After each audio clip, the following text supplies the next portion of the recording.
What keeps the heartbeat of a community alive?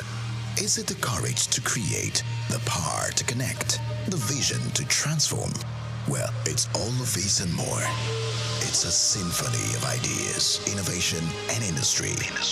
But where do these stories come alive? It's right here on The Isle, 104.9 FM, the station where dreams meet action and growth finds its voice. The Isle, 104.9. Business, economy, development. Stay tuned.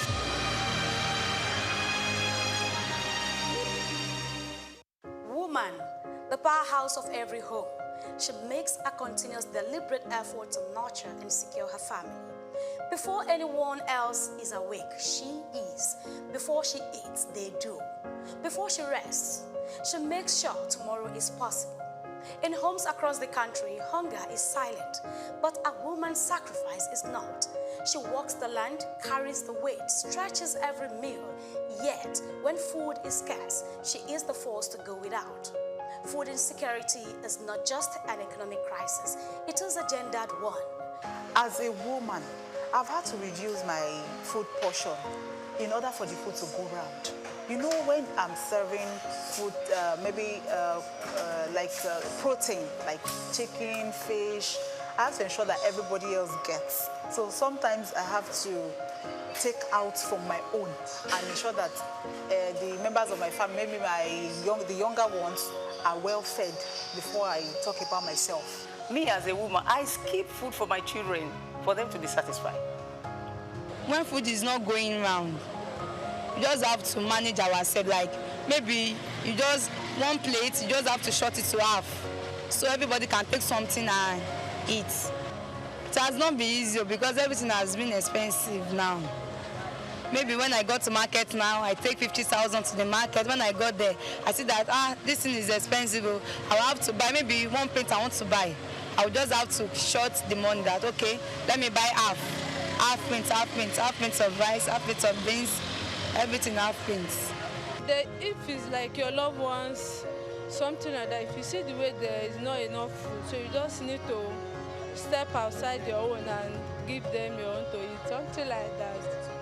Normally, I used to buy my food from big supermarkets, let's say go to the mall, to buy food stores. But because of the high prices in baking everything, so I prefer going to the local market. So I go to the local market instead of the mall these days. Food shortage and hike in price of food has affected my family in the sense that all the things that we used to buy before, the price of all this food stuff have gone up, and it's becoming more increasingly difficult to buy what we used to buy at the same price.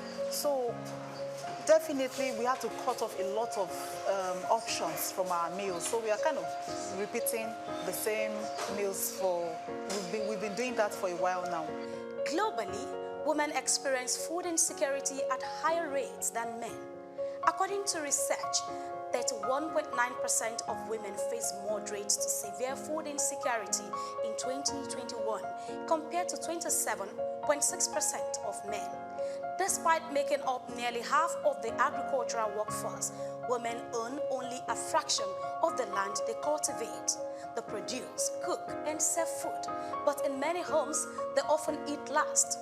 When food prices soar, they cut their own portions first, and when resources are scarce, their health and nutrition are sacrificed. There is sometimes I will just say, this food can't be enough for everybody. So me and the father, we won't be able to eat. The children will just have to take the food. Okay. There are times I sacrifice my food for my husband. Yes, because he's the head of the house. Before we take like 3 square meal, but now for the children to be satisfied, the parents have to, just keep maybe dinner for them to have their 3 square meal. Women play a significant and very powerful role in food security. We all know across the globe that women have families. Women are first in contact in providing food. But what has stopped them from progressing, what has stopped them from earning from their labor, it is because they are not recognized, they are not supported financially, and so these are the challenges that they face. Millions of women fight an unseen battle, balancing hunger, health, and survival. They are farmers without land, providers without enough to give, pillars of strength in a world that often looks away. Yet, if given equal access to resources, women farmers could increase global GDP by $1 trillion and significantly reduce hunger. This is not just about hunger, it is about power. Who has it, who doesn't, and who pays the price? These are the challenges we go through as women. Just to put food on the table for the family, we have to be as a strong women. When food is too expensive or unavailable, what I do is just, basically I make do with what I have. And then when it's too expensive, I try to go to the market where foodstuff are sold at cheaper prices. I try to go to markets where food stuff is sold in bulk, and we can get them for a cheaper price. Without policies, without laws, without codes of conduct, I like to call it, you cannot achieve. They form the structure within which we should operate. But unfortunately, in our country, policies to a very large extent do not mean anything because they are not followed through. We call on every stakeholders, we call on government to provide the financial powerhouse for them to adequately enlarge the food security within our country and outside of our country. Policies exist, interventions happen, but while they work, women must be at the center of food security planning, not just on the margins. As the world acknowledges the strength and struggles of women, the call to action is clear. Invest in women farmers, prioritize women in food policies, end gender disparity in food access. When women thrive, community flourish, and progress accelerates. Happy International Women's Day. Grace Komalafe, Souq News Television.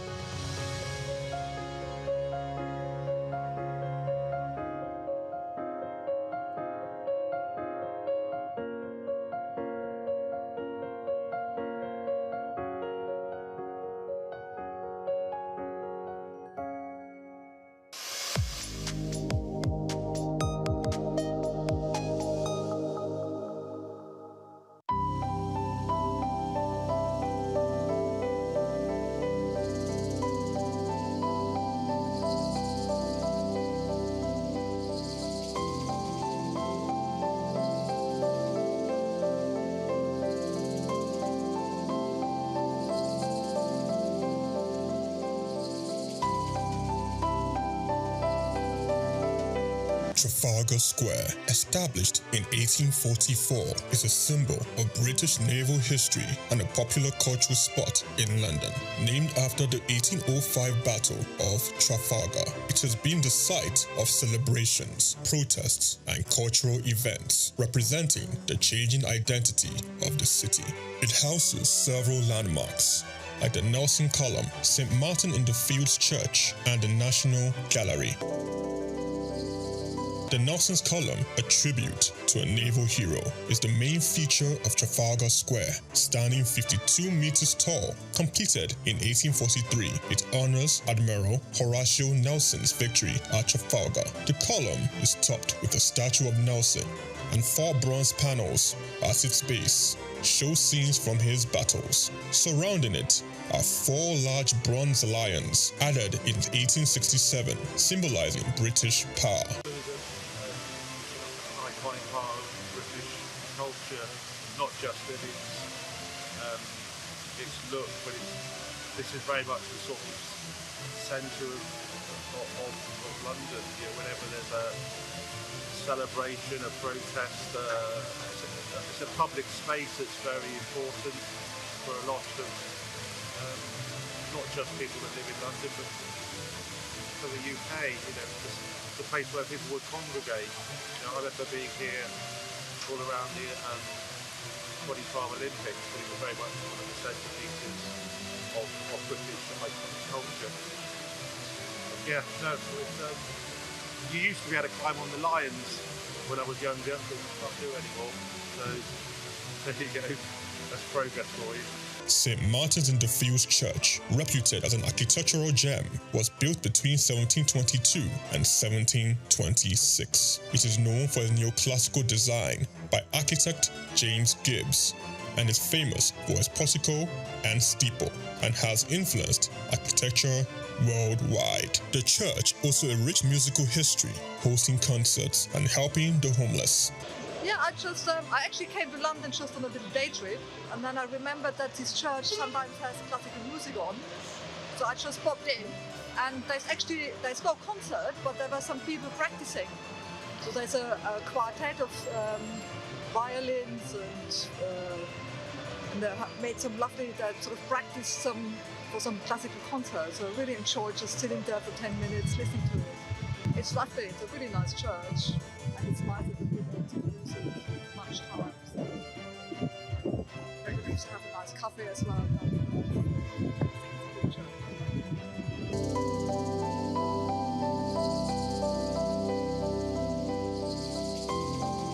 The National Gallery, founded in 1824, is a treasure trove of art.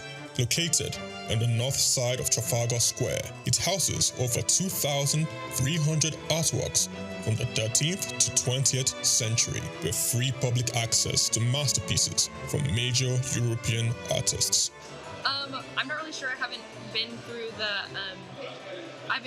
the museum yet, but I'm here for a Christian heritage tour to kind of learn more about the history of the Protestant Reformation in England and Christian history here in England through the paintings that are in the gallery. So that's what I'm here for today. Trafalgar Square blends Britain's naval history with modern art and culture. It remains an important public space, attracting millions of visitors each year to experience London's rich heritage and vibrant atmosphere. Chike Okolo, reporting for Souq News.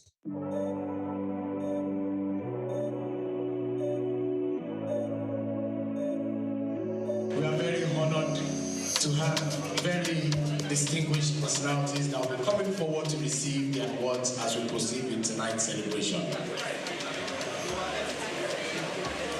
The first category of awards will be displayed on the screen, and I'm going to read out the nominees. And then, after I've read out the nominees, I'm going to invite the presenter, and then the winner will be announced, and the award will be given. Ladies and gentlemen, this award is called the Timely Payment and Risk Management Awards. And this is the Bureau Compliance Excellence Award, and the nominees are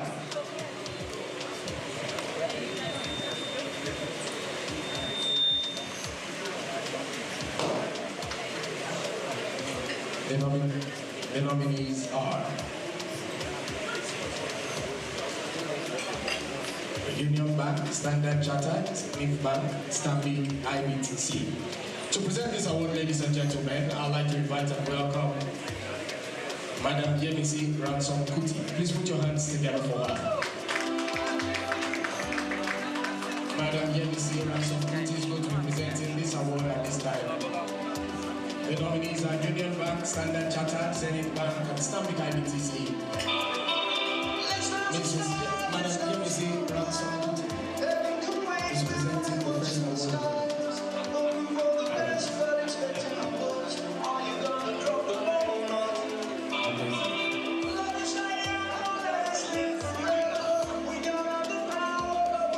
Ladies and gentlemen, how we put our hands together for us is indeed very beautiful and amazing. Thank you, ma'am. Thank you.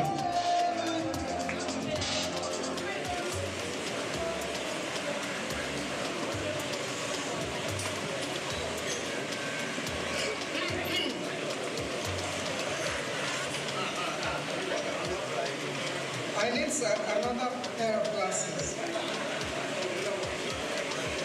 And the winner is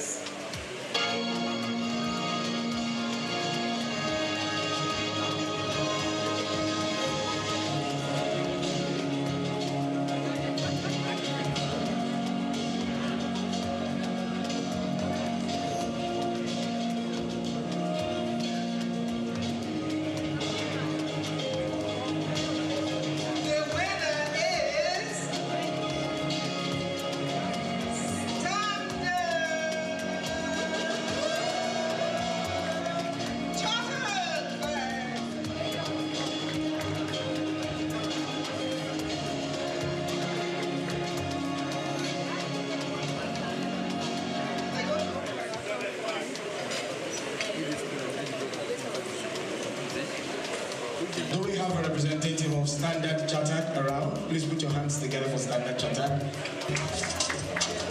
Thank you. The next award of tonight, ladies and gentlemen, is called the Highest Transaction Volume Award. The Highest Transaction Volume Award. The nominees are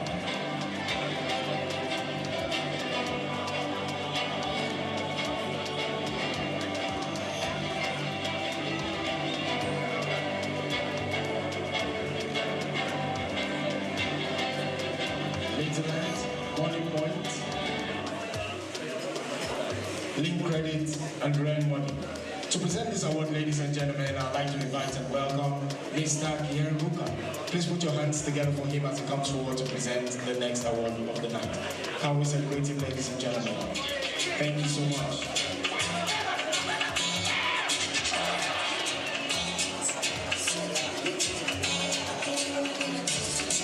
Thank you.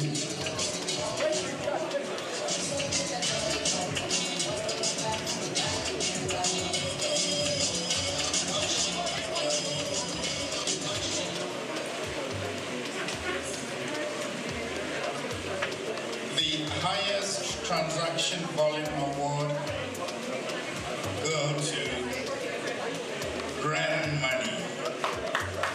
Grand Money.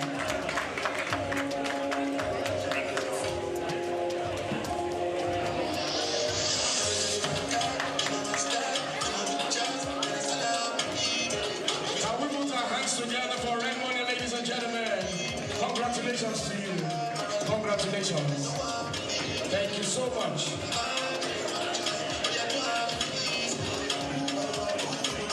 Thank you.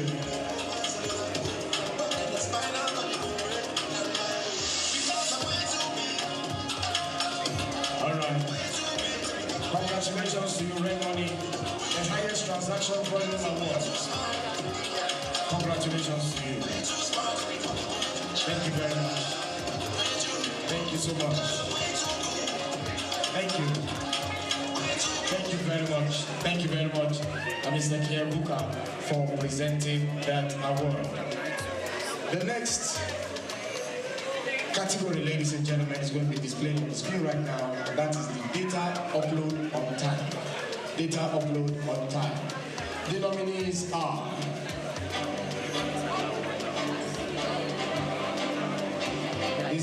this is a partnership award. Data upload on time. The nominees are so you can just know how to short it. Money Point, GT Call, the chairman Credit Call as he comes forward to present this particular award. Please put your hands together for him as he comes forward at this time to present the next award. And that is Data Upload.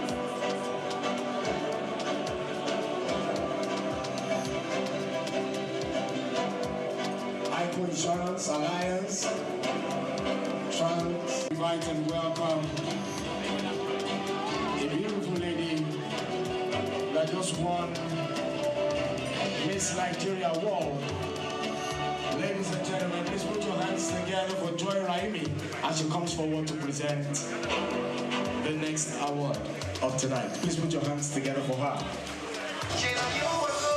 This is the current Miss Nigeria. Please put your hands together for her. Miss World Nigeria. Miss World Nigeria. Can you make some noise for her, ladies and gentlemen? She's presenting the next award of tonight.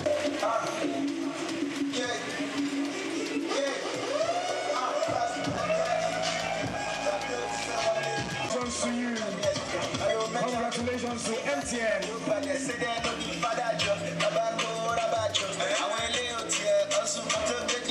Miss World Nigeria presented this one. Thank you. Thank you very much.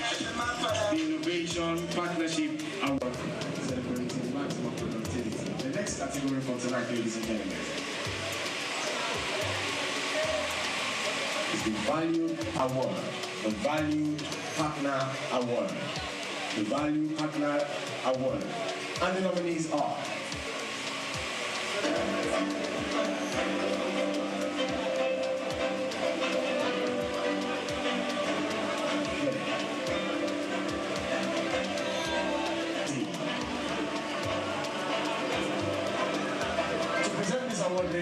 gentlemen, to present this award, ladies and gentlemen, I'd like to invite and welcome very, very respectfully a distinguished personality.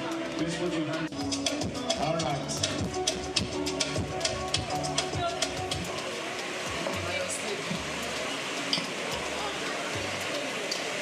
The winner, Valued Partner Award, is Standing IBTC.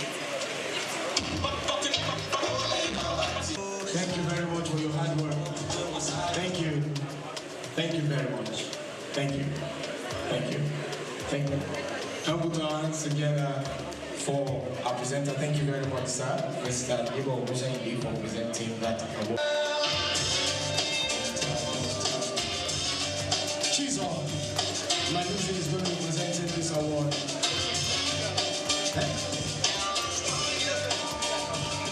Okay. Chizo, Malize. All right, in the absence of Chizo, can we have Lillian Adigola? Please put your hands together for Lillian Adigola. Lillian Adigola. Okay. Thank you very much.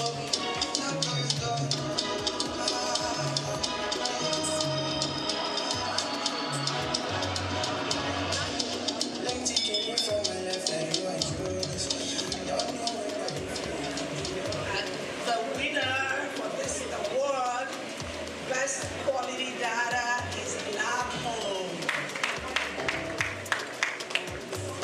Congratulations. Can we put our hands together for Lapo, ladies and gentlemen? Lapo. Congratulations to Lapo. Congratulations, they're coming. Somebody's coming from Lapo.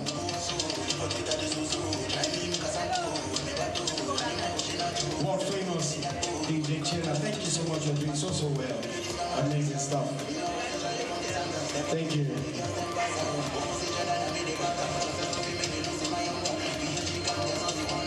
Congratulations to Lapo. Thank you very much, man. Congratulations to Lapo. For those that think that they may win the raffle draw tonight, please scan the QR code so that you can be a part of this. You are going to win 100,000 naira tonight. And aside to that, you also stand a chance to get a VIP access ticket to ACE. That's going to be happening on the 14th of November. So please try to register and be a part of this. All right, ladies and gentlemen, the next category of awards for tonight. Fastest growing transaction is the name of the category. Fastest growing transaction. Fastest growing transaction.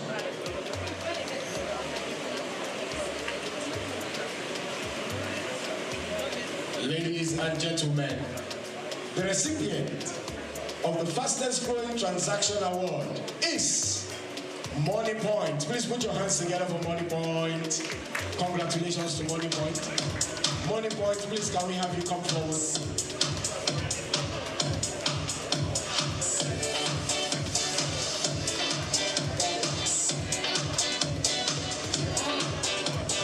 All right. Money Point. Do we have a representative for Money Point?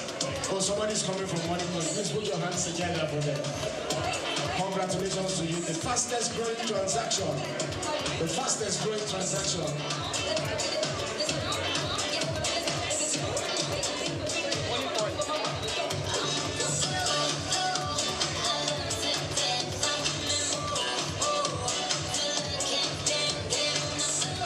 Ladies and gentlemen, can we put our hands together for Money Point?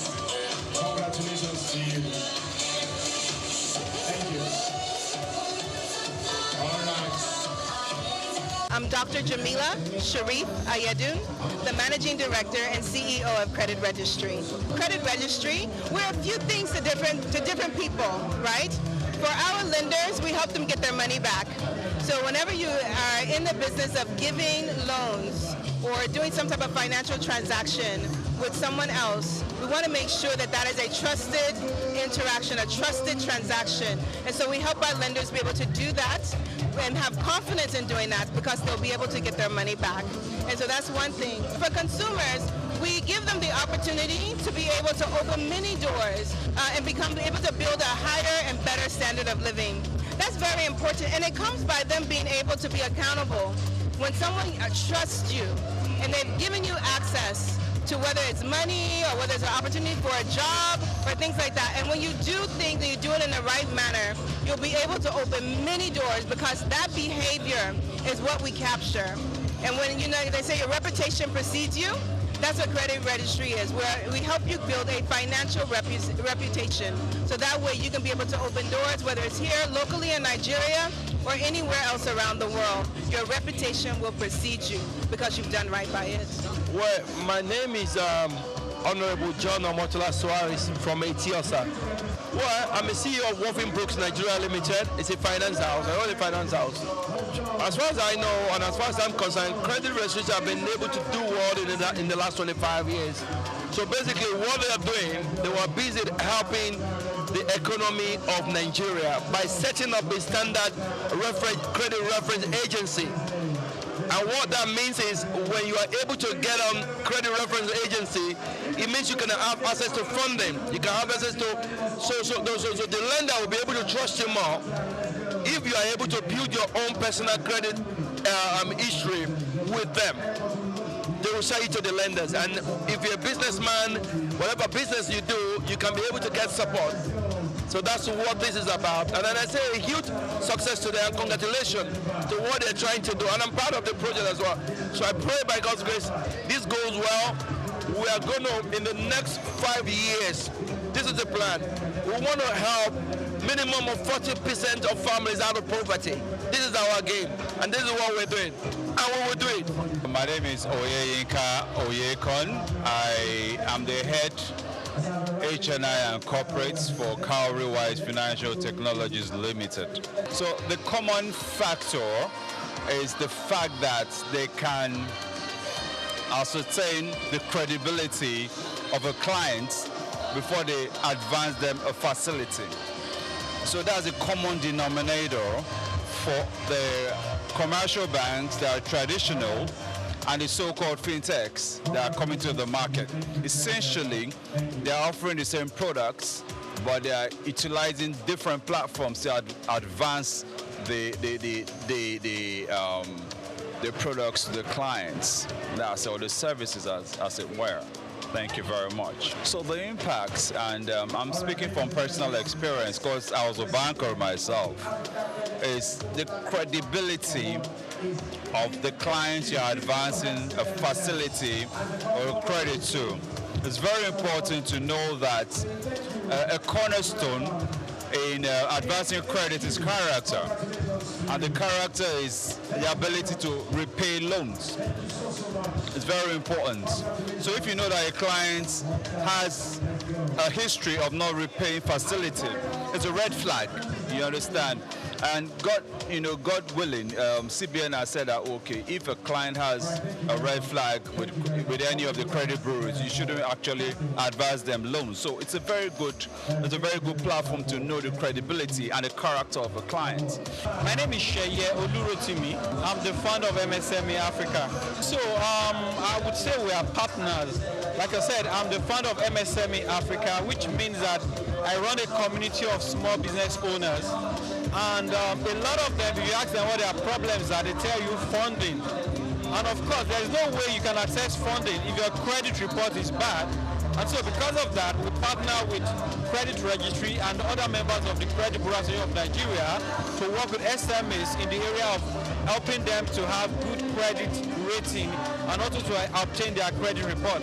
So that's the relationship that we have with them. My name is Shima Eze, Training and Development Officer with Credit Registry. So Credit Registry is, we call it the Epic Nation. We are the foremost credit bureau in Nigeria. And today is just a celebration of our culture, those that have helped in shaping the history of where we are today. So it's a celebration of the companies, the brands that have contributed to our collective success. So I'm just here to rejoice with Credit Registry, basically.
My name is Shino Gbadegeshin. I'm the CEO Gozi Micro Insurance. Continue to watch Souq News. Adenike Adeyemi, Executive Director of Faith Foundation. Keep watching Souq News.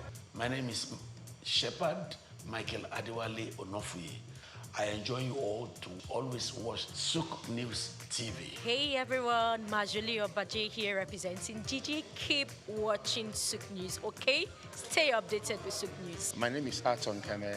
I am the head of MSME Banking. Please keep watching Souq News and stay glued to Souq News. I recommend that more and more people should watch Souq News because they deal with business news. Hi, my name is Amaka Wokolo. I am the director of the Faith Institute at Faith Foundation. Keep watching Souq News.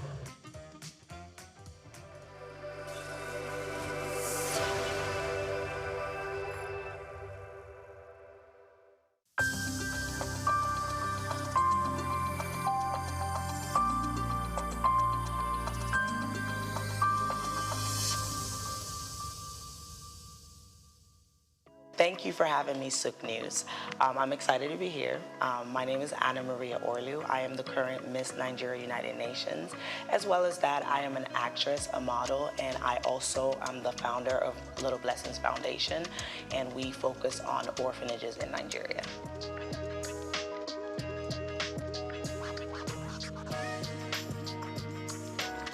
For me, I feel like it's about bridging the gap between like how the UN can help Nigeria and what ways we can like kind of be a part of the United Nations as a whole. I feel like every pageant queen picks a route that they go towards, right? So some people pick to bridge the gap between like health, bridge the gap, education. I've chosen to help children in orphanages.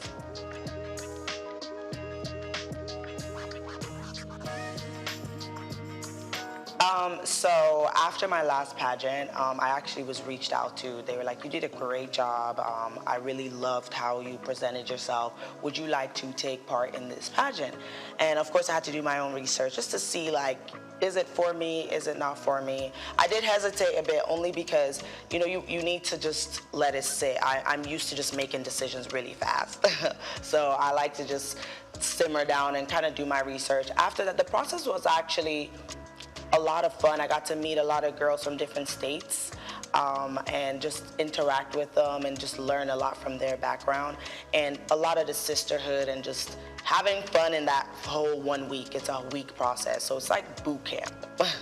You're waking up, you're working out, you're visiting different places, you're doing some charity work, different segments like the swimsuit, the also evening gown traditional, all of those things. So it is a week of like intense work.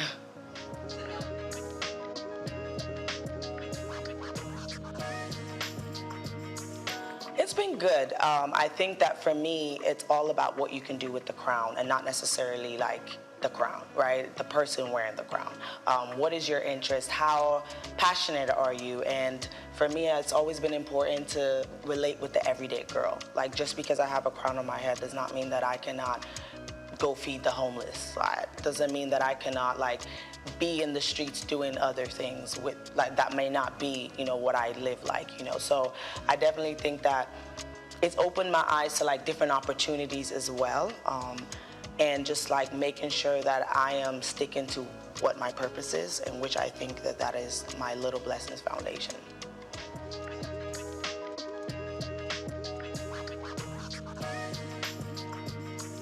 I'm currently working on my new project called The Dream Day Out. So basically what it does, it takes children in the orphanages to like amusement parks, zoos, all the things that children don't get to do in those places because they only go to the school and come back. I want them to feel like children. I want them to be able to just not worry about the circumstances, even if it's just for like 5-6 hours.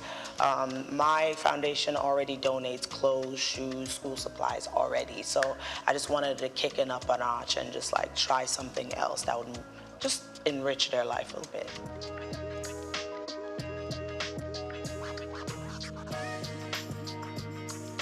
I think yes. For me, I was a foster kid for 10 years, and I think like I might not have got like the same childhood as everybody. Go to different things just because who was gonna fund that? You know, who was gonna take us to the zoo and the park and like things that we really wanted to do? And it was like, I feel like I didn't go to an amusement park till I was like nearly an adult. So I think with that, I wanted to just have something different. I know that a lot of people, and even in Nigeria, donate food and stuff like that, but how are we like enriching their lives? Like how are we making them like not always think about them circumstances of what they're living?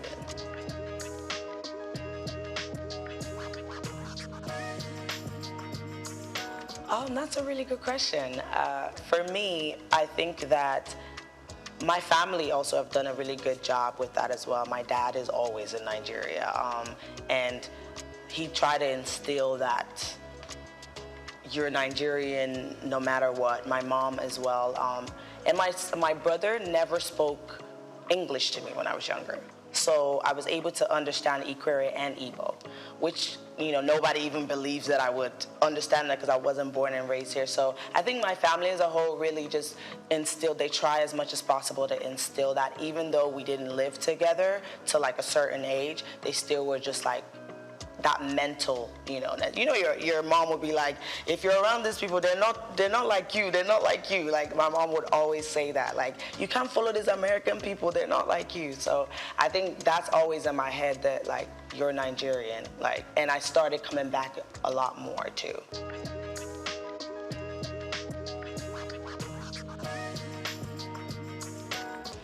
For me, it's always been anything I'm doing, I have to start at home. I have to start at home because that's where it feels right. That's the purest way to do it for me. So even though now I could go try to be Miss Ireland, but I know that I've done Nigeria first, and that's who I represent at the end of the day, always.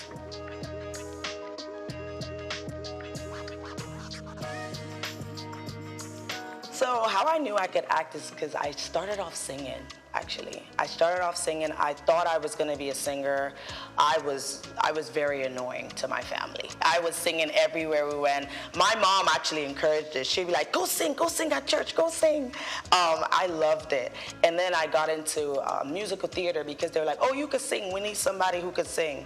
And that's how I got into acting, because with musical theater, you have to act and sing. So after I was like, wow, like I love this. This is what I want to do. I want to watching yourself, it's so surreal because how other people perceive your work, so if somebody sees something that I do and they're like, oh my God, like I really like, you touched me, like I believed what you were saying.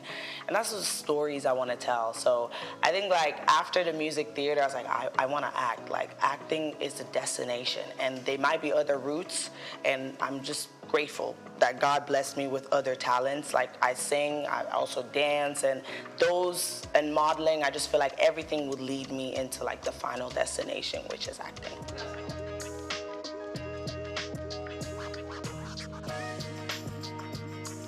I actually did my first Igbo play like this year, which was, different because I've never done that. And also in LA, that's not a popular thing, right? So my last one was an Igbo play, and it was Emeka 1985.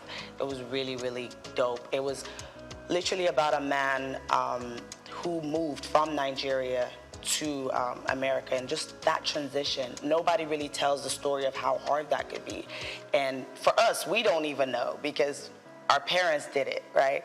So that was a really provoking story to tell as well. I really enjoyed that. And I was also in this film called Marche. It's telling a Haitian story about like a Haitian woman, and I was the lead for that as well. There's a lot of films, and short films, feature films, movies that I've done that I feel like they always tell like provoking stories, and that's really what I love.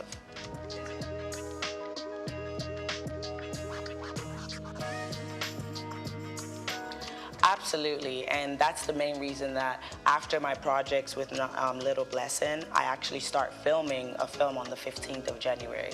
My goal is to be able to work anywhere, and I don't want to just depend on Hollywood to fulfill what I need to do. If I have to be in India working, I will be there.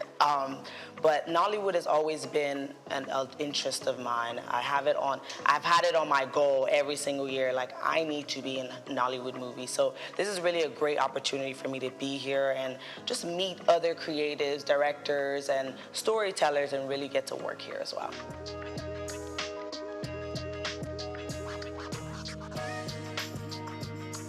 I actually do. I work from home, so I have my laptop. But right now I am a social worker, but I work from home. I think that for me, just my background and my childhood, I never wanted to be a broke artist. Being an artist is so hard, where it's not stable. One day you have a role and you're working 5 days, and then another 2 months you might not have anything. You're auditioning, you're trying to get something. I just didn't want that to be my life. Like, I want to be able to help my family. I want to be able to take care of myself and not be a burden to my family. So I needed to have a job. I needed to have something that didn't demand maybe as much energy from me, where I could still kind of focus on the art as well.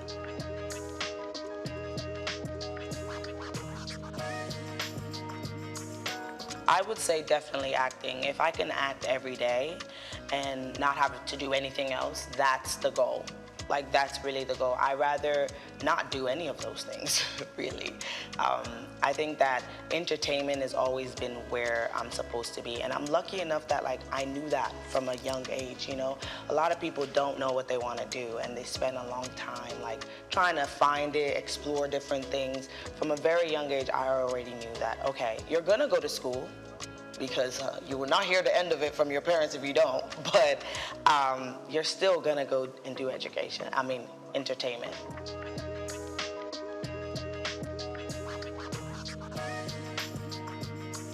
I think those stories, like you say, African American, they have been told a lot, and I think it's because that's people's experiences, right? A lot of people start from their experiences, and for me, I think I really want to tell a lot more about immigrant stories. I think that there's so much that happens when Nigerians or any other like immigrants leave their country and go to America, go to the UK. The things they experience, people don't even tell it enough. Like the things that my dad went through, I only know half of it. And I'm already like, whoa, this is a lot for one person. Especially Nigerians are so resilient, like they can do anything, and just to make sure that they survive in that country. So I definitely want to tell a lot of immigrant stories.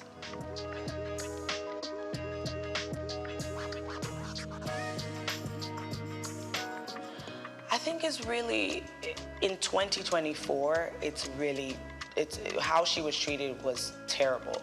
Like, Nigerians are everywhere. So for me, when I first saw that, I was thinking, I lived in Ireland all my life. If somebody told me that I couldn't compete for Miss Ireland, why not? Why? I have been living there all my life. So I think that it definitely made me feel like, are we moving forward? Like, are we actually, like, as a society, that shouldn't be a thing in 2024. But I'm just happy that she actually went back to her people, because those are the first people who are gonna accept you first, right? And look where she is now.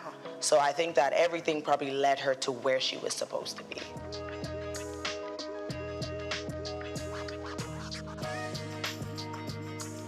I think some of the misconceptions is that we're not very smart. We're just pretty, and or some of them are like, oh, they just did it just to have a crown and have the attention or whatever. And I mean, some of those things might be true for some other people, but for me, I feel like I'm a pretty regular girl. Like, I feel like I like to do the same things. One of the things I will say that people will automatically stuck up. Like, we're stuck up. We can't be in certain places. We can't talk to certain people. And that doesn't apply for me. I feel like there are places that I've been and I'm like, maybe this is not where I would like to come again, but I'm here now, so let me integrate myself. So some of those misconceptions, I think it doesn't apply to every queen. And my daily, like how I live daily, I feel like I work. I do a lot of presenting. I'm also a host, so I do a lot of red carpet events and stuff like that. So I always like to make sure that I am in the entertainment scene, because I know that that's where I want to be. I take care of myself a lot. I do work out a lot. I don't eat the best because I work out a lot, so I compensate for that. But yeah, I think I live a pretty regular life. I just take care of myself a lot.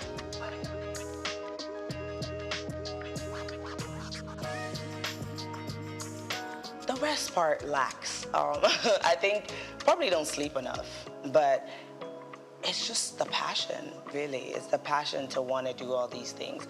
I think that even my social life is actually pretty good. Like, I go out pretty regularly with my friends, and I travel a lot. I think traveling is really my safe haven.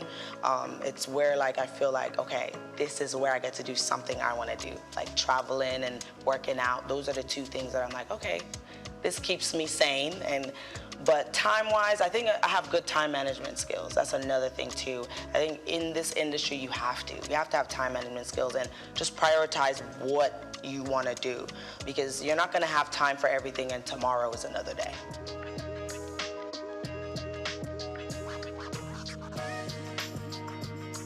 So before Miss Nigeria United Nations, I started Little Blessings. So I started Little Blessings like maybe 7 months before I actually did the pageant. So I already had that going where I was supplying shoes, clothes, things like that. So then Dream Day Out came after I became the queen. And I think my mission is just to keep adding initiatives that are gonna enrich these kids' lives, right? Next thing, I want to start looking for grants to fix the orphanages up, because some of them are in such a bad condition. And I think that if we're setting these children up for success, it starts at home. It starts with the basic needs. Like, if you don't have clothes to wear, you're not going to go to school and feel like you want to learn. If your environment is traumatic, you're not going to have that space to want to even be a doctor or a nurse or whatever it is that they might want to be, right? So I think it's just, I want to start with the basic needs. Like, your home needs to be together. Some of the orphanages have holes in them, like water coming, and the kids are comfortable. They just hop over the bucket. And I'm looking around like, wait, this is okay? So I just want to start off with like building that up, and then go and add more and more orphanages that I'm sponsoring. So start getting some from the east. Right now I have in Port Harcourt as well. So just adding more and seeing how we can make a difference that way.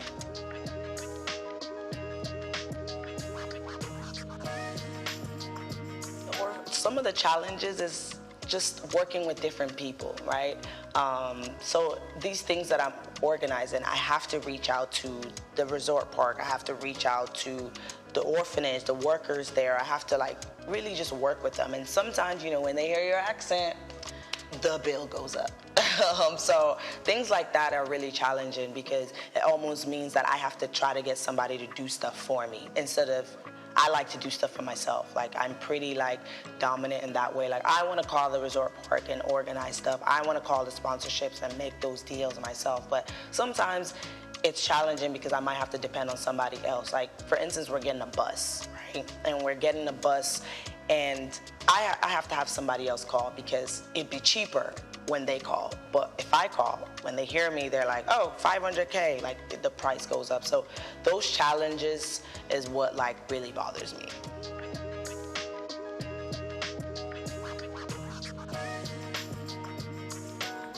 I think it's just believing that anything is possible. I think that I truly like believe that like I have to make it. And also like your background as well should motivate you, because I didn't come from like an easy background, and for me, I was like, it cannot get down there, so it has to go up. Going to school was very like beneficial to me because I was able to like actually make money, take care of myself, and sponsor my goals. You have to be able to sponsor your goals. Just for acting, you need headshots, you need show reels, like all those things cost money. So I think just first thing, just believing that anything is possible and it doesn't matter what anybody else tells you. Like, nobody can tell me today that I'm not gonna make it, and I would believe them. And surrounding yourself with people who really like believe that about you too. Like, it took me years to even tell my dad that I was into entertainment, because I had to block out that negativeness. And it's not that they mean it, but you know, African parents, they're focused on stability. And entertainment doesn't sound very stable. So I don't want anybody to project their negativity on me to make me feel like I'm not gonna be where I wanna be. So that's one thing, I had to just block that out. My dad found out that I was Miss Nigeria like after I won, not even through the process. Because I don't want anyone to tell me that, oh, you know, you might not get it, you might not know. Why not? Why don't I have those opportunities? So that's why it's really important for me to like try to create those opportunities for other people as well.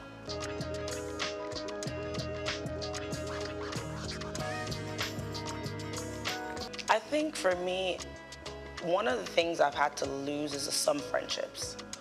Just because where you are, not a lot of people are supposed to be there with you. And that was hard for me to accept that. Certain people I might have known for a long time are not aligned with my future or aligned with where I am now. So those are things that I'm still like trying to balance, you know, like, because having good people around you is really important, and having people who are going to always uplift you, speak life into you, and just make you feel like you are where you're supposed to be. So I think like that was a main thing for me, where it's like, okay, you may not be able to be around certain places anymore as well. Like, I had to also, and I'm still assessing that, like where you can be and where you can't be. There's certain places now that I feel like as a queen, like you really shouldn't be there. Like it's low-key like not where you can associate with anymore.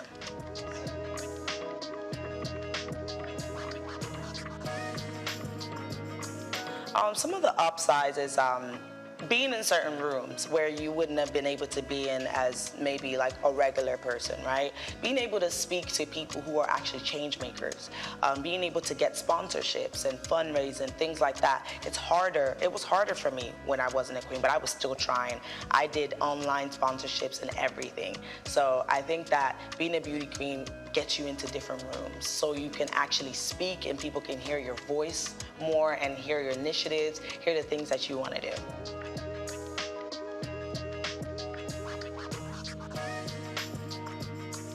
Oh, wow. First of all, I love how dramatic Nigerians are. Like, I think it makes my day. Sometimes we're just driving and I'm just looking and everybody is just, it's like a movie.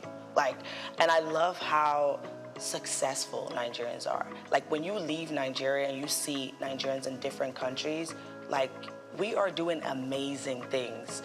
There's like, out of all the African countries, I just love how determined, how hardworking, resilient, like things now that I see some of my friends in Nigeria do, I'm like, wow, this took you all day. They're like, oh, no, it's no problem. Like, it's not a big deal. But for me, I'm like, that's all day.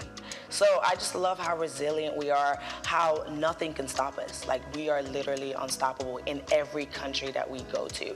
And even some of my Ghanaian friends would be like, I love Nigerians. I love how you guys can just work so hard, but also play so hard too.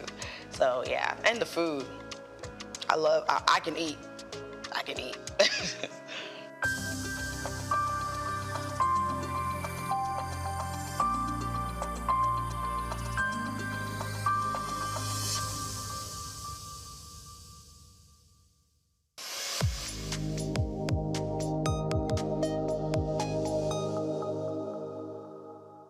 Muhammad Yunus was born on the 28th of June 1940 in the village of Batwa, Chittagong, a British Indian colony which is currently known as Bangladesh. He attended Lama Bazar Primary and Secondary School in his village and passed the matriculation examination into Chittagong Collegiate School, where he ranked 16th out of 39,000 students. After his graduation in 1961, Yunus joined the Bureau of Economics as a research assistant and was later appointed lecturer of economics at the Chittagong College. During that time, he also set up a profitable packaging factory on the side. In 1965, he received a Fulbright scholarship to study in the United States, where he obtained his PhD in economics from the Vanderbilt University Graduate Program in Economic Development.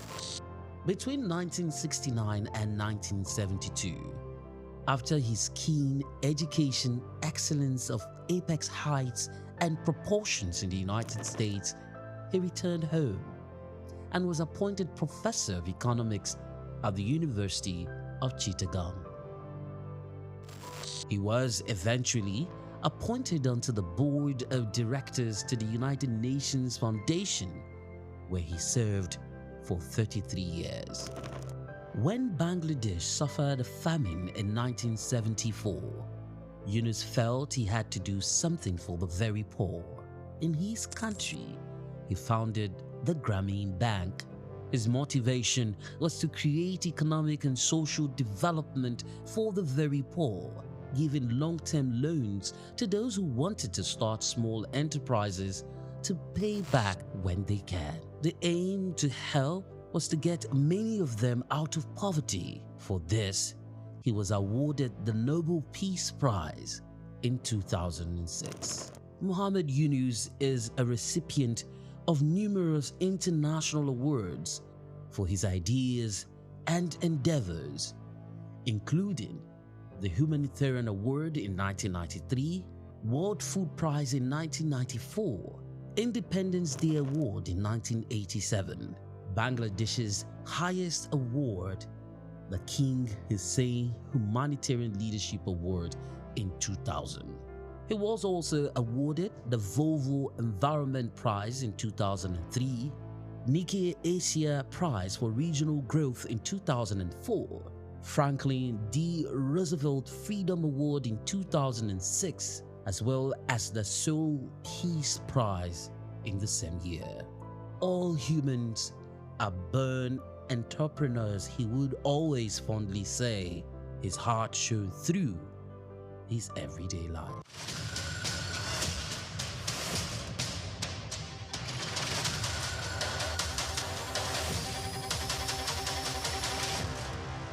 Hello Nigeria, hello Africa. Yeah, this is Sound Man. Keep watching Souq News. My name is Babalola from Excel LED. Keep watching Souq News. My name is Shepherd Michael Adewale Onofuye. I enjoin you all to always watch Souq News TV. Hi, I'm Tom Boggaballs, and please keep watching Souq News. Wale Seriki, SLG Lagos Island East. Souq News, keep out watching them and keep a lookout for them. They're up and coming, and we're proudly to be affiliated with them. You alone where they make me go crazy. This your love in the cool of my brain. You're my medicine, I need you all day. Yo, it's Blackface Nigeria, and you're watching Souq News TV. Keep it locked on this dial, don't change it. You know what I say? Blackface Nigeria, love no bad.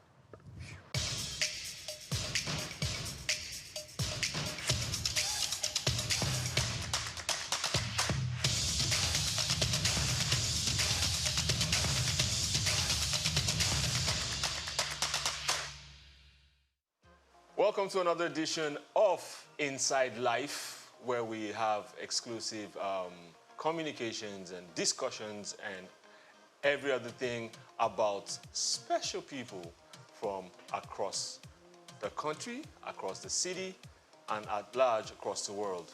Today on the show, we have a very, very special guest. He needs no introduction. His name precedes him. His work precedes him. His music precedes him. You might know him as Blackface Nigeria. His name is Amedu Augustine. Yes. Black. Mr. BIO NRC. Welcome to... Good to have me. Welcome home. Good to be on this. You know, we have come a long way. We have come a long way. We surely have. We surely have. 30? Yeah, like 30, 31 years. That's a long time. That's a long time. Since the days of IMT. Right. And I see you doing big things. Congratulations, and likewise, I love how you're looking. Yeah, you too, bro. So, introduce yourself the way you want people to perceive you. Well, for those that don't know me, my real names are Amedu Augustine. And as a singer, I have a stage name we call Blackface Nigeria, and I used to be a member of. I'm still a member though. I used to be a part of. Sorry, before you proceed, it used to be Blackface. So come from that Blackface story. Yeah. Before it became Blackface Nigeria. Blackface Nigeria. Yes. Yeah. So many people were wearing blackface, and I wanted to be recognized and remembered as the Blackface from Nigeria. So if I added Nigeria to my name, that would make it sound good. So I was like, okay, well. Not just blackface, where there are several imposters. Let me just have Blackface Nigeria, which I will be the only one bearing the name. And that's the reason why I decided to add Nigeria to my name, because I love my country so, so much, and my country people. So I wanted to rep for my people and say, I'm repping for Niger. So it's Blackface Niger. Hate it or love it. That's Blackface Niger. So I hope there are no lawsuits, because I know some other people that had name changes and from common sense to common and all that stuff. Yeah. I know they had lawsuits, they had court things and all stuff. Yeah. They wrote him and they said, listen, stop using this name. If not, ... you know. Maybe there was a common before. Yeah, that's what I'm saying. The people that were common sense. They were common sense. Oh, so you say common didn't have that? No, so he had to take out the sense, and he became common. So I hope that's not what happened with you. It's just totally different from mine. So you were going on with your introduction, please. Yeah, so Blackface Niger, and people know me as the leader of the band Plantation Boys. You know, I started the band from way back, from when I was in school in IMT in Enugu, where I met you, where I met Easy Chi, where I met Don Hill. I met several people, and these people are just musically inclined and creative people, and they're still doing their creative work till date. So me, I've been doing what I've been doing since the time I started, and I'm still on my biz, still doing what I know, or what my passion drives, how my passion drives me, which is making music and trying to impact people's life one way or the other. You know, that's just my... Blackface Niger, you have done this so long, so I'm going to ask you some pertinent questions about the music. Okay. Some intricate questions. Okay. So I'll start with, what is missing in the Nigerian music scene? Is it enough that we have this global attention that our music is making? Do you feel there's something missing, or you feel we have peaked, that we are where we are supposed to be, where we are planned to be, because it's easy for people to throw us out there and be like, yeah, we're running things and all that. So is there something missing with this global attention we're having currently? Well, there's some things missing. Talk to us about that. And the first thing is that the attention is good, because once there's attention on you, it is going to put you on the spotlight to do good or show that you're doing bad. Because you can be praised from your vicinity, and when they compare your works with people's outside, they find out that either you're jacking off them and you're not being creative, or you are still way below par from how the level and the standard of music making, music writing, music production should be.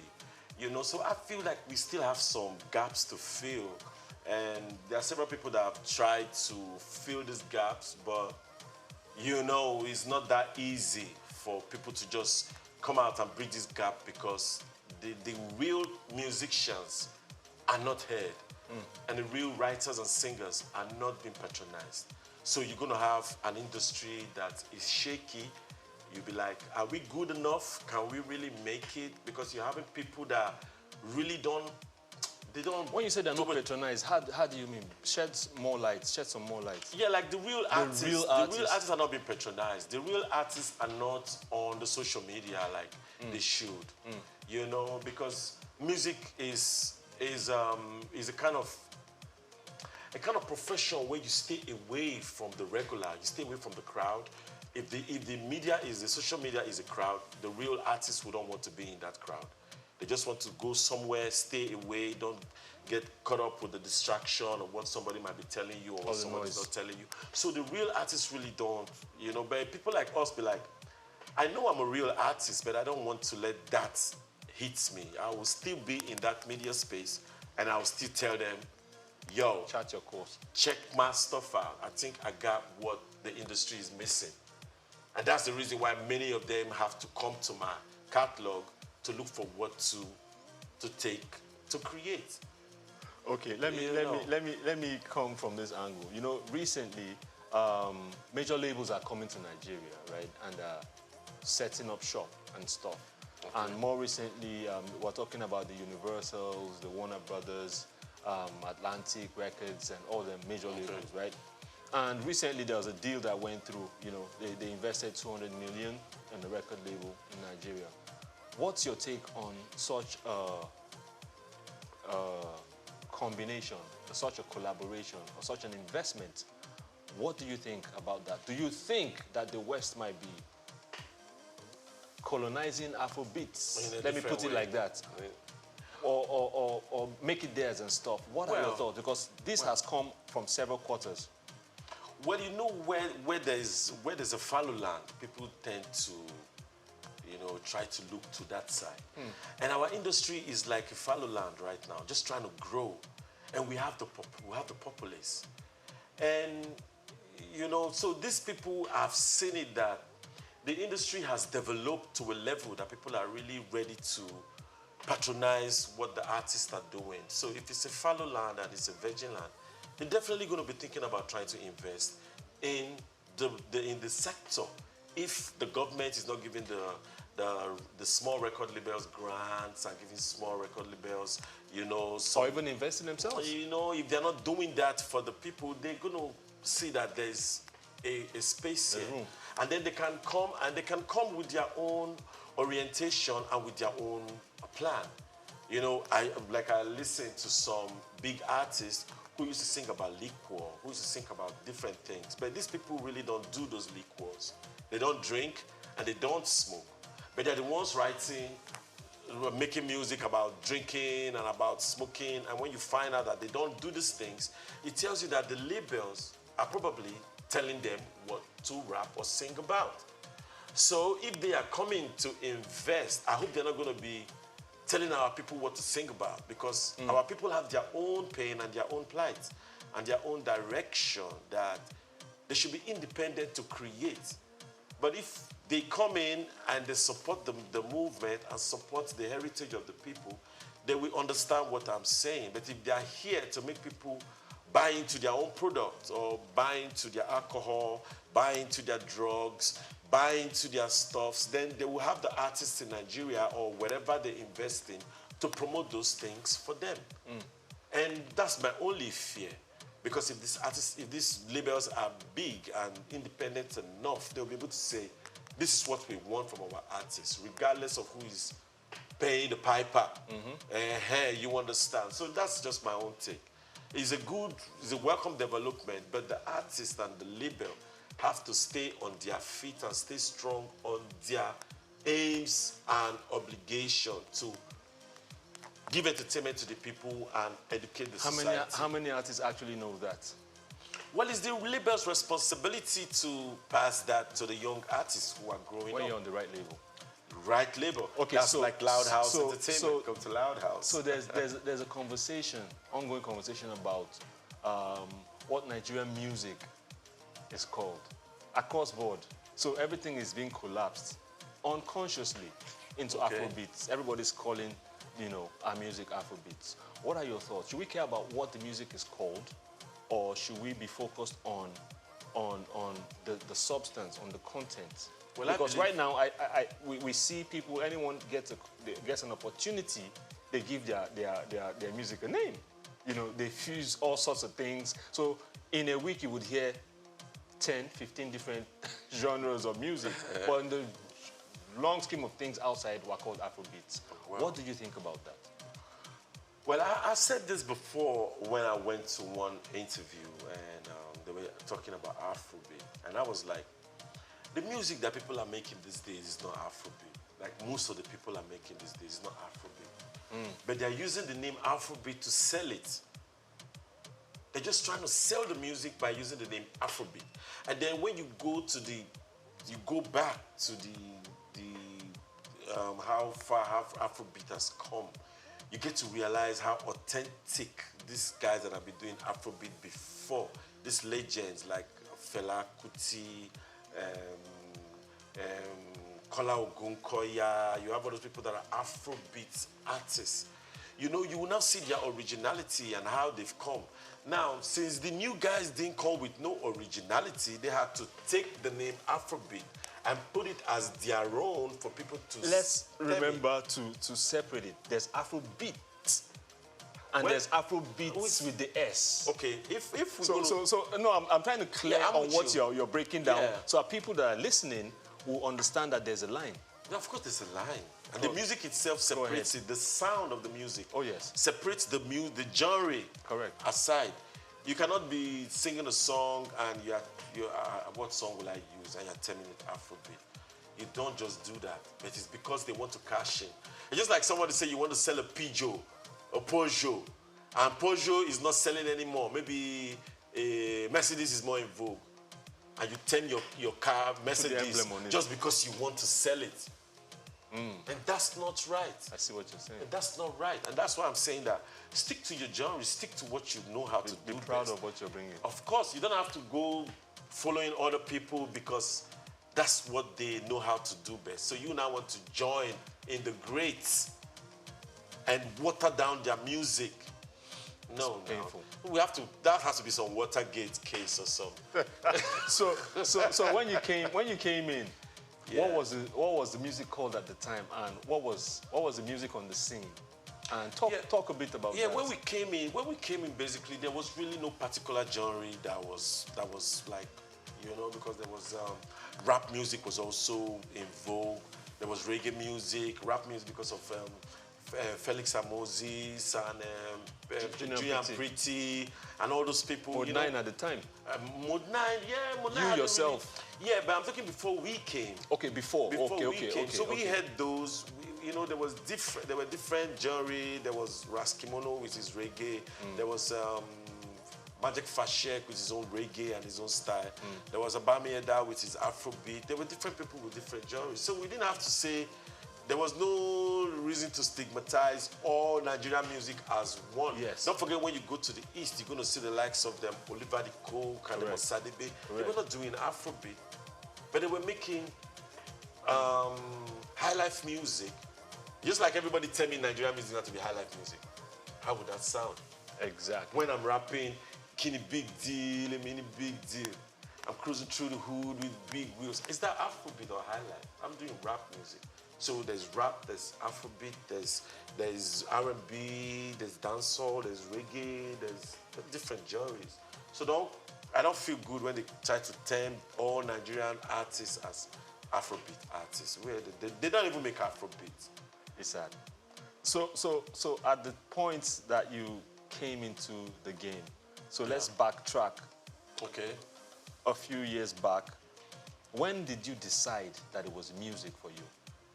I'm not talking Plantation Boys now. Yeah, I'm talking pre-Plantation Boys. Then tell us the Plantation Boys story and how it went. So when did you decide that, listen, it's music? Yeah, I decided it was music from when when I went to Shevu nightclub. Where's that? Shevu nightclub. Shevu is in Onisha. Really? Yes, Shevu nightclub. When was this? Shevu, that was like in 1980. That should be 1989, 88, around that time, Wow, that's period. Very, very long. Okay. And then while I was in school, I used to go to, Enugu, go there, perform, come. Even in school, we used to go to all this normal inter-house or whatever. The school sports. And we go and make music and all of that, So I started saying that, man, if people like my music that much, so why don't I take it serious? And so I decided to take it serious from that time. And when I also started to take it serious was when I started going to Rap City Jams. And with the microphone out, we could rap for hours. I found out that, man, please explain what Rap City Jams is. Well, for those that don't know, I know you know Rap City, but there are people that don't know Rap City Jams. Rap City Jams was a store, a musical store that was in Enugu, and there we all used to go there.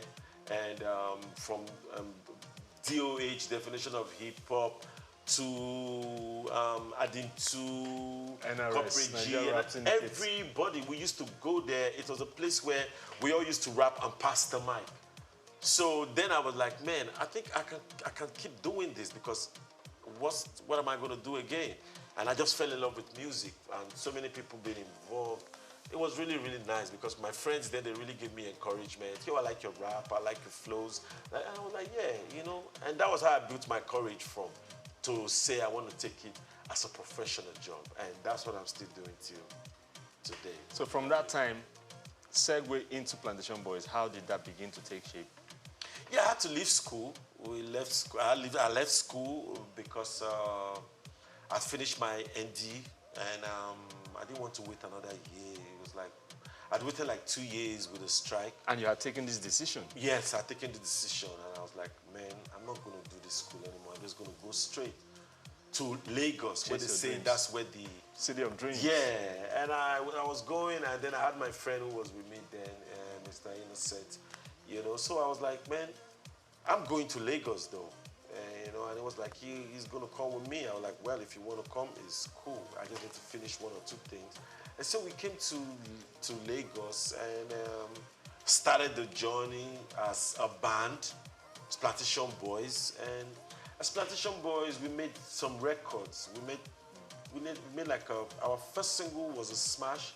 Our first album was a smash. At least we changed the mindset of the Nigerians, thinking they can't make that international sound. Although there have been people before us trying to do it, respect to them. I'm not trying to downplay their effort. But I know that the moment I came in the game, I know what I brought in because I've been prepared for me to bring my contribution in. And it wasn't like I was just caught up, I was surprised about it. No, I knew. So that's the reason why when they give shower praises, I'm like, no, I know where I'm going. I don't really take it to heart. Like, yeah, maybe they felt I was too pompous because of that, but they don't know that. You know, you have what you are striving for and all of that. So the Plantation Boys started. I made Face to join the band, and we became a trio. We made some records, and we parted ways. Some people went to different record labels. You know, just like talking about different record labels. Do you remember that time? I think it was Christmas. You were in Enugu with your brother, Innocent, one other person. You had was it a Supra? Yeah, my Supra. We had a problem with my car on the road. No. You guys were in Enugu at that time. You were talking. That was the first time you talked about leaving Dove. Was it Dove? Yeah. So you talked about leaving Dove, and that when you get back, you were going to shop for new labels and stuff. Yes. At the time, Dome Workers was in Enugu. You know, we had a meeting. Yes. In Jerry at Chris's house. If Dome had tried to make you an offer, would you have taken it? I don't know, depending on what the contract would have stated then. But then, you know, when you're ambitious, you're just looking for that headway, you know, and it's good for you to be sought after when you're already aware of who you are. Because sometimes you might not be aware of who you are. It gives you a negotiating power. Yes, because then you can negotiate. But then, there wasn't really total cohesion about what we really wanted to do because there were individual preferences. Some persons wanted to be on the label. I wanted to be independent. I wanted to be independent, like start up my own label, start up my own publishing house. I wanted that. But I couldn't do that with the beginning. I had to, first of all, be able to work with some other persons, learn the process, learn how this thing works. So that's why I was open to working with anybody. But not just anybody, because I turned some people down to work with them, you know. And can you divulge one of those people? No, everybody knows. It's not like it's you know, they offered me their contract, but I didn't accept, you know. Like Kenny's Music offered me their contract, I didn't accept. Because I was the witness to Tenny Tutula's contract.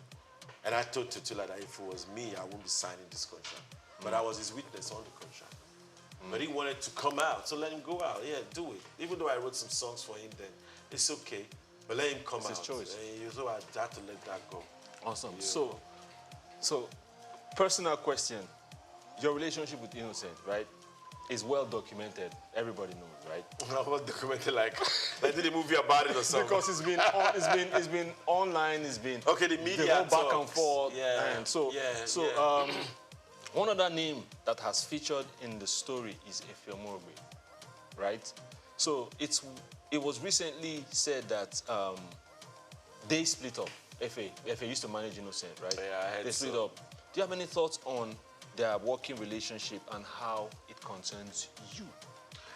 Well, I made my views very, very open and clear the moment I heard that news. I said, I hope he left my Let Somebody Love You behind. Really? Yeah, because he put his name on my song as a writer. No, but I thought that had been squashed. Nothing been when squashed. there was we had we had that, but they didn't go all the way to finish what the mediators said they should do. They left it, they abandoned it. So what are you doing about that? I've that? not done anything yet. I'm still waiting for them to get their senses together. And I'm still waiting. Because I know you both were in courts, you had your lawyer. Yeah, they decided to settle out of court. Then, yes, I know about that meeting. Yeah. So what, are you able to speak about that meeting? Because I know NDAs were passed. Are you able to speak about it? Well, there's nothing to hide about it. It's just the fact that they didn't go to the extent that they were supposed to do. What was said give at the me meeting? credit for what my works were. And it was agreed upon? Yes. But they've not done that. From then till now? How long has that been? That's been some time. That's been some time. 2-3 years? Yes, that's been about 2-3 years. And I'm still patient. Still waiting for them to wake up in the morning and say, I'm supposed to do the right thing. I don't So the question now that this poses for me is, being that they agreed at the mediation to do the needful. Yeah. It's a rhetoric. Why all the hula baloo all these years? It's been set up that you didn't know what you were saying, that it wasn't, you didn't like the music. Why did all that happen? They only just try to discredit me. They only just try to discredit me and discredit my personality and put me down like I'm not somebody they should be listening to. That was all they tried to do. Why do you think they want to do something like that? Why would they want to try to do something like that? They should try to do something like that because it's like taking out competition, quote and unquote, right? Of course. So most of the niggas don't want no competition. Similarly, they play my video for television. It's competition. And they're not ready for the competition. Right. Okay, so do you feel misunderstood by sections of the audience? Because I'm asking this coming from Hard Life, smash hit. Yeah. I'm coming from Ahead of the Game, smash hit. Yeah.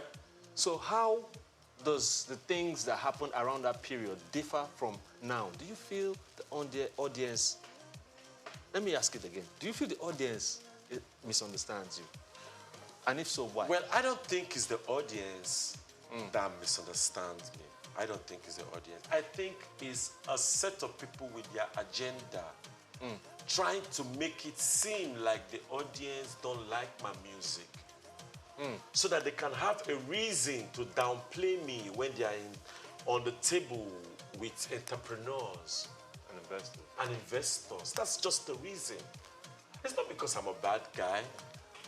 It's not because I'm You look like a bad guy, though. No, I may look like a bad guy, Yeah. But inside, I'm that guy to make it happen. Like Eclairs, right? I'm that guy. Just say, what's the issue? That's the reason why you can see me doing the Plantation Boys project on my own. Because I'm that guy to make it still happen. I was going to regardless of whether there's sponsorship or there's no sponsorship. When I came to the game, there was no money for Plantation Boys. We didn't have any money. I kept on the program. I kept on the process. I believed in the process. And I kept telling them, believe the process. Until the process paid out when we went to the Rothman's Groove and we were able to have money to record our debut album. If I didn't believe in the process, I won't be here today. I won't be here today. I remember Rothman's Groove. Yes. 97, 98? Yes. You guys were big at the time. We were big because the sound was big. We were nobody. Oh my goodness. We were nobody. The Nobody music knew was us. massive. But the moment you heard us on stage, we were sounding like Drew Hill or like New International. Edition. Yeah, because the standard was not all about where we were, but what was upstairs. It wasn't ever about the music. But the music. So that's the reason why people see us that way. We didn't have an album out, but we were big. We didn't have a private house of our own. We were squatting with people, but we're big. We were having people come to our house to come and visit us, plenty people. We didn't have our own personal car or bus to convey all of us, but we were big. Why were we big? It was because of the work we put in. And the people loved the work. So they regard us as our work. So you are as big as your work. You're not as big as how much money you think you have in your bank from last year. You're as big as your presence What you're doing now. currently. And that's how the people took to us. And they really respected our craft. And they saw the vision about where we were going.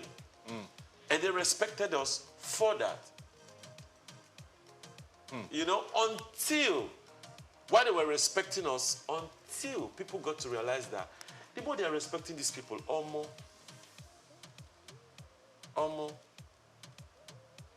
that guy, we have to make sure nobody talks anything about him. And that was how they started targeting me. Again, I'll ask why. As then, yeah, because they don't want no competition, bros. They don't want no competition. You were actually ahead of the game at the time. I told them I was ahead of the game in 2005. I told them I was ahead of the game in 2005. And I was even asked to take that song down, and I refused to take it down. Whoa, please speak on that. Yeah, I was asked to take it down. I was asked to take it down. I was actually approached. Take the music down. By whom? I was approached by the owner of Hip TV. Okay. I was approached by him in Abuja. I was not approached in Lagos. I was approached in Abuja. Like they traveled to Abuja to meet me in Abuja. Why would he ask you to do that? Because they damn hip hop world, me they check my profile, say me better than they, let them got myself signed. Mediocre, time to resign. I knew they'd be mediocre since 2005.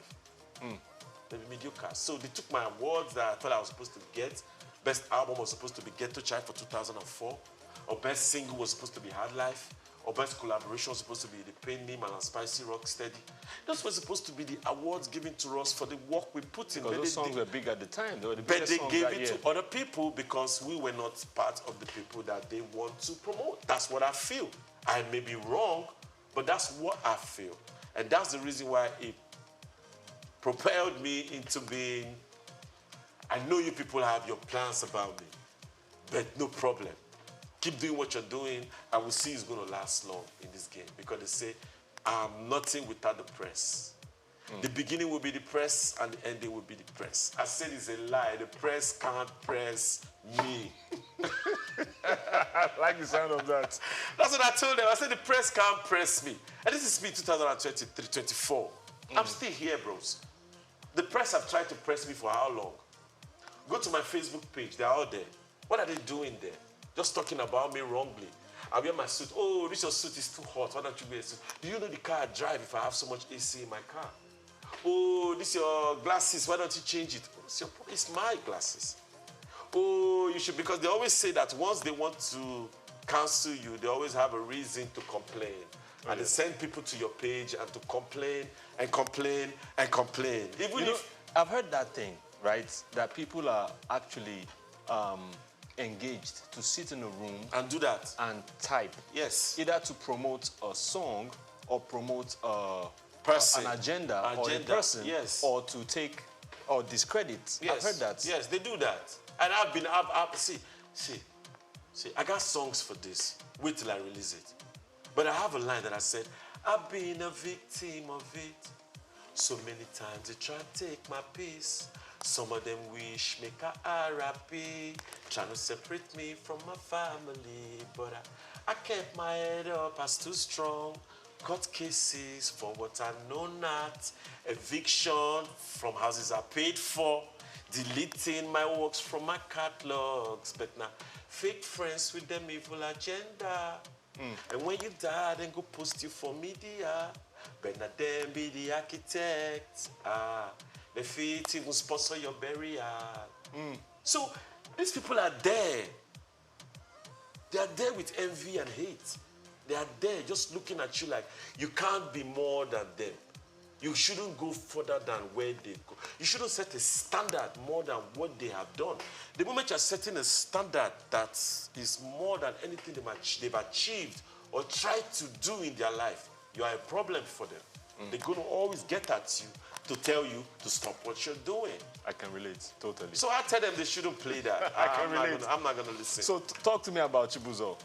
I love Chibuzo. Chibuzo, how did he get onto the Plantation Boys? How did he get in? And just tell me Chibuzo's story. Chibuzo, I virtually I heard him.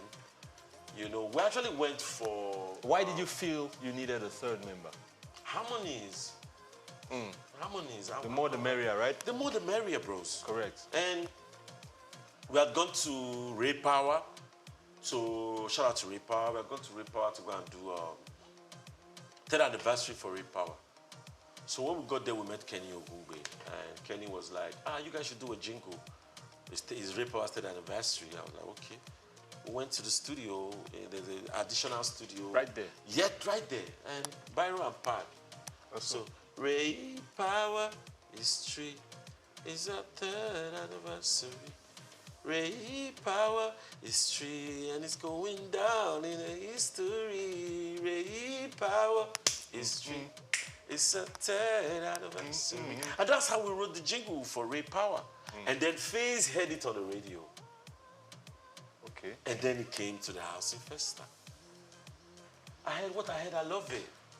I'm like, wow, well, thank you. And it was like, he sings too, blah, blah, blah, blah, blah, blah, blah.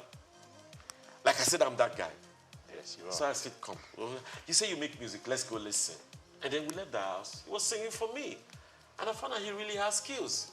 Oh, yeah. And I told my friend, my partner then, that this guy has skills, Benny. That harmony would talk. I said, this guy don't get the harmony. We made this guy for joy. That was how the conversation to bring FaZe into the picture started. And then I took him to the karaoke competition at, what's it called? At Demola Tokumbo or something. VI. Something. VI. Yes, yes. I paid for his fees to compete. Only that they didn't know that I had plans to make him a plantation boy. So we went there, we won the money. Really? We wonder who's going to win FaZe.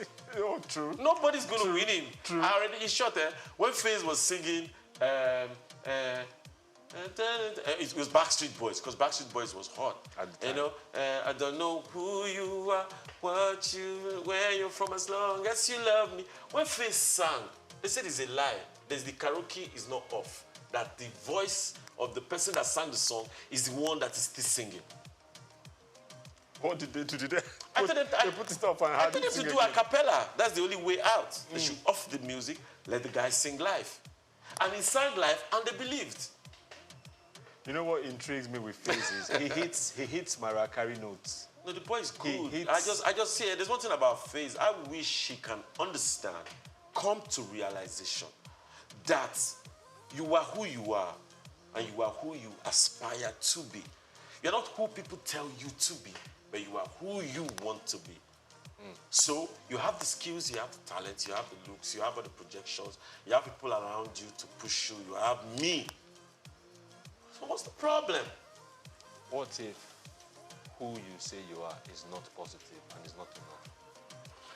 Then you have to believe in people. You have to believe in, because sometimes the person that believes to take you. The person that believes in you will tell you you can do it. Correct. And that's the encouragement. You know, like I said, I like to be a football coach someday. You're one of those people. Yeah, I'm one of them. Trust me. I'm like Alonso. See, Alonso went undefeated in his whole league. That's the kind of coach I like to be. Or maybe train a boxer. I'm that guy. I can't do it. Like, I know it's at the back of my head. All I have to do is, what is our obstacle? What are we up against? And how do we beat that? Then we go, we plan it. We discuss it for hours, days. We come to a solution. We move towards the... Where's FaZe right now? I wouldn't know. Maybe he's in Abuja or he's in Lagos. Does he have new music? I don't think he has any single out yet. Maybe he's working on some. You know, he should be working on some because his fans are really...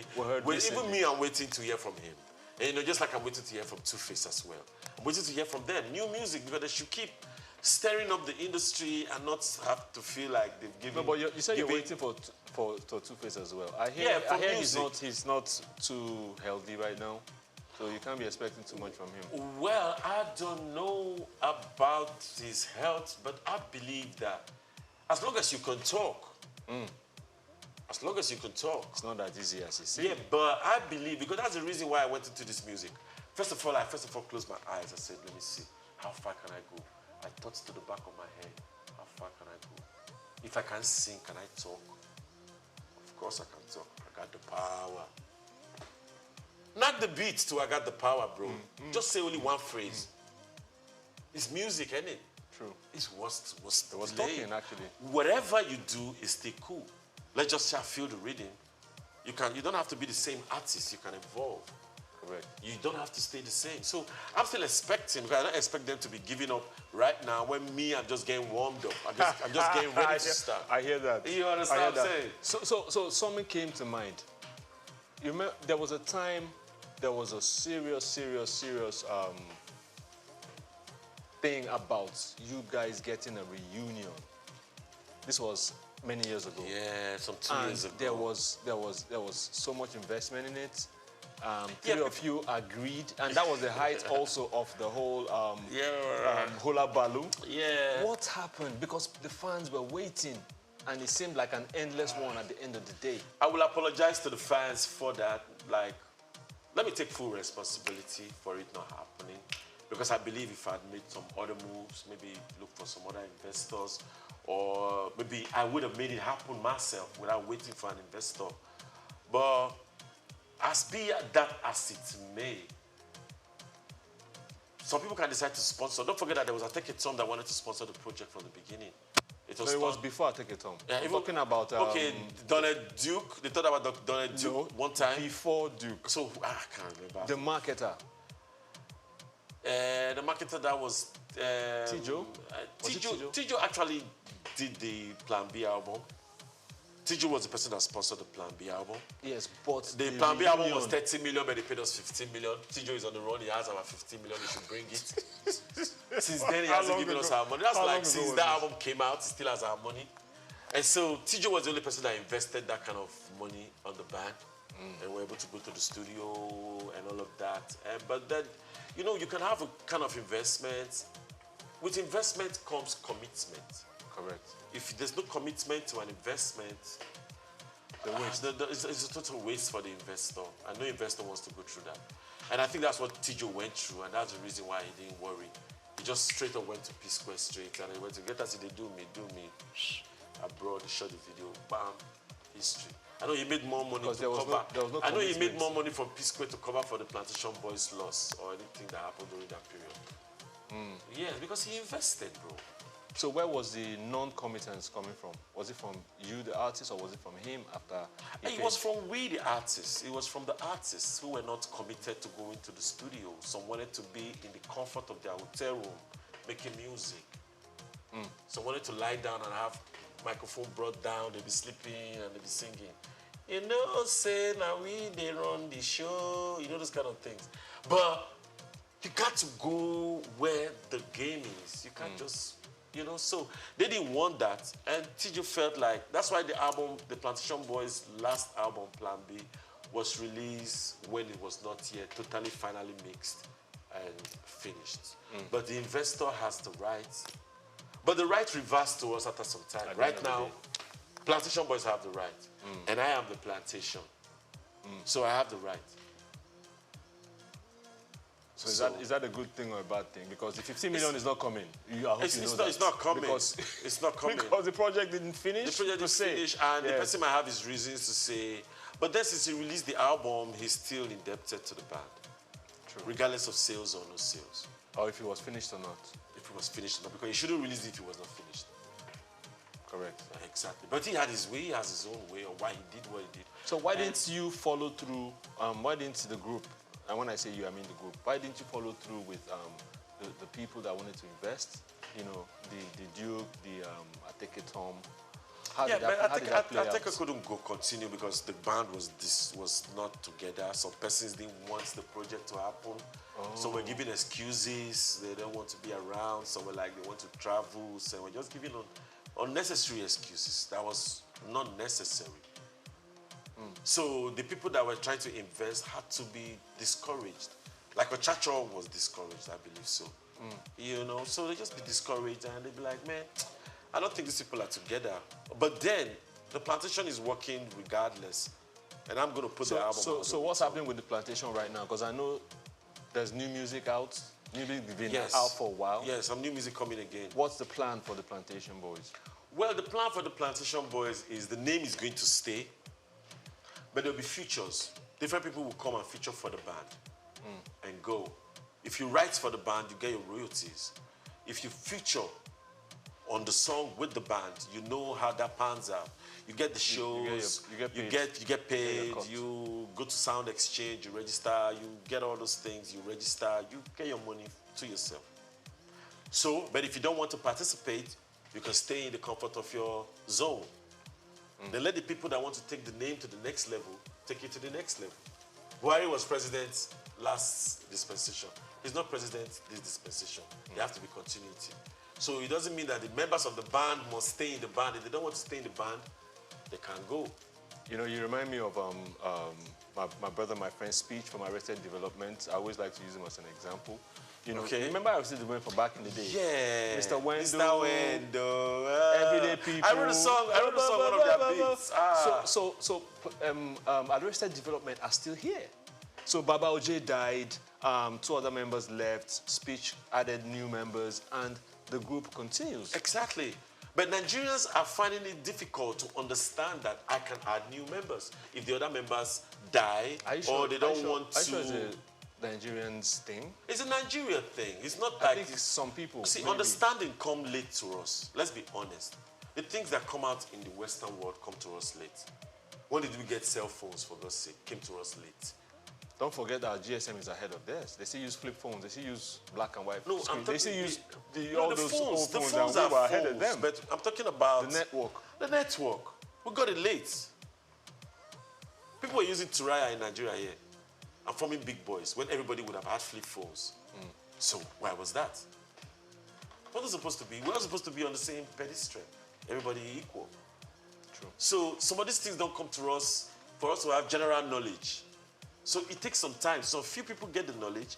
Before they can pass it to the rest of the people, the harm is already done. So that's where the media has to help in sanitizing the society and send information to the society on time for them to be aware. Positive information. Positive information. Good information. Yes. Helpful information. Yes. Which is what we do here at Souq News. You guys are doing a great job. IL 104.9 FM. That's what we do. You guys are doing a great job, man. Shout out, shout out, shout out, shout out, shout out. You know, you guys media is the best, man. Perfect. Right. Man, you guys blew my mind when I came here. I won't bring my employment letter when I do the job. so but I said that the Oga chair I want to sit down. No, I don't want to get a job for another place. So the Oga chair I want to sit down. That chair, I love that chair. You see that chair, see the view. Can't tell it.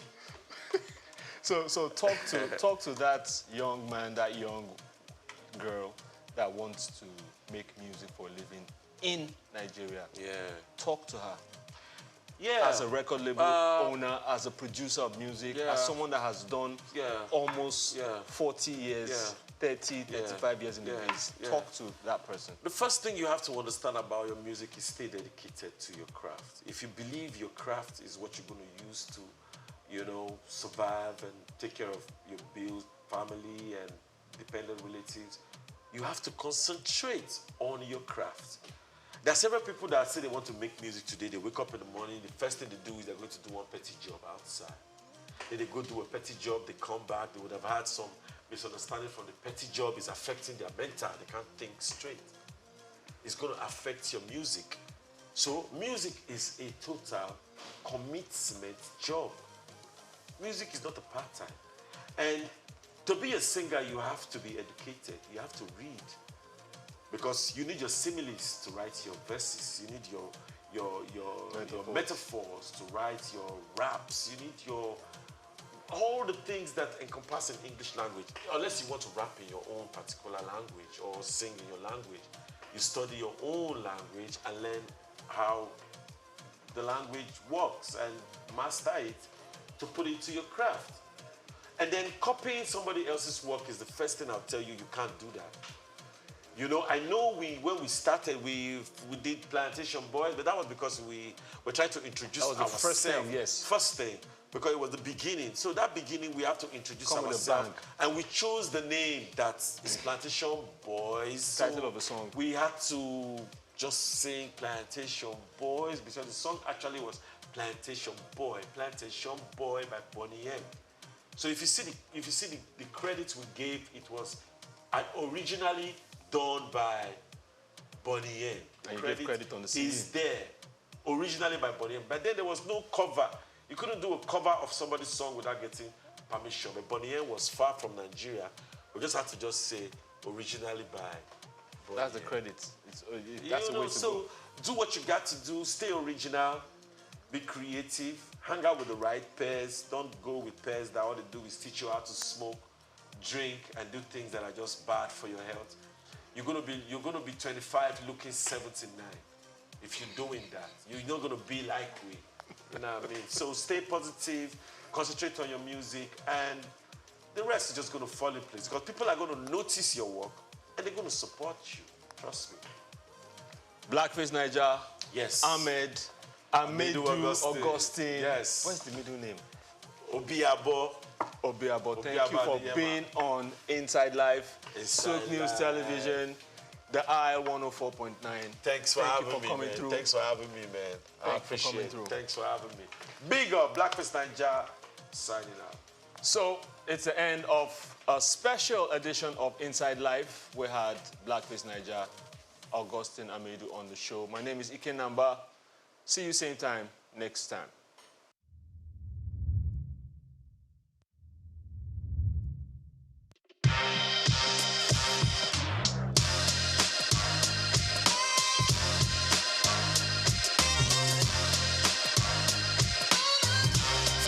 The unexpected rise of Ankara fabric in West Africa has transformed it from merely an industry into a vital part of culture, identity, and art woven into everyday life. This evolution has encouraged many to enter into the business side of Ankara. Today, the fabric is not only worn, but also used in interior decorations and artworks, making it a significant item in our changing world. Despite this, the industry stands at a crossroad, balancing tradition, modern challenges, and global market demands. My name is Grace Komolafe, and I invite you to join me on this second episode of Ankara as we explore the current state of production, the hurdles it faces, particularly in Nigeria, and the abundant opportunities that exist within this vibrant sector. Ankara's journey from West African markets to the global stage highlights its enduring appeal and the resilience of its producers. However, to fully harness its export potential, addressing quality, policy, and logistical challenges is essential. Ankara has become a global fashion statement with its bold patterns and rich colors now staples on international runways, reflecting a growing appreciation for African aesthetics. Nigeria and Ghana have long anchored Ankara production, keeping alive an industry with deep cultural significance. In Nigeria, there is a specialized market where you can find all kinds of Ankara fabric to suit your needs, whether for business parties or home use. Are you aware that Oshodi Market in Lagos is the major Ankara market in the country? People travel from every part of Nigeria to this market to make purchases for different reasons, either for Ashwebi, different occasions, or for business. In this market, you would find importers, you would find wholesalers, and again, you would find retailers. Are you thinking of going into Ankara business? In this report, we have more information to share with you. No, this one is a different company.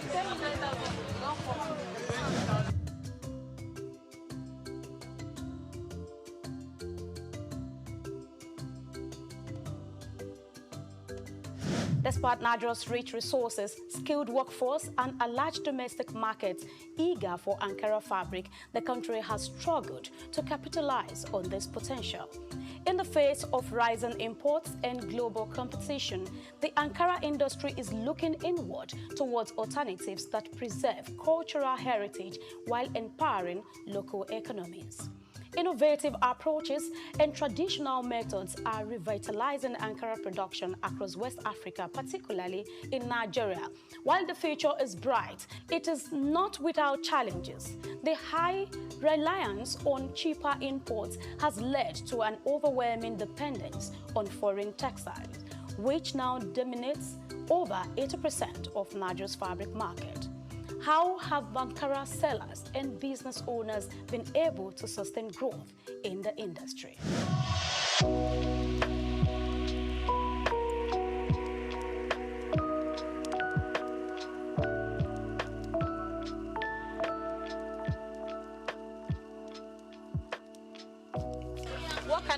do you sell? Big or small? We sell big, small, and medium range. Oh, great. I think this is the first person I'm meeting that sells 3 categories of Ankara. I actually met people that does medium and small. I met someone that does just the small. So good to know that you are doing 3 categories, big, medium, and small. So why did you decide to go into a full-blown Ankara business? Because any customer can walk in now and request for small one. I will attend to the person. If you want medium, I have. If you want big one, I have. You don't want to lose anybody. I don't want to lose anybody. You like money. I'm people man now. I suppose like money very well. When someone is alive, when you're going to be saying. So for now, things are so high. When I'm still learning this business to my master, that time it was 700 or 600 like that. So things started increasing every day. So that is the problem we have. The customers are complaining. This are complaining. Both people that are coming from far journey saying that after this, there's no much gain on it again. So that's the challenge we have.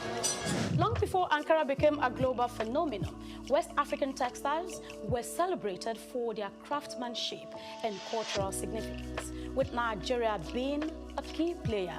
Today, Nigeria's textile industry has faced significant challenges over the past few decades, despite the country's rich potential in cotton production and a historical legacy of vibrant textile manufacturing.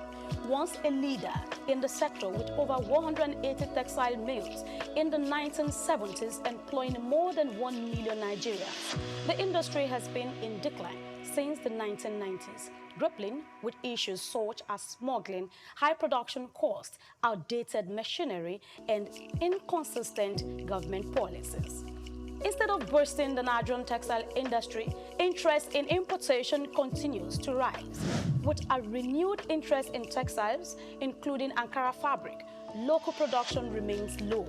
An influx of cheap imports surged over 100% to 365.5 billion naira in 2022, undermining the demand for locally produced textiles.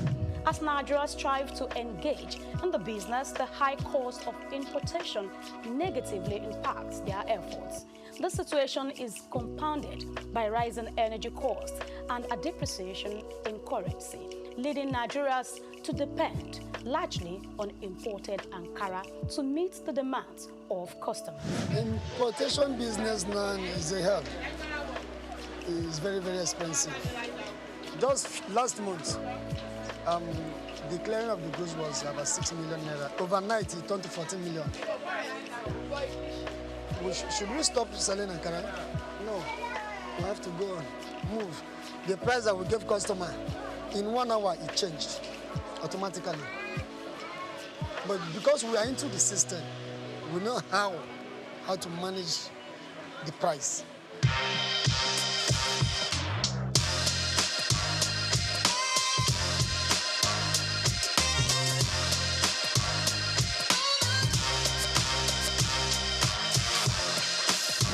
As customers become more conscious of their environmental and social impact, the demand for sustainable and ethically produced textiles is on the rise.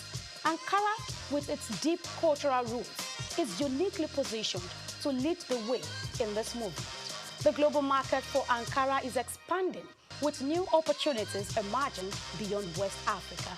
However, tapping into these markets requires strategic planning, quality assurance, and effective marketing. Actually, like, the person wants to do the business, it depends if you have the money, because this business now is all about money. Capital intensive. Capital. No amount of money that is enough. No amount of money. If you have 10 million, 20 million, 100 million, you can start up something, because when you check this one now, this level now, for one level now is almost 48,000 or 37,000. So when you now calculate 1 line, 2 line, 3 lines, so you can see that it's millions of money.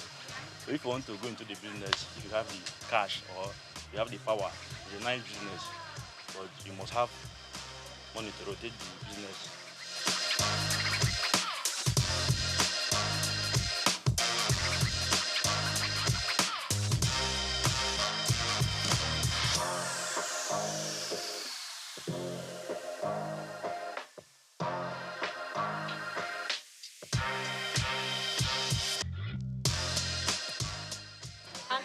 business is not a child's play, I must say, with what I've heard today. You want to go into Ankara business, of course you can start a very small scale. Do not say no to small beginning, do not despise little beginning. But I must say, if you want to do a big time Ankara business, it's not a child's play, you must be ready for it, I tell you. So for instance, you have this line, like I mentioned earlier, you'll be having this pack goes for about 40-something thousand, and you're having a couple of them. So you see 1, 2, 3, 4, 5, 6, 7, 8, 9, 10, 11. I mean, the number you keep counting. Did you see? Same colors, and we're having different designs. It's not a child's play. Millions of naira goes into this business, and you can see this is Oshodi, where Ankara business takes place, the real business. This is where it happens. Yes, from all over the states in Nigeria, they come all the way to Oshodi to do their biddings in Ankara business. The Ankara industry, a cornerstone of West African culture and economy, is deeply influenced by government policies. Yet, the implementation of these policies is not without its challenges. Bureaucratic delays, corruption, and inconsistent enforcement often undermine their effectiveness. The success of the Ankara industry is intertwined with the government's actions. Thoughtful policies and effective implementation can drive growth. Moreover, regional and international trade agreements such as the African Continental Free Trade Area AFCFTA offer new opportunities for expansion and collaboration. The future of Ankara lies in the hands of the next generation. Young innovators are reimagining what Ankara can be, blending tradition with modernity and driving the industry forward.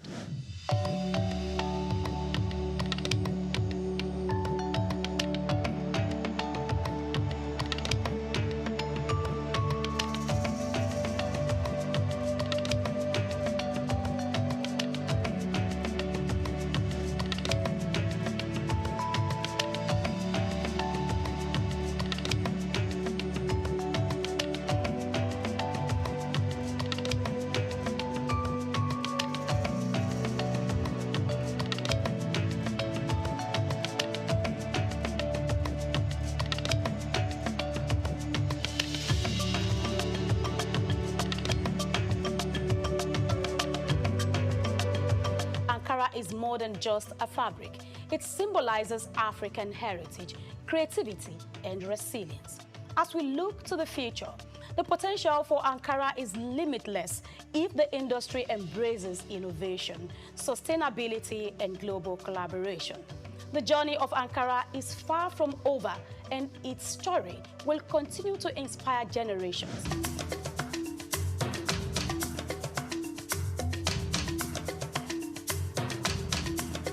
As we conclude our journey through the vibrant world of Ankara, we turn our attention to the future. What lies ahead for this iconic fabric?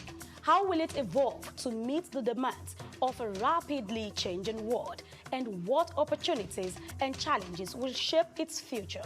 Questions you may have quality answers for. See you again on another interesting topic on Souq Perspective.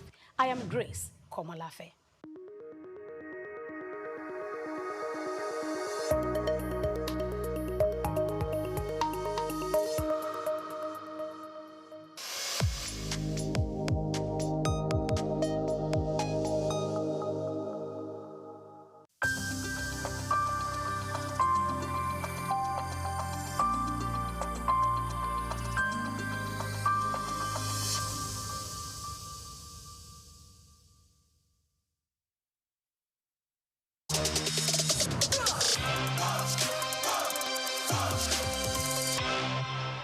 I was born on the 16th day of October, 63 years ago. I'm from Opobo, yeah, and went to school. I'm from River State, from Opobo in River State. Went to school in Port Harcourt, lived in Port Harcourt all my life, from primary to secondary school to A-levels. Then after A-levels, I got admission to Unilag. Immediately after Unilag, I got married. And I've lived in Lagos ever since.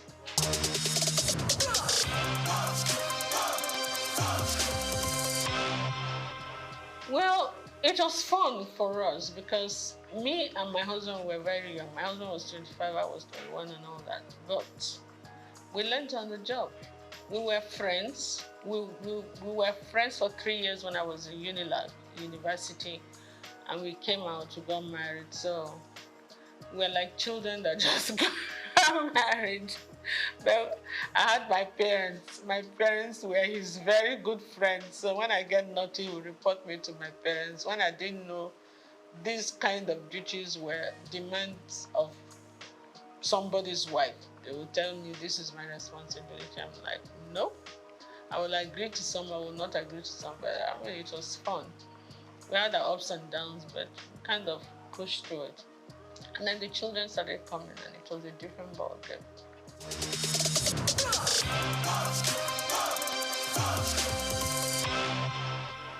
You know, when you come from that kind of family, it's like part of your system. You don't really regard it as anything anymore.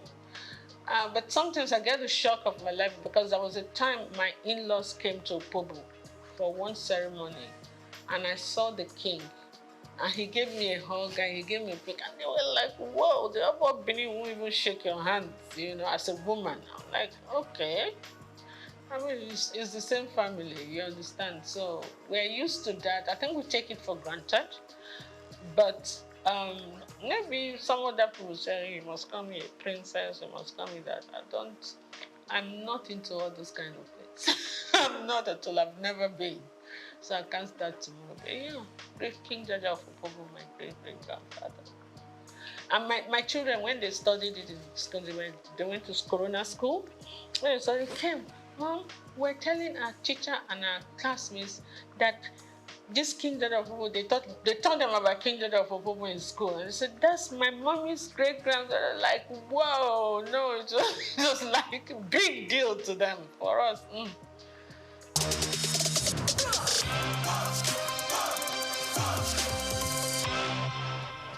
Absolutely, upbringing.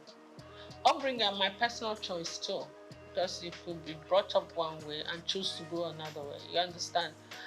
One of my philosophies in life is like this: you're not the tallest in the world, you're not the shortest, you're not the prettiest, you're not the ugliest, you're not the richest, you're not the poorest. Oh, of course, get with it. Do you understand? If you're looking for beauty, there are more beautiful women than you. So if you're looking for ugly, there are uglier women. If you're looking for tall, you're looking for it. So what is it? Do you understand? You didn't come into this world with anything. You're not going to go with anything. So just be grateful to God for whatever you have or whatever you are. Work towards improving on it, improving your relationship with God Almighty and improving your relationship with your fellow human beings. That's my philosophy in life. So what's the point of carrying all the air and chips on your shoulder? It makes life heavier for you.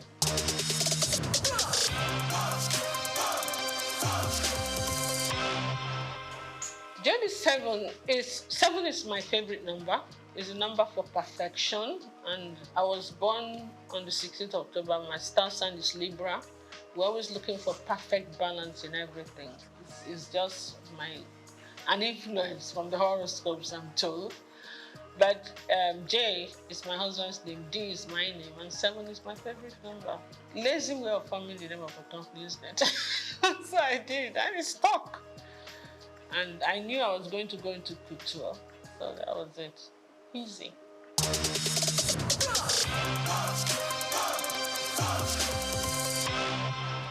I was a victim of circumstances. I keep saying it. I didn't really come into business to be a fashion designer, to go into fashion, and creativity has always been something that's innate.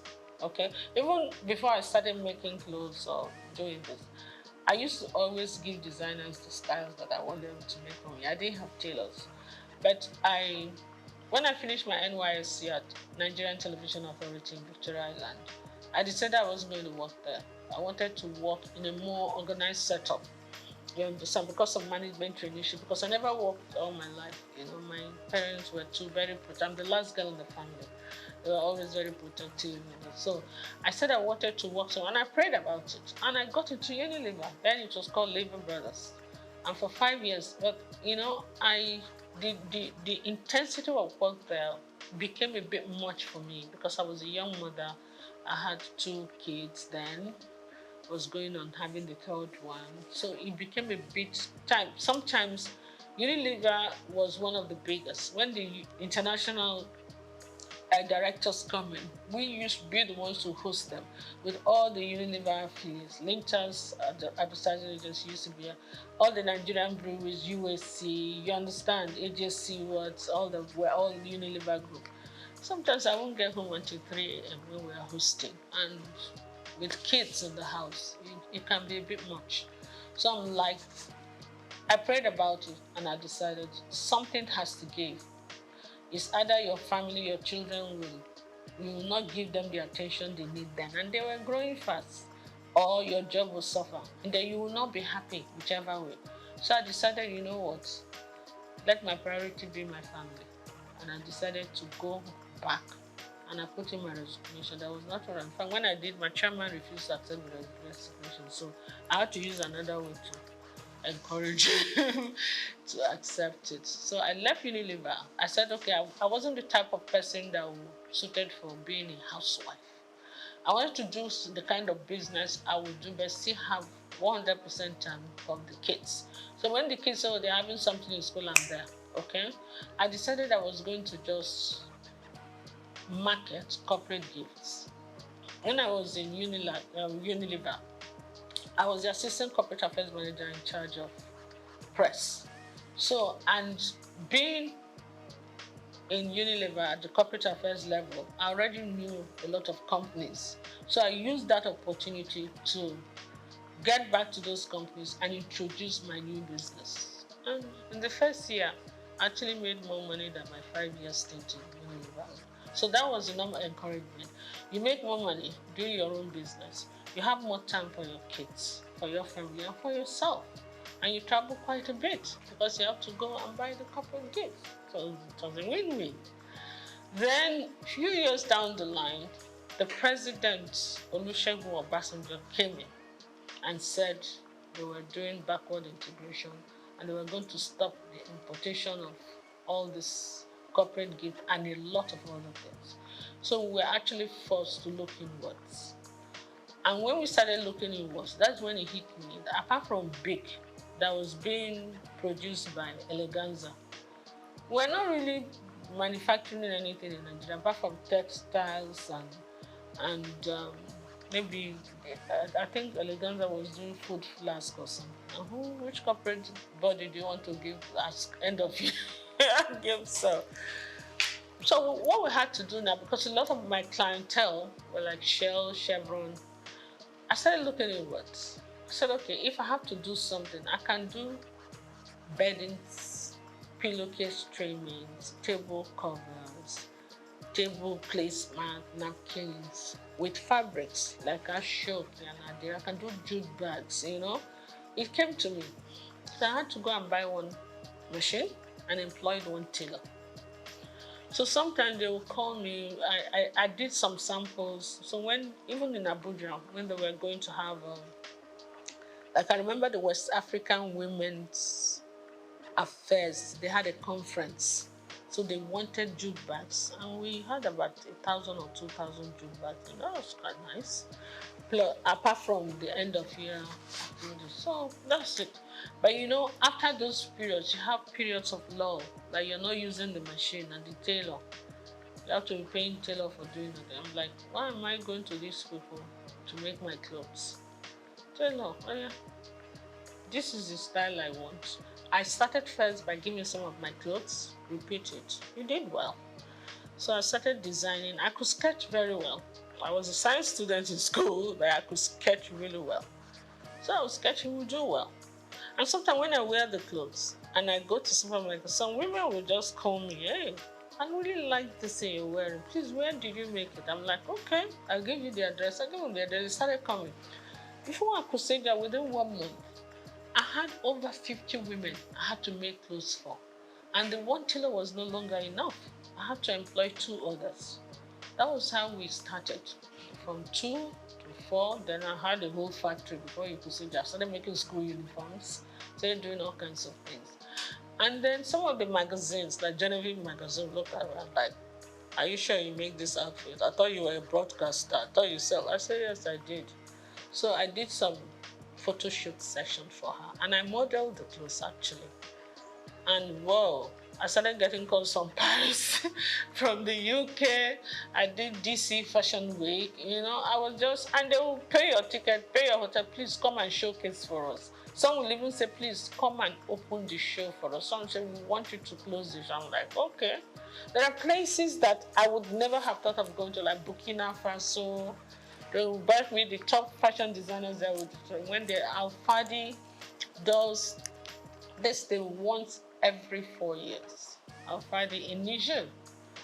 The Niger government sponsors it. He calls all, including Elisab, every international designer, they will go, especially the Moroccan ones, those North African ones, Indians. So they invite one designer from each country.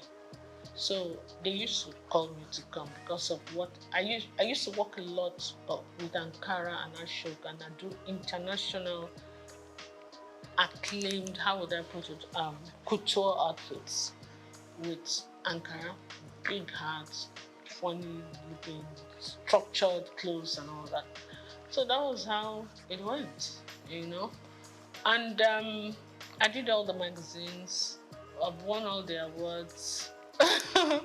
So after a while, you know, I started thinking of concentrating on exports. In the process of doing that, my husband took ill. After 2 years, we lost him. So when I came back home, I gave a lot of things a lot of thought. My kids were still in school. My daughter got married. She was in Australia already. And then my kids, my two boys were still in school. So I said, look, this fashion design group is not going to pay school fees in pounds sterling and dollars. So I said to myself, you know what? Why don't you give the man hours to the industry, the family business that were yielding the most income? That was how I started kind of just saying, you know what, let me just minimize it a bit. My core clients were still coming. So I kept the tailors, my experienced tailors that worked with for years, I kept them. I kept few of them. And I kind of cut down on that business. I said, you know what, let me just go and face the family business and do this for the people who really know what I'm doing. And word of mouth goes. So I'm still doing that, but my priority is really not that, you know.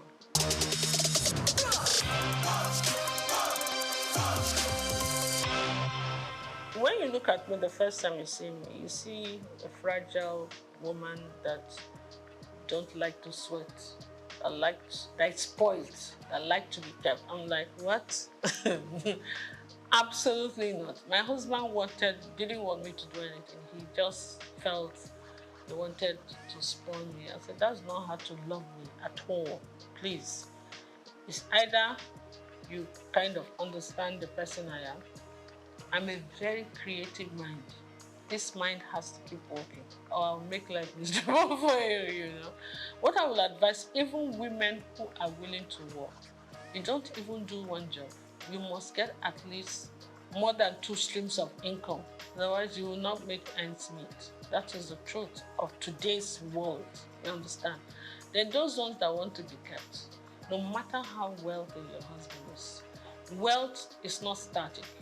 Some people start today. When they retire, everything goes downhill. Some people mean well, they love you, they want to take care of you, but nature calls. They part ways. Some marry other women, some leave, some die. You understand? So anything can happen. I will advise them, everybody, try to be as independent as you can, financially independent. I think you actually earn more respect when you do that. And then also, when things don't work out too well for the husband, no matter how rich you are, you don't have to put him through too much stress. You can take care of yourself, you take care of him, you encourage him, but let him not feel that the world has come to an end. You know, a man feels happy when he knows that his back is covered, even when he's not making it. You understand? It doesn't make him lazy. It makes him very grateful. Yeah. So I will advise everybody, get something doing. Do something that will enable you earn good income if you can. Do something that you also enjoy doing.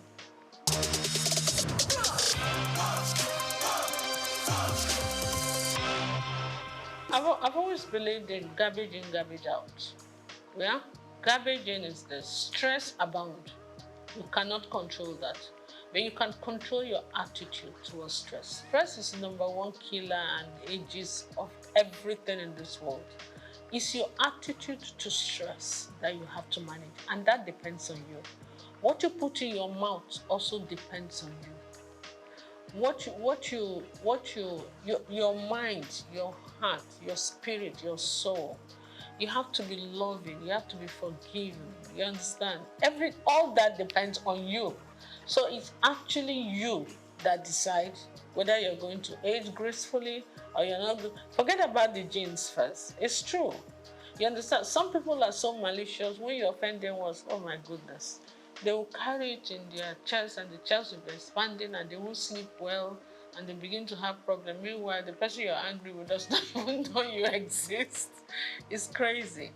So for me, it's just be free and take life easy. Take it as it comes and always be grateful to God.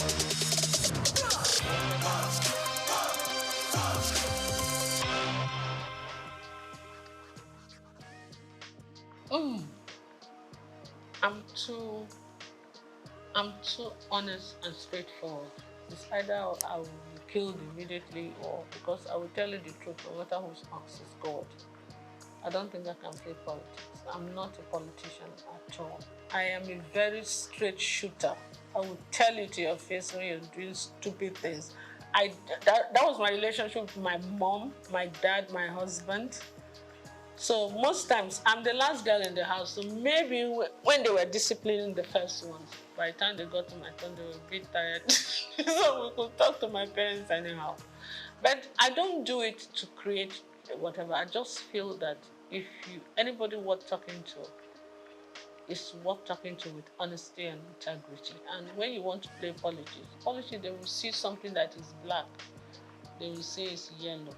I can't do that. For the love of me, I can't. So politics is not my call. And because of that, they will not allow your creativity to come out, your sincerity. What's the point?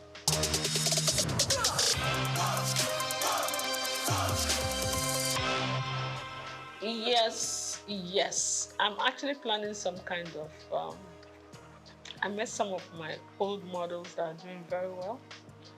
And you know, when you deal with a lot of these girls, some of them have traveled with me to Niger. Sometimes they'll tell you, bring 2 of your models. You know, some of them, we have very good relationship. We're going to do a reunion one of these days. It will be fun. And they are all calling, when are we going to do this? I say, don't worry, we'll get a reunion done. Because we need to revisit the fashion industry, see how things are going. They're doing well. The new ones are doing well. And I just pray that the environment will not discourage them, you know?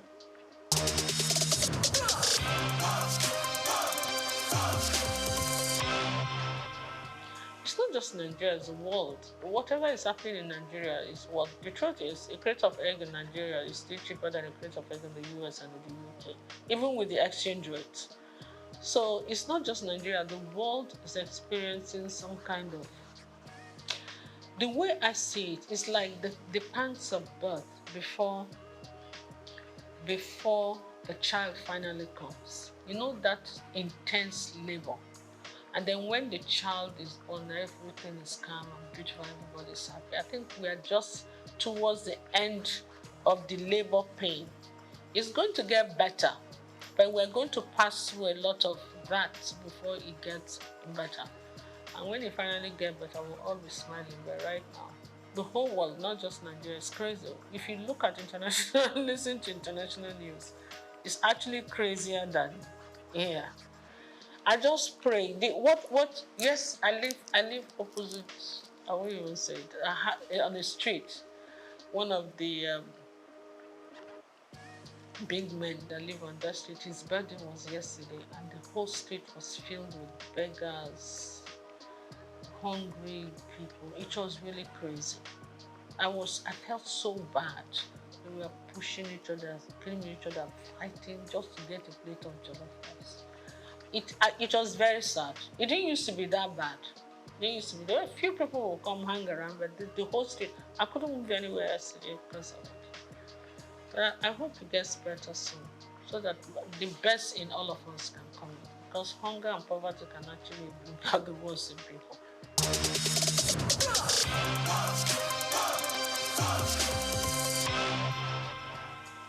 Naturally, yes. I have an NGO that I do. What I do, I take girls, young girls that are not able to complete school because of poverty, and I educate them. You understand? I try to pay school fees, help people, and I believe in education a lot. Yeah, because I don't believe in giving you the fish. I believe in teaching you how to fish. I have few of them from my place come stay with me. Some of them are able to stand the discipline. Some of them are not able. So the ones that are able to they stay, and they do very well. Some of them I train from a distance and they do well. So I've had university graduates, I have A-levels, I have all kinds of things. That's what I do. And most people come to me naturally, not because I'm a trained mentor or anything. When you do anything out of love, an act of sincerity of purpose, and because they see you as genuine, they listen to you. You understand? When you mean well, you tell people the honest truth, and they, it's not easy sometimes, but yes, a kind of mentor.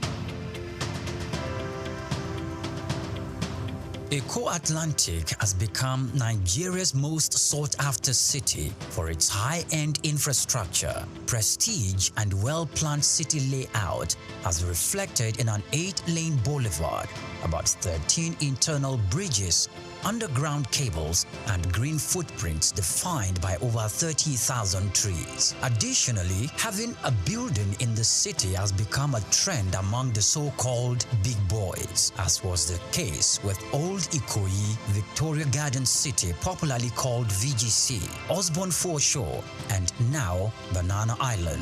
In this special report, Bayo Olaoye states that this talk of "I belong" and the prestige mentality has also spread to the big firms. Before now, Kingsway and Ozumba Mbadi were used to say that Victoria Island were the go-to locations for high-rise office buildings. These locations are home to iconic developments such as Kingsway Towers, Heritage Palace, Fanfa Towers, the Wings and the Waves, among others, making them Nigeria's equivalent of Silicon Valley. The Eko Atlantic City was modeled after the skyscraper district of Manhattan Island in New York City. It has become the new destination for big-ticket corporate firms which are building or relocating their new headquarters to the 10-square-kilometer city, rising off the coast of the Atlantic Ocean in Lagos. The city is attracting investment interests in both residential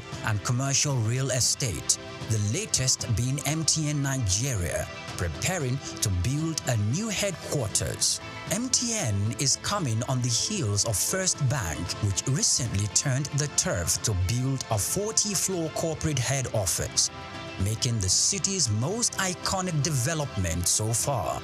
Prior to this courageous and ambitious entry into Eko City by MTN, First Bank, Dangote Group, and the Embassy of the United States of America have taken positions there. developing a new head office and a diplomatic facility respectively. Much earlier, a co-development company had occupied the city as the developer of the Azuri Towers, offering both residential and commercial facilities for high clients and corporate bodies. Arkaland Property Investment and Oak Homes are also in the city, developing A&A Towers simultaneously. These are the residential developments that will be standing on the 22nd floor and the 33rd floors respectively. Other developments are the Pan-African Towers by Periwinkle Residences, Eco Pearl with Champagne Tower and Eco Pearl Black Tower, Amni Towers and Ani International Petroleum Development Company, and Louisville Towers by Total Energy Staff Cooperative and Multipurpose Society. Louisville will comprise 300 residential homes spread between 2 towers, a world-class sporting center and a club, retail outlets and other facilities. It is designed to employ modern technology to achieve smart living and high standards. Eco Atlantic is an exclusive luxury city with superior infrastructure that appeals to the kind of investors we have seen in the city so far.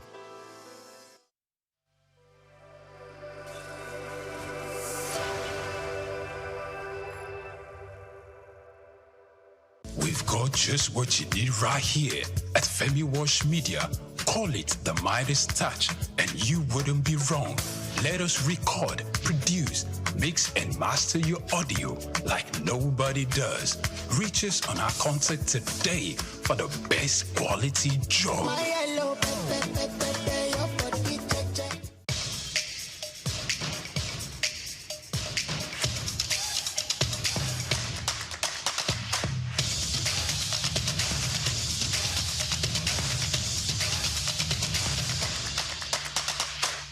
You don't have to be like an household name, like a big superstar before you make ends meet through music.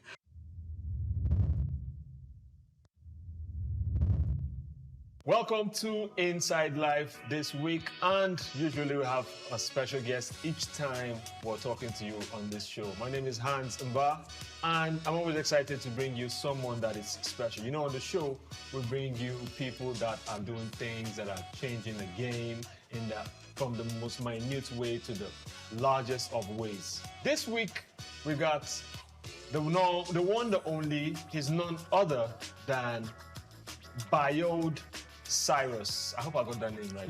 Biode Serious. Sorry? Biode Serious. Biode, not Biode. Biode. Biode Serious. Serious, yeah. What kind of name is that? Okay. Because I think I'm from the school of thoughts that your name precedes you, right? Definitely. So when people say your name, it should be easy to take away. Even advertising, they'll tell you it should be something that's memorable, something that you want to go with. Oh, true. Yeah. So tell us, what informed the name? Okay, the Biode is from, my government name is Abiodun. So the Biode is from Abiodun, it's a B-I-O-D. Then serious among, if you like familiar with astrology and astronomy, among the stars, the brightest of the star, the dog star, it's called Sirius. So that's why So how do you spell that? S-I-R-I-U-S. Sirius. Yes, okay. yeah, S-I-R-I-U-S. So I thought it was like serious. Okay, like someone serious. No. Okay. Actually, there's also serious, the radio. XM, yes, most definitely. Yes. Nice. So introduce yourself. Tell us who you are. Just give us a background about you, not the music now. Just who you are and what you do. Okay, my government name is Abiodun Adebayo. I'm from Ibadan, Oyo State. Why do people keep saying government name? I don't know, man. Government don't own my name. Yeah, I mean, that's the register. That's the name I register with, like, or any official. So I want to do. My name, you're my full name. Come on, man. Okay, my bad. I'm just kidding. It's all good. It's all good. Okay. All right. Abiodun Adebayo. I'm from Ibadan, Oyo State. I've been I'm a fiend for art, poetry. I'm a banker also. So hope you're not in trouble for being on this show. Never there. Never there. Because they're like, okay, now you have to focus. You have to choose us, or you choose them. No. I'm actually like on leave at the moment, so that's why I'm doing this. So you're a banker. Yes, I am. What did you study? I actually studied mass. I have a diploma in mass communication. I have a degree in English language. Wow. Yeah. Yes. Two of them. Yeah, pretty much. Okay, so tell us about what's new with you. What's up?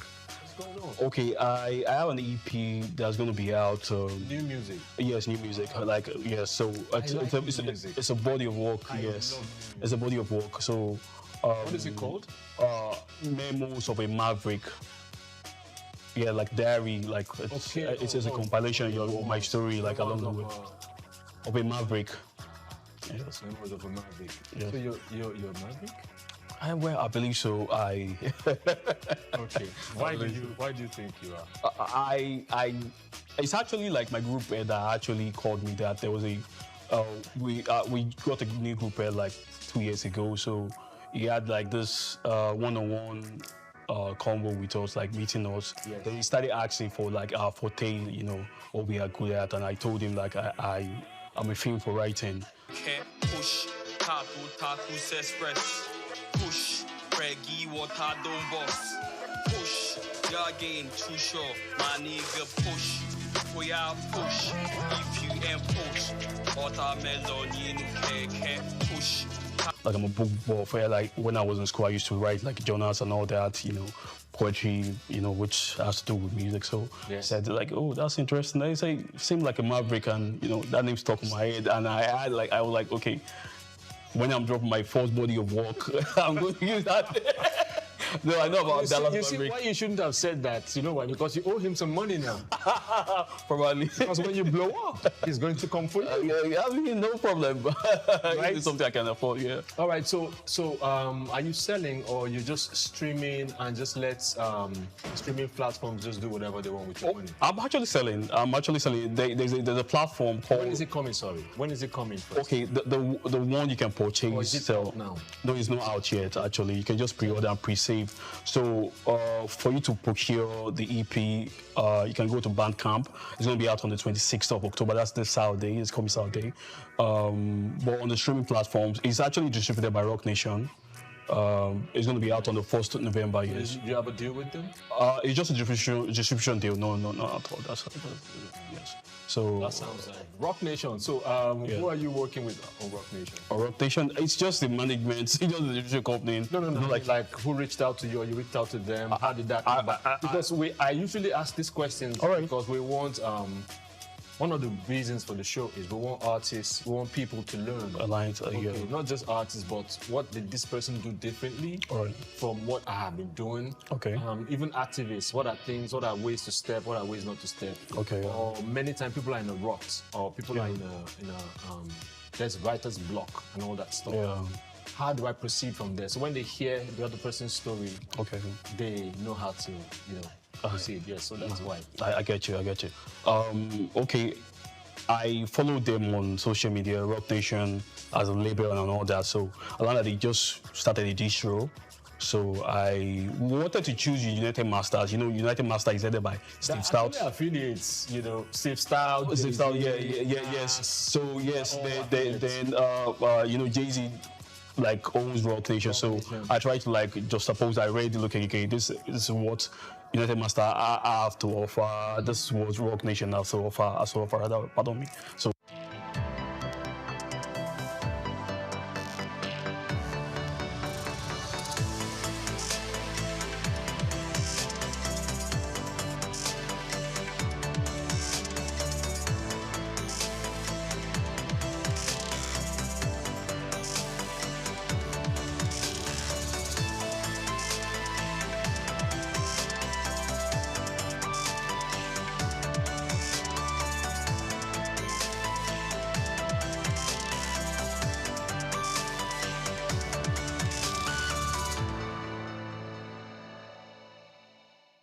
Optimism is a strategy for making a better future because unless you believe that the future can be better, you are unlikely to step up and take responsibility for making it so. Responsibility is the price of greatness. How else can one explain the thought process of a 24-year-old youth leaving the luxurious comforts in the United States to fill in for his incarcerated father in sub-Saharan Africa, Nigeria, and run a family business holding the fort till stability was achieved? This is the story of Abdul Samad Rabiu, an unassuming, silent achiever.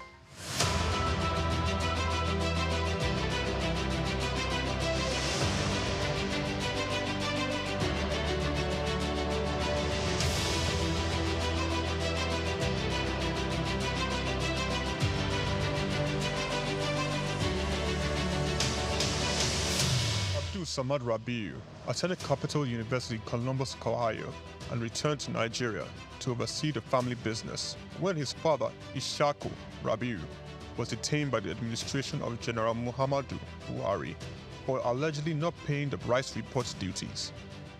Not only was his father under investigation, the family business was under scrutiny. These harsh realities of being thrust right into the middle of it all shaped the young man's resolve to hard work in silence.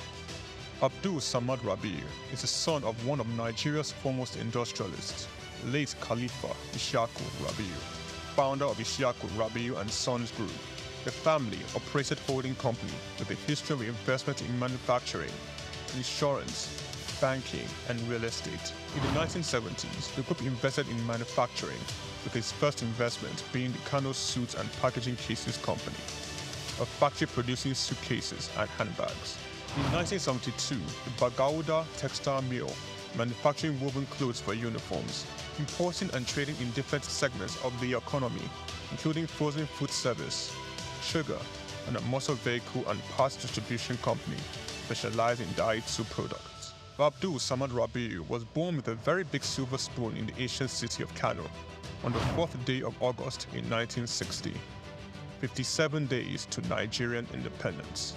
24 years later, responsibility beckoned. He was in the family business till 1988.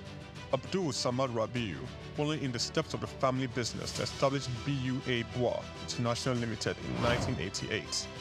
Solely for commodity trading, Bois International Limited imported rice, edible oil, flour, iron, and steel. The much-needed wins to his sale came in 1990. The government, owners of the Dettol Steel Company, got into a contract with Bois to supply its raw materials in exchange for finished products. This was the young company's much-needed windfall.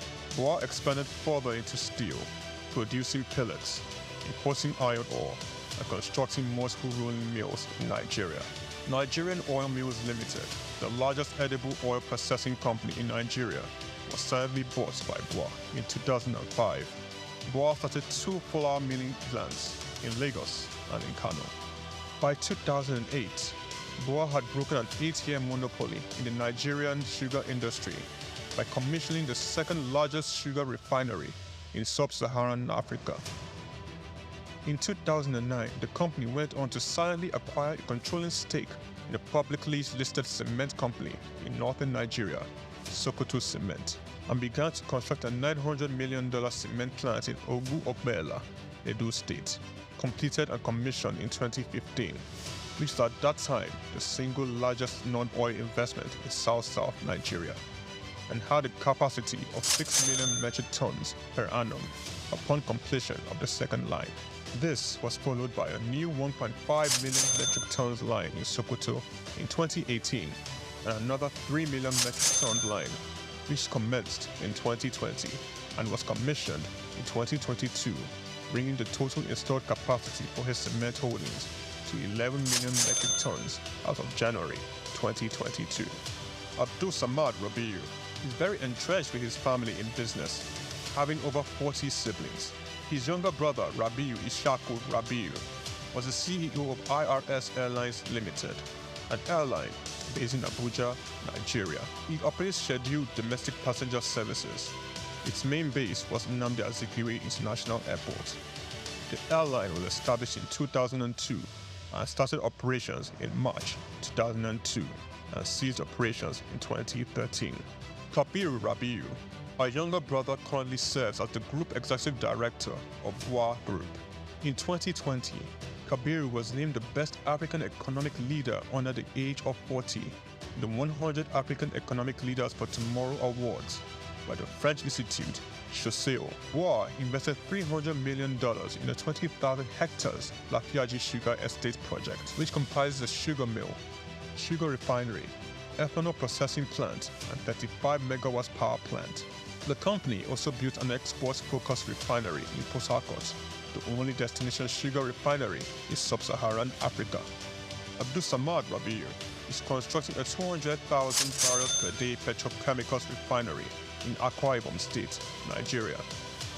The agreement was signed with Access of France in August 2020 for the refinery aimed at serving Nigeria and the West African petroleum refining needs. It is expected to be completed and operational by 2025. The privately owned Omu Obela Cement Company was in January 2020 merged with the publicly listed Cement Company of Northern Nigeria, where Abdul Samad Rabiu already held a controlling stake in the $3.3 billion transaction, and BUA Cement PLC was born. Abdul Samad consolidated all his food businesses in sugar, edible oils, rice, flour, and pasta milling into a new company, BUA Foods PLC. In December 2021, it was listed on the Nigerian exchange. BUA Foods emerged as a consumer goods leader in market capitalization, experiencing a phenomenal 206% year-to-date appreciation. Share prices soared from 65 naira per share in December 2022 to the current value of 379.9 naira per share as at 24th March 2024. In terms of fundamentals, BUA Foods exhibited robust financials with a 54% increase in profits to 105.6 billion naira in the first 9 months of 2023. Revenue witnessed an impressive 80.95% year-on-year growth, reaching 524.428 billion naira, and return on average equity stood at 43.42%. Despite challenges, Rabiu strategically increased his direct shares in BUA Cement by 56.37%, totaling 96.12% ownership. This move, executed on June 26, 2023, demonstrates Rabiu's confidence in his company's future growth. BUA Foods PLC and BUA Cement PLC companies are among the top 10 most valuable publicly listed companies in sub-Saharan Africa.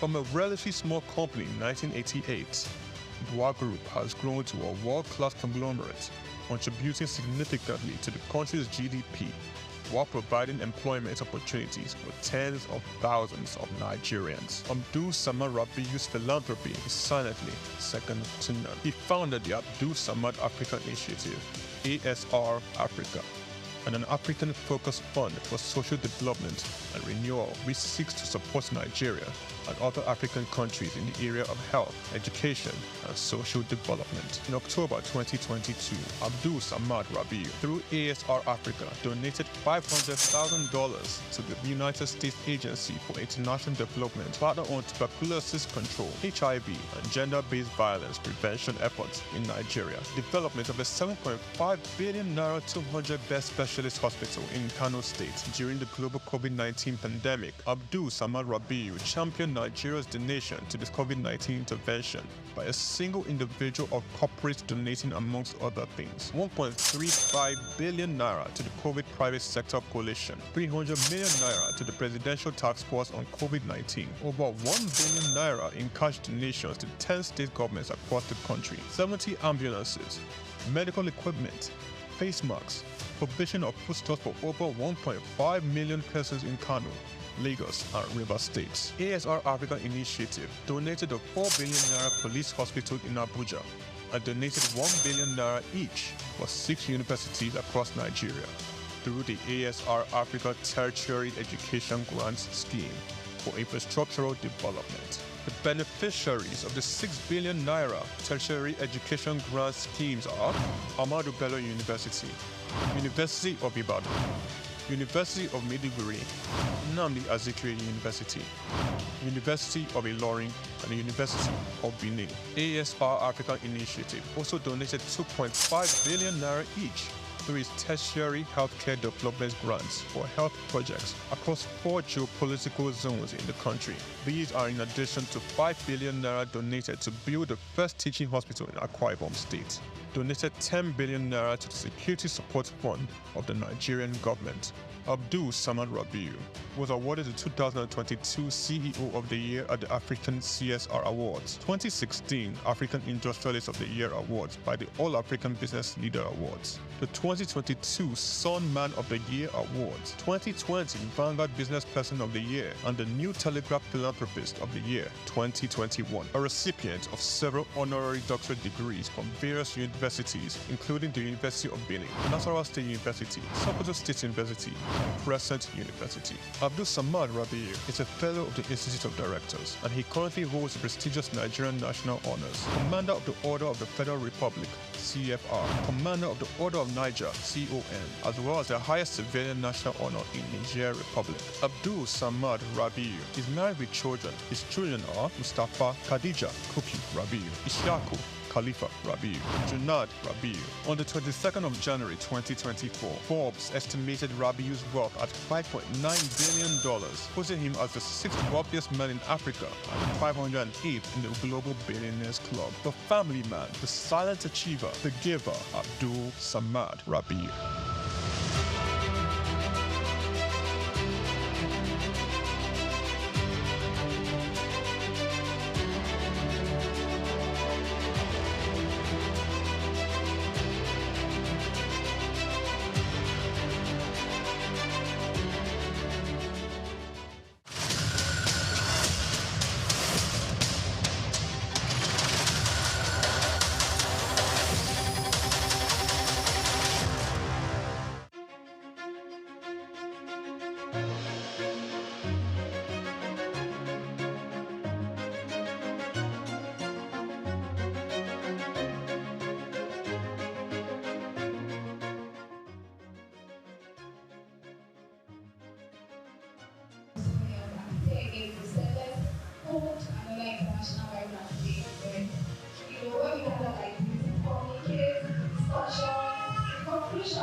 That's why you can see that MRC Nigeria is, is rated best when it comes to world best practice. So we have people from other countries who come, this is where you are. We have people from other countries who want to learn from us, who are from that activities here are gender responsive, gender free, we have our friends and all of that. So you get to know about us, about minors and so at this junction, I would want to call or recognize the presence of some experts. And first, I would like to call to the table our keynote speaker for today and the founder, Web of Art Foundation, Mrs. Andrew.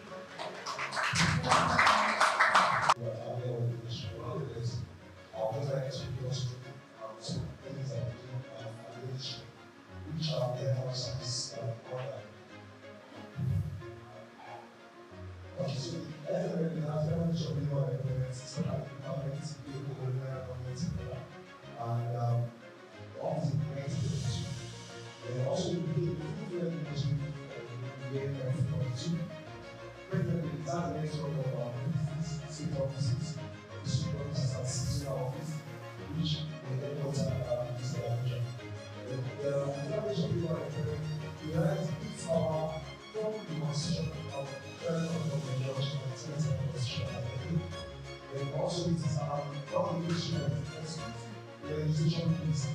We have our corporate ministries, which are like corporate business. We have exclusive. The Federation of the United States are exclusive legislation for our corporate. That means it's only the power is exercised in the federal government. So those things always have to be the federal government.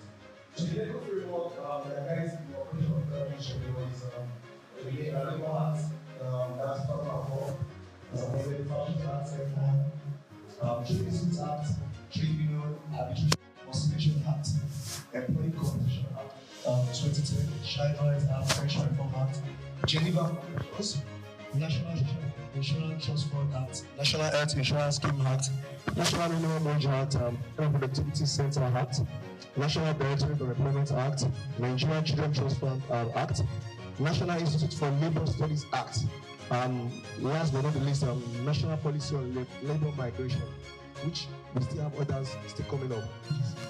It is important to know that the Employment and Wages Department is where the MRC, as MRC is the unit under the Employment and Wages Department. So the Productivity Measurement and Labour Standards, the Social Security and Competitive Department, the Occupational Health and Safety, Skills Development and Certification, then also Policy Analysis, Research and Statistics. To dwell more on the other departments, which are very key, because most times when you ask someone to, what do you understand that Federal Ministry of Labour and Employment does, they will just tell you they create employment, or that's the place where employment originates from. Most times people don't really know the other services or the other activities that is carried out by the ministry. So the trade test, which is a certificate for artisans in Nigeria, if one goes or finish from university, the person gets graduates with either BSc, BA, or HND as a case. Then most times people that actually go to learn that skilled workers, they actually learn handiworks. Which certificates do they get after, to certify that they're able to demonstrate that they can apply the skills learned? This is the trade test, and it's the skills certification department that issues that, which in Lagos State we have the office at Yaba, that's opposite to Queen's College. And it's also worth to know that that trade test certificate is equivalent to OND. Yeah, according to our assessment, it's equivalent to OND. So please, it's very important. All these other services are highlighted.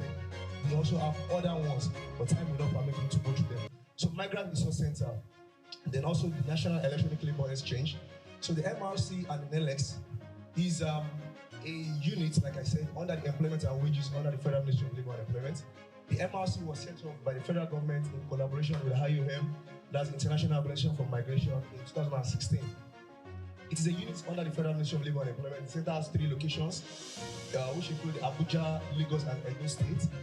Then, what does the MRC do? Or what does it stand for? Okay, it is an information hub for the provision of accurate information about migration, reintegration, and other support services for potential and return migrants and the general public in order to enable migrants exercise their rights and avoid exploitation, and also provide migrants with information on how their migration, remittances, and return plans can relate to development.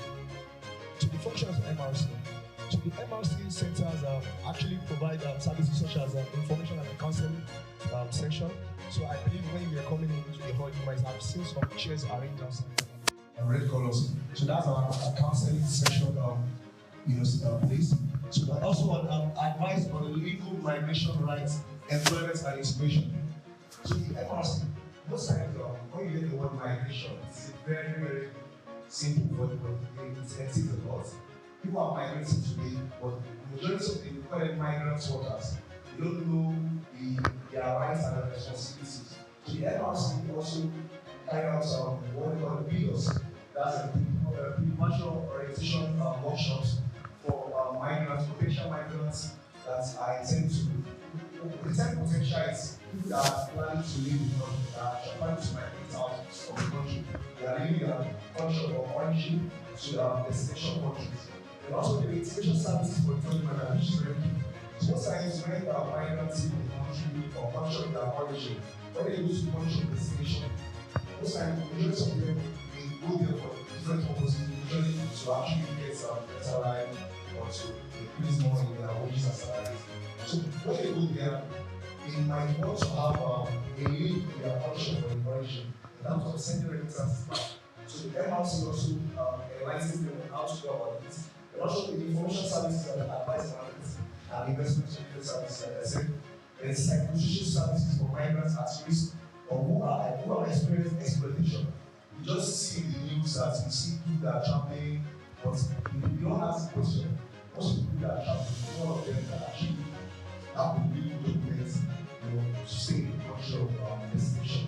So So most times when they actually go there, most times people that don't have the right of mindset, they face a lot of, how I say it, abuse. They also face a lot of discrimination. Even some of them who are like people that go to the regular as a name. That's what like it's the feeling for example.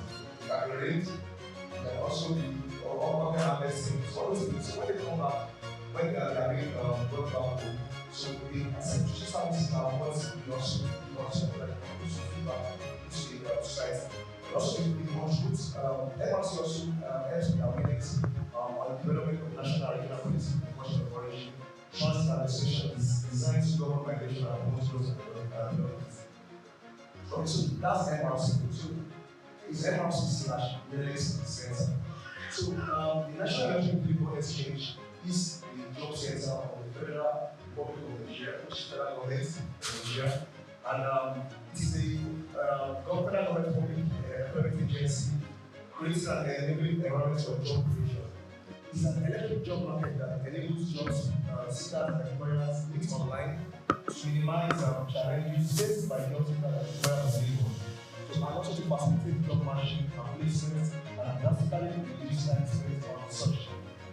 Before the advent of NELEX, which is the National Electric People Exchange, we all know the normal route we people use to apply for jobs is that we actually go through what the PEs, that the private employment agencies, which are the third parties. So they have some people are CV, most of them coded for interview process. So the advent of NELEX, it's actually reduced the bridge gap between the employers and job seekers. And this was actually facilitated because of the fact that the majority of employers may actually complain of skill gaps in their place of work. So the federal government did feel that for the Nigerians job seekers to be able to access first-hand information about job vacancies. That was why that NELEX was established. And also the initial existed as an analog registry and started with centers in Lagos, Abuja, Asaba, Bauchi, and Kaduna. So it has now grown to 13 months to the total of 19 centers. So that means the National Job Center, where the National Electric Labor Exchange falls under, is we have definitely 19 centers, which is that grows to 19 states. So job seekers and employers are being the result of these services for free. So that means every job seeker who is seeking for a job can go to the NELEX portal to apply for the job. Employers can also go online to register for free, and they can also post for their job vacancies. Then the NELEX platform collects information about job seekers and employers anywhere in the world. That is to say, it could be local employment, but it could also be international employment. And all these employments are they are actually very MRC team or people in charge. By the ministry, so that the Nigerians don't fall into the hands of the wrong employer. So also the function of NELEX, the registered job seekers, they verify employer's profile, and also they do job matching. Most of us don't understand that's job matching, but the job matching is very key. Most times when graduates they actually looking for the job, they don't know the required skills to have, they have to match for their own dream job. So for instance, the graduate of English now would actually tell you, okay, where he or she can work is in the educational sector. But right now, we have people that are studying some courses that you can work in the embassies. So that job matching is very, very important. So we also do that. And NELEX also they provide labor market information to enhance business decisions, and also on health areas and counseling. So that is very, very key. Part of the things the center does is that we actually have a platform whereby, like, doing the counseling, provide people that come to the center, job center. They also ask them for vocational career guide, I think they need such. And that will be about skills, services, and highly vocational for employment. Some tools development and things like I said earlier. Maintaining people of skills, self-employment, and additional qualities, employment workshop, and so on. So who are the target audience of the MRC and the NELEX Center? So this includes employees, the employers, the youth, the general public and communities, potential migrants, and the resources. Then who are our existing partners? Because we don't know that every organization has people who actually combine together to actually make it form. So the partners, the existing partners, they are the partners on ground to make the work rolling. So one of such is which is the Federal Ministry of Labour and Employment, the major stakeholder in this organization, and also the Ministry of Foreign Affairs, National Bureau of Statistics, and National Regulation Agency, and the private organizations, agencies, NGOs, CSOs, and to mention with the support of the international bodies, the ILO, which is housing is represented. So then the IMF, the NGC and GIZ, which is the center we have. So those are our ground partners. So the local license, like I said, the private employment agencies, they are the ones like the third party. They are the ones government issues certificates for to recruit on behalf of other organizations or for their own personal self. So the ministry is empowered by section 23, 25, and 71 of the Labor Acts 190. License fees and proper persons to operate as labor contractors and private employment agencies for the purpose of employment of workers, both local and international. This license is called the recognized license.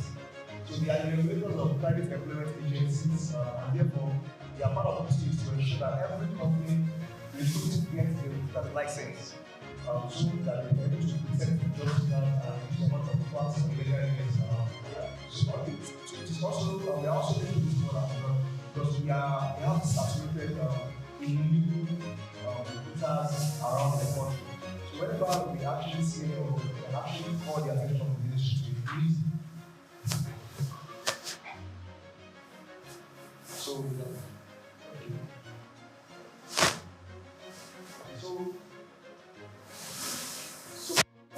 actually, like they say, when you see something, say something. The government is not going to need a collaboration with the government and citizens. So whenever we actually cite most of these illegal recruiters, we have because society is more than the benefit. The benefit is just that they actually operate illegally, and when they operate illegally, a lot of things under they can actually use the recruiters to recruitment to do a lot of nefarious activities. When we see such people, we can call their attention to the ministry, especially the MRC center. So these are part of the photo session from some of our training SI website, Nenex. It's www.nenex.com. In our social media handles on Facebook, it's Secretary Nenex or Migrant Resource Center Lagos. On Instagram, it's MRC_Lagos. While on Twitter, on X, that's Lagos_MRC. Thank you very much. Thank you for listening. Everybody, all protocols to be observed. Welcome everybody here once again. Thank you for honoring our invitation, and we are so glad to have you here. On behalf of the head of the Migrant Resource Center, Barrister Mrs. Obi, who is unavoidably absent, so I'm here to represent her action. So we don't have much to say, but I think she certainly did, right?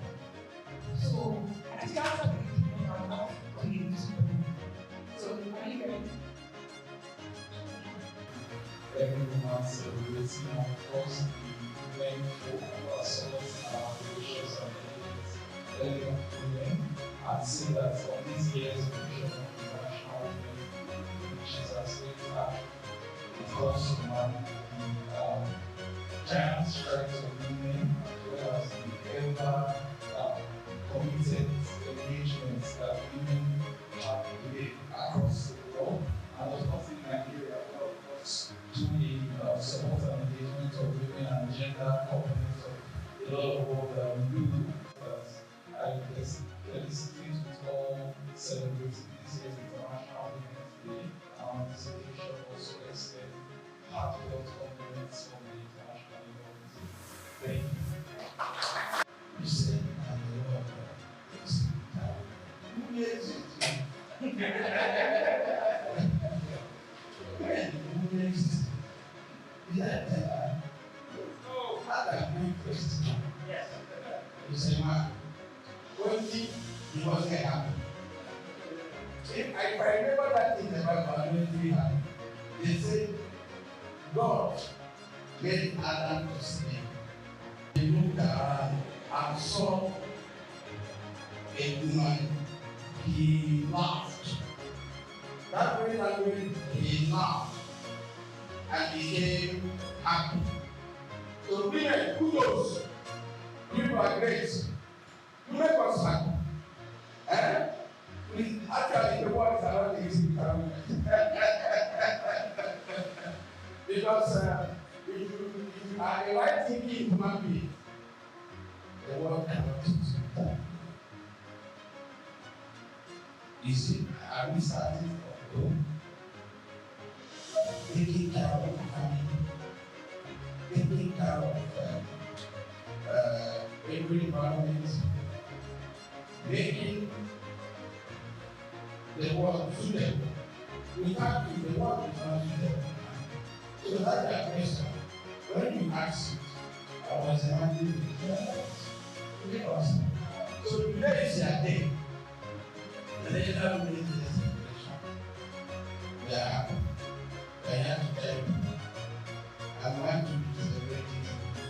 I have if the women are contributing in this toward the growth of the society, toward the growth of the family, we must make more effort. Nowadays, I'm suspecting people are smiling. In some of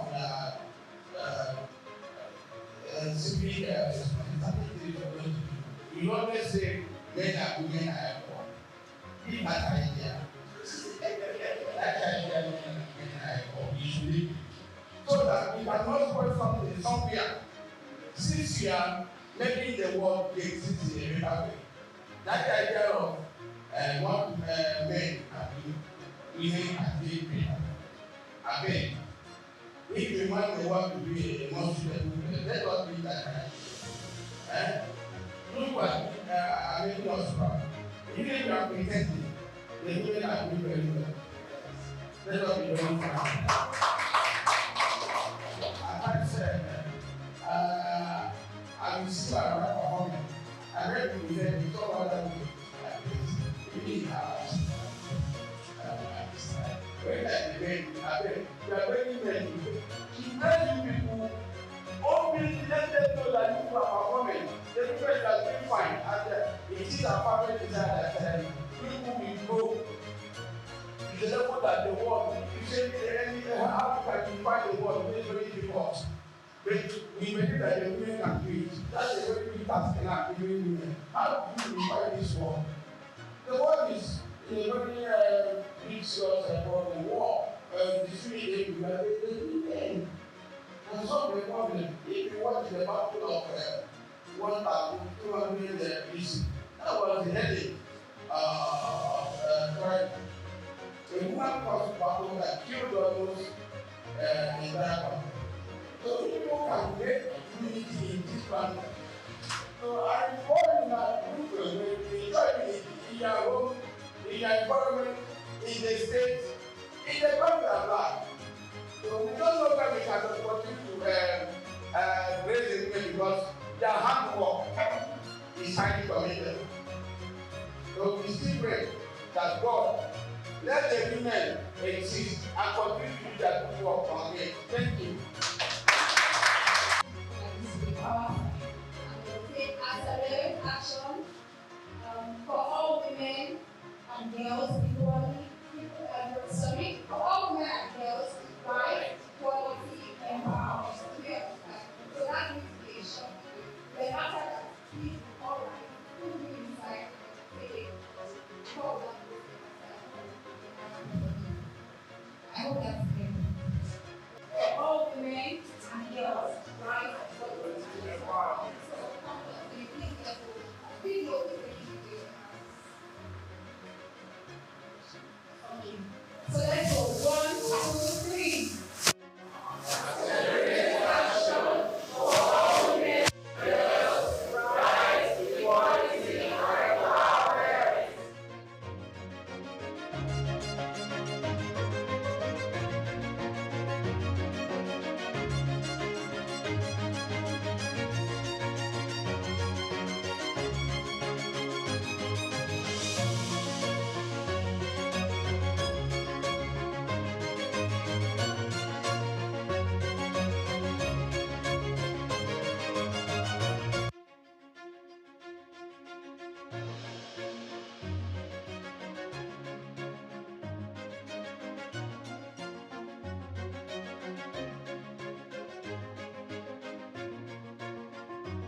strategic position of the woman. Look at the acronym of the woman. Not all women or women are wife. Women, three women, she's wife. And not just being a wife, she's an organizer. The man is organizing the house and everything, but you organize it. Women are managers. It's not there, man will give it is mean. So what they home is not ready. They are managers. And apart from that, look at the unique position. They are advisors. They are president. And then, the end there, they are close. They are not just close to the life, they are close. When you come from work and you go, or part-time, you come to lawyer, you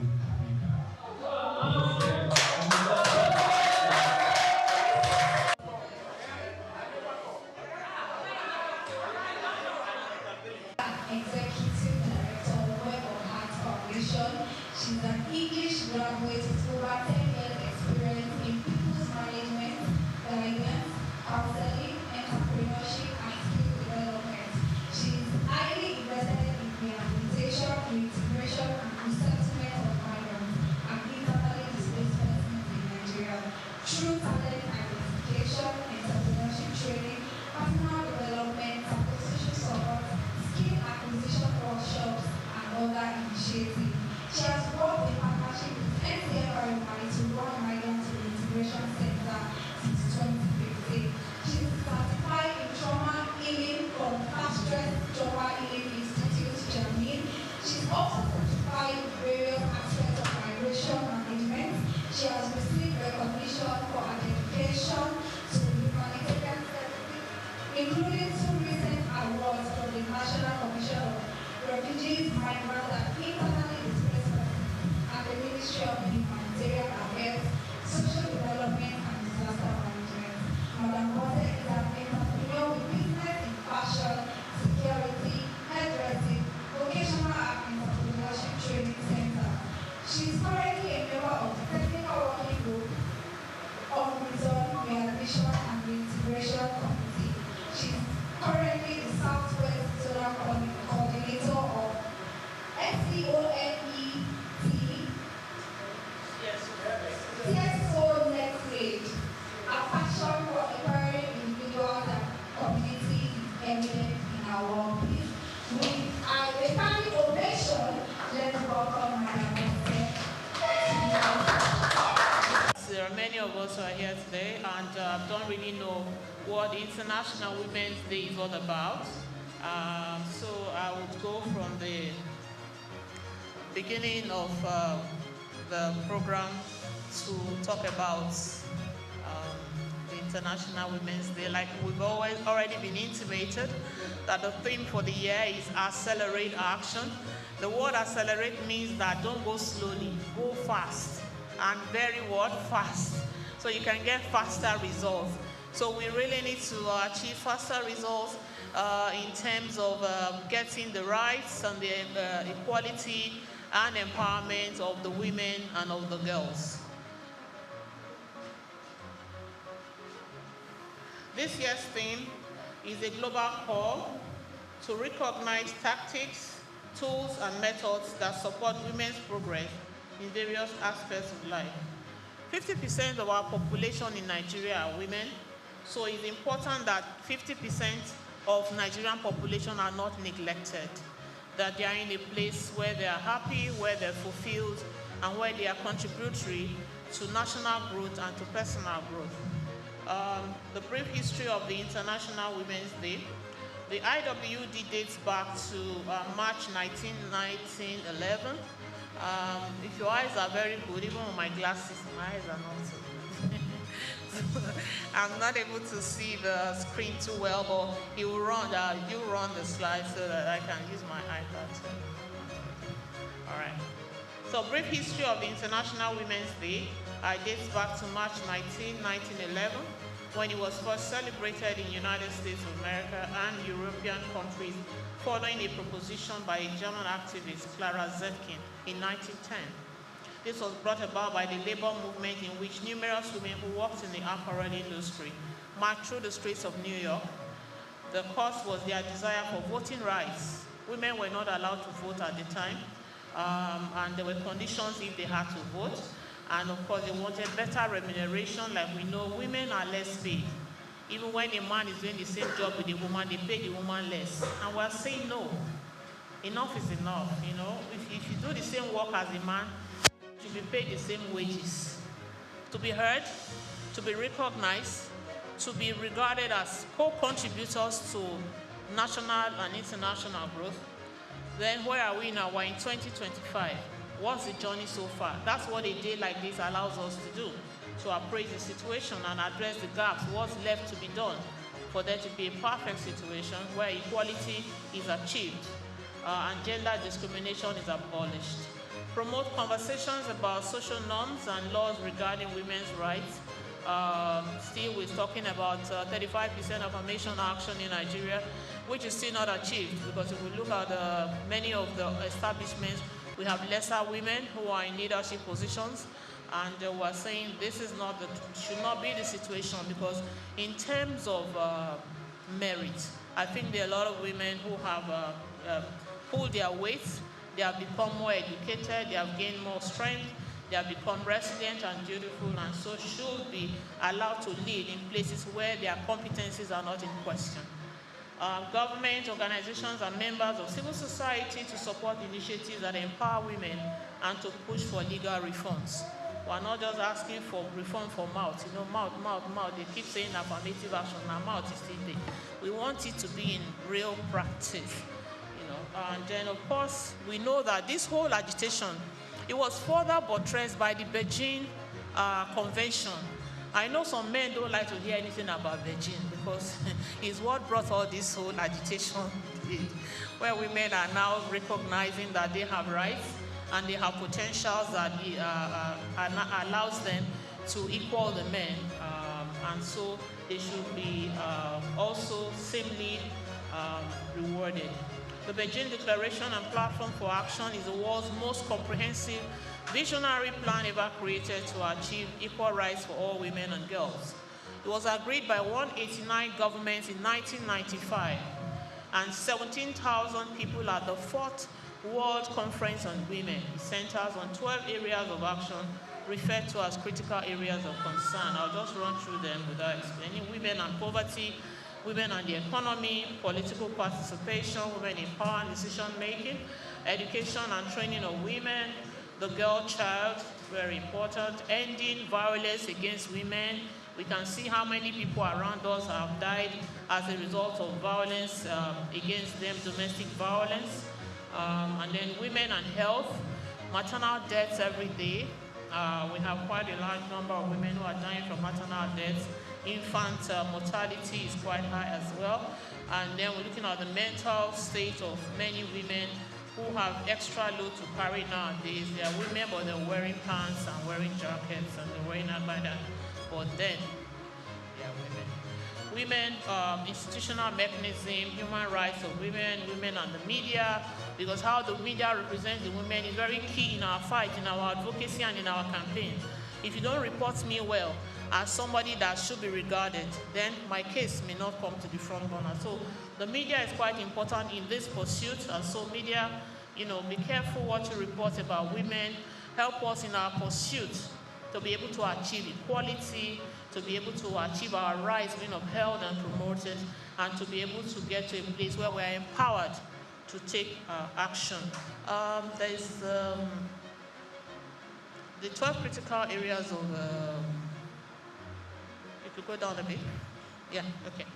So there's a nice table there, which if those of you share your emails, if they are generous enough, they can share some of these slides with you, because it's quite a lot, so I'm not going to run through all of them.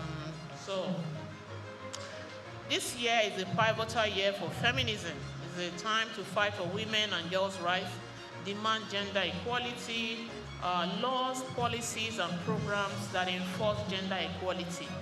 We keep talking about it, but there must be programs and laws that would engineer it, entrench it, and allow it to be sustainable. And so we're insisting on balancing power structure so that everyone has an equitable chance in the world. And then when we refer to the SDG goal, we say leave no one behind.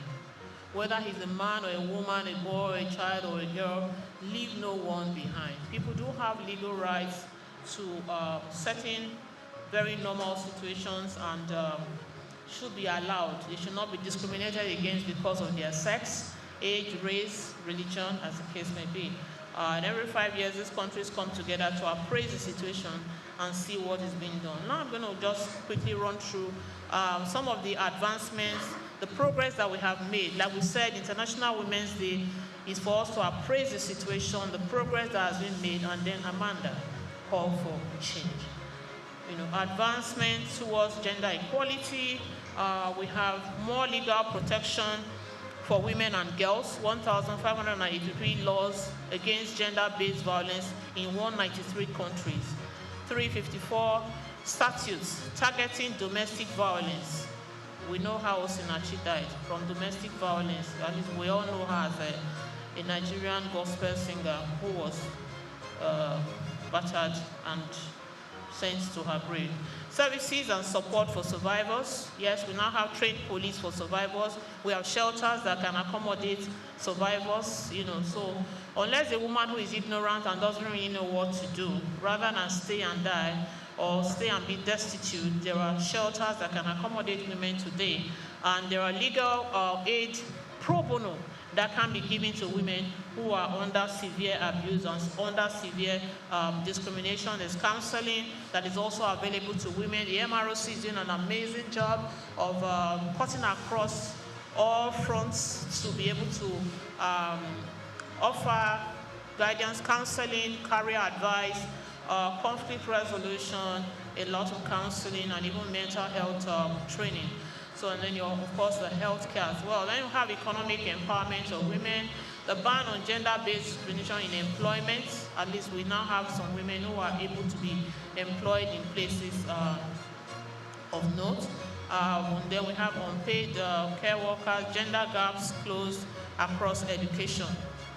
There are more women now who are also the vice chancellors, deputy vice chancellors of universities, principals of schools, and who are taking huge government positions.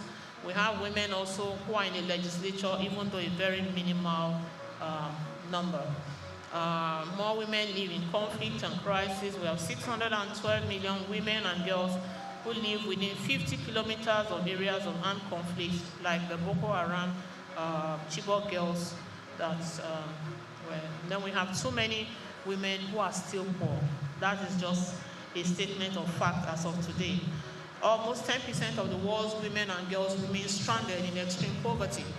Speculations have it that we have 158.3 million women and girls who could be pushed into poverty by the year 2050. That's alarming, and it's quite troubling to know that rather than for us to progress, we're regressing. Because if by 2050 we still have over 158 million women who are in deep poverty, then something urgently needs to be done. Maternal mortality is also part of it, and that is because of the incompetence of some of our medical persons, allowing young people to go into maternal conditions that their bodies are not framed for and they are not mature enough to handle. And of course, the child marriage is one aspect which we stand against. I think a girl child should be matured enough before she's taken into any man's house and is violated. 103 countries have never had a woman head of state. And there are so many women who are competent.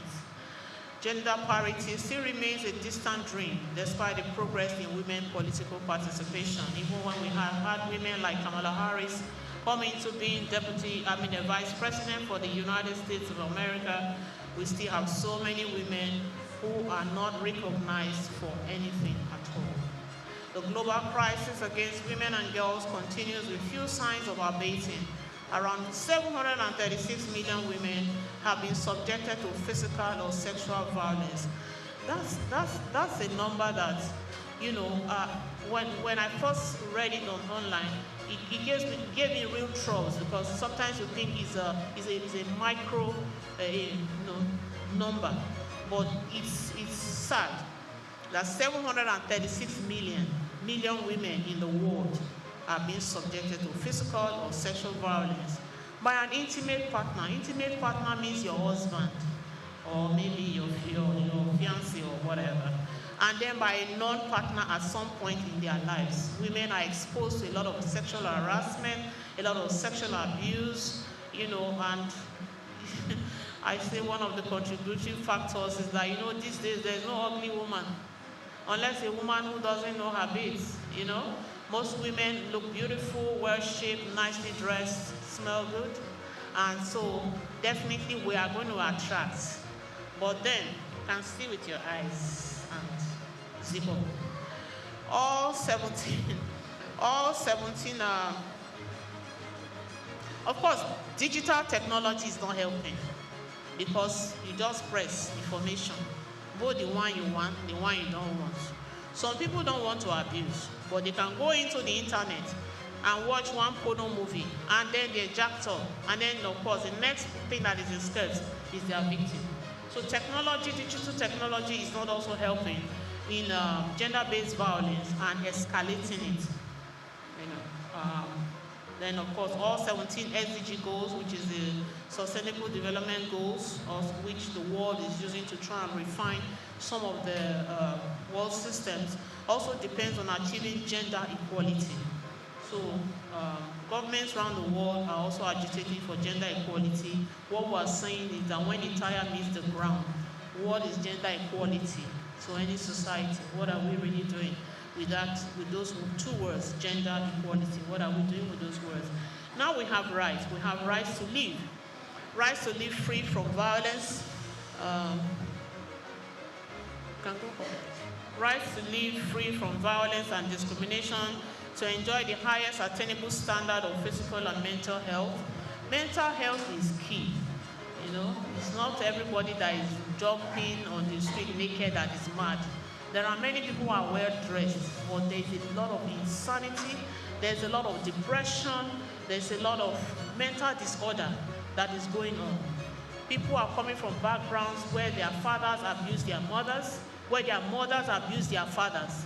Because I don't want to say that it's only men that abuse women. I've seen women who abuse men.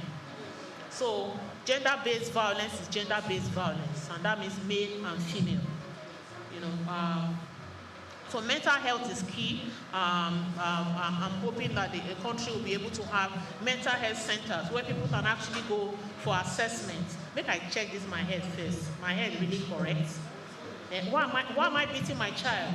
Why am I beating my wife? Why am I stopping my wife from going out? She can't go to church. She can't go to market. She can't visit her family. She can't even do business. She can't go to school. And yet she's your wife and you love her.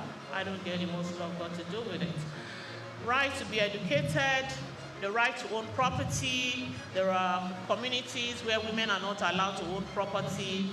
They say you are exceeding your limits when you now want to own property. But I thank God for advancement. Today, many women do own properties. And you know the sad part? Many men don't know the properties that their wives own.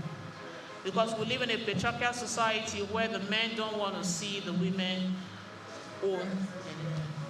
So, you buy your house, you hide it. You buy your house, you give it to your cousin to help you hold until when?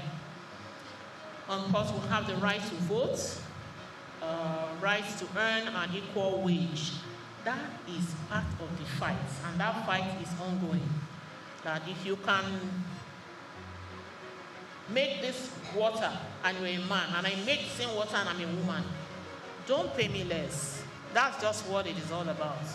Don't pay me less. Don't pay me less because I wear skirts. Don't pay me less because I have breasts. Don't pay me less because I have a vagina. No. Pay me the same that is due to that service. And that is what gender equality is all about. And then, of course, we have the 1999 Constitution of Nigeria. It guarantees every citizen the right to dignity. If somebody beats you and abuses you, he has undignified you. Let me use that word. That means he has slashed your ego, your dignity, and has reduced you to almost rubble. And when the Constitution is not for that, the Constitution is saying that there is right to dignity. That means that anybody that wants to handle you should handle you with honor. Should handle you like a human being who has dignity, a human being who has potentials, a human being who has skills and talents. Freedom from any form of discrimination. Don't discriminate against somebody because the person is a woman. Don't discriminate against somebody because the person is a Christian. Don't discriminate against somebody because the person is a Muslim. We are saying that all forms of discrimination should end. People should not be discriminated on account of their culture, their income. They should not be discriminated on account of their religion or their race. So racism needs to die in the world. So if you choose to die, there are laws now that are protecting us from vipers and men who do not want to treat women with dignity. And I will say women who don't want to treat men with dignity. There's the provision of the Administration of Criminal Justice. There's a Criminal Code Act. There's a Penal Code Act. Do you know that for touching a girl's breast and she goes to report it, you can go for 7 years imprisonment? I'm not kidding. I know somebody who is serving 14 years now. 14 years. He owned a computer shop, and the young girls who used to go there to train with him, he takes them one by one into the toilet. He doesn't have sex with them because there's no time for that. The toilet is small. But he will do all manner of erotic stuff, and he will abuse them. And one day, one of the young girls thought, I need to report this uncle. And she went and told an NGO, sadly, that this uncle abuses us. And this is an NGO that's coming up. So she wanted to make a name for her NGO that, look, I'm fighting for women who are violated. And she took the matter up. And the matter was brought to me. I said, Madam, use your influence to see if this guy can be bailed. I said, me, use my organization to free this man who 4 girls have come to admit that he abuses them. Not going to happen. And today, as I speak, that guy is in Kirikiri. Whether his case has finally been judged, I don't know. But he's in Kirikiri. Is somebody known to me, so it's not story. And of course, we have the VAP Act. The VAP Act is very effective in Lagos State. And if Lagos government has not done anything, one hand for them. For this VAP Act, they are exercising it seriously. If you have anybody that is being abused, there are lines called free toll lines now that you can call. And then the Ministry of Women Affairs, if you don't know anything, go to Alausa, go to the Ministry of Women Affairs. I am an abused woman. That's all you need to say. You'll be put aside and you'll be attended to. The VAP Act is effective and is sending many abusers to jail where they belong. And Convention on the Elimination of All Forms of Discrimination, the CEDAW, is also quite effective. And if you are being discriminated against, unduly discriminated against, and you can make your case, go ahead. CEDAW is there to prevent and rescue. And then coming back to gender equality, SDG goals is focused on pursuing this main goal. Ending gender disparities, eliminating violence against women and girls, eliminating early and forced marriage, securing equal participation and opportunities. Yeah, equal participation and opportunities is also one of the very key points that is being espoused today regarding the International Women's Day. That more women should be allowed to participate in leadership positions. More women should be allowed to participate in politics. Many of them want to participate, but they are faced with discrimination, they are faced with lack of funding, they are faced with stereotypes. Women are the weaker sex, they have no brains. All they know how to do is probably to cook and the other one. So, you know, many of them are discriminated against in terms of leadership positions, but we know that there are so many women who are in key positions, who have shown ability, who have shown resilience and great expertise, and who should be given privilege to be in leadership positions, even in communities. Nigeria and gender equality, Nigeria registered the lowest in gender equality in Africa. How sad. Using 3 dimensions: education, reproductive health, and labor markets. The labor people can tell you exactly how many cases that they handle here from the females who come in to either look for employment or other economic opportunities through the labor ministry, and the MROC is on their feet campaigning for your labor rights to be upheld, campaigning for fair recruitment policies, best practices in terms of recruitment of women and girls. Major sources of inequality, well, said that. Government policies, household decisions. Nigeria has the lowest number of women in legislation, in education, in governance. Can you imagine a whole Senate, only 3 women and 4, you know, out of which now is -1. So this is shameful. Women pay more taxes. If you go to the tax, women pay more.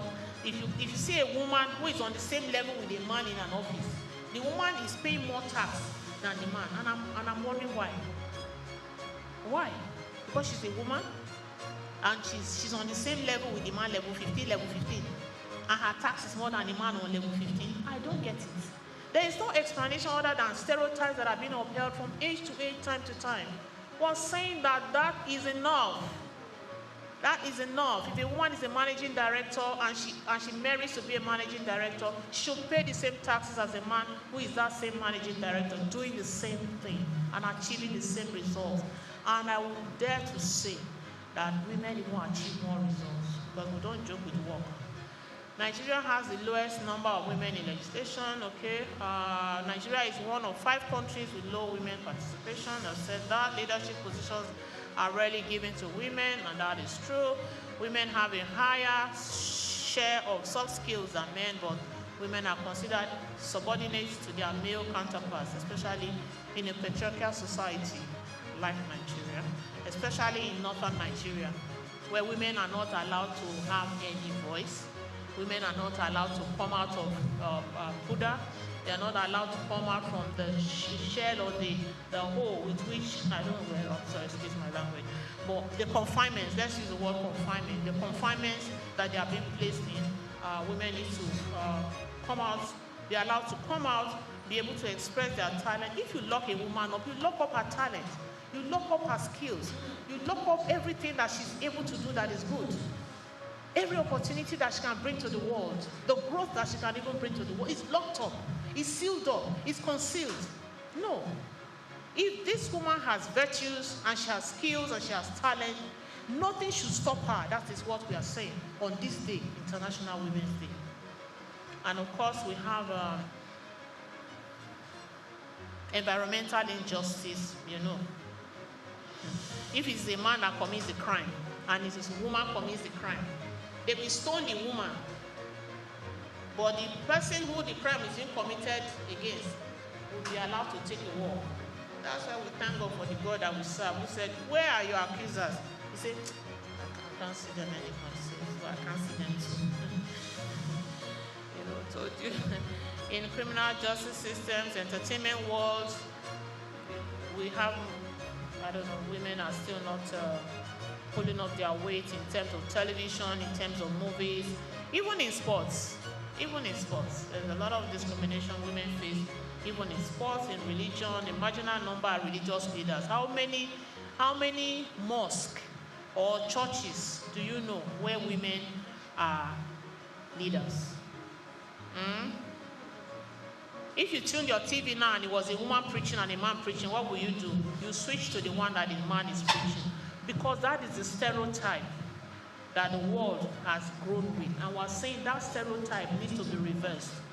People need to be taken on their basis of competence, availability, impact. It's important. Culture and tradition, fear women-head communities. I don't know how many communities you go to and they say the Oba is a woman, or the Bale is a woman, or the what?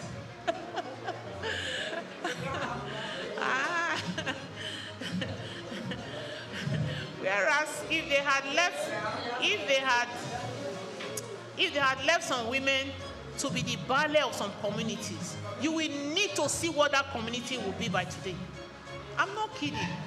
Women, we don't joke with whatever is given to us. That's why we are builders. That's why we are mothers. Please, any male chauvinist, don't hate me. I'm only trying to represent the women in the world today.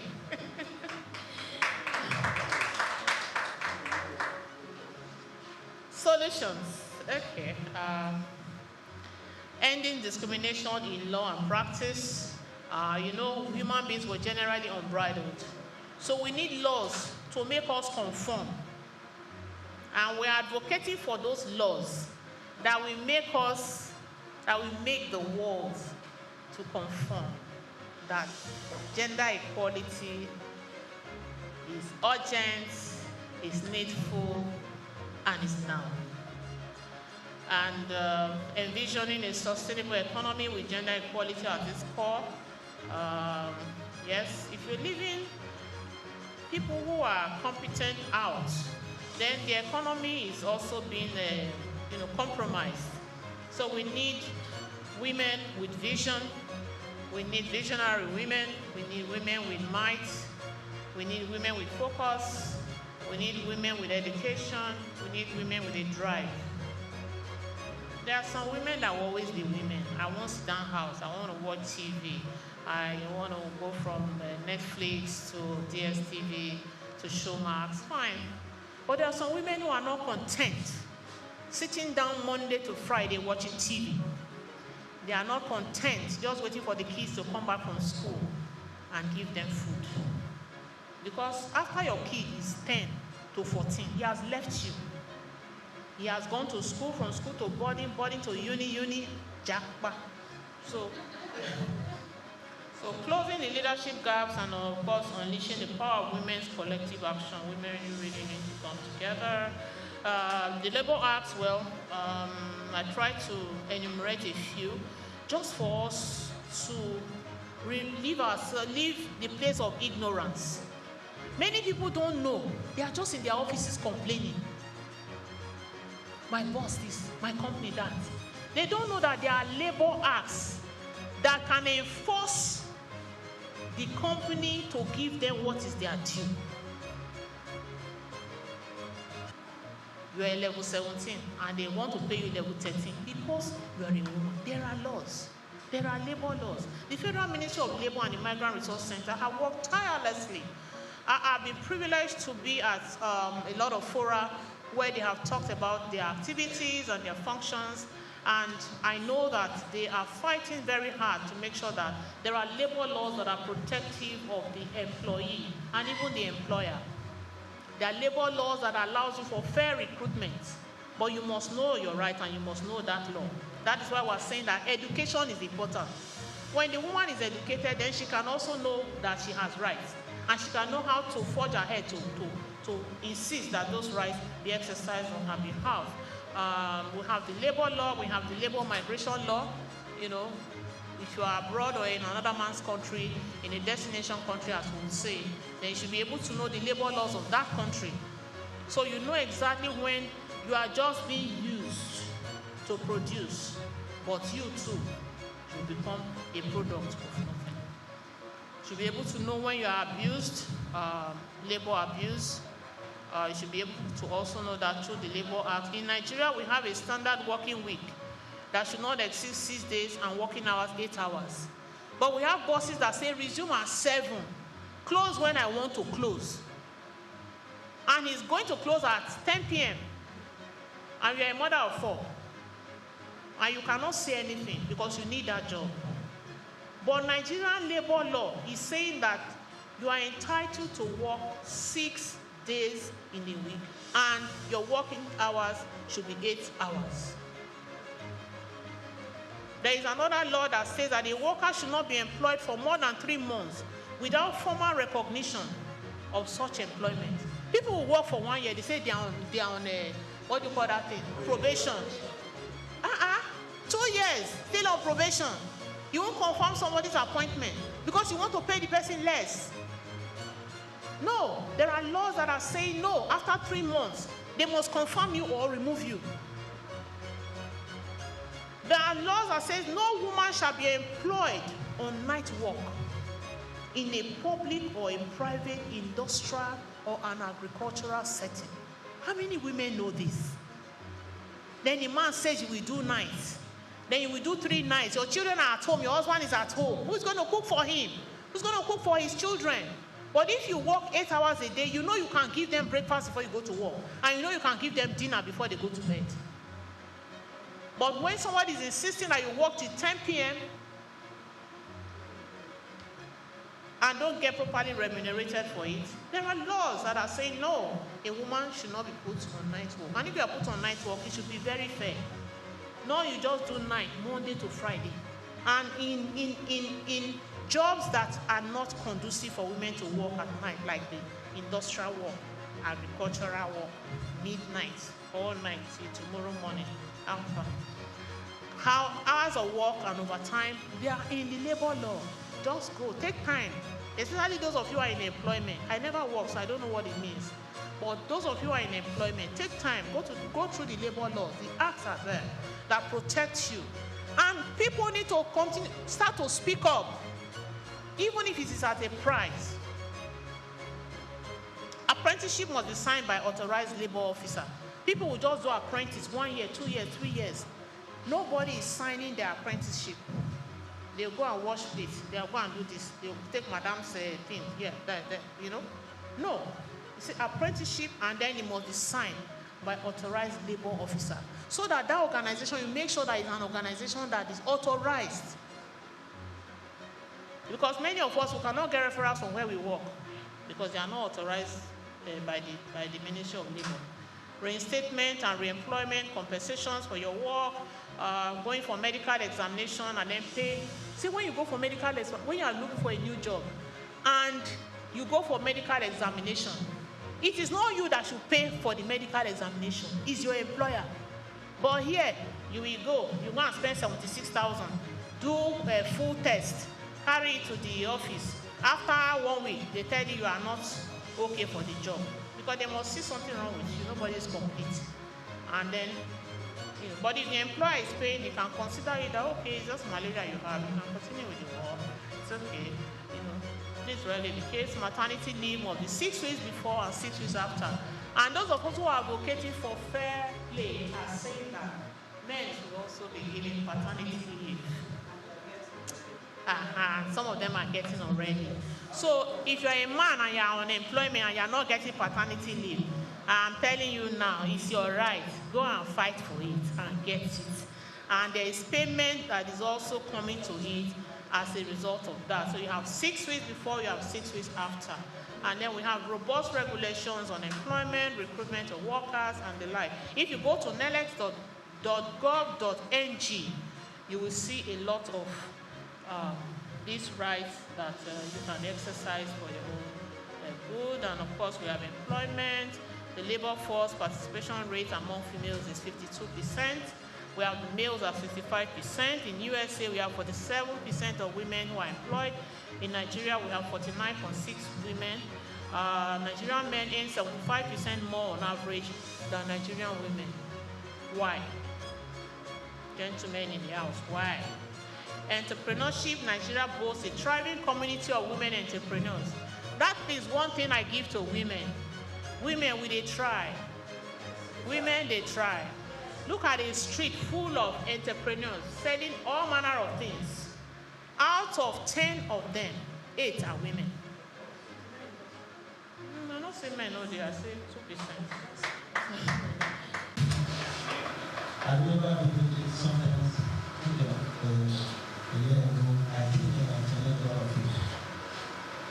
Okay, you see, powers are not given, but you work for it.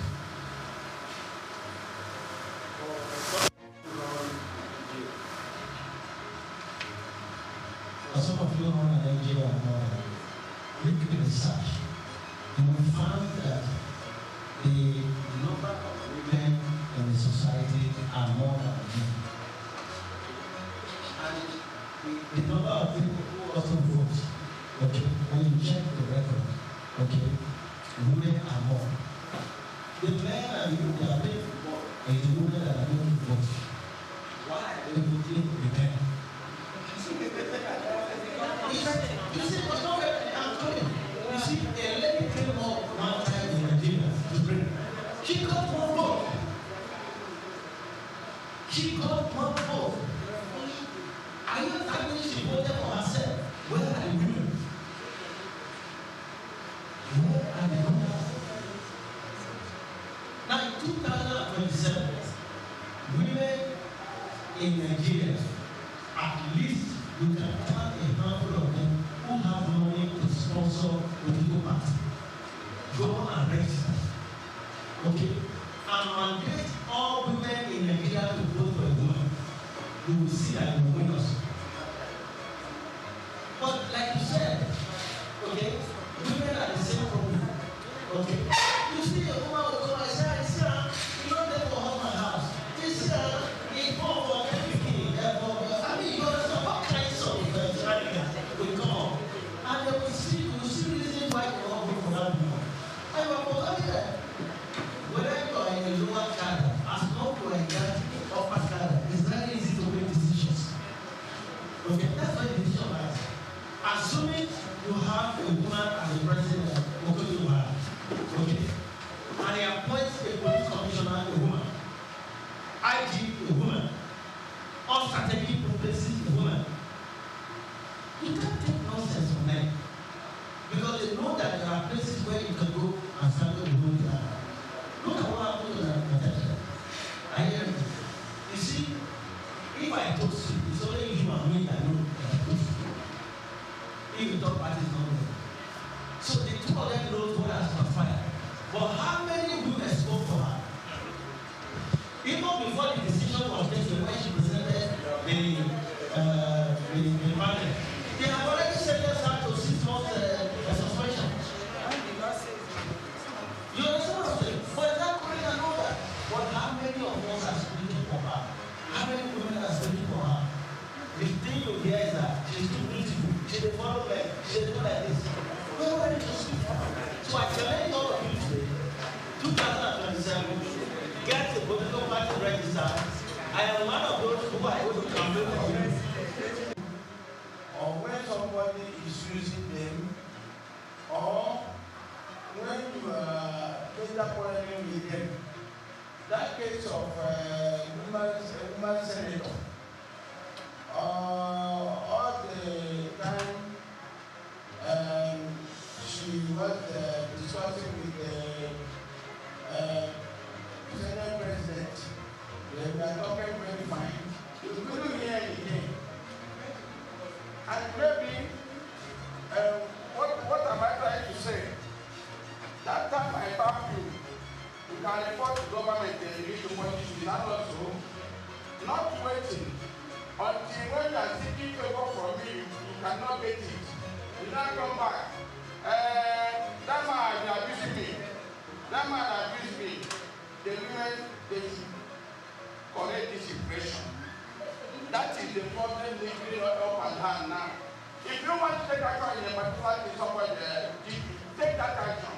Not when you are laughing. Somebody may lose you. A political friend may lose you. Let us for you. I never went that man talking to somewhere. I never went that man. I said, report it. It cannot work. When something happens, you report it immediately and let them take action. That's the area I'm saying, madam. Which I said, the Senate president is any human. And so we have propensity to fall at any time. Just like I say, I'm someone and I'm loving on him, and I say one nice word, right? Touch him, But same thing for a man. So, and then, like I was saying, that something against something. Maybe she thought she could push it on the family. But if you do like you, that's what happened there. So, when the man, he did her bad inside the house. They treated her more as it, they just anyhow. So she don't even anyhow. That's what happened. Whether it is true or not, it's still left for us to understand. So since she said she had evidence, my thing is that I don't know at what point she's going to prove the world wrong and prove herself right.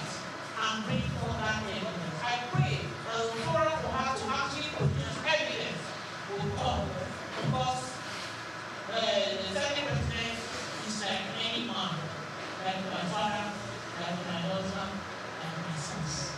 They are allowed to like, they are allowed to touch. It is when you touch the wrong one that will happen. You know, so I also think that for a woman who is in the husband's house, who can come out only to say, this happened to me. You know, many people will keep quiet and let people, and harassment will continue. We must speak out at all costs. No matter the price of paying, yes, go for 6 months and go and enjoy and say, I'm going to the Bahamas. Go and make sure I enjoy my life well, you know. But then she must make sure she continues to stay to the same. So that she can indicate to them like 4 or 5 things for blessings of her.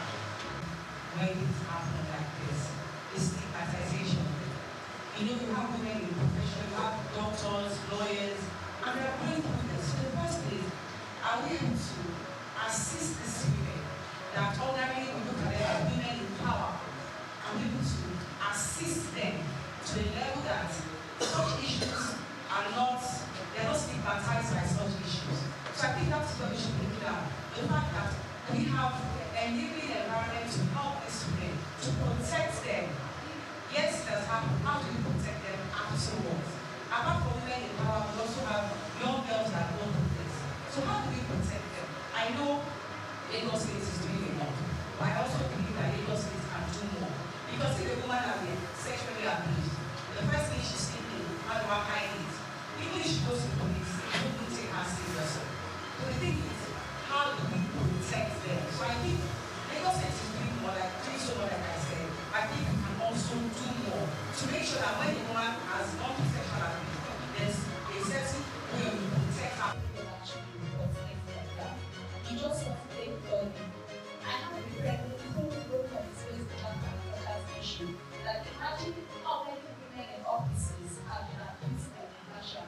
We can't count because they will talk about, and the reason why they will talk about what Natasha is experiencing right now. And not so many women and girls are actually experiencing wherever they stay. We have people in families where women are abused by their parents or abused by people who are supposed to be caregivers or supposed to care for them, right? And then you know that the moment you say that this child has been abused in this family, what someone is going to ask is, how do you know? Prove it. Bring evidence. Let's be sure. If that person is already dealing with something really hard, rather than thinking about let's protect this person from this abuse or the abuser, you're now kind of encouraging and enabling the abuser because the moment she asks the woman, are you sure it happened? The abuser is like, yes. You're encouraging the people that are doing it. Thank you.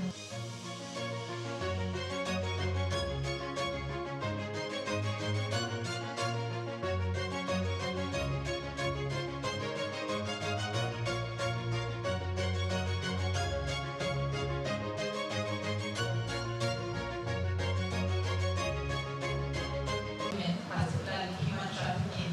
I think that I would say that one of the reasons why it's important to protect the girl child is to prevent issues like what I went through. It's easy to take your eyes away from issues like this, and then you have what my boss would say, you try to fix it after it has happened. When you protect girls, when you create platforms that actually protect and educate girls, you reduce their vulnerabilities and the tendency for them to go through what someone like me experienced, right? And that is what a day like this is for, to make sure that it doesn't happen, to make sure that you're actually encouraging people to stand for what is right and to ensure that people are not victimized or young girls are not victimized and that they are given a platform to grow and become better. So I am basically saying that this prevention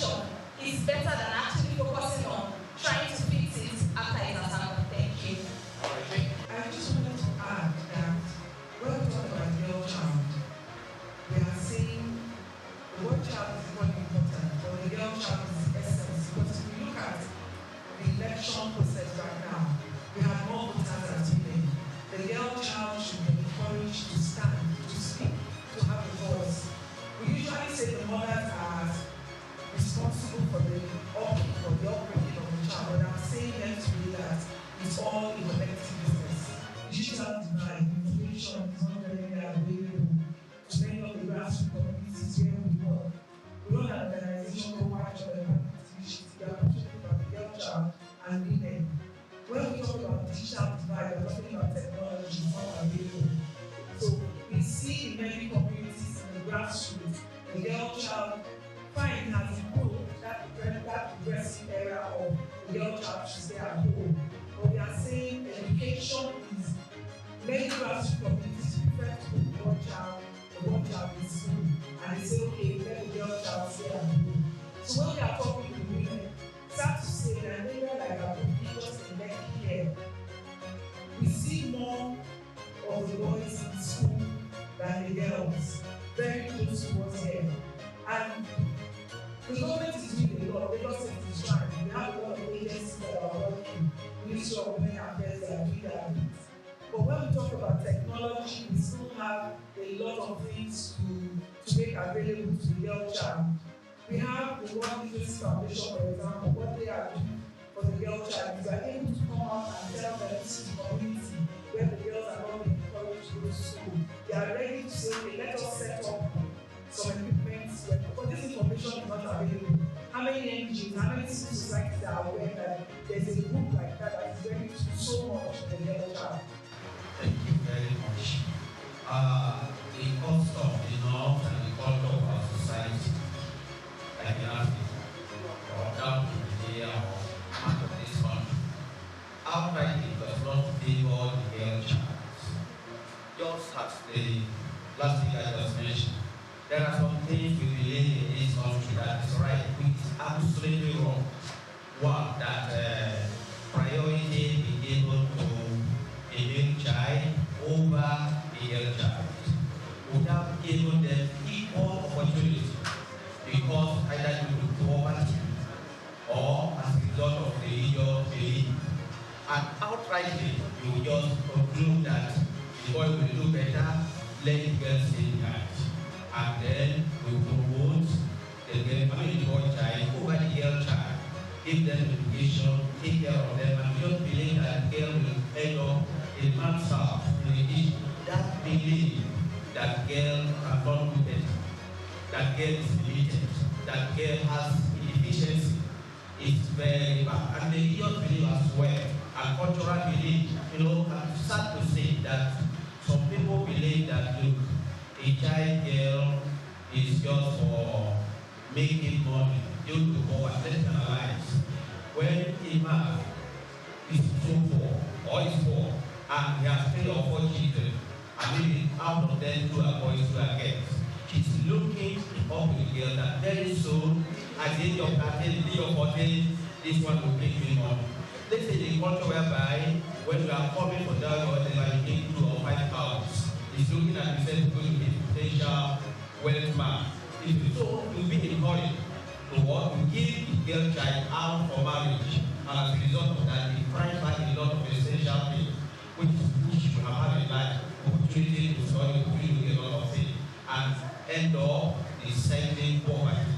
And there's a lot of things I have to say, but maybe because of time, as the question progresses. That's another thing. When they are going through this process, they are told to stay at home and not go to school.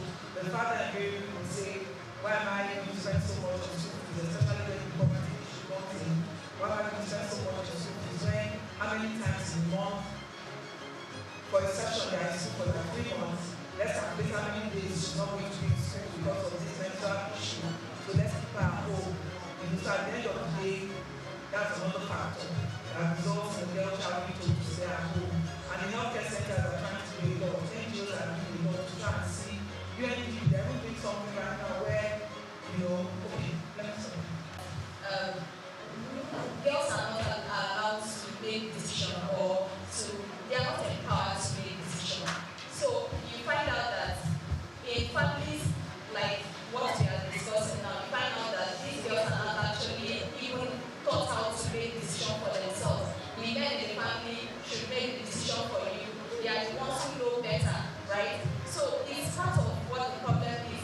Anything or empowering them to make decisions is what will reduce the problem. But then that access to resources or information that can actually help them make this decision for themselves is not there. Let's take for instance migration, right? Because that's where I work.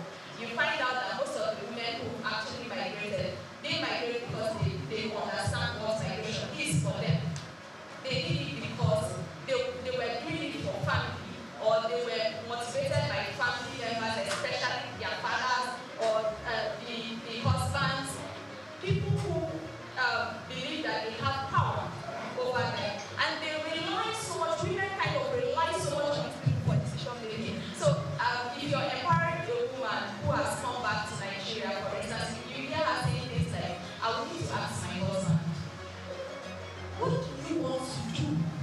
right? Because the foundation is not there for her to actually make decisions for herself. She actually needs to go back to where the source of the problem. That's how I say to them as well. That's the source of your problem. You also need to start thinking for yourself. So the problem is that they are not empowered to actually make decisions for themselves. Okay, so my first point will be education and sensitization. I believe the major cause of some of these problems is the lack of knowledge.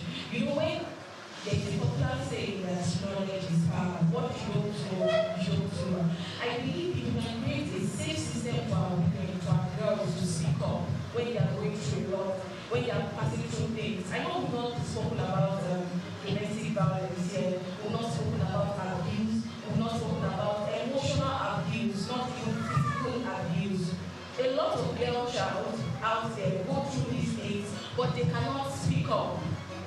If we remember maybe while growing up, we have heard of cases, scenarios of girls, children being maltreated in schools, but they don't have who to report to because they are probably scared of their parents, or probably because their parents have not sensitized them enough to know that they can always come to them to speak up. Even in our workplace, even in religious organizations, wherever we find ourselves, I think there should be a sensitization and awareness for every girl child to learn how to speak up and not die in silence. So that when you speak up, a problem shared is absorbed. So when you share your problem, you are able to speak up. The next person can hold your hand and fight for you. She mentioned a point the other time that we are in a system whereby you are being shut down. We run a patriarchy system in Nigeria, we are all aware of that. There was a popular thing that was going on when one of our political leaders said that the wife only belongs, we will remain a housewife and the other, I don't know if you can remember the incident. And you know, there was also an advert that was trending one time when a man gave birth and wanted to break the news to the woman and was like, Mama, it's a boy. If you realize that at some point that advert was taken down for obvious reasons. So that is what we are talking about. A system that allows a girl child to speak for themselves. And so it will bring me back to my first point that says awareness, sensitization. Speak to these young girls. If many of us can remember back then in school, we have listened to some speakers that were invited to our schools that motivated us in one way or the other to do better. We have some people that saw probably a young corps member that came to school and you don't determine in your mind that I want to be like this corps member. So I believe there should be sensitization programs for a girl child. Is not informed. The next question I would ask is, how many of us actually know our rights? Do you know your rights as a woman? If you know your rights as a woman, then you can stand. Then you can tell your girl child, this is what you are entitled to. So organizations or NGOs like us go around schools. Like right now, we have our people to go to all the schools in Lagos State, and Lagos State we have 60 streets. The work is enormous, so everybody has to come on board. When we talk about IWD, the call for action, let's accelerate progress. If I remember, the first female vice chancellor, Professor Elizabeth, she was a woman, and what did she do in mathematics? What brought her out of that worry sector? She grew up from Delta State. From how many children were there, how many girls were there? But it was education that brought her, that made her get the scholarship that she got, and that scholarship took her to the UK. And she stood her ground, and she came back as what?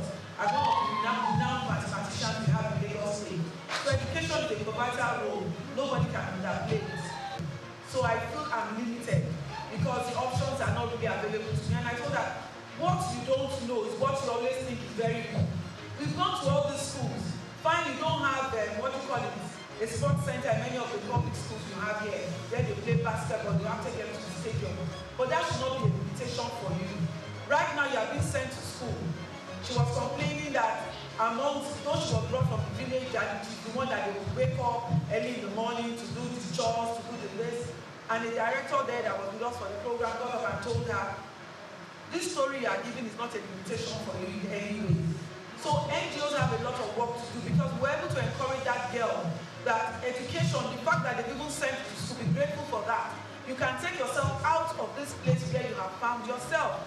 Because I must tell you, once you go to school, you are educated to have a voice anywhere. And that voice gives you the ability to. There was a program we had in one of the schools, and one of the children actually got up to say, why are people saying people are not going to school? Because why? The environment where that child has been brought up encourages going to school and has never heard of a situation where a girl child is not being allowed to go to school, or has never even, doesn't even understand what are you talking about, call to action. Everybody in my family is a doctor, is a lawyer, is a this, is a that. So I'm just saying, the environment you find yourself, make use of that environment and create impact. So we're able to tell the girl, the fact that you're not in the private school is not, and I have been to a number of schools, and I just couldn't tell the girl that this school you are in is even better than many of the private schools I've been in. Because the girls were so bold, they were so confident, they had voices, they could speak, and I was happy we were there because we were able to tell them, just know your rights. Know what, the UN has something they call Declaration of Human Rights. It's a small book. How many people have the time to actually read it and know their rights? And I always tell women, if you know the SDG goals, for example, right to life, right to water, I talk about water, I talk about climate, those are invariably our rights. They are calling for action on those SDG goals. They are saying we should have a voice with regards to these issues. So I'm encouraging mothers, wives, everybody here, take something back. No matter what, no matter the situation you find yourself, let the girl child have a voice. We are talking about rights, we are talking about equality. Many of the girls will tell me, we are not equal to Oga's children. I said, please, why are you looking at Oga's children that go on holiday every summer to London? I can tell you, the categorical example I always give them is Professor Alele Williams. Google her blessed memory now.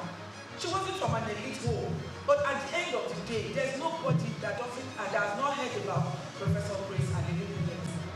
I think that the reason why we are still having young people you feel like I educated. For instance, I have finished my BSc before I got graduate. It's not the right. And the thing is, the right kind of information that is related to those class of people. So the reason why women that have information are saying Natasha people should actually help investigate what has happened is because they understand it, right? Now, the ones who are doing a match against Natasha is because they don't understand it. So if you're going to take information to that kind of community, you have to make it relatable, make them understand. You're taking sensitization and awareness to a school where you know that these children barely even have access to 3 square meal. Make it relatable. Teach them what they actually need to know about their rights. Right? That's what is actually going to help advance this information that we are passing. There are people who know the value of education. And there are some people who don't value education up to now, we are talking. Now, you must understand that education is unique and access to unlock the great potential. You mentioned about television, the rest of them. We are talking about them today because they are educated. Now, there are people who don't believe there are families, practically now, think of practical aspect. They will not care when their children get to school, whether they miss classes or not. Some are in some chores at home, and they don't find it necessary that the child should get to school by 8 or by 8 or before 8 to at least to attend the first class, so that the child get to the school demoralized.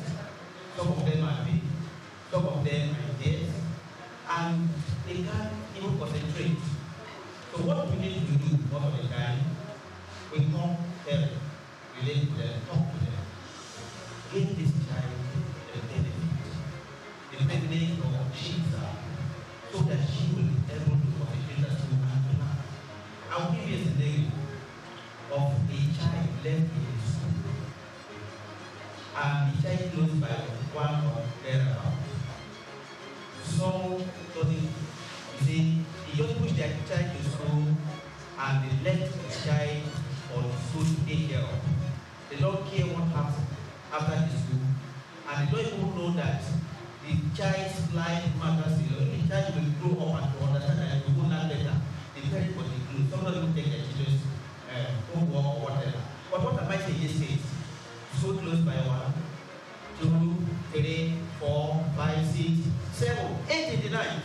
I was able to bother what is okay. Let me go to police. I'm going to buy food. I can't leave the place because the gate man there have problem with sex. So if you reach China, eventually I don't know where something where we are from. Where are you?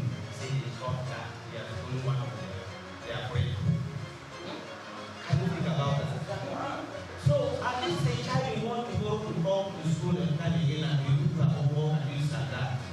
So we should give priority, you see, to them. Let us have interest in what they are doing. That the best legacy you can give a child is education. Give them money, give you whatever. They will help us and destroy everything and go to their own. There are many in this country that are not of the African because they are poor.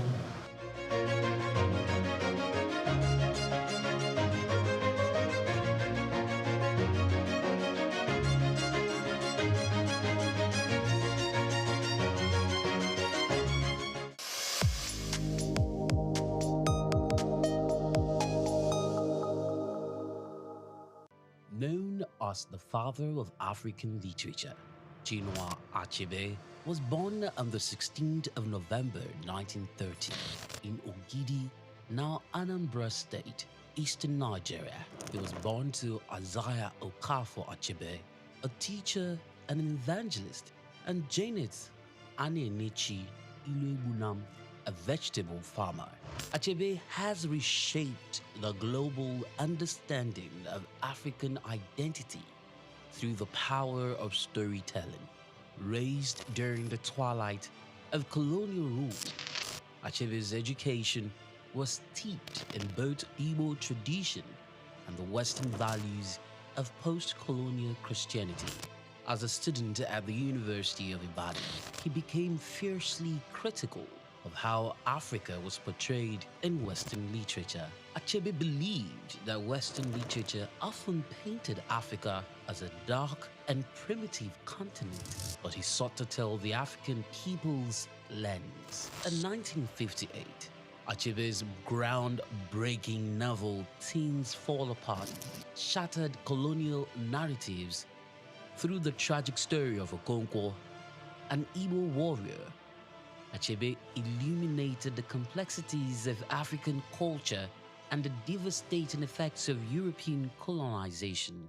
Things Fall Apart became more than just a novel. It became a symbol of African resistance against the oppressive narratives of colonialism. Achebe was not just a writer. He was a passionate advocate for African self-determination, and his political activism made him a critical voice in the post-colonial era. Even after a life marked by personal and political struggles, including a car accident that left him partially paralyzed, Achebe continued to inspire. He taught at Bard College and later Brown University, where his influence reached new generations of writers and thinkers. He was married to Christiana Chinwe Okoli, and they had 4 children. Sadly, he died in March 2013 at the age of 82. Chinua Achebe's legacy endures in his novels, his essays, and in the countless voices of African writers who follow in his footsteps. He gave us a voice, a story, and a vision of Africa that is ours to share.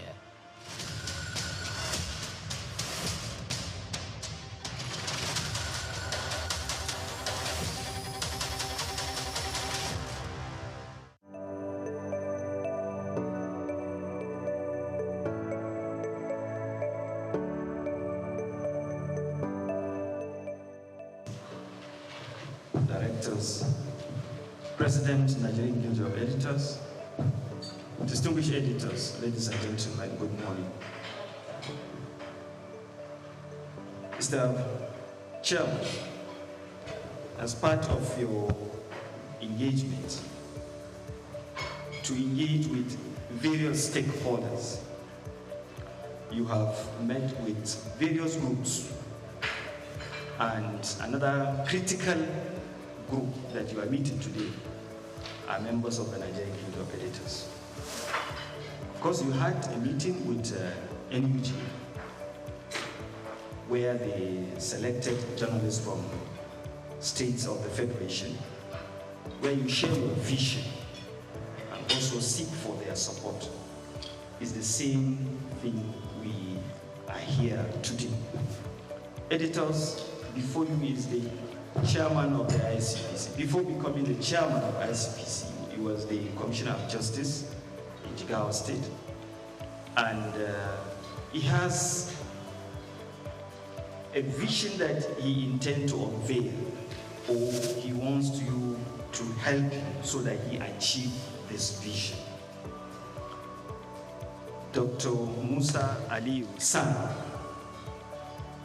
is currently pursuing a vigorous restructuring of the ICPC that requires your support, your understanding.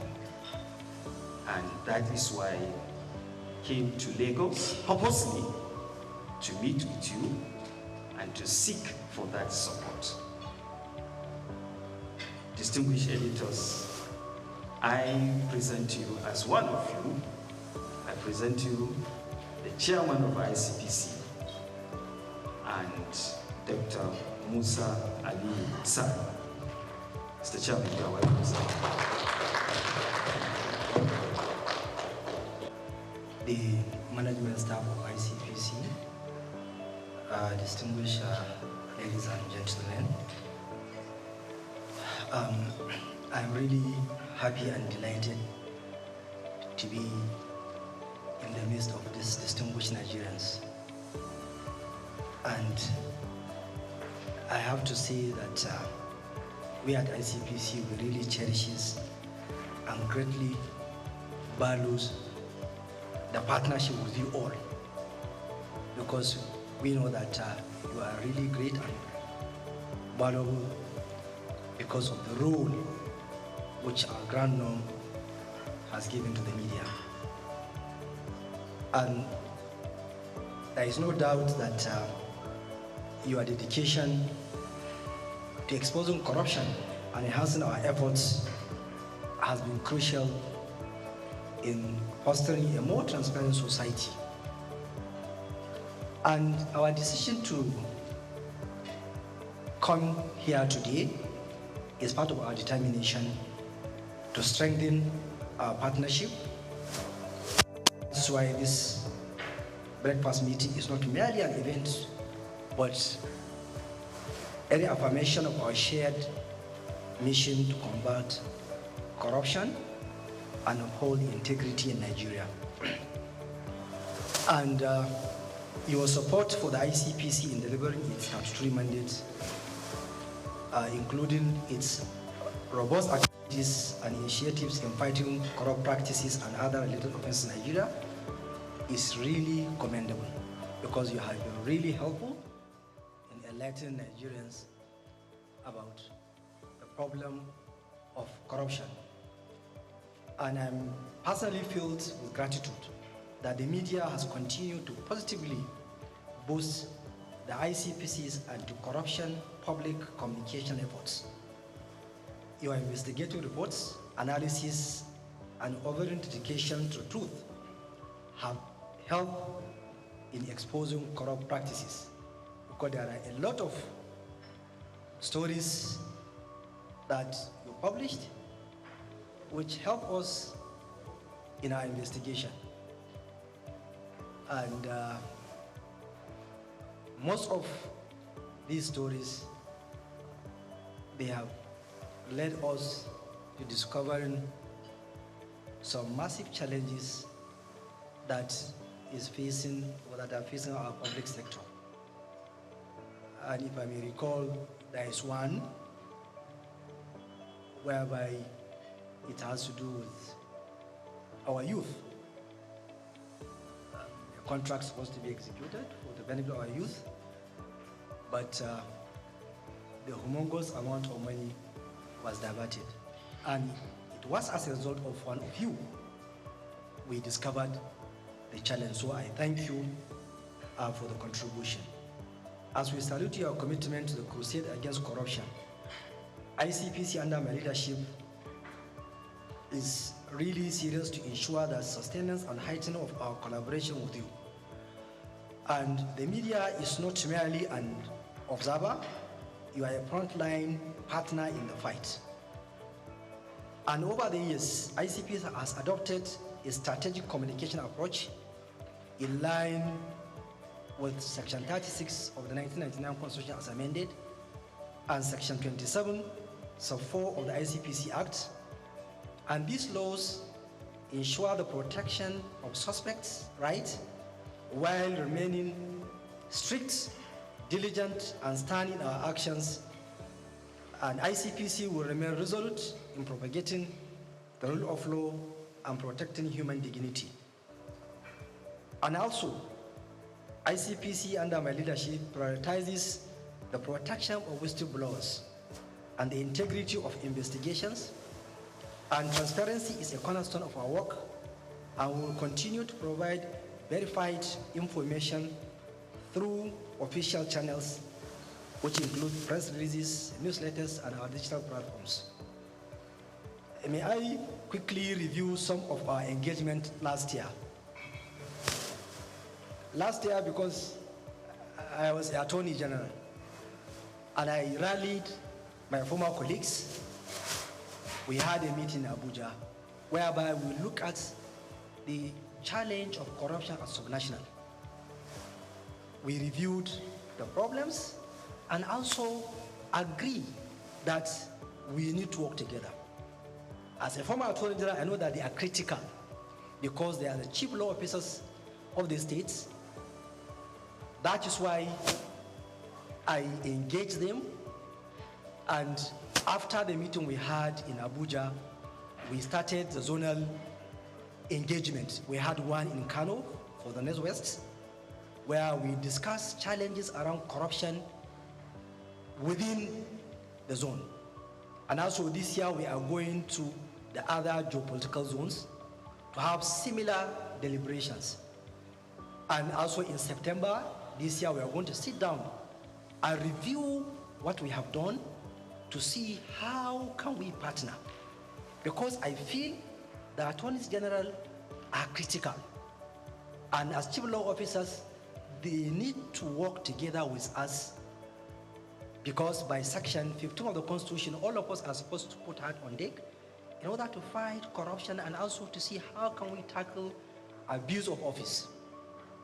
And also, I had engagement with Nigerian Institute of the NIPR, the Nigerian Union of Journalists, ICANN, Nigerian Bar Association, and various stakeholders on how can we partner in the fight against corruption. Because no single entity can fight corruption. We need to work together. So that is why I reach out to various stakeholders to ensure that we are on the same page.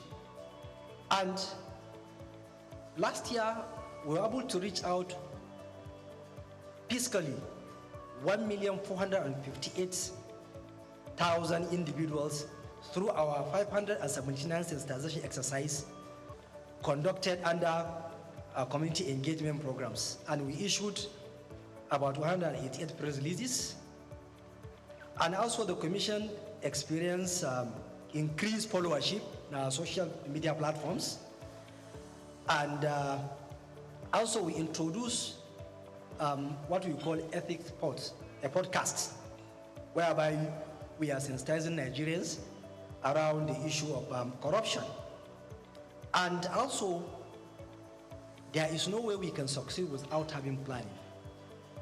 Our strategic action plan 2024 to 2028 was unveiled last year, whereby we gathered stakeholders and discussed it, because that will be our focus on how we can work. And our strategic action plan is in line with the National Anti-Corruption Strategy, which has 5 pillars: corruption prevention, issue of enforcement and punishment, ethical reorientation, and also enlisting public support of Nigerians, so that, and also recovery of proceeds of crime and management.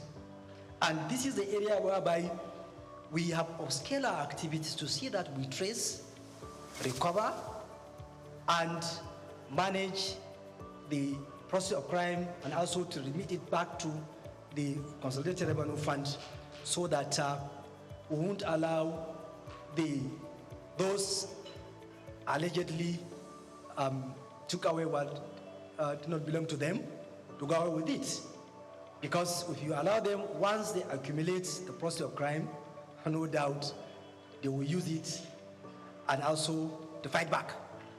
And also they will deprive Nigerians with what they are supposed to have in the issue of infrastructure.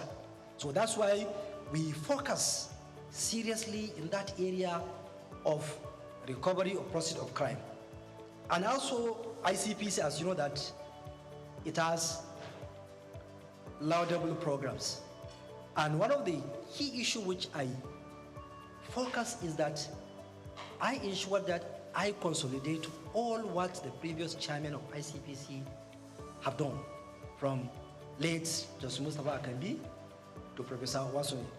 I ensure that all their programs are intact, and I'm building up, so that I want to ensure that we maintain that organizational culture of ICPC, and also for me to enhance what they did, most especially to focus on digital transformation, because this is an area whereby we need to use technology in the fight against corruption, most especially in the area of analytics, artificial intelligence, that we'll be able to analyze huge data. And I'm sure you are aware of the constituency and executive project tracking, which ICPC is well known about it. And I know last year we were able to track over 1,500 projects, which has value of over 600 billion naira. And so that at least Nigerians can get good quality projects that is in the budget. And also the Ethic and Integrity Compliance Scorecard, which is an initiative of ICPC, which measure institutions' adherence to ethical standards. We released the results, and I have seen the impact, because most of head of agencies that have not done well, they reach out. Chairman, why? What are our challenges? Can you help us to see that we overcome these problems? Which is really good, because I have never thought that it will have that impact. And why? Because of you here. You have gave it wide publicity. So because of that, most of the head of agencies now, they reach out. Please, how can we do well next year? So I thank you for the assistance. And also our sexual harassment prevention program, which is tackling corruption linked to abuse of power. Last year, I know that we had engagement with the one civil society, where the ministers of the Minister of Education, then Professor Tahir Mamman, and the State Minister Yusuf Tonko Sununu, they were there. The former Minister of Affairs was there, and also over 20 commissioners of education across the country, they attended, because we discussed the challenge around the problem of sexual harassment, most especially in our tertiary institutions, because our students are victims of this challenge. So that's why ICPC has been doing its grades in that area, so that we ensure that we help our students, we protect them from sexual harassment. And I'm sure that you are aware that currently there is one of the senior academics that is facing trial at Abuja Federal High Court on this issue of sexual harassment. So, and we are determined to ensure that where there is credible evidence, any sexual harassment complaint tabled before us, we will make our efforts to ensure that we investigate it and also take the matter to court where there is evidence. Then there is our Anti-Corruption and Transparency Unit, Act 2, that they have been doing well in the various MDAs in order to help in ensuring that there is transparency and accountability in MDS in this country. Then, when I came in, I tried to bring up my policy, which I call it Care for Impact, to ensure that ICPs as an agency, I consolidate the good culture of that agency, and also an agency which is accountable, responsible, and efficient in approaching all issues that are coming before us. So that one too is something that I unveiled it last year, and we have been using it. Now, recently, we are aware of the decision of the Supreme Court about the local government autonomy. So we have looked at the decision, and also we have been having various engagement with civil society to see how can we give our quota, how can we contribute our quota in ensuring that the local government autonomy operates the way it's supposed to. And also, how can we follow what are happening in the local government councils. And we are trying to bring up what we call corruption prevention program for local governments, whereby we'll monitor activities at all the 774 local government areas in this country.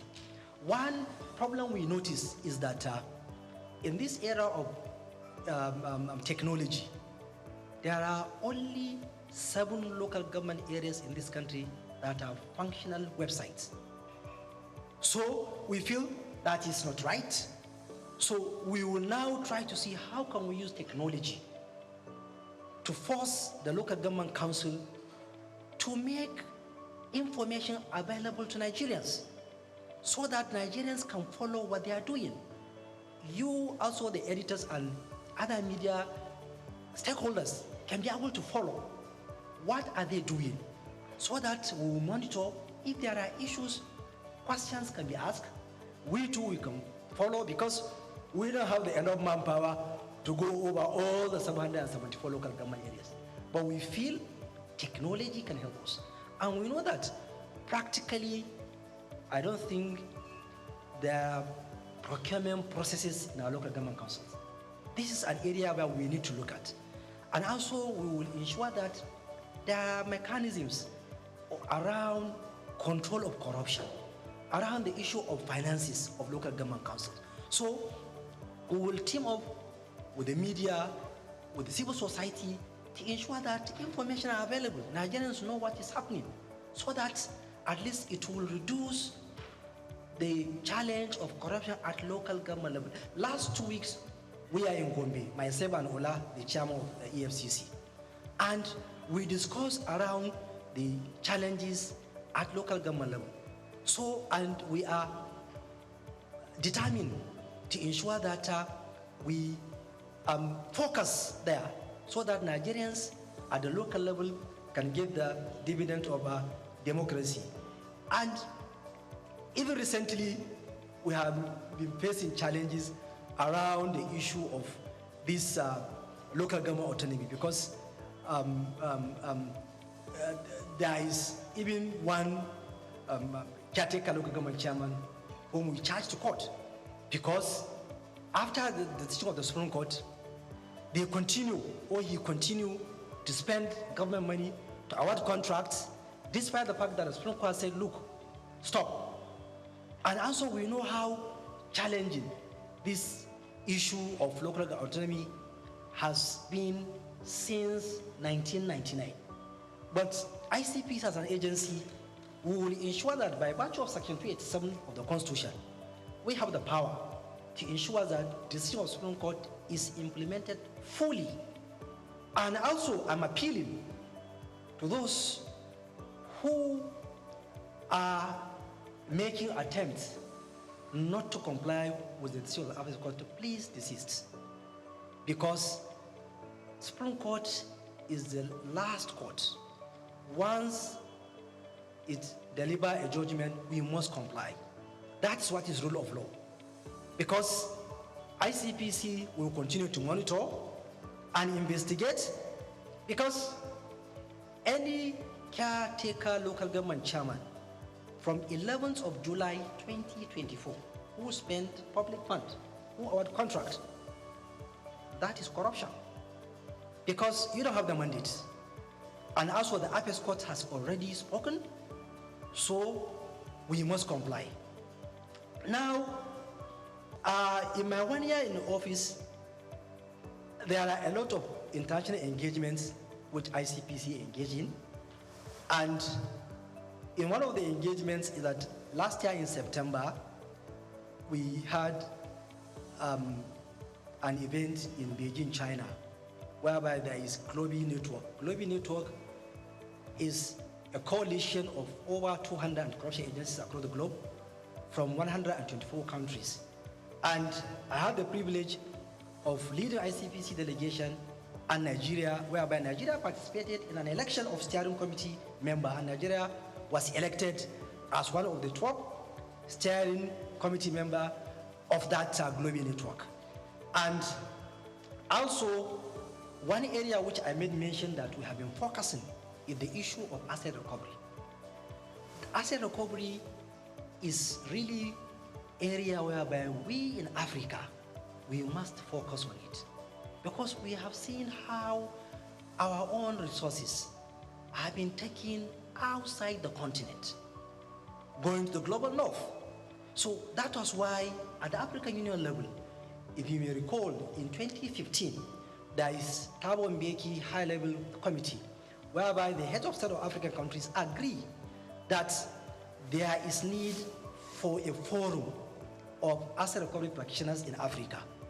And the processes of bringing up the forum, it was last year that the forum was established in Ethiopia, Addis Ababa, and I was elected as one of the representatives of West Africa, whereby we met in Arusha, Tanzania in November, whereby I was elected as the interim chair of that forum to try to galvanize the 55 African countries and corruption agencies to ensure that we come together to see how can we help Africa to recover and repatriate stolen assets that are kept somewhere else. And we agree that, look, apart from slavery, which is our own human resources that was taken to other continents, there are a lot of stolen assets of Africa outside the shore of Africa. And we know what is happening. Whenever you want to trace and recover, the experts outside Africa will charge you huge amount of money to recover all professional fees, to recover those stolen assets. So that was why we say, no, we need to come together as Africans. Let us identify our experts within the continent. If we need somebody to trace, Nigeria doesn't have the expert. It can look for Ghana, Kenya, or any other African country. Do you have the expert? Yes. So that's why we are coming together to see that we trace, recover, and repatriate the stolen assets. Also, we'll keep on raising this issue of stolen assets at various fora, because the United Nations Convention Against Corruption has already backed the issue of stolen assets that we need to recover it. So this is an area whereby that I'm chairing now, and we are trying to see how we will make efforts to see that it has seen the light of the day. And distinguished editors, we know that corruption thrives where there is silence or in silence. But your voices are the ones that can shatter that silence. Your role in shaping public perception and holding institutions accountable cannot be overstated. The more Nigerians see what you write, what your opinion about this issue of corruption, the better for us. Because they will be enlightened, they will know what is happening, they will ask questions, and that will put us on our toes. That will minimize the challenge of corruption. Because we at ICPC, we are trying to see how can we use our mission to diminish corrupt practices through our public mobilization, our own doggedness in investigation, and also to ensure that we follow rule of law. We will be patient in investigation. No matter how long it will take, we will do it slowly but surely. We will reach our destination. And also, we at ICPC will ensure that we deepen our own relationship with you, the media. And I'm appealing to you to come to our aid. Try to understand the terrain we are working. It's not easy terrain. Whoever worked within that corruption cycle will know that it is not easy, because it is an area whereby you are fighting those who are already determined to continue to pilfer our resources. It's an area whereby those who engage in corrupt practices are really determined to peddle information that are not correct in order to try to bring controversies so that to divert the attention of the main issue. So fairness, hearing from the other side, is what will help us to discharge our mandate. And ICPC, for the past 25 years, has consistently maintained ensuring that there is fairness and the fair hearing, and also we do not engage in anything that will bring damage to people because of allegation against them. We will continue to ensure that we will be fair. If you ask questions, we will answer. And like I said, we are appealing to you to reason with us because of the terrain we are operating, which I know I don't need to elaborate. So that's why there is no way we will not come close to you. There is no way, because we need you, because Nigerians need to know what is happening. That will project the good image of our country. That will make foreign direct investment to come into our country. That will make our youth to have job. We know what is happening in this country. We know that a lot of youth are roaming on the streets looking for job. And the youth are the future leaders of this country. So, and it is through you, by helping us to propagate our activities and also to bring issues that will project good image of this country. By doing that, we will make Nigeria great, and also will tackle the challenge of our corruption.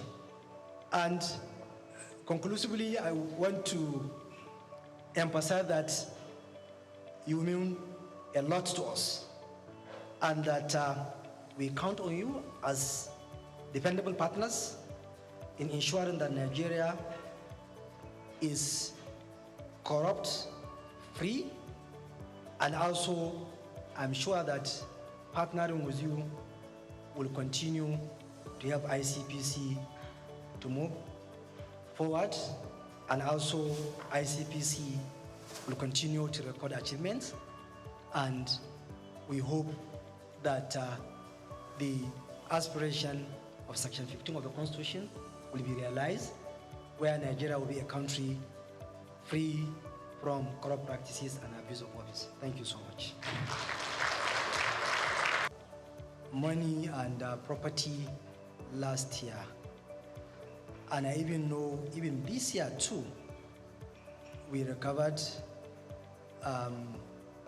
some amount of money and also property. Even currently, we are tracing and marking some assets in one of the states where some people diverted public funds.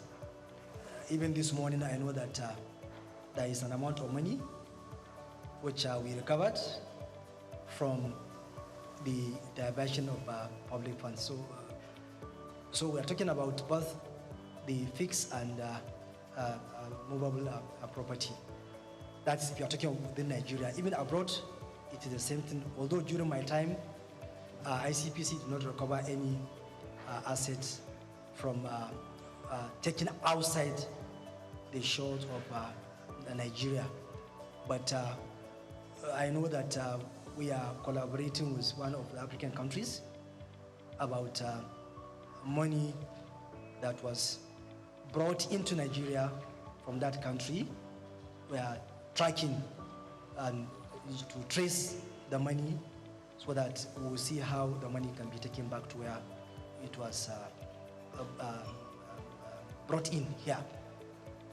So this is what I can say. And some of the issues you raise are part of the problem.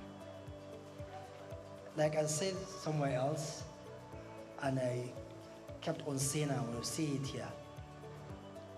My first contact with public office is when I was Attorney General. That was when I now realized that all what I was thinking, when I came into contact with the reality, then I now realize that we Nigerians are part of the problem.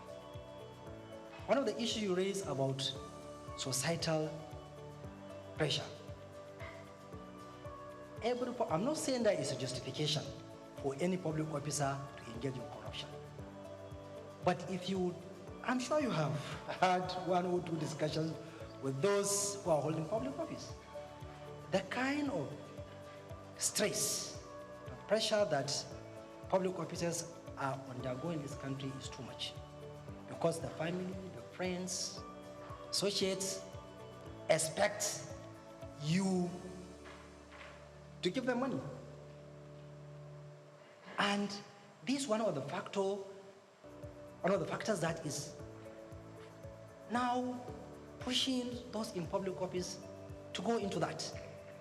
And I noticed that any public officer who resists, you are considered as awkward, very difficult, and they will keep on pressurizing you that if only people that are strong that can stand that pressure.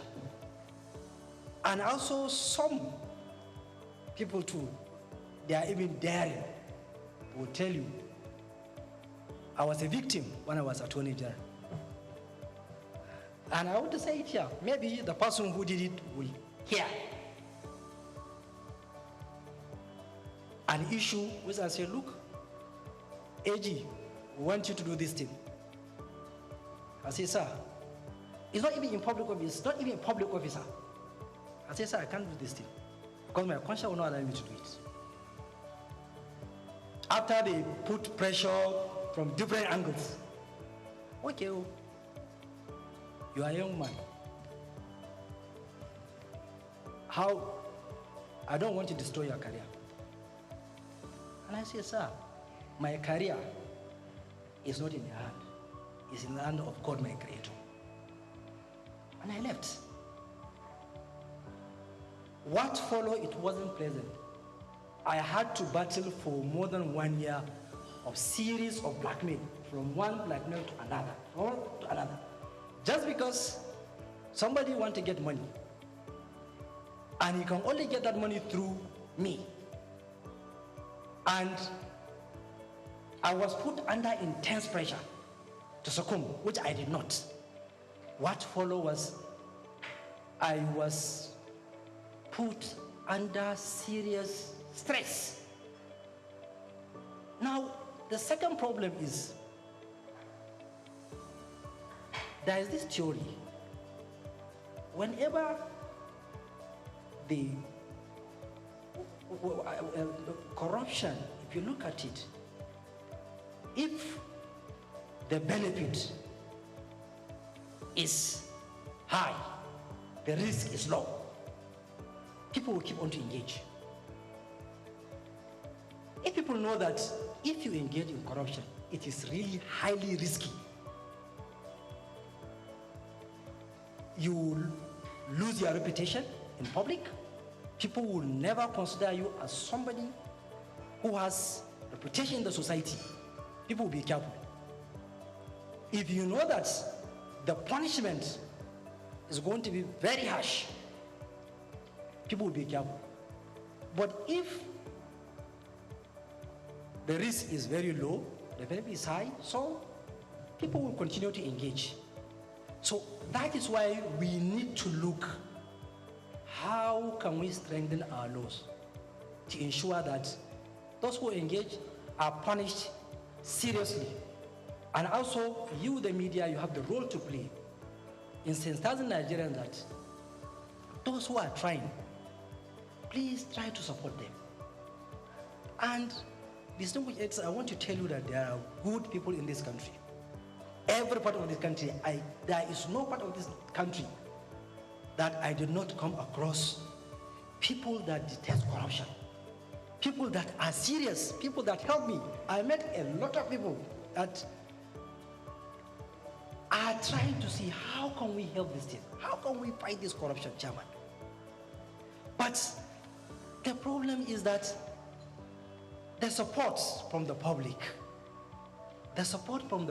sometimes people are not willing to support because they feel, you know, what you are doing is not worth it, and also because of the pressure, so people feel like, okay, let us leave you, go and do what. So this is second problem. And also, we need to see how can we fasten the judicial process, because it's law. It is not the law that is the problem, but rather some of us within the system, we try to put stumbling block in the judicial processes, bring in series of applications, truncate, so that you will see one case will take many years. Even the witness will be frustrated. You call a witness today, the matter is adjourned, and I'm not saying that it is the fault of the judges. No, it is all of us, the lawyers, and also other stakeholders, that we know if your client has an issue, as a lawyer, you know, because once you look at the facts and the proof of evidence, you'll be able to know that my client has an issue. Okay, how can we help him to face justice so that all the process of justice, the court and the system should be fair to him? But you will see that that slowing down is also another factor. That you will see somebody engage in corruption, when you take him to court, it will take many years. And before you know it, you will see another corruption case. And also another problem, especially in the public sector, I now notice, is that our public service rules also has a problem, because it has given a leeway that people engaging in corruption, there is no specific provision which provides that, look, once you are engaged in corruption, you should automatically be dismissed. But some, you will find that after ICPC are investigating an issue, it has taken somebody to court, even if you secure conviction, you will not realize that the agencies are not willing to edge out those people. They will leave them to continue working. Because I feel any public officer that is convicted, he is not supposed to continue working in public agency. He should go. If the Constitution will say that conviction of embezzlement and fraud attracts disqualification for a certain period of time, I think there is need. Any convict should not be allowed to work within the public service. It should just be aged out. And that is why now, as chairman of ICPC, we are now going to exploit the Code of Conduct, Bureau and Tribunal. Any public officer with secure conviction and the agency refuses to edge him out, we will send him to Code of Conduct, because they have the power to edge him out. So there is another way.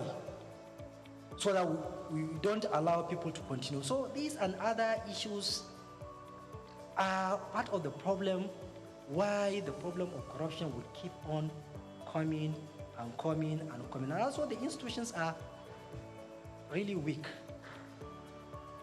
because there are a lot of vulnerabilities where people are exploiting in order to commit corrupt practices. That is why we need to focus on technology. Technology will be able to give you the thread. You will be able to know some of the things that are happening, most especially around procurement. This is an area whereby there is serious problem because of the laxity and the challenge around that. So that's why you will see that almost you will be seeing issues around procurement be raised in public sector. So this is also another factor that is bringing this issue of corruption to keep on going. And also there is international dimension too. Because if those who are taking or stealing the humongous amount of money, they don't have a place to hide it, then it will reduce. But they know that they can wear it somewhere else. And those countries, I keep on saying, when you say that we have challenge of corruption, why are you keeping the process of crime in your country? Why can't you turn them back? This is process of crime. Please take it back to your country because there is United Nations Convention Against Corruption. And it is a global legal instrument.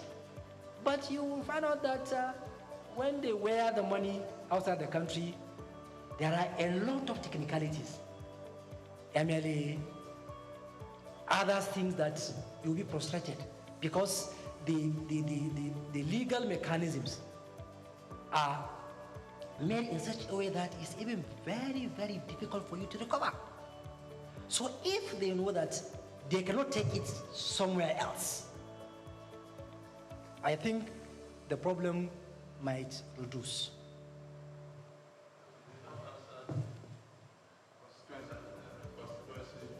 Okay, the constancy project, like I said, we have been investigating the issue because it's a challenge that has been with us for a long period of time. And from what I notice of why the challenge keep on coming is one of the issues you made mention. Because there was a time when member of National Assembly, he told me, say, Chairman, I have concern. I say, what is your concern? He said, it's about this concern executive project tracking. You people are doing well. But I know why this issue will keep on coming. On that day, he was telling me the challenge he was facing. There was burial in his hometown. You need to contribute. He said, look, somebody had domestic accident. He called me. And so he kept on mentioning, he said, I'm not justifying, but the societal pressure on us is too much. That's why only those who are strong will resist.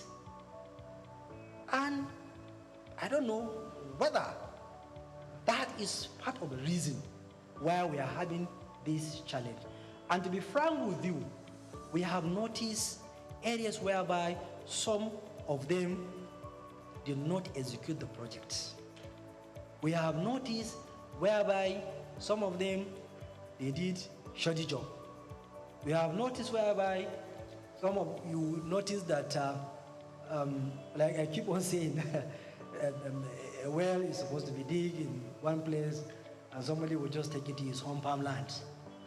We will see whereby street lights, instead of to be installed on the streets, somebody will put in his house. So these are challenges that are keep coming. And I know that there is one of the newspapers last year, they made a front page story that ICPC has failed to tackle this challenge. And I know that we have been doing our best. And we did a lot because we have recovered a lot. And even currently, I know that there is somebody who is facing trial. A charge will file a charge against one of the former members of National Assembly. The former member is facing trial because of diversion. And also, we know that we have been going to ensure that if you do not execute the contract, you must go and do it. I know that there is a state whereby an ambulance was diverted. We ensure that it was taken to the hospital. I know where a lot of things, and that's why the strategy is good, in the sense that let us recover the proceeds of crime and put it into use. Because if you keep on filing charges and all these things, you will spend many years in court while the actual project will not be executed. And to be fair to them, if you confront them, you show them the proof. Honorable or distinguished, this is a project you're supposed to execute, you do not. Please direct the contractor to go back to site, or contractor go back to site. They go back. And recently, those who are being used, the contractors, I have been hard on them. If you allow money to be diverted through you, we are going to charge you now. You want to refund that money because you allow yourself to be used as conduit pipe. So we have been doing that and we have recovered a lot. And if I may say that the societal pressure, in my view, is one of the challenges, and also the weakness of the institutions. Because, to be frank, some of the heads of agencies, they allow themselves to be used in these challenges of constituency projects. Because if the head of agencies insists, once there is a contract awarded, that contract must be executed to the latter. Or you insist that you're not going to allow anything to be inserted in your budget, which is not out of your mandate. So if we will do that, then this thing will minimize. But if the head of agencies allow themselves to be used, then this thing will keep on happening. And ICPC, all the corruption agencies, we don't have the capacity to follow all the projects. That's why you, as the media, you can expose. The public too, they need to follow their project, on your project. If there's a project which is supposed to be done in your constituency or in your sector district, it was not done, raise it. And I don't think there is any public officer that you confront him with evidence that this amount of money was appropriated for a particular project and you do not execute, please go back and execute. You will not say, no, I'm not going to do that. I hope I have answered. We are doing it in such a way that we don't disrupt the financial system. So we do it in such a way that we don't allow you to continue with illegality and committing crime, so that we will save the banking system and also the public sector fund. Then on issue of Dubai, like you made mention, in my speech I made mention of proceeds of crime. And I alluded to the fact that the international legal regimes, the various laws of countries are the problem. Because for me, I kept on saying in various fora on corruption that look, if somebody steals our money and take it to your own country and you keep it, why are you telling me that we should come together and fight corruption?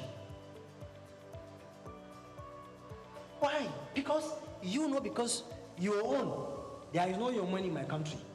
So that's why you are saying we should join hands. While I have traced and point out to you, this is the public funds taken to your own country. Why can't you give us our own? But because of the legal regimes, sometimes it's tedious, it takes a lot of time, and there are a lot of, it's not even law alone, there are politics, there are diplomacy, so it is something which is even outside the realm of anti-corruption agencies alone, because you need a lot of stakeholders. I know recently there are countries that I am the one who have been following that, look, let us sign an MOU with you, because we have noticed our funds are being taken to your own countries. And they agree. There are some 1 or 2 countries that I know that we are about to complete signing an MOU because of what we have noticed. Also here, as a media owner,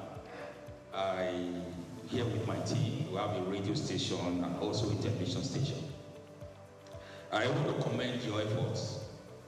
For you to meet with the media shows you are transparent. It shows you are accountable. I don't have any question to ask you because I'm part of the team. It is not cheap to fight corruption. It's very, very expensive. Fighting corruption is also very, very complex.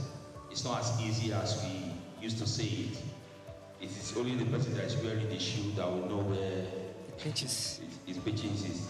So I commend your efforts and I pray for more grace that God should color your efforts. Everything is in your favor, the age, the energy, you have the capacity, and you have the right team to help you to drive it. You have the right team to drive it. Finally, you have this advice. You can't do it alone. You need to also rely on the outside team to help you to drive your dreams, your plans, and goals, especially in the area of the media. I suggest maybe you could have something like a strategic media public enlightenment committee. Comprises, of course, the media team as well, stakeholders. You have a committee who also help you spread your good news. Also help you spread your good news either in the public sector, in the private sectors, and all that. Because if you say you want to work with media like you would like to work to, it's very, very expensive. But when you have the committees, selected committee, media team, editors, and also for the private sector and public sector, they will help you to achieve your dreams and goals. So you have our support, and like I said, God will color your efforts. God bless you, sir. Thank you. Angry ones and the pastors. Let me just add to your to-do list. I had 2 questions written down, but after Ikechukwu gave his lecture, I decided to calm down. You talked about, before I round up, and thank you for coming, judges advising you to go settle out of court. The biggest problem, one of the biggest problems with corruption in Nigeria are those judges. Recently, I think it was the Chief Justice of Nigeria who said election cases constitute about 70 or 80% of the cases they have in their docket, which suggests that election cases are very lucrative for them. So you have to put your searchlight on the judiciary. Then number 2, your constituency, the legal profession. Please, MBA has, from all accounts, a vibrant lawyer, Afam Osigwe. Engage, collaborate with him. MBA too has to deliver. Plea bargaining takes place and judges advise you to go settle out of court. It's because the judges too are corrupt. The appointment and promotion mechanism on the bench is also corrupt. Search the NJC. Today, the type of, what's the word now? Corruption in terms of judicial promotion in Abuja is huge and impacts on the quality of judgment delivered. So, Mr. Chairman, the biggest thing you have done is to come here to show transparency. You said corruption thrives when there's. I also say this, I'll add to that, that corruption thrives when there's darkness, when it's hidden. So your coming out here suggests that you really want to fight corruption in partnership with my colleagues. And it's a brilliant thing you have done. I know you met some of my colleagues in Abuja, and that's why the Secretary of the Guild and the Deputy President of the Guild are here. You have to continue. Because if you want to work with the media, honestly, the way you have shown, the media will work with you, and Nigeria will be better for it. Thank you for coming. God bless you. And I will do my best to discharge my duty to the best of my ability, together with the officers of the ICPC. That is why, if people are raising the issue of bias, the issue of all this lie, you cannot prevent people from raising those kind of issues. But one thing I know, that if I satisfy my conscience, I'll go to sleep. And like I said, there is somewhere else that we are going to account somewhere. And that is why I try as much as possible to be fair in what I'm doing. And also God knows what I'm doing, and also know my ability, because the anti-corruption is a very complex and difficult thing. Sometimes getting evidence, getting things is difficult. Even if you're investigating issues, somebody will look like you are targeting you are targeting somebody, or you have a motive, or this thing. So on my own part, I will do my best, and also posterity will judge. Because that's the only thing I can say. On the other issue, which like the president said, that the lecture you gave us, and some of the things you raised, I quite agree with you that those are the challenges, and we need to work on them. And in my view, that is why the Constitution is structured in such a way that the Chapter 2, it is left in such a way that is you, the leader, that should strive to ensure that Chapter 2 is realizable. You attain that aspiration: education, healthcare, good environment, all other social amenities. You as a leader, you must think outside the box to ensure that you reduce the poverty level, which I agree with you. The level of poverty is really high, and we need to tackle it, because without tackling the poverty, we will continue to face this challenge of corruption that keeps on coming. And also, we are not justifying or depending the public office holders or the politicians, like you said, that we are saying that there is societal pressure. Like you said, it's a fact. We can't deny it. Myself as ICPC chairman, if I show you the number of text messages people are sending to me every day, you'll be shocked. In fact, I am even thinking that some they have even forgotten that I am the ICPC chairman. Maybe they are thinking that I am chairman of one local government or a state governor, because they will keep on sending. So, and also they will keep on calling, because the number of calls are such that they are unbearable. And we are part of the society. Even if we deny, there is such a thing that even if you deny, is a reality. And I agree that poverty is one of the factors. But also we have to keep on telling people that they need to consider public holders. And also we, the public office holders, also, we need to live a simple life. Because some of us, the way we are living a very larger life, that's why people will keep on patronizing you. But unfortunately, it is also us, the Nigerians, that are pushing people. Like that member I started the example, he told me that my constituents were telling me that, look at this man. He he has finished house order, he has an old car. Up to now.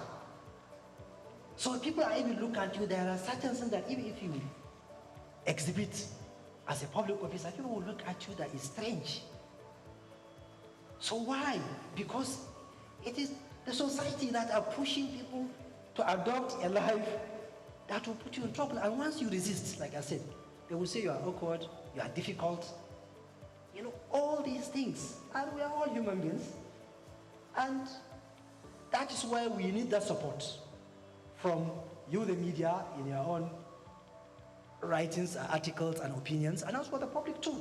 They need to support public officers that are transparent, that try to live within their means and within the ambit of the law. But without that, you will find one or two people that because of that, they will derail. Because of that prejudice. That's why always I will raise this issue of prejudice. Last week when I was in Gombe, and I told the chairman, don't allow anybody to put pressure on you to dip your hand in public purse. Let them say whatever they want to say.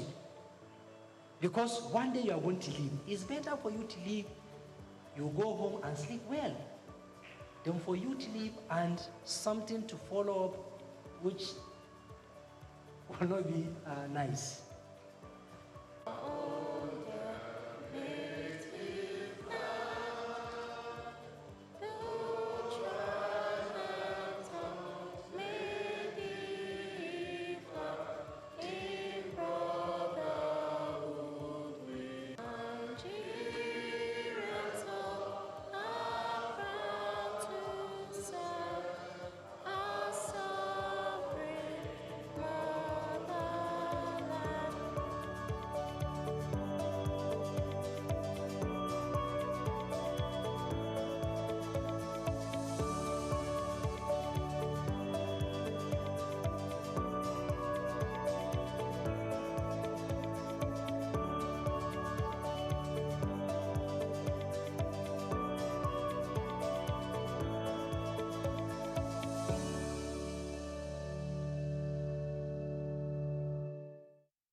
The African Centre in London, in partnership with the Wole Soyinka International Cultural Exchange, will host a 9-day celebration honoring Nobel laureate Wole Soyinka's 90th birthday. This is also in honor of his immense contributions to literature, culture, as well as human and civil rights advocacy. It will hold from Friday 19th July to Saturday 29th July in London. In today's News Talk, we take a look at the various activities lined up for the celebration. The Chief Executive Officer of the Centre, Mr. Oluwalake, said that this year's event had a dual course for celebration, as it is also marked the 60th anniversary of the Centre.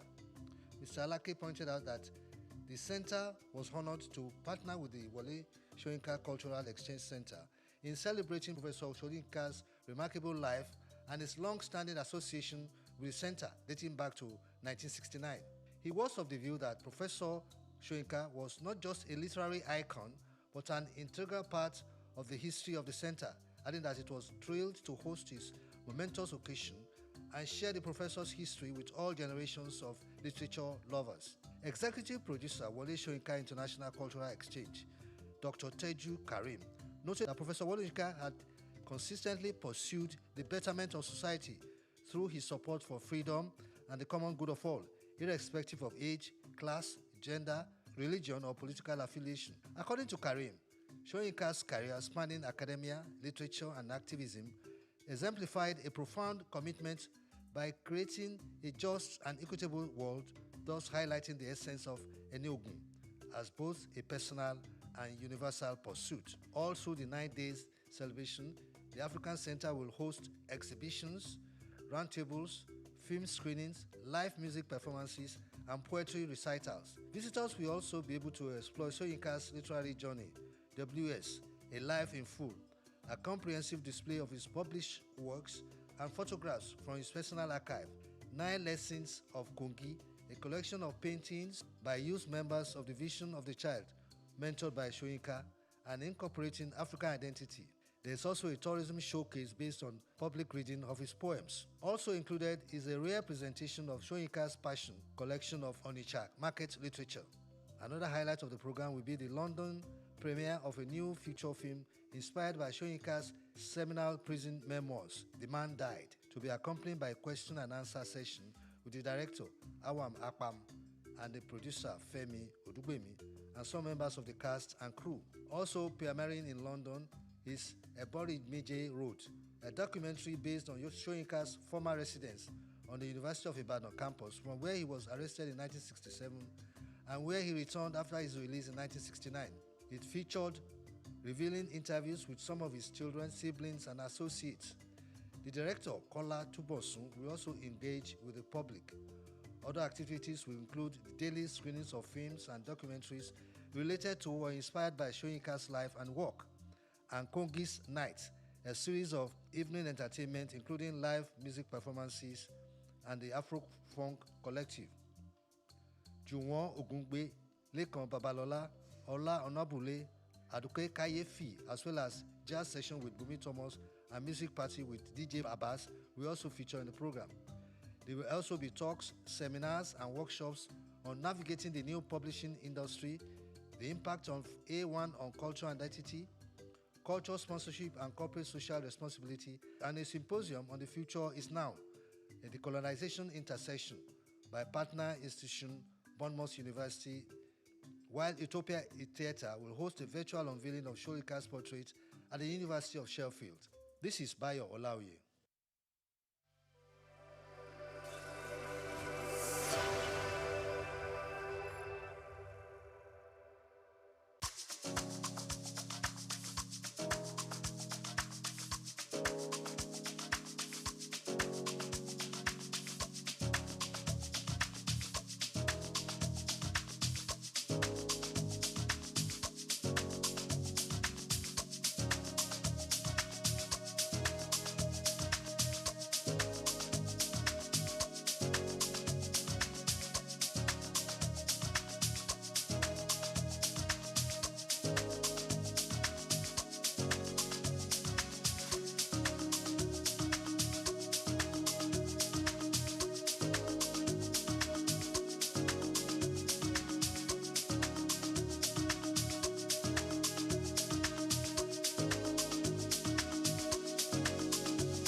lè ṣe kí wọ́n má máa sọ pé ẹ má fobìnrin wàhálà ẹ jẹ́ kí wọ́n gbapò yìí àbí àlégbapò kò sípò tí a lè gbà wọ́n nítorí ìdí èyí wọ́n ní àsìkò wa rèé wọ́n ní à ń sọ wọ́n ní kí a máa tẹnu mọ́ wọ́n nítorí tí a bá ṣe èyí wọ́n á gbọ́ wáyé àti ẹ̀dúpẹ́ nípínlẹ̀ Èkó ẹ bá mi pàtẹ́wọ́ fún gómìnà wa wọ́n ò fọ̀rọ̀ obìnrin ṣeré rárá o ṣe bó yẹ wá dáadáa táwa náà bá wò wọ́n ṣe ń yan èèyàn sípò àwọn obìnrin gan àgbẹ̀yìn rárá ọ̀rọ̀ wa dẹ̀ jọ wọ́n lógún dáadáa wọ́n fẹ́ràn wa wọ́n ò fọ̀rọ̀ obìnrin ṣeré àwọn náà mọ̀ wípé obìnrin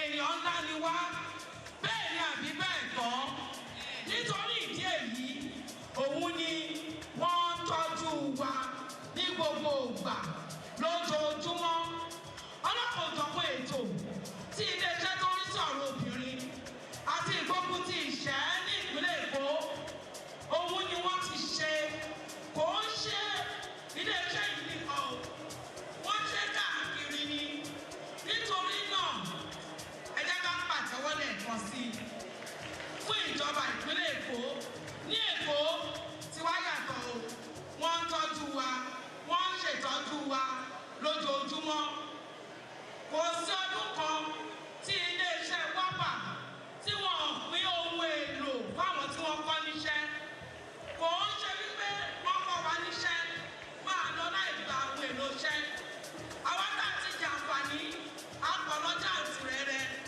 lágbára Ọlọ́run ọ̀rọ̀ wa ọ̀rọ̀ àwọn obìnrin ibi tá à ń fẹ́ kó dé á tún débẹ̀ á kọjá bẹ̀ pẹ̀lú ògbọ́n náà àtẹwọ́ tó gbogbo fún ìpínlẹ̀ Èkó. Gbogbo èyí tẹ́ wá láti ìjọba ìbílẹ̀ Ògùn àti ìjọba ìdàgbàsókè mẹ́tàdínlógójì tó wà ní ìpínlẹ̀ Èkó àti gbogbo ilé ẹ̀kọ́ sí o àti dárúkọ wa ẹ jẹ́ ká pàtẹ́wọ́ pé Olúwa ṣe o tún kà mí yẹ lọ́dún yìí.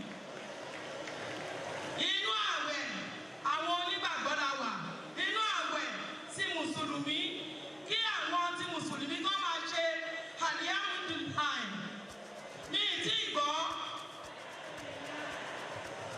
àwa ti ẹlẹ́sìn ti kìrìsìtánì káwa náà máa sọ wípé Olúwa ṣe o Olúwa ṣe o Olúwa ṣe o fún mi lórí ọ̀fẹ́ ọdún tó ń bọ̀ ó tún ṣojú mi iṣẹ́ takuntakun làwọn obìnrin ṣe nítorí ìdí èyí à ń jèrè àwọn ọmọ wa o ẹ ṣeun a dúpẹ́.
champions of change. It is a privilege to stand before you today as we mark International Women's Day 2025, a day set aside to celebrate the achievements. Okay, Governor.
Mr. Selebu, the he for she of Nigeria, the man who is very passionate about the plight of women in Lagos State, the governor of Lagos State, Mr. Babajide Olushola Sanwo-Olu,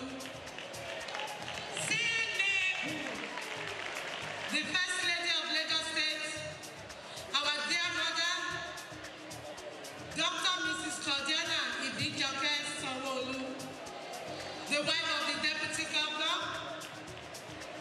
Mrs. Oluremi Amzat, the past and present members of the Executive Council here present, chairmen and members of statutory commissions here present, members of the body of permanent secretaries here present, especially the permanent secretary, Ministry of Women Affairs and Poverty Alleviation, Mrs. Oluyemi Kalesoro, chairmen of local governments and local council development areas here present, heads of government agencies and parastatals here present, the Yellow Day of Lagos, our very dear mother, Alaja Bintu Tinubu, thank you very much for attending. The SSA to the Governor of Grassroots and Women Affairs, Mr. Kehinde Bakari. The guest speaker of today's event, Professor A. Olurotimi Koka and Mrs. Titilayo Oshodi. Our women of inestimable value of this year's 2025 International Women's Day celebration. Our women, are you here? Akeke, are you here? Akado Okeodo, Ako Iketu, Ajirabi Telodu, Alimasha, Apapa Agamu, Amuwa Dabi. I greet all the local governments here. I will not be able to mention all. I celebrate you all today.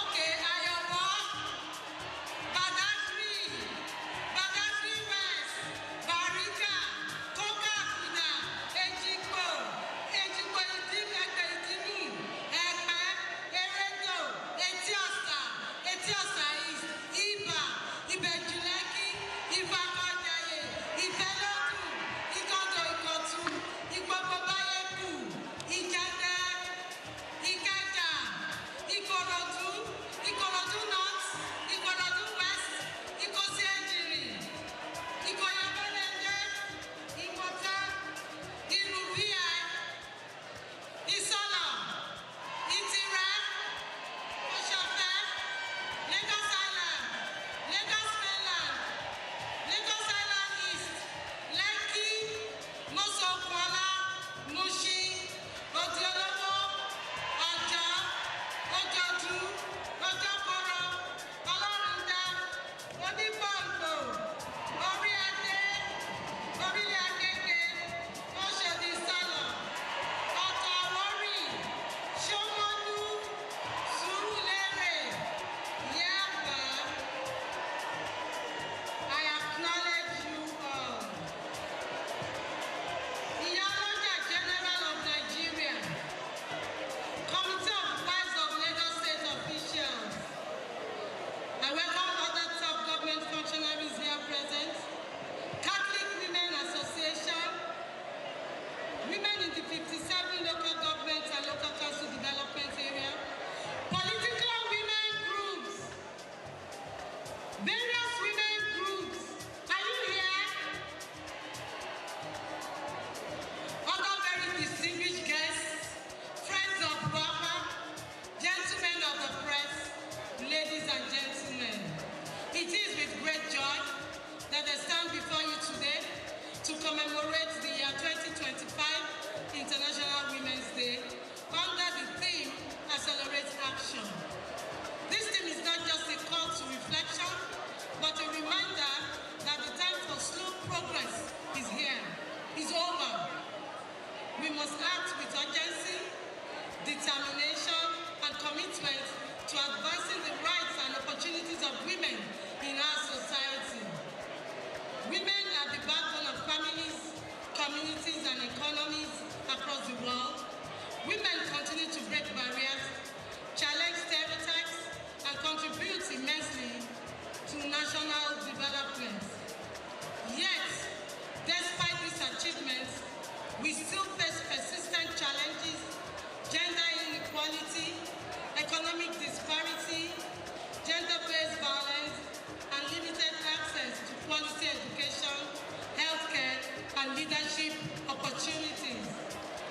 Today, I call on all stakeholders, governments, civil society organizations, the private sector, and individuals to work collaboratively in accelerating the actions needed to close the gender gap.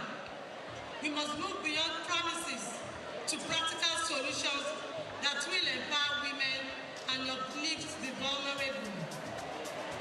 As a government, we have been unwavering in our commitment to supporting women through empowerment programs, training initiatives, and advocacy.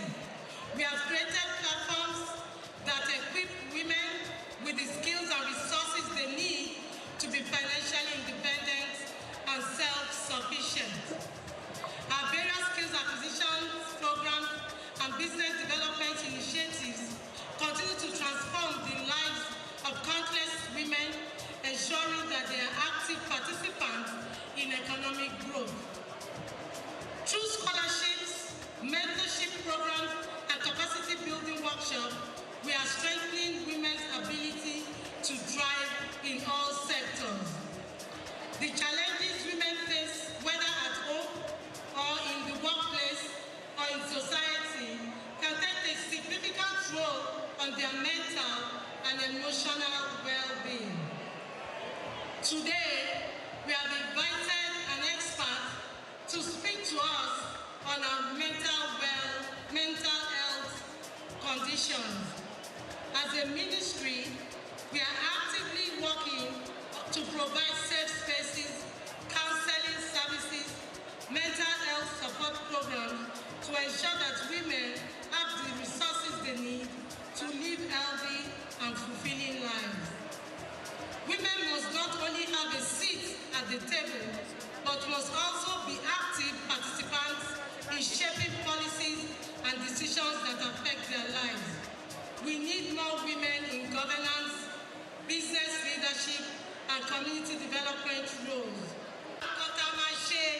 Tí ọ̀rọ̀ kan bá ti wà tó ń gbé wa nú, tó ń kọ wá lóminú, tí ò jẹ́ ká ní fọkànbalẹ̀, àwọn pòfẹ́sọ̀ wa máa wá bá wa sọ̀rọ̀ lórí ìyẹn o. Lẹ́nìí, ìgbéga wa pọ̀ lórí International Women's Day. Tíìmù wa ni pé ká accelerate action, ká bẹ̀rẹ̀ ìgbésẹ̀ ńlá láti rí pé gbogbo nǹkan bíi gender-based violence, bíi sexual violence, bíi financial inclusion, ká gbé ìgbésẹ̀ ńlá láti tẹ̀síwájú lórí ẹ̀. Mo fẹ́ kí gbogbo wa dìde ká ṣọwọ́ wa báyìí pé alágbára láti ṣe. It is time for us to all rise up and make that sign to accelerate action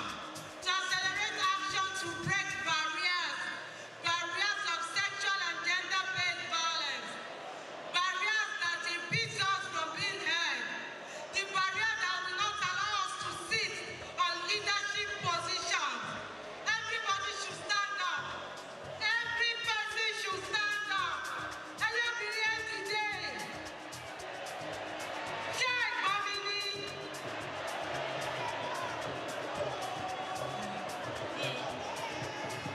Ẹlẹ́bìnrin ẹ dìde.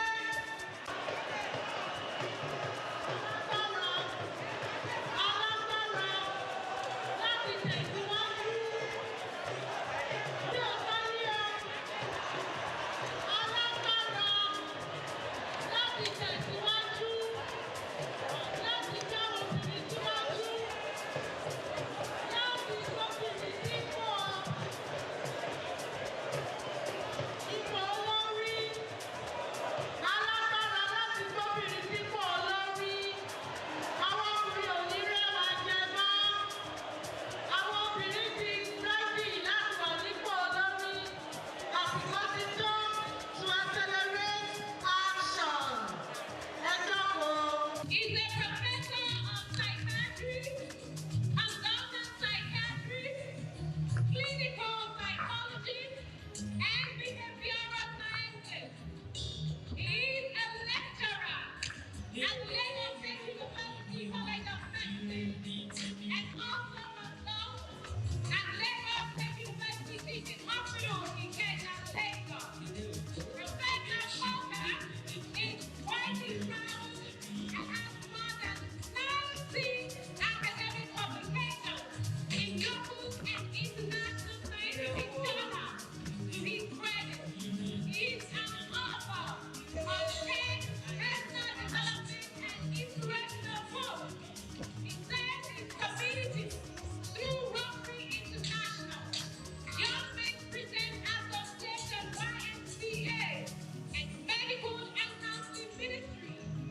psychiatrist. In short, that means doctor and neuronomy. And if you want to accelerate action regarding empowerment, gender equality, fundamental rights of girls and women, addressing poverty, we must be balanced mentally. However, to be balanced mentally, all of us here must also be physically fit. That means we must carry out physical exercises 3 times a week for 1 hour to increase our heartbeats to 100 beats per minute. So we must also enhance our social health, ability to make friendships anywhere you are. Then lastly, ability to enhance your mental health. Science has said that 1 in 5 women will develop mental illnesses such as anxiety, depression, panic attacks, and bipolar disorders. And what are the causes of this problem? Because women have many multiple social roles. They are mothers, they are wives, they are leaders in offices, they are spiritual leaders, and they have to fulfill so many social roles. Maternal depression is on the increase, and women don't know that they are depressed because the signs of depression are like that of malaria when it starts. Other causes of mental disorders: the death of a loved one, your husband, your child, divorce, separation, not being married, and you are married, you don't have a child. And sometimes when you have a child and you don't have the support, it will also cause mental disorders. Employment, poverty, rape in women, women that live alone, single mothers, discrimination against them, stigma at the workplace. At home, difficult husband. Your husband don't want to cooperate with you. He doesn't want to hear you. So there's communication breakdown in the house. There's domestic violence. There's what we call also postpartum psychosis. 1 in 7 women that deliver children will have mental disorders. Ìyẹn ló ń pè ní àbísínwí in Yorùbá land. Also, when you are getting to 55, 60, women also experience menopause. And menopause can also manifest as symptoms of depression. So when you are having issues, you start to think. As you are thinking, some chemicals are being pumped from your brain to all parts of your body. Dopamine, serotonin, adrenaline, and cortisol. And they start to affect your organs, your heart, your liver, your kidneys, and then you start to have symptoms. Initially, they come as symptoms of malaria, hotness of the body, weakness, headache, backache. Then the BP will go up, and we start to have hypertension. Some people develop diabetes. But the most important thing is that when depression sets in, most people do not recognize the signs of depression. Sign of being sad all the time, irritability, short temper, not be able to sleep, loss of weight. And if you don't get to see a psychiatrist, then you start to hear strange voices. You think some people are after your life, then it gets to guilt feelings, worthless feelings, and hopeless feelings, and that's when people attempt to commit suicide. If we don't recognize symptoms of mental illnesses, the consequences are enormous. Domestic accidents, violence in the house, tension in the house between husband and children, verbal abuse, social isolation. I've seen women that said they don't want to go out again, so they have social withdrawal. It can bring about prolonged suffering, separation, unemployment, early death. So if we don't want to have mental problems, I'll teach you just 5 ways. These 5 ways, you don't even need to have money to have them. They are wonderfully selected, and they are very good psychological problems. Number 1, if somebody is stressing you anywhere, at work, at home, your mother-in-law, your father-in-law is stressing you and is making you want to have mental disorder, write a letter to that person. Dear sir, dear man, you know you are the most terrible person in this world. I feel like slapping you. So write 5, 10 pages, sign it, but please go and hide that letter when nobody will see it. 3 days later, go back to that letter and be amazed about the venom you poured in that letter. Number 2, abuse the person stressing you. Not to his face, so put a pillow on a chair. Write the name of the person stressing you. Mr. Jones or Mrs. Brown. Then abuse that pillow the way you would love to abuse that person to his front. So when you see that person following day, you will not have racing habits or palpitations. Number 3, between husband and wives. Very effective. When somebody wants to be difficult, either the husband or the wife, just walk away. Walk away, go for a long walk for 30, 40 minutes and come back to the house smiling. Number 4, dress your best every day. When you think you are feeling sad, that is why you need to dress your best to work. Because the comments will lift your mood. You are beautiful today. You are charming. You are pretty. Wow. And those kind of comments will make you to be happy. Number 5, which is when you are feeling low and feeling sad, that is when you need to use this therapy. It's called the dancing therapy.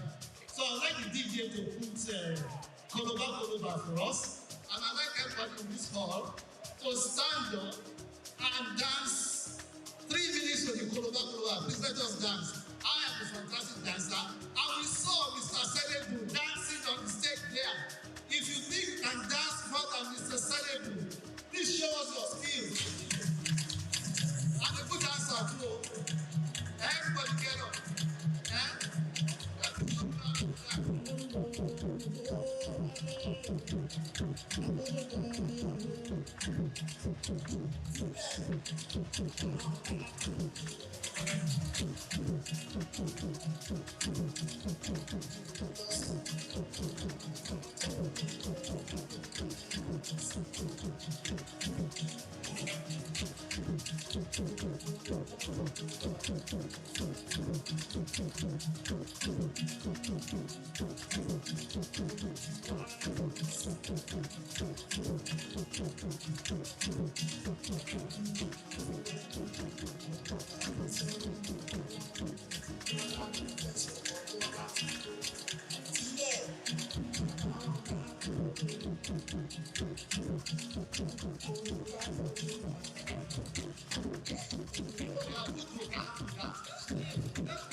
Lastly, a very effective stress management technique is the laughter therapy.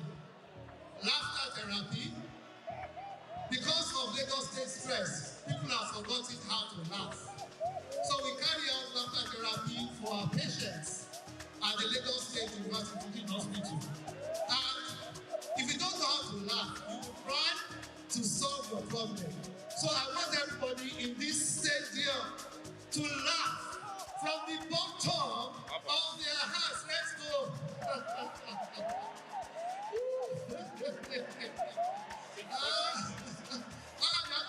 I'm happy to be here. Wow. So if somebody's annoyed you, you can also laugh away the stress. So if you know these 5 stress management techniques, you'll be able to handle your stress. Now, one thing to study Yorùbá pé gbogbo wàhálà tó wà lẹ́kọ̀ọ́ yìí, ó jẹ́ káwọn obìnrin máa ní àrùn ọlọ́pọlọ, èyí tá à ń pè ní depression, ìrẹ̀wẹ̀sì ọkàn. Táwọn obìnrin bá dé depression, wọn kì í mọ̀, wọ́n kò rò bóyá èèyàn ló ṣe wọ́n ni. Báwo dẹ̀ ló ṣe máa mọ̀ báwọn depression? wọ́n á máa ronú, wọ́n á máa kanra, wọ́n á máa bẹ́rù bọ̀dìjà, wọ́n ò ní lè sùn, wọ́n á lose appetite fún àbí kọ́ máa jẹun jù, ọ̀kọ́ máa sùn jù. Táwọn bá jẹ́ mọ̀ pé àwọn ní gbogbo àwọn kí yìí ó máa jẹ́ kéèyàn ní malaria ni. Wọ́n á lọ bá dókítà òun, dókítà ní malaria lẹ́ni o. Wọ́n á fọ ológun malaria. 3 months later, the same problem. Tó bá yá, wọ́n bẹ̀rẹ̀ sí máa gbóhùn. Ohun tó ń pọ̀ máa gan, ó yá lọ gbé ìyàn kan létí, lọ jump sínú ibì kan, bọ́rẹ̀ sí ohun. Náà tó bá tún ní treatment, á wá di pé ohun yẹn sọ fún wọn pé kúkú lọ end it up. So, and people don't know that it's because of depression. Wahala ayé, stresses of life ló cause it. Unfortunately, ibi tó bá gbé àwọn problem yìí lọ ní church àbí mosque. Nítorí pé kò sẹ́ni tó fẹ́ gbé wàhálà ìlọ sí yàrá àbá òsì. Wọ́n ní ṣé mo tún wá ya wèrè ni? No, you don't have to go to the hospital. Psychiatric facility ó wà ní Lutz, ó wà ní Lasut, ó wà ní Military Hospital, ó wà ní some places. So when you have this problem, collaborate with us. Go to your general hospital, let them give you treatment.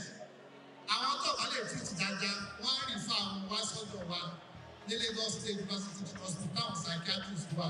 So àrùn ọpọlọ mi pé èèyàn ti ya wèrè o. Bọ̀dé ìbádẹ́ fẹ́ ní mental problem. Àwọn ọkọ márùn-ún yẹn kò ní kẹ́ ṣe o. Write a letter, abuse, walk away, dress your best, and laugh away your problem. So to round up, 20 ways you can prevent mental illnesses. Number 1, love yourself, adore yourself, cherish yourself as a woman of substance. Don't be envious of other people's achievements. Learn to relax, set goals, sleep for 8 hours, ask for help, share your problems with your nurse, with your social worker, with your pastor, with your imam. Improve your social relationship. Be prepared for sudden change, like how changes in Nigeria. Recognize who are stressing you and deal with them. Learn something new. Take responsibility for what's happening to you. Don't blame anybody. Blame yourself. Dance, laugh away your stress. Do anything that is possible to make you happy.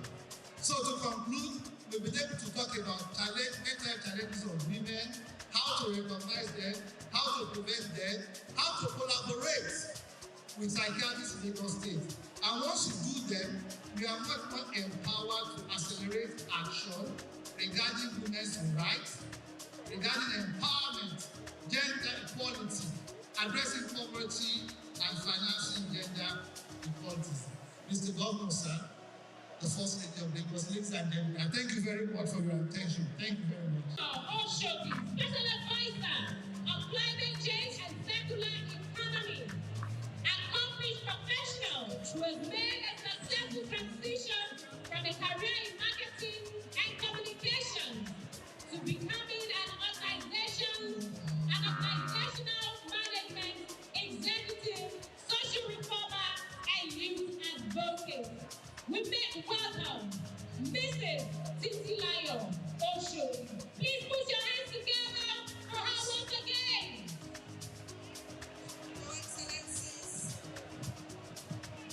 distinguished guests, women of Lagos and champions of change, it's a privilege to stand before you today as we mark International Women's Day 2025, a day set aside to celebrate the achievements, resilience, and boundless potential of women worldwide.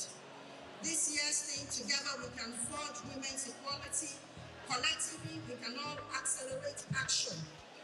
This is a powerful reminder that true progress is not just about acknowledging women's contributions, it is about deliberate action to ensure that women thrive in every sector, every community, and every economy.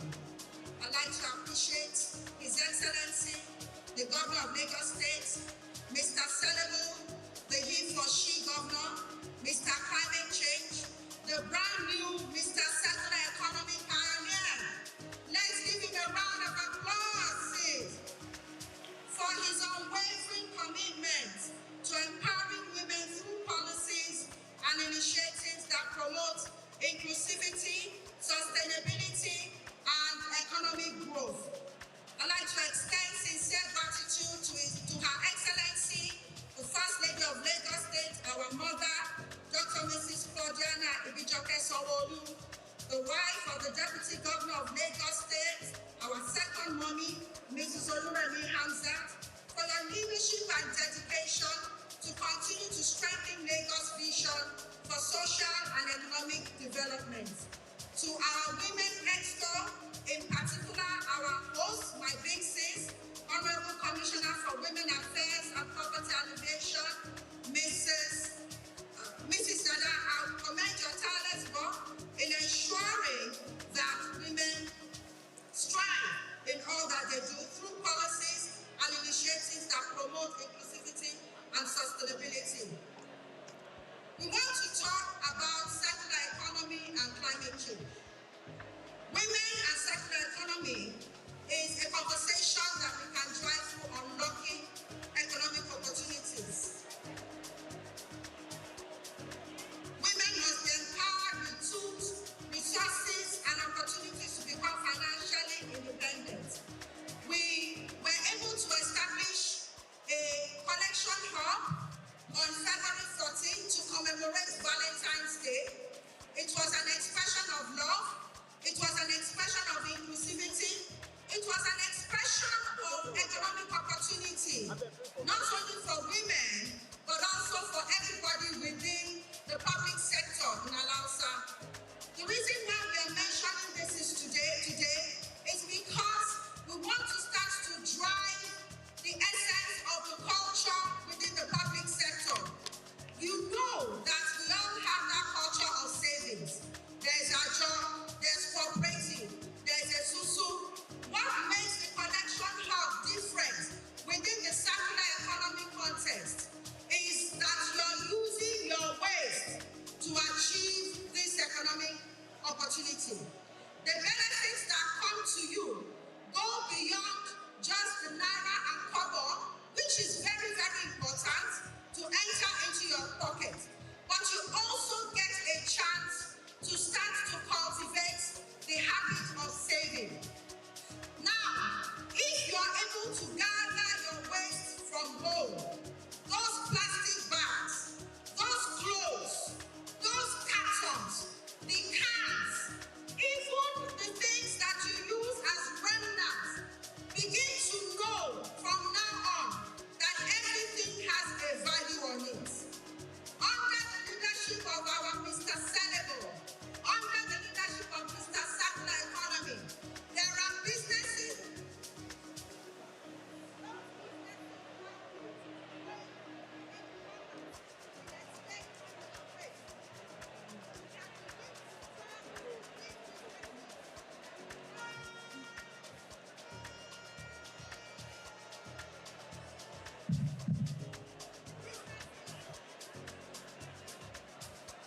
The businesses will help you. Wọ́n ní ká tún tètè sọ ní Yorùbá torí bí àsìkò ti ń lọ. Nǹkan tá à ń sọ pàtó ni wípé ẹ̀yin obìnrin wa ìgbé àwọn ìdọ̀tí yín nílé wọ́n ti lówó lórí nísìnyí o. Gbogbo pílásítìkì yín, gbogbo pépà yín, gbogbo àwọn páálí, àwọn aṣọ, gbogbo nǹkan tẹ̀ ń lò ní kíchìn, àwọn oúnjẹ àjẹkù, gbogbo ẹ̀ ló ti lówó lórí nísìnyí o. Ẹ má fọwọ́ dànù mọ́ o. Ṣé mọ̀ pé nọ́mbà náà ti ń sọ nípa àwọn máa palẹ̀ ibi tí wọ́n ń kó ìdọ̀tí sí? A ní láti máa gbé wọn lọ síbẹ̀ mọ́. Ní pẹ̀lú àwọn ọ̀gá wa, wọ́n ti bẹ̀rẹ̀ sí ní ṣe àwọn business tí wọ́n máa fún ní lówó. Wọ́n máa fún yín ní káríkà. The mother of the day, International Women's Day 2025. Remember her, full of compassion and empathy. She's a beacon of hope for those in need. She's working tirelessly to support initiatives that address unique challenges faced by women and girls. You talk about education.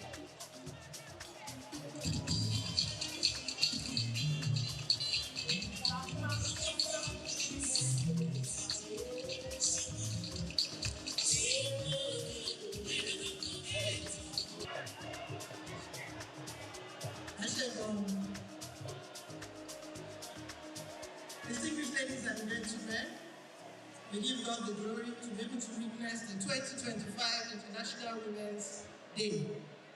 Happy International Women's Day to every woman seated in the house here present, and to those that are watching us online. All glory, all honor belong to God. We want to thank our mother of the nation, distinguished Senator Oluremi Tinubu, who is a senior woman and a very strong advocate for women. And by extension, we use this medium to meet our president, the National He for She President Asiwaju Bola Ahmed Tinubu. We thank God.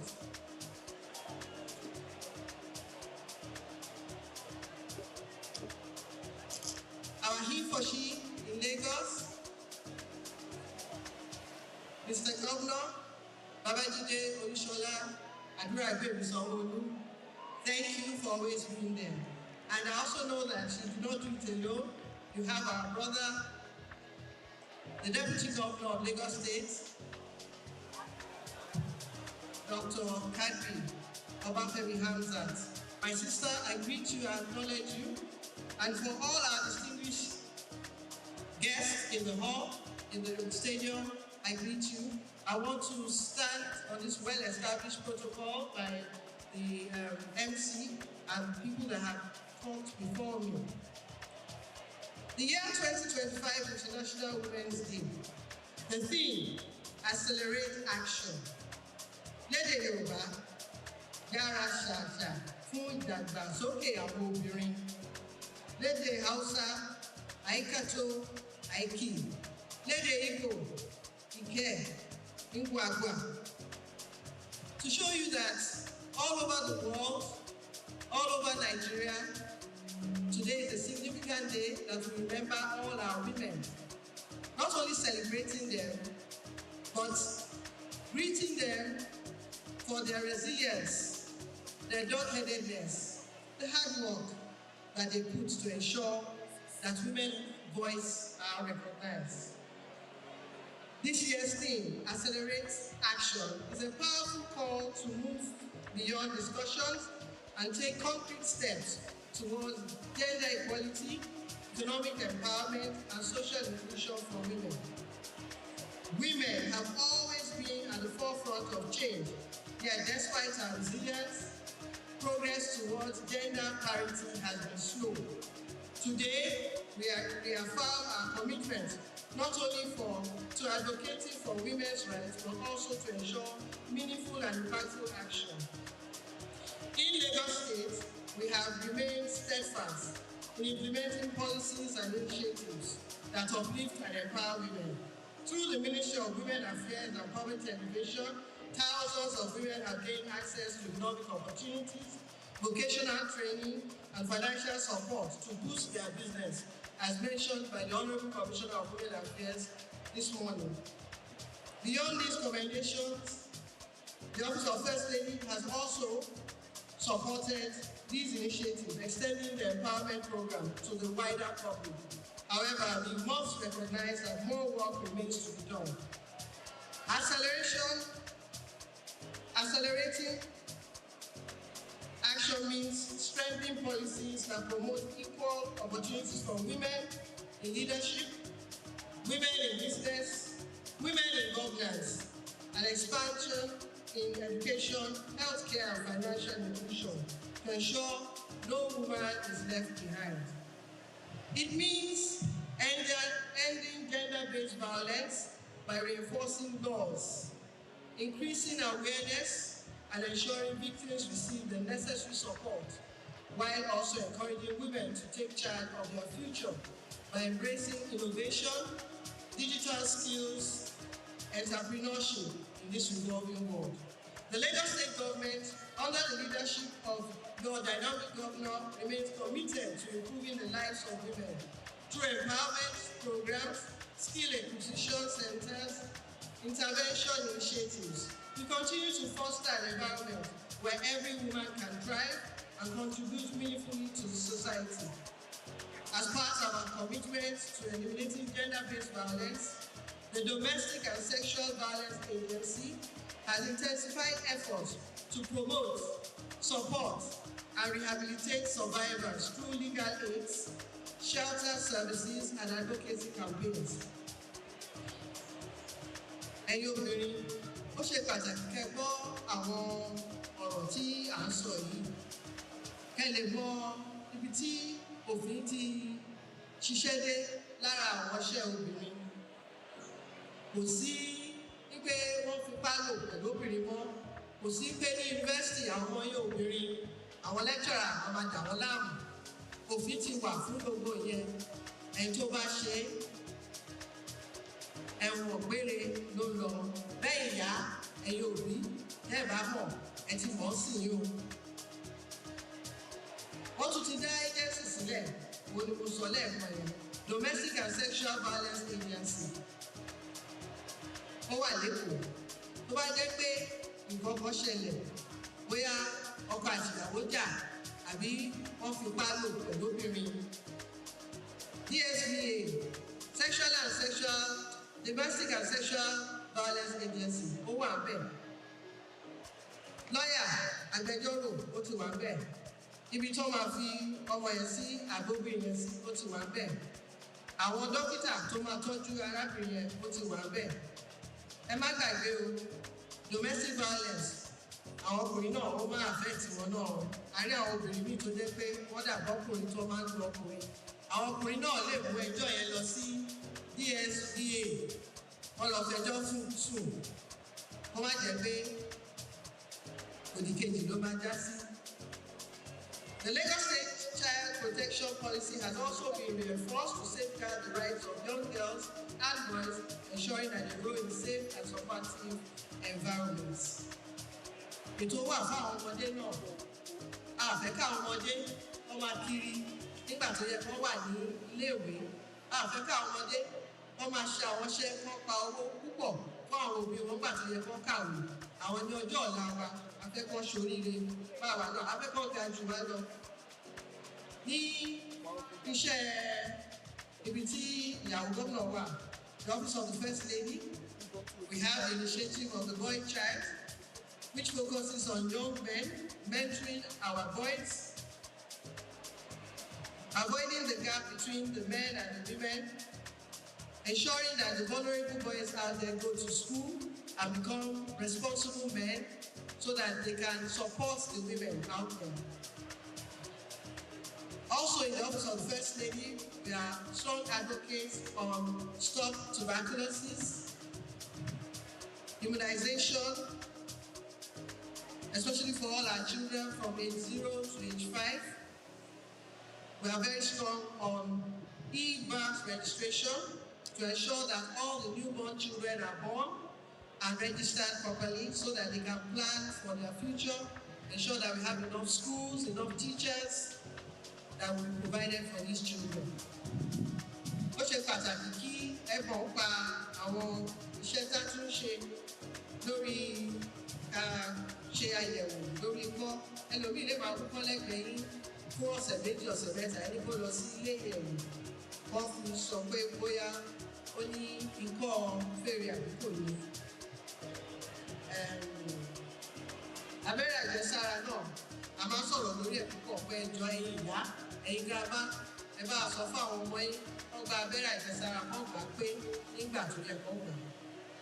E-registration ayé àtijọ́ ẹ bá ti bímọ ẹlòmíì pàápàá wọn fẹ́ lọ rẹ́gísítà ọmọ wọn nísìnyí ẹ ṣe bímọ yẹn báyìí àwọn kan sì wà nínú àwọn hospital ní ọ̀dọ̀ àwọn tó máa ń bí ọmọ wẹ́rẹ́ bẹ̀. Wọ́n máa ti lo fóònù, wọ́n máa ti gba orúkọ òbí àti bàbá àti ìyá. Immediately wọ́n máa ti fún wọn ní NI number, National Insurance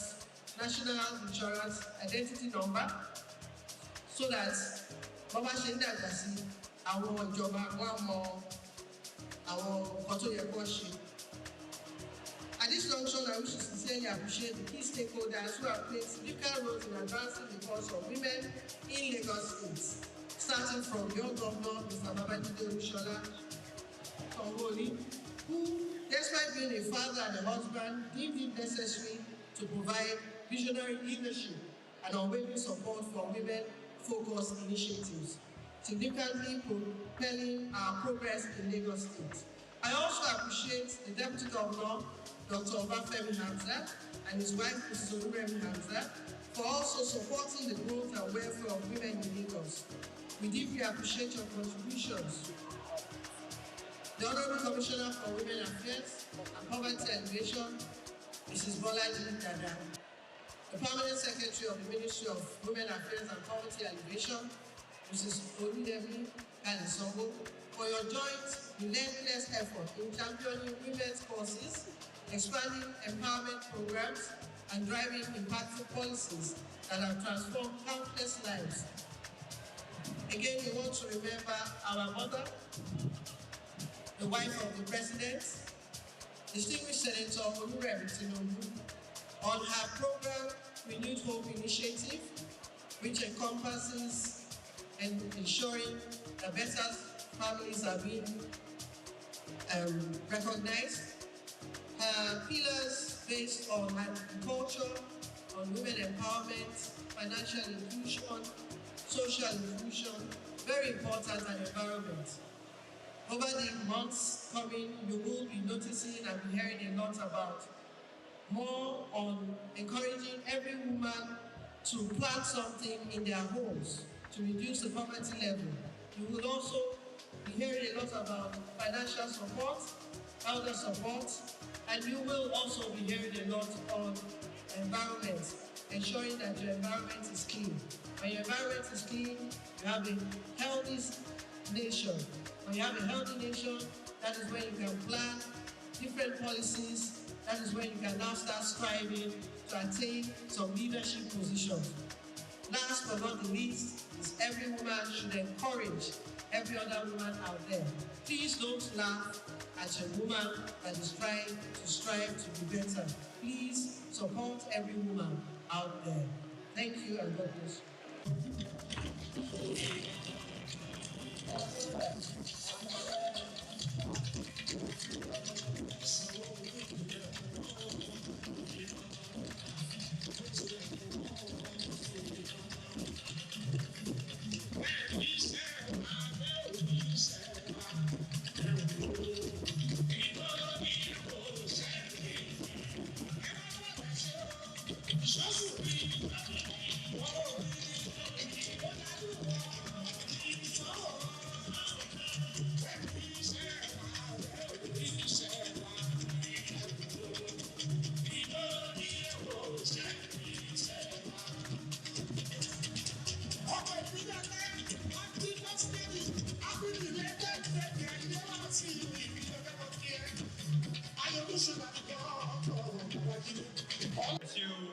Thank you very much.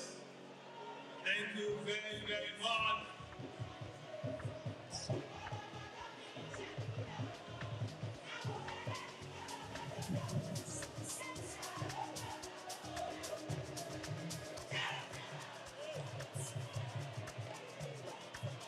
Àwọn yẹ́lò mi ni ẹ jàre, ẹ fún ẹ látẹ̀wọ́. Thank you very much.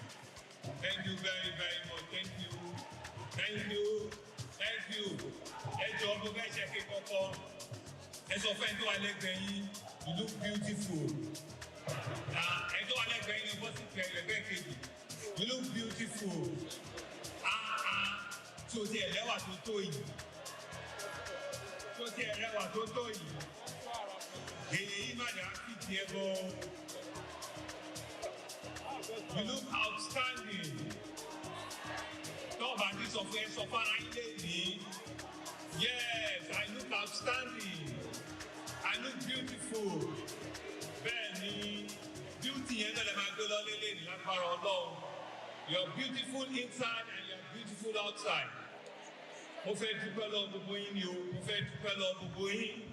Pé ó tiẹ̀ jẹ́ nínú àwẹ̀. Inú àwẹ̀ ti kiri yó. Àti ti Mùsùlùmí, Ramadan Kareem. Àti lẹ́yìn gbogbo alákújájá ká jáde lé ìfẹ́ gbogbo aláṣẹ ṣe gan-an ní ẹ̀ṣẹ́ pé ẹ̀yìn tó fi sùúrù sílẹ̀ àwọn oníkà máa tó díẹ̀ àìmáa tó díẹ̀ sí nǹkan tó dáa là ń ṣe adẹ̀dúgbẹ́ pé kò tí ìṣàkó mẹ́rin àti àkó márùn-ún fáwọn òtí ìgbò wá ń ṣàkó kan lóyìnbó ayé tó díẹ̀ sí àtòmálọ́lé bẹ́ẹ̀ ló ti máa rí o. Thank you very, very much. On your behalf, I want to acknowledge once again my own First Lady, your First Lady, the First Lady of Lagos State, Dr. Claudiana Ibijoke Sanwo-Olu, aka Ìyàwó Babájídé.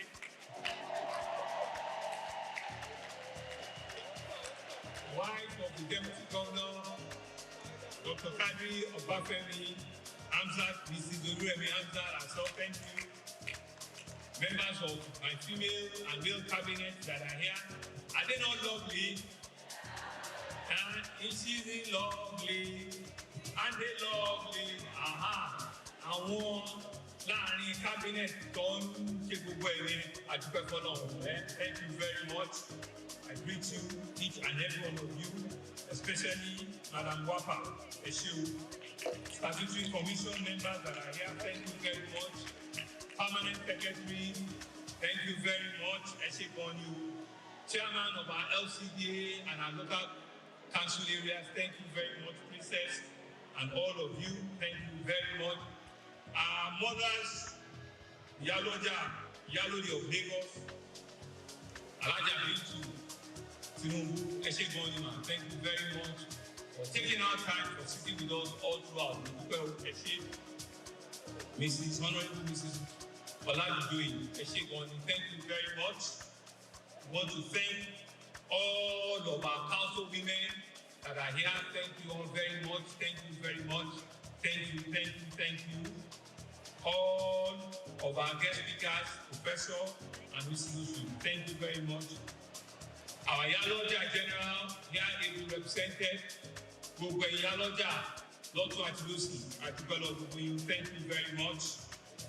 All of our traditional institutions that are here, thank you very much. Community leaders that are here, thank you very much. Different political groups, female political groups that are here, thank you very much. All of our great women from all of the 57 local government and LCDA, all the way from Agege, all the way to Yaba, all the 57 of you, I greet you, I thank you, Eshekonyu, Eko Aduroti Gbogbo Gbagbogbo, Eshekonyu, Ayọ̀ Balógun, ó tójọ́ mẹ́ta o, Ọlọ́run ló gbóhùn lẹ́nu yín o, wáyé jẹjẹ wọlé ní kó fẹ́ dájú sí gómìnà lọ ọ̀sẹ̀ òkè, gbogbo iná àwọn àrí àdúpẹ́ fọ́lọ́. Thank you very much, thank you. You can see that this year 2025 is a year of happiness and joy for each and every one of us. It's a year of blessing for each and every one of us. I want to use this opportunity, like First Lady said, to thank the leader of our government, Mr. President himself, who is number one, he for she.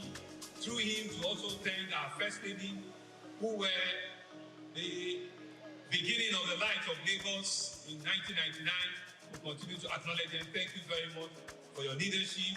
And to all the other First Ladies and former governors also that have brought this place. We are here to celebrate all of you. Thank you for all the work that you have done to take us thus far. And so I want to thank all of you and with immense pride. This year, 2025, International Women's Day, which is globally a significant day. It's not just a day. It's on our calendar, but it's a powerful reminder of the essential role played by our women in shaping our society and driving progress. Our women internationally have come to acknowledge and recognize that we need to celebrate separately, differently. We need to set a day aside to celebrate, to thank you individually and collectively. And this year's theme is accelerate action. To accelerate action. It serves as a clarion call to move beyond the rhetoric and for you to take bold and decisive steps towards achieving gender equality and empowering women. The IW Day celebrated annually, which is on the 8th of March, has its root over centuries of advocacy for women's rights. This year marks a pivotal moment as we celebrate the 30th anniversary of the Beijing Declaration on the Platform of Action, which was adopted all the way in 1995. You know, we all talk about the Beijing Conference in 1995. It is 30 years now of that conference in 2025, and it continues to wax stronger and stronger. And the theme, Accelerate Action, underscores the urgency of addressing the persistent inequality and the barriers that hinder women from realizing their full potential. For us in Lagos State, we're not just echoing this theme, we're embodying it through deliberate actions and policies to ensure that we empower our women across all sectors, from expanding economic opportunity to ensuring that they have access to quality healthcare and education. Our administration continues to remain an E4C governor, an E4C government, an E4C public sector. We reaffirm our dedication to this and to foster inclusive environment where women are not only seen for their health, and they are ensured that at all times they are equally empowered. We have made significant investment in various initiatives that are ensuring that we foster self-sufficiency, leadership, and economic participation through our various programs: Ministry of WAPA, Ministry of Youth, Wealth Creation, Climate Change, Sustainable Development, SSD, all of them, in one form or the other, commerce, trade and investment, MSMEs. We are very deliberate and intentional to ensure that we take the cause of women positively in Lagos. Our policies are dedicated to protecting women from all forms of gender-based violence while creating opportunity for them to assume leadership roles in governance. And of course, take decision-making position as well. Additionally, we facilitate access to credit for them to enable that all our female entrepreneurs, they can grow in a sustainable manner and their businesses can flourish.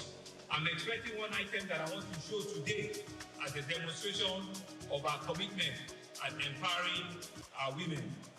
Progress, they say that it requires a collective action for us to ensure that the gender equality is not just a lip service. Our Teams Plus agenda, the plus in the teams is gender equality, access to our women, and something that we deliberately put in our economic policy for everyone to see in Lagos. So we are here once again to celebrate the 2025 International Women's Day. By the grace of God, in another 1 year when we're celebrating one for 2026, you also come around with bigger and better and bolder ideas. I'll see you, and I'll see the grace of God and the glory of God and economic development within all of you. Mo fẹ́ dúpẹ́ lọ́wọ́ gbogbo yín ni o. Ẹ gbọ́ mi báyìí. Mo fẹ́ dúpẹ́ lọ́wọ́ gbogbo yín ni o. Ẹ̀yin ìyá wa, ẹ̀yin sísá wa, mo fẹ́ dúpẹ́ lọ́wọ́ gbogbo yín ni o. Mo fẹ́ dúpẹ́ pé ẹ dúró tì wá. Mo fẹ́ dúpẹ́ pé èyí jẹ́ ọjọ́ ẹ̀yin obìnrin, àbí bẹ́ẹ̀ kọ́? Èyí jẹ́ ọjọ́ ẹ̀yin obìnrin. Tẹ́lẹ̀ fẹ́ ṣe wége èlé tó dúró bẹ́ẹ̀bẹ́ẹ̀.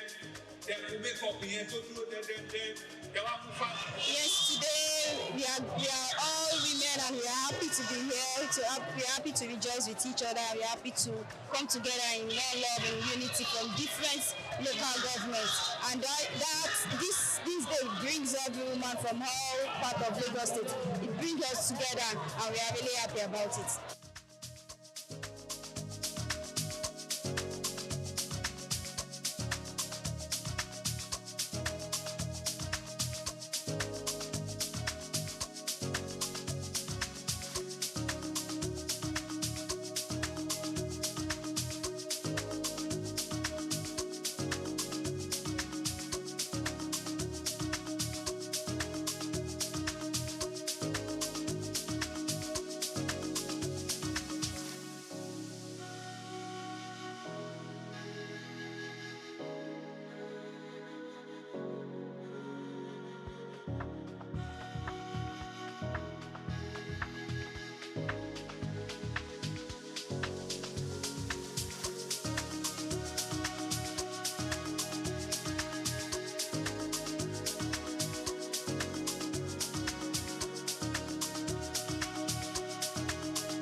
Supporters Club had been there for 66 years when it was founded officially, but those who funded it were just doing it for the fun. We just come to the field, drum, sing and go. Nobody gave them any recognition. But I joined them in the year 1977. Well, I paid 2 naira to join. And how did I join? It was because of an incident that happened at the National Stadium. The Shooting Stars of Ibadan and the Bendel Insurance of Benin were playing the semi-final of the FA competition that year. And I had to go to enter the stadium. I paid 4 naira to watch the game. But while entering the stadium, the whole place was filled. And when I got inside, there was no place for me to sit down. So many of us were standing. Out there, people outside the gate of the stadium, there were more than the people right inside. So as at a point in time, while standing, some people just took me off ground and threw me into the crowd. And I started rolling until I landed on the culvert, concrete. Concrete slab. Before I knew it, over 50 people were on my top. And I could no longer breathe. So to me that day, it appeared I was going to die. But through the grace of God, I was able to wriggle out myself of that position. And the man directly on top of me had to leave, because what I did was by biting him. And I had to struggle to go under the concrete slab. And I was right there for the first half of the game, 45 minutes. I was right there under the concrete slab. I couldn't watch the game. It was the breeze that was coming from the outer part of the stadium that saved the situation. After the first half, you know, people will get up to go to the toilets, to go and buy drinks and meet their friends. I had the opportunity of coming out, and a good Samaritan gave me a small place to sit. Even at that, I was very unconscious. I was not comfortable. But the game ended. It was a drawn game. When the game ended, everybody left the stadium. But because I wasn't very comfortable, I had to wait in the stadium for like an hour and a half before I left. So when I left and I got home, 9 p.m. network news, breaking news. 32 people died in the stadium that day. And that, the thought came to me. I probably could have been one of them. But I thank God. That was what informed my decision to say, I will not go to the stadium again until I have the best way to go into the stadium without being killed, maimed, or injured. And I decided to move with those people, and I joined them. But then we were just doing it. Maybe 20 of us, 15, 30 of us, we meet under the trees of the National Stadium, and we go home. And since that period, immediately I became a member, I introduced what they call flag bearing. When from 1977 to 1990, every Nigerian team that came out of the tunnel or goes out there, outside Nigeria, to play, you will see the Nigerian green, white, green flag being carried by one person. It's me. I did that flag bearing for 13 whole years. Whenever the team is played, I will be there with them, whether it's the Super Eagles, the under 20, the under 23, the Falcons, and the rest, all our national teams. Even our club sides going out to play Continental. When you see the green, white, green of Nigeria, I used to be the one carrying that flag.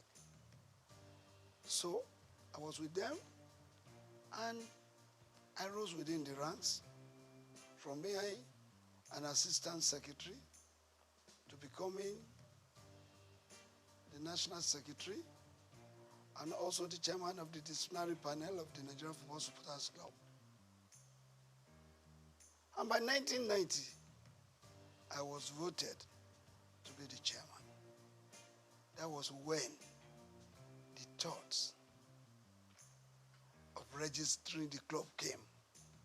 So when you hear that the Nigerian Football Supporters Club founder, officially because of its registration, I did the registration. Registering the club, I moved it from Lagos to Ibadan, Oyo State. I'm an Ibadan man. Charity begins at home, they say. So I went to Ibadan. From Ibadan, I moved to Bauchi. I moved to Abuja, Kano, Port Harcourt, all the states of the Federation. By 1992, I went to Côte d'Ivoire, in Abidjan precisely, to launch the Supporters Club. I went there physically, bringing the Nigerians together, those living in Abidjan. I formed the Supporters Club and launched it officially. I left that place, I went to Ghana. I launched it in Ghana. Leaving Ghana, I went to Gambia. I went to Burkina Faso. I went to Mali. I went to Republic of Benin. I went to Togo. I went to all the countries of Africa, putting the Supporters Club in place in those countries. By 1995, I moved to the United States of America. I launched the Supporters Club at the Giant Sports Stadium in New Jersey in 1995. After that, I went to France in 1997 to launch the Supporters Club in France in 1997, because we were already thinking of going to France to play in the World Cup. And if the Super Eagles will not have enough supporters there, what will happen to them?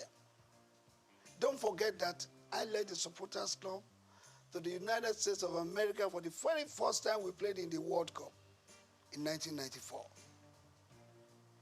I was at the Copa America in 1995. That was when I had the opportunity of launching the Supporters Club in America. In 1996, I led the Supporters Club to Atlanta in 96. And the winning of the trophy, the gold in football event, made possible by the Supporters Club, support of the Supporters Club. Because when you listen, when that match, you remember that we played a match with Brazil in the preliminary stage, and we lost 1-0. But we had the opportunity again to meet them during the semi-final. And during the semi-final, Brazil had given us 3 goals. We were trailing 1-3 at the interval. And when the second half came up, we were given a penalty, I think 25 minutes to the end of the game. One of our players, I don't want to mention the name, but he knows, he lost that penalty kick. That was when God told me, sing this song. It's a miracle working God. It's a miracle working God. He's the Alpha and Omega. He's a miracle working God. Of course, my members chorused. Indeed, miracle came. We scored the second goal. And the then Minister of Sports, Chief Jim Nwobodo, came to our stand and said, Ladipo, I heard you guys singing, it's a miracle working God. It's like God is going to make a miracle to happen today. I said, yes. And we continued. I changed the song. I have a Father who never fails. I have a Father who never fails. I have a Father who never fails. Who never fails. Who never fails. Forevermore. Amen. Jesus never failed. Amen. Jesus never failed. Amen. Jesus never failed. Jesus never failed. Jesus never failed. Forevermore. We scored the third goal. Then another song came. Boya chukuna gaza. Boya chukuna gaza mere.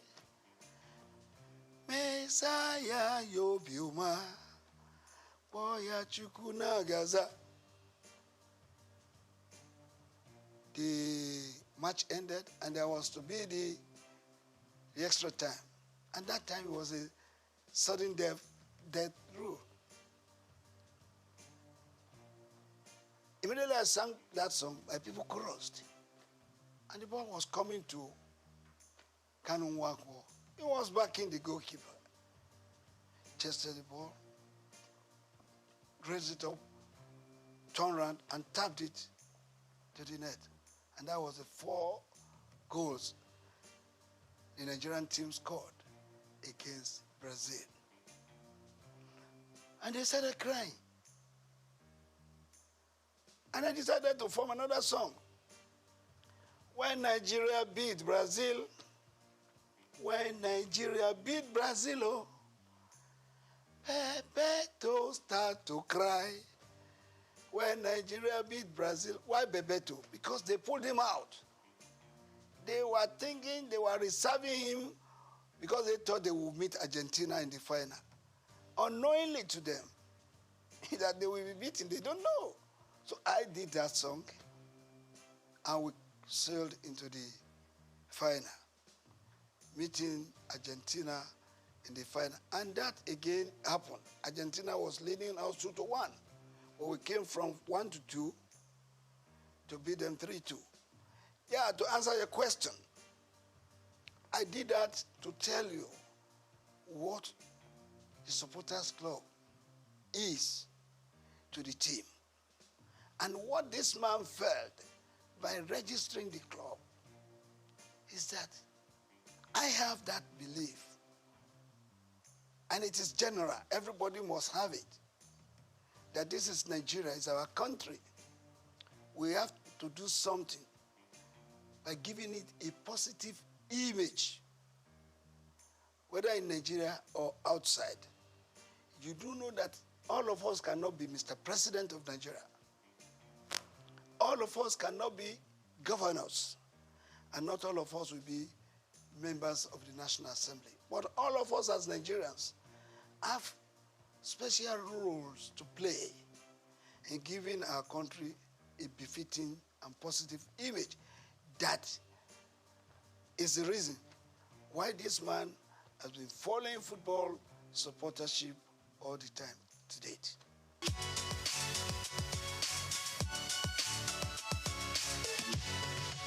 Well, I want to tell you, like I said earlier on, the grace of God has been the secret.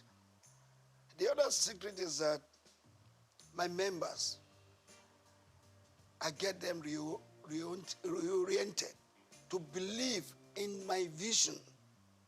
All of them supports what I was doing. They all love this country. They want to contribute their own to the good name of Nigeria. That has been the secret. And don't forget, any member of the supporters club should be referred to as a patron par excellence because they are not paid. They are not given any allowance. They use their time, their money, even at the risk of their lives to support the cause of Nigeria through supportership. Well, majorly, it is funding. The challenges is funding because if you have to support the team, yes, they are playing in Lagos, you may not spend much money. But when they are playing in Enugu, they are playing in Uyo, they are playing in Abuja, you need money, no matter how. But come to think of you traveling with 100, 200, 300, 600 supporters outside Nigeria. They will not go by road. They will go by air. It's a lot of money that we need in running the supporters club. So our main challenges has been that of funding. But I can assure you that God has been good to us. We have had some philanthropists, some organizations who have come to assist us by way of supporting us, giving us a lot of money. And if you will not mind, I will have to put it on record that the very first company that supported Supporters Club was Coca-Cola. Coca-Cola did it for 2 years. They could no longer do it. Then, for 1 year, MTN did it. They could no longer sustain it. Well, later we got Globacom. Dr. Mike Adenuga Jr. has been the brain, the backbone, the sponsor, and the financier of the Supporters Club for several years, doling out millions from 50 to 60 to 100 million of naira, and even in dollars.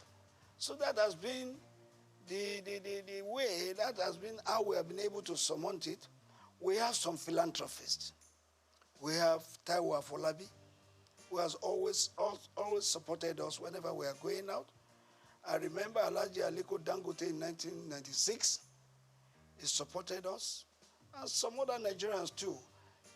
Esther Ajayi, when we were going to Russia, 2018, I went to this woman, and I told her our problems. The second day, she was able to give us 20 million. I went to meet the then governor of Lagos State, His Excellency Governor Ambody. He gave me 10 million. The club, not me per se, he gave the club. And when we were going to Brazil in 2014, that was the very first time any government supported us. We went to Brazil. Before going, I visited the then president, Dr. Goodluck Ebele Jonathan. After decorating him as our patron, he pronounced a 50 million naira grant for us to go to Brazil. Actually, we were going to request from him a whole plane to take us there because we were going for a national assignment. Supporters Club is a selfless service. But the president gave us 50 million. I mean, Goodluck Jonathan. But we ended up spending 189 million. The difference of that was raised by me going to Dr. Mike Adenuga, Taiwo Afolabi, Esther Ajayi, Ambode, and the rest. That's how we've been running the club. We've been running the club, meeting people who lost the game of football, who lost Nigeria, and they have been helping us.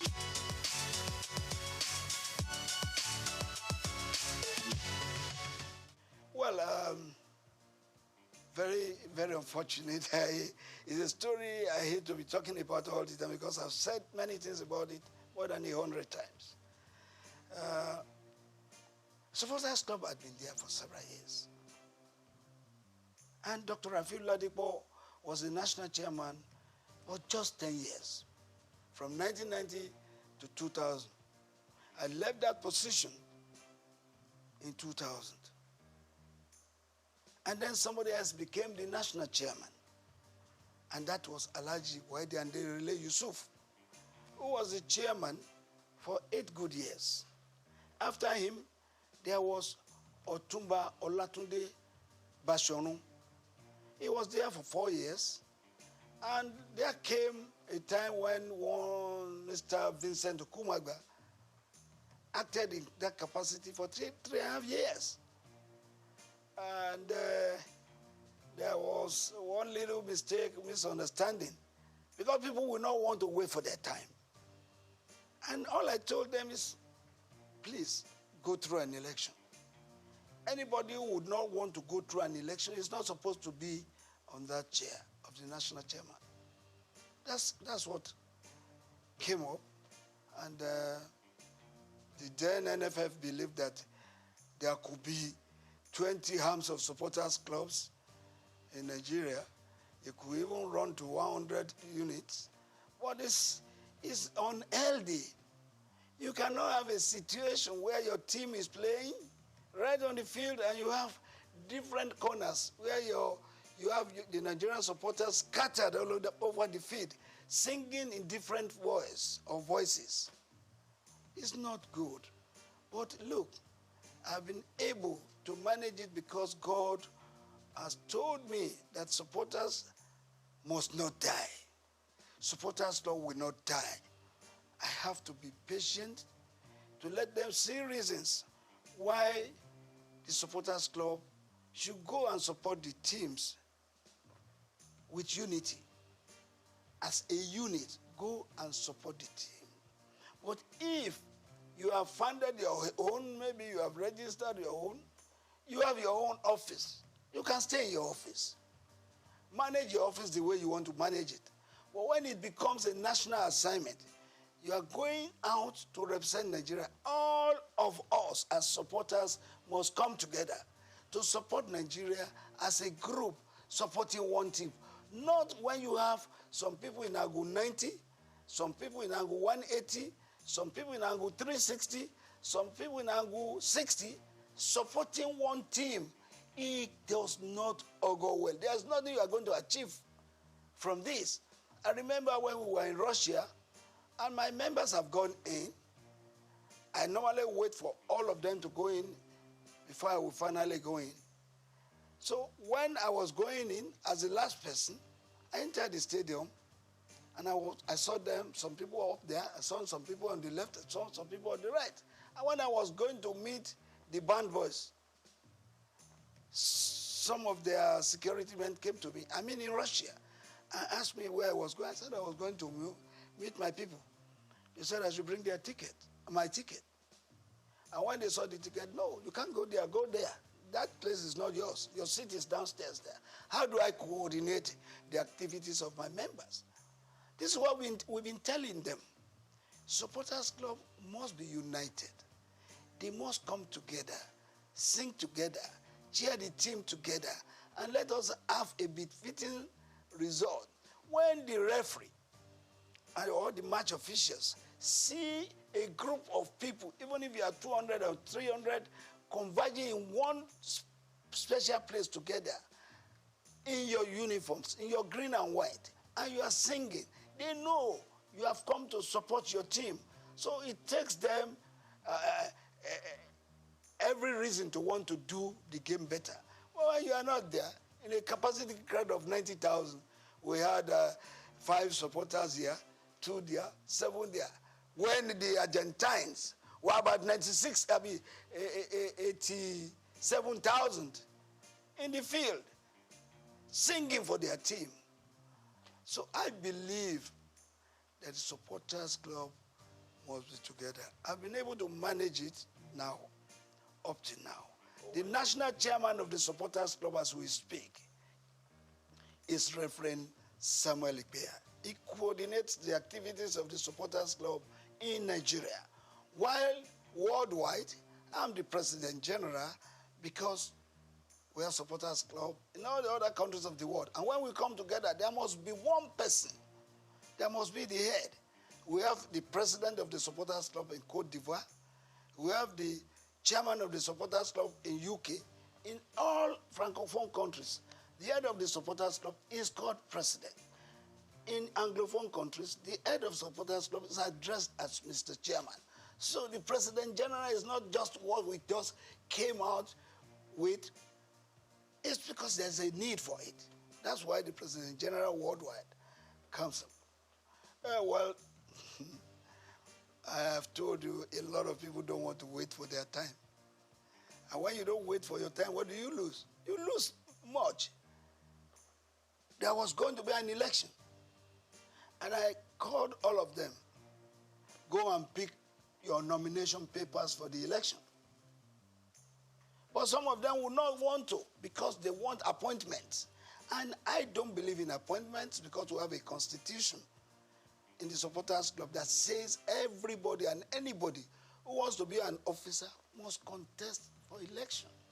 I insisted that there must be an election. Some people would not want an election because they know, probably they believe they cannot win. They decided to say, oh, let's go our way because we don't want election. That's it.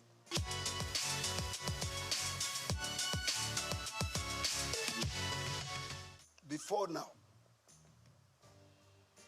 up to about 8 years, 10 years ago, the Super Eagles were really super.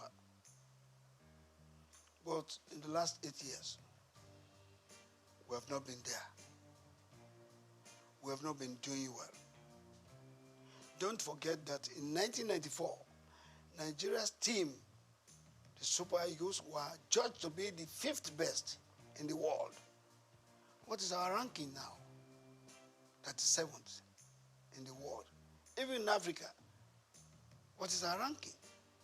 So the Eagles of the last 8, 9 years ago, no, they have not done well at all. I want anybody to tell me, what did we win in the last 8, 9 years? Don't forget that in 1980, we won the Cup of Nations right here at the National Stadium. In 1994, we were in Tunisia. We won it. In 2013, we were in South Africa. We won the Cup of Nations. In 1996, we won the Atlanta Olympics. Since then, what can we point to that we have won?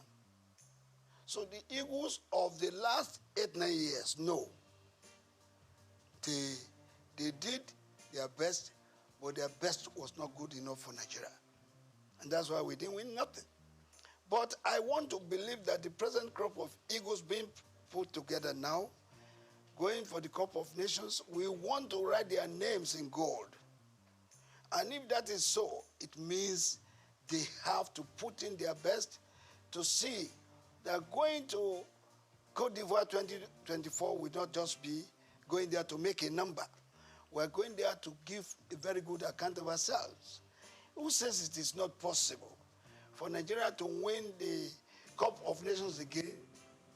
It is possible, but it takes a determined group of people as players who wants to write their names in gold to do that. When you are rating the coach, a coach is as good as his last match. Passero was employed, he was given a target, and the NFF has the power to either sack or renew his contract. I think according to them, maybe he has performed according to what they want. But for me, as a Nigerian, I want Passero to go to Côte d'Ivoire and show us that he is serious and show us that the Super Eagles can still fly and make us get minimally play in the semi-final of the Cup of Nations. Anything short of that, no.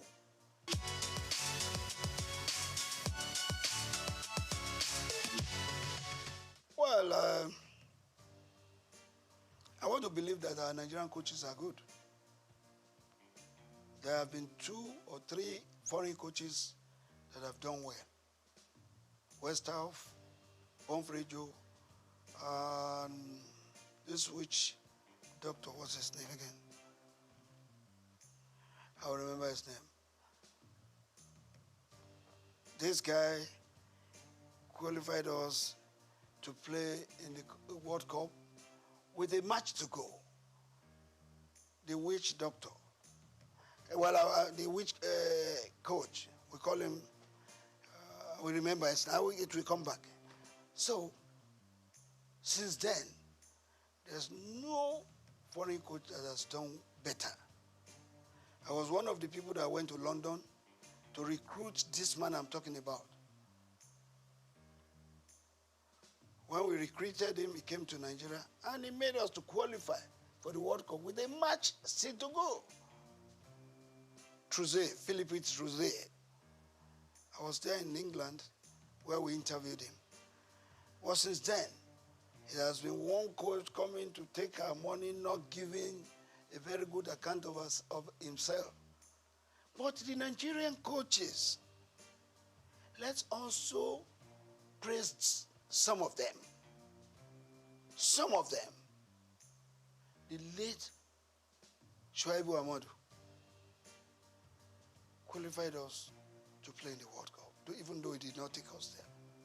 The late Stephen Keshi also made us to win the Cup of Nations of 2013 in South Africa. So if that happens, who says the Nigerian coaches are not good? Some Nigerian coaches have proved themselves, but they still need to do more. But these two coaches, exceptional. That is the real reason, the real controversy we're having between the NFF and the coaches. You don't hire a coach if you know you cannot pay his wages. You must be ready to pay his salary as at when due. There's no coach who will labor and labor, and after which he would have trained your players, and you are owing him salaries of 5 months, 7 months. Which coach will take that? Where is that happening across the world? Nobody will accept that. So that has to be looked into. And that is why the NFF has got to look for serious sponsors and raise funds for them to be self-sufficient, to be able to take all these challenges of paying the coaches wages. That is a big problem. And I think the present NFF board, led by Ibrahim Guzo, will look into that, look for sponsors, serious sponsors who are interested, not just interested, but who are genuinely interested in the Nigerian game and in the Nigerian nation. You may be interested in the Nigerian game, but if you are not interested in the Nigerian game, Nigerian nation, you may not give what it takes to do. You must have the love of this country at heart, and then love the game also.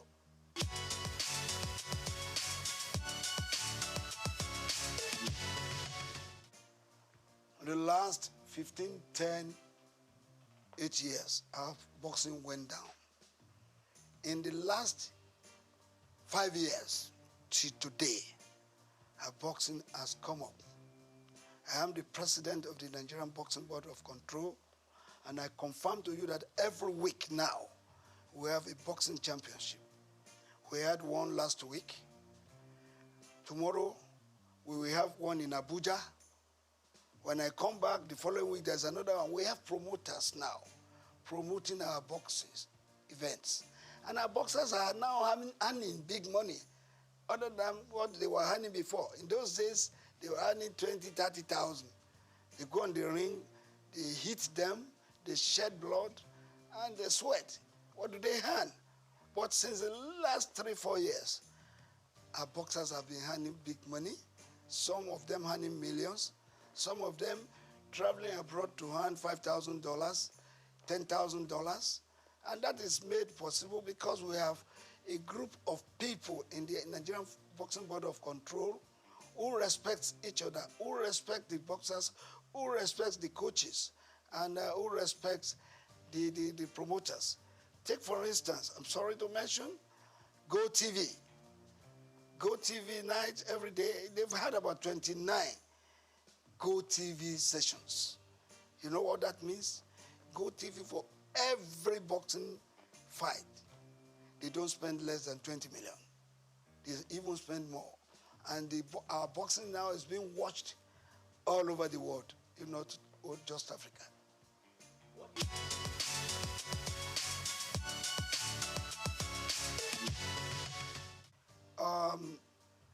A lot of things have been said about this. We have sent memos. We have sent advice. We have met with the people in charge severally. I've had to write to both the Minister of Sports, the National Assembly, and the rest. How can we develop our sports? It's very important. Without grassroots development, you won't be there. As a matter of fact, Kanu Nwankwo happens to be a product of the Nigerian League. J.J. Okocha, product of Nigerian League. Finidi George, Emmanuel Amunike, and all of them played in the Nigerian League. How many of our Super Eagles players, those that are playing for us now, do you see what developed here? Maybe you have 2 or 3 home-based players playing. But the real product for our football development, they are here in Nigeria. We have to go back to those things we were doing that time when we got the likes of the Segun Odegbami, Henry Nwosu, Christian Chukwu, down to Stephen Keshi, Okocha, and the rest. We have to go back. We don't have to rely on those players who have been serving us in the last 12, 15 years, believing that they will continue to serve us the same way. No matter what you do, players will get weak. They will age. And when they are aging, that's when they start referring to them as tiring legs. You need replacements for them. How do you get that? You can only get them from the local scenes. We have various clubs in Nigeria playing the leagues, the Premiership, the National League, and the rest. 20 teams in one. Do you know how many of our boys out there that can play football if we harness them, bring them together, and give them the right training? Of course, let me ask you, how many of our club sites have feeder teams? Feeder teams, they are very important to the development of the game. When you have a junior player playing the feeder team and is maturing, bring him to replace a tiring leg. In the senior team, how many of those teams that we have can boast of feeder teams? How many of them can boast of their own fields? Perhaps we have about 3 clubs that are privately owned. But others are owned by governments, state governments. And state governments, what do they use them for? For political gains. And if it is political gains, well, it's off it. Let's do football like it is done elsewhere. Football is big business. People are making billions of dollars in football. Nigeria can do same. If we do same, we will take off all this nonsense. The boys going about doing a lot of violence, going to do yahoo, going to do kidnapping and the rest. You will have all of them looking forward to becoming millionaires and billionaires in future. And of course, becoming employers of labor apart from fending for their families.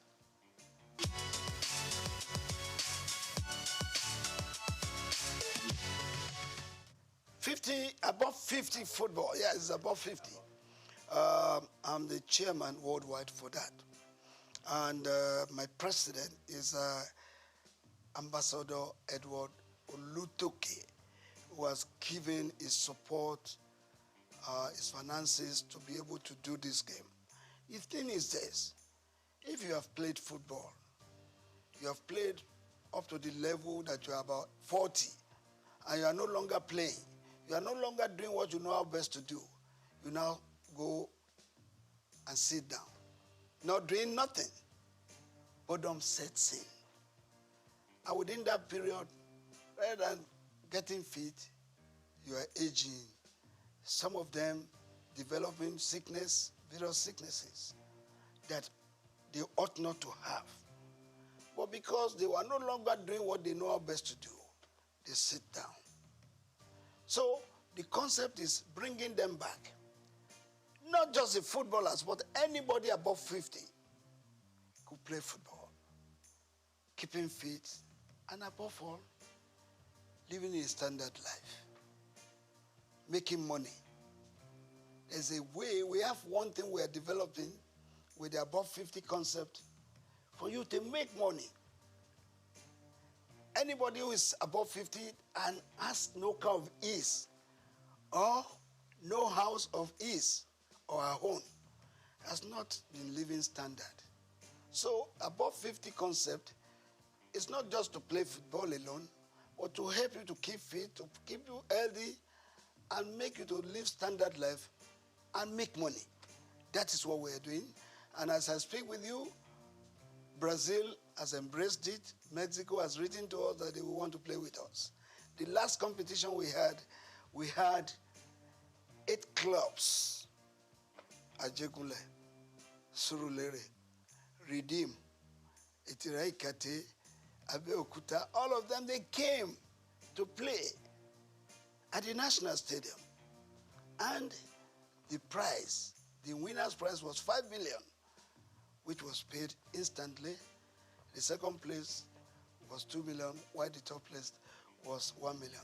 And we put a lot of money in organizing that. We are going to start the second edition very soon. We are now having clubs from Benin, Edo, where people from Abuja, people from Kwara registering to be part of the above 50 football.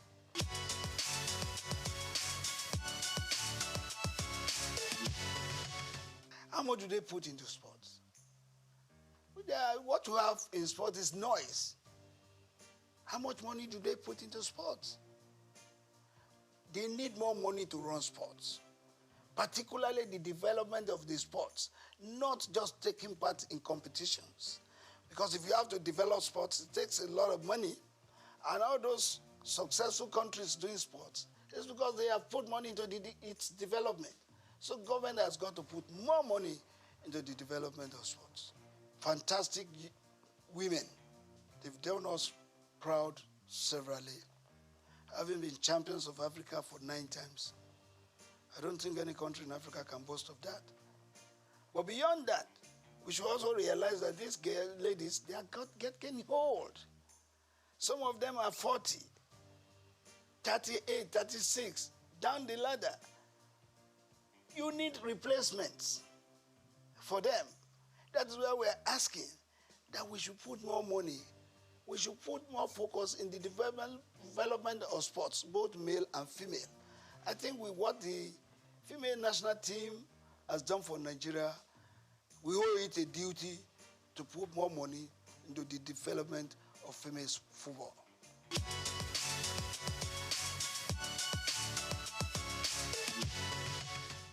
I'm not thinking about that. If I want to, I would have been in politics, party politics. I would have been there, and by now I think I would have been something else. But no, I chose to be part of giving an image to Nigeria, a good image, positive one. Take, for instance, if you go out of the country, you get to the entry point of any country, and you speak of our sports. They give you a wide latitude for you to go in. Well, you say when you get there, you speak sports. They ask you, where's Kanu? Where's Okocha? Where's Finidi? Where's Amokachi? That means they recognize Nigeria sports. In fact, that's the only thing we can be proud of right now. Every other thing we talk in diversities. But when it comes to sports, every one of us were together. If the Nigerian team is playing and a Christian has to pray, and he say, I pray that the Super Eagles wins today's match. In Jesus' name I pray. Even the Muslim will say amen. So together in sports, where in this country, football and sports is a leveler, particularly football. Football unites not just the states, it unites the country, it unites the countries of the world. So I believe we can do much more in promoting and supporting our sports so that we get the best benefits, as we say. First and foremost, I want to use this opportunity once again to congratulate him on his appointment.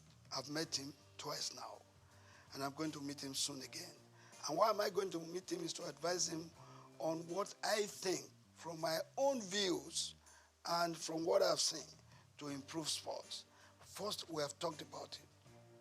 The development of sports is key, not just the taking part in competitions. Because if you are not developing sports, you are only taking in competition. If you don't win, what happens? But if you develop sports, one, you are helping the youth. Two, you are helping the nation. Three, you are growing the economy. And thirdly, you are removing restiveness and restlessness of the youth in the society. I want us to advise the minister to key into the development of sports from the grassroots. Let's go back to the schools. Let's go back to the rural areas. Football is played everywhere. Go under the bridges, you see people playing football. Let the minister put in place, through the NFF, a consortium of coaches that will go to these schools, that will go to these corners. Everywhere in Nigeria, you have talents that can be helped, sponsored, and nurtured to stardom. Once we do that, our sports will improve. And let the minister put his feet there on ground and say, every club that is playing in the Premiership and the National League must have their feeder teams, must have their own fields and other infrastructures to make them develop sports. Thank you very much. I want to pray for this organization to continue to thrive, to continue to blossom in making money, because without money, this kind of things that I hear cannot be sustained. So God will grow you the more, and your business will continue to flourish.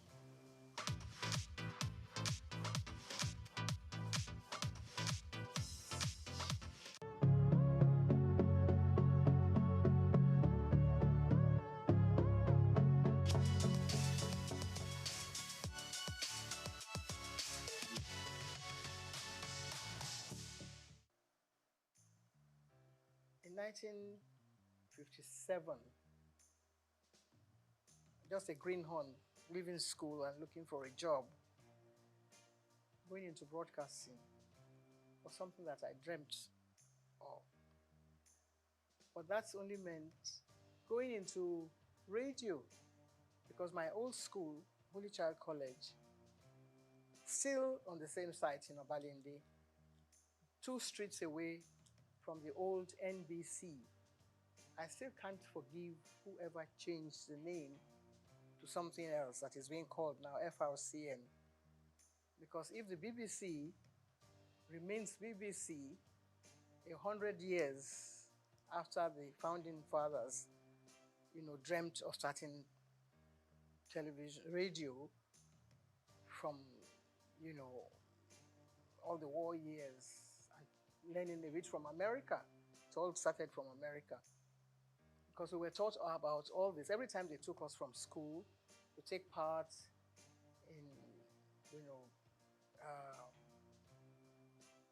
schools debates on radio, we just walked across It's all in Obalende and Ikoyi, Balende/Ikoyi. So I dreamt of doing something along the line. And then one of my teachers left us high and dry. He went to be a news reader on radio. Marie Tabio, who later became Mrs. Irikefe. Then we had people like Tung Adedoyin and Souq. We used to listen to them on radio on the old, you wouldn't know anything about that now, the rediffusion. It was just, a little box in your home, and everybody looked forward to either listening to the 7 o'clock news in the morning or 6 o'clock or 7 in the evening. So that was all I had to do with broadcasting. And who was going to take me there was another matter altogether. Who would take you, little 16, 17-year-old girl, into broadcasting? But one had been bitten by the bug then. So, and only God knows where whatever dream you had was going to lead to. We read poetry, we did radio show, stage shows in school. Catholic schools were very good for that. And my old school, just celebrating 150 years of its existence, just down the road from here on Broad Street.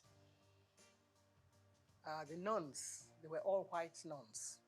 No Nigerian nuns at the time that we were growing up. So all the dream they had, this kind of dream that we have now, going to England, but they were coming here to teach us. So I had learnt a lot of poetry. I had taken part in Festival of Arts, and I had gone to the biggest hall we had then was at King's College, which is also down the road. Means of transportation was your SS foot. No BRT, no bicycles or whatever. So we did it all just walking around and learning from our teachers. And of course, our mentors were the nuns, like I said. So in my wildest dream, there was no way that I was thinking of going into anything like broadcasting. That is going back to answer your question. But they had a lot of plans for the girl child. And not along the religious lines now. But actually, they came to actually engender this whole idea of pushing the girl child forward. And not just me, a lot of us. People like Mrs. Francesca Emmanuel, they also went through the whole gamut of all this dream that I'm talking about. Television itself was brand new in the world. I have to talk about radio because that was what I knew as a child. But television, when it started, we didn't even know. Maybe in America, and then it went to Australia, and then to France. No. France came after Nigeria. You wouldn't believe that, would you? That we were number 6. America, Britain, Germany, Australia, one other country, and coming now home to Nigeria, where you cannot help but give a lot of credit to the dreams of people like the late Chief Obafemi Awolowo and one of his ministers then, Chief Anthony Enahoro. So that's how I believe this whole package was placed on their laps and sold to Nigeria, to the Western Nigeria government. On the radar were lots of other people like me who had dreams about becoming Miss Nigeria. So maybe that will now give you a little background about how I took part in the Miss Nigeria pageant, Western Nigeria, and I became Miss Western Nigeria. Somebody must have fine-tuned some little knots somewhere and said, okay, you probably might be able to deliver Because you are being interviewed when you go before the panel of judges. And somebody must have said, okay, that's a good material. She can come and take part in this. Before then, we had other people, Anike Agbaje Williams, Poliola Sokwe, who were working on radio. My dream was to work in radio, but then I missed that. And I was nursing, that dream of still going to radio. Never knew what television was all about. So maybe that answers your question. I'm not sure. But I took part in the Miss Western Nigeria pageant and I won. Took part in the Miss Nigeria contest and came second. So that meant that I didn't win. And if one of the, maybe the prize was to go on TV, it wasn't even there. It wasn't written into the, program that whoever did this, but the person was going to go to England. And so Helena Yemeluna, who won that contest, went to London and fulfilled her own dream. But I was still biting my nails, waiting for when I'll be able to get a job. There were other things that girls could do. You could be a nurse, you could be a teacher, you could be an assistant, a dental assistant. All those were things that young ladies, can, fulfill their dreams along those lines. They're still there. You still have young ladies. Mrs. Muritala Mohammed, the first time I met her, she was a dental assistant. Little did we know that her husband was going to be the head of state and she would be first. So you see, lots of things were there for the young girl who wanted to learn, who had the talent, and who wanted to perform, and who wanted to work hard. But now I don't know if girls want to work hard. All they want is, the table to be set, and then they come and, partake of whatever is there. It wasn't too difficult at the time that I was picked as one of the people to come and appear in WNTV. The audition was actually carried out before my time. I got involved in so many other things, trying to get a job, something to secure, something, to alleviate poverty. There was not too much poverty in Nigeria at the time because people could still eke a living for themselves and, get by in society. But I was lucky that I had an aunt who was a nurse in the hospital in Ibadan, UCH in Ibadan. And she was married to an Englishman, and the man's friend happened to have been the man, Mr. Mathers, who was brought as one of the technical partners to WNTV. So we met at a dinner party, and just as you and I are chatting, I was only 18 plus. I was 17 when I took part in the pageant. So by this time, I was growing up, and I thought I was a big girl. So I opened my mouth, and I said a few things. And the man looked at me and said, how come you are not speaking with a Nigerian accent? And I didn't know what he meant because we were taught at St. Mary's to deliver whatever lines we were given to deliver. The Festival of Arts, I came second after an English boy from Corona School. And I was given a beating for coming second. Not because I didn't perform well, but because I forgot to curtsy. And one of the judges, I think, who was then Mrs. Abayomi, Lady Abayomi, said that I delivered my lines very well. So I was the Lord of Tartary. I would do this and that and the other. So I came second. And when I got back to the school, the nun, Sister Marieta, said, you were not paying attention. So whatever you do in life, you have to be consistent. You have to perform well. The way we're trying to do now, the way we're trying to project your voice and whatever it is you have to offer with a lot of humility, not, trying to show off or to project your own image, or whatever message you have to deliver, you have to make sure that it is well delivered. The following year, St. Mary's Convent School, which is my old school, which is 150 years old in existence, went to the same King's College Hall, and we beat a lot of secondary schools. We came first. Pied Piper of Hamelin. Have you ever heard of that poetry? Pied Piper of Hamelin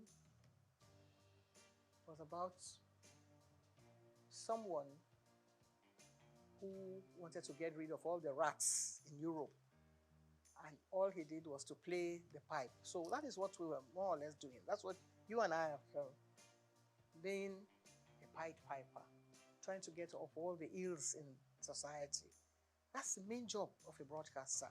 There's so many things happening in the country, and it's only TV and radio that binds the country together. If the country falls apart tomorrow, we will rely on someone from radio or from television to make the announcement, to introduce the head of state who had just won the election or the one who had just taken over. It's a huge responsibility. At that age, at 19, we had to introduce people like Chief Obafemi Awolowo on TV. We had to introduce people like Akintola, Oladoke Akintola, as the premier. And when everything broke down and it all went into smithereens, they brought in Chief Majekodumi as the administrator of the Western region. All this happening before our eyes. There were no other stations in the country except WNTV. And we were there, so we learned quite a lot. In fact, I believe that the whole country revolves around broadcasting. And if you are part of that organization, how would you feel at my age, at 80-something? As young people, perhaps you don't know all this history that I'm telling you about. It's a long, long story. But when you sit down, you have to put it all into perspective. You see that, well, some people are actually meant to be in different positions. Some people are meant to be doctors. Some people are meant to be nurses. For those of us that are in broadcasting, it's a huge responsibility. It's a passion. Something. Sometimes you don't even know how you got there in the first place. Or somebody may have discovered you. It's like being in Hollywood in those days. Someone has to develop. So you have the talent, the latent talent, and then somebody will discover you. So that's how I was discovered by Mr. Mathers at a dinner. I was put in that place because I had won the Miss Western Nigeria contest. If I hadn't done that, I probably would be somewhere in the kitchen washing plates, washing all the dishes. So there you are, if that answers your question.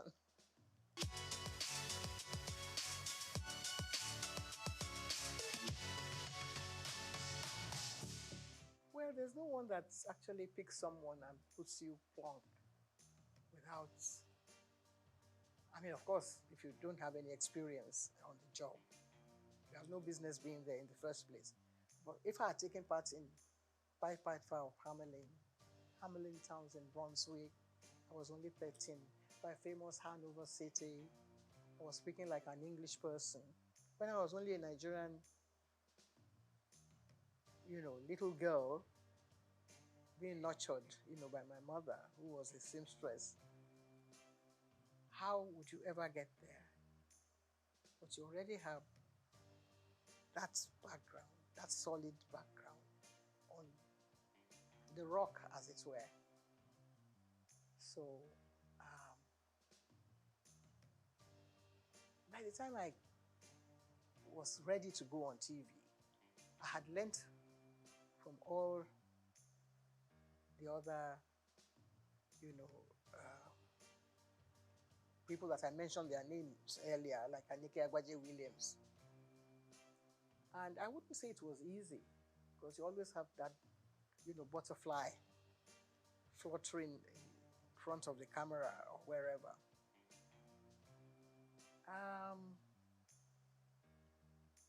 I think I took to television like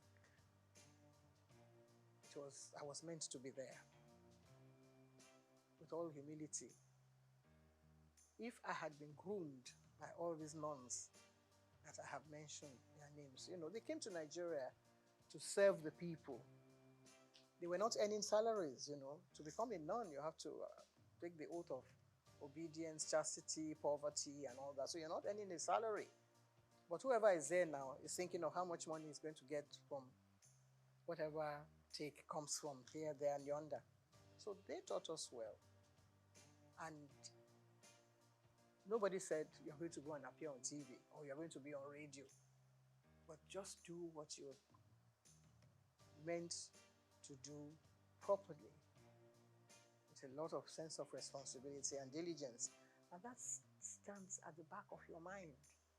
That goes everywhere with you, wherever you go in life. Even when I was nursing a sick child, my late son was a sick child, and I was meant to take part in Verdict 79 with my colleagues Kerry Ahmed and Adamu Aogi. They all came with me to the hospital, which is just next door here. And then we came back and mounted the podium and continued our business as if nothing was happening. He didn't die at the time, of course, but the job must go on. That is always there at the back of your mind. So my first night, I wouldn't say that I didn't have any jitters, that I was not nervous. But I was able to deliver, and I think that was the staying power. That was what kept me going, because other people came on board. I was not the only one. All the members of the board had their own, little nephews and nieces that they wanted to project on TV. They all came and they couldn't make it. But Anike and I kept going. And if you gave me a script now, I think I would try and... We didn't have too many, what do you call it then, teleprompters. Well, I was very good at, I had a photographic memory. So I was able to get hold of the script, and in less than 60 seconds, I'll be able to deliver it straight to the camera. That was one of the assets that I had also, which was God's gift. It's not by own might or whatever you think you have. You have the talent, of course, but also there has to be some other little bits of gifts that will help you to project the image of a professional.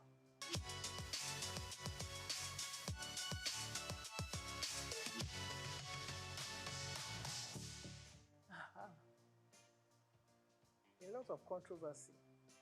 There is hardly any TV, radio, movie personality that can scale through that without any, because people are watching, people are trying to find their own little,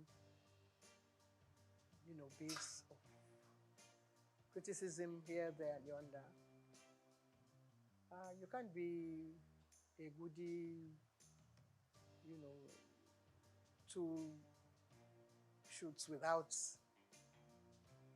any, how shall I say it, problem here, there, and yonder. So everybody has their own way of looking at people. People say, well, what has she got to do? She went to take part in Miss Western Nigeria the other day. So what's the big deal about her? And then somebody will still add their own salt and pepper here and there. But I was lucky that I was being nurtured by someone like T.O.S. Benson, who was then our Minister for Information. And he felt that, everything should not stop here. There were things happening in America. He made sure that my name was there. I was at the inauguration of President Johnson, Lyndon Johnson. And we commanded a lot of attention there, myself and my colleague who came from Lagos, the station in Lagos. And for the president to notice that there were 2 black people sitting behind him at his inaugural ball, I think it was very overwhelming for me, because not many black people had invitation to that event. But Charity Adadevo and I were there, and he stood up and shook our hands where we were sitting behind 3 rows behind the president. Then Kennedy had died, and we were still not seeing, we were still feeling very hot about, the loss of Kennedy. And here was the new president coming up. We were not particularly keen on being welcomed by him. But then, things like that happen to you, and it makes headline news. 2 black people, they didn't even say Nigerians. They thought we were from Ghana because some journalists came around and said, "How is your man Nkrumah?" And we said, "No, our own prime minister is Tafawa Balewa." They never heard of him then. But then they had to go and carry out their own study and find out who Tafawa Balewa was. And of course, the whole country was very proud of us that we went to actually stole the show at the inauguration of President Lyndon Johnson. So many other things happened. When I came to London, the British Information Office, they were trying to look for someone to host their program. That just happened to be around, so they picked me to host their program. But you don't ad-lib on any of those stations. Everything is written out. The questions, even your answer will be written. You can change it around a little bit, but to make sure that you said the right thing at the right time. So that was how we were able to gain attention. German television also invited us because they were interested in Nigeria. See how the German chancellor came to Nigeria. That was what happened at the time. In 1963, we had just become a republic then, from being an independent station in 1960. By 1963, we then became a republic. And we were chosen to go and appear on German television in Berlin. And they wanted a little bit of culture. So Benson had his own band. So we were chosen to go and represent Nigeria then. Nobody knew who the ambassador was, but they wanted to know who was presenting something on TV. So that's how important television has been. And that, in fact, we were the first television in the whole of Africa. The very first station, WNTV, that was a call signal. WNTV, first in Africa. There's nothing like that now. Nobody wants to know whether you are first or second. But the station that is being run in Nigeria, I think, has the largest number of stations than any other country in Africa. We have about 21 stations, and now it's still, still counting. And yours is coming on board, and so many others. I think next to America, Nigeria should have been the best country for television broadcasting in the whole world. There's not so many countries in the world that has as many stations as Nigeria. We only have to put our heads together. We only have to find joy in whatever we're doing. Sometimes when it's raining, people say, "Oh, it's raining," and they feel very bad about the rain. But if you look closely, behind that rain, there will be sunshine, there will be something else coming on. You see some silver clouds coming during the rain, but Nigerians don't have the patience to wait for that kind of thing. That's what television teaches you. If you're in the studio, you don't know what's happening outside. You just get on with the job. That's what we were taught. We were taught not by Nigerians. Even when we started, we couldn't go on air and ad-lib.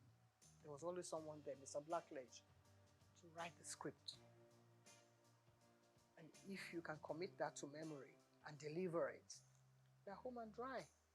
It's not everyone that has a gift, not everyone that has a talent. It's God-given. And if you listen as a child at 17, 18, 19, at my own age, I learned from school, and I was able to impart this into the job. So within a few months, we got double promotion, all of us, because we were doing very well. Anika Agbadi was excellent. Olasope was superb. And so many other people reading the news. We were the first female to read the news. Women were not allowed to read the news. Nigeria started it. BBC wouldn't allow a woman to pick up a script and read the news. But we were already there. So that's how we were able to gain this global attention that you mentioned. It's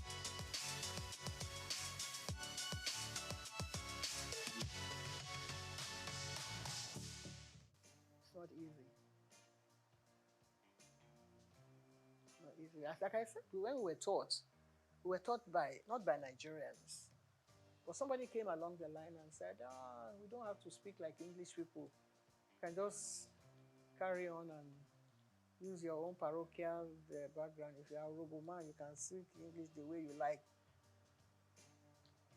That was his own idea, because he didn't believe in us doing all this la-di-da and trying to, say things the proper way. But that watered down the standards a bit. Because then everybody, maybe he had a relation who wanted to appear on TV, and he wasn't allowed to because he couldn't speak like Ikenanda Goba or Bojalalade and things like that, or Friday Fude or Mike Nahuru.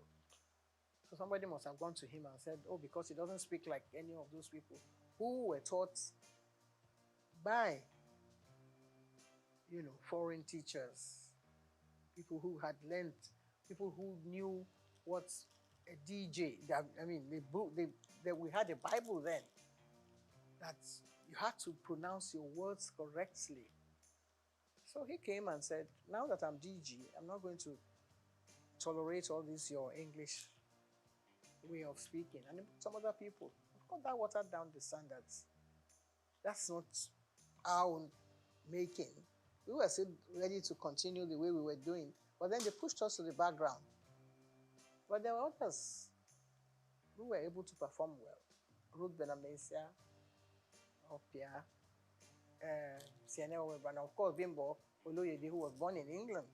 If you already employed those people to deliver the goods and to present your programs, you're not going to sack all of them because they speak with English accent. I don't see how that can be an offense. Cannot be, guilty of speaking English well, like the English people. But they then brought out other people.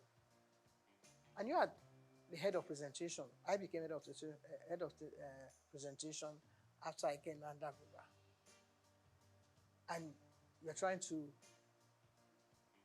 prepare your roster. You wanted to put such people online to read the network news. They say, okay, bring somebody who can speak like the Radididu and do a little bit of Ewe on the side. It's part of our culture. So that is what is happening to TV broadcasting in Nigeria. It's all very interesting. So, this cultural milieu and bringing, a touch of Nigeria. Nigeria is doing well. In that aspect, in the music world, I think we're leading. Some of us who grew up on Handel's Messiah and Mozart, we have to sort of put our hands behind our back now and watch, all the way things have turned around. And Nigerian music is doing well. Afrobeat is reigning everywhere in the world. So really, you can't find faults with that. So when they watch a bit of Fela and his children and all his grandchildren doing well, then listen to the channels on TV, you have to take what you get from there as well.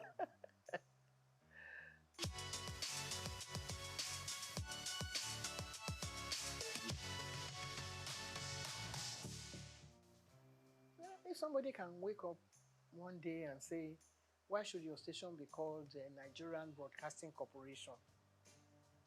I say it should now be Federal Radio Corporation of Nigeria. Tongue twisting. Takes a long time to come to terms with. If everyone wake up in the morning and say, this is Nigerian Broadcasting Corporation, you have the call signal. Da da da da da da da da da da da. This is the Nigerian Broadcasting whatever. How are you going to put that, into context with the new one? First of all, when you wake up, you don't know whether you are even coming out from the right side of your bed or not. You are going to have to face your audience and say, we are no more the Nigerian Broadcasting Corporation. We are now federal, whatever, which you don't even know where the man, who came up with the idea. He didn't even consult you, didn't even put it to test. If the British corporation, they are going to change from BBC after 100 years, they would ask the whole nation, they would say, where are we going to take this from? They will ask everybody, they will do a census, they will do all kinds of things, carry out all kinds of tests to see whether people will accept it from them. No. Nigerians are very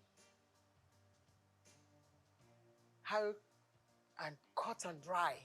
This is the way I want it. I'm the head of state, so I can change everything now, and all of you can start marching forward and march back again. Soldier go, soldier come. I think Fela would have been a good head of state for Nigeria, because he would have got some people marching the right way. So, I think that is what has happened to this country. But we will still settle down. The soldiers that have been marching since, they will do attention one day. And then we'll be able to sort ourselves out gradually. I think we're going through the right process now. People are beginning to find their own feet. If things go around, price of goods go up, Nigerians will find a way to come to terms with that. When we were growing up, everything was done. We won't say according to the colonial rules and regulations, but at least there were standards that were set down for you and things that you had to toe the line. This is the proper way to do things. But if somebody says, no, let's turn around and turn it upside down.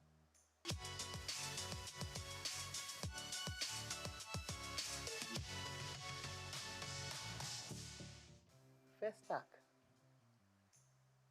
It's the only thing that has moved to the whole world from Nigeria, that shook the whole world. That brought everybody attention to see what Africa has to offer the whole world. It happened here on this soil in Nigeria. I was a member of the ceremonial committee. I remember the opening ceremony. There were about 15 heads of state. We've never had anything like that since then. That is what we should ask ourselves. Every head of state that takes over from Nigeria should find out again. It's not from broadcasting that you can get the answer. You can get the answer from technocrats who had worked in all those areas.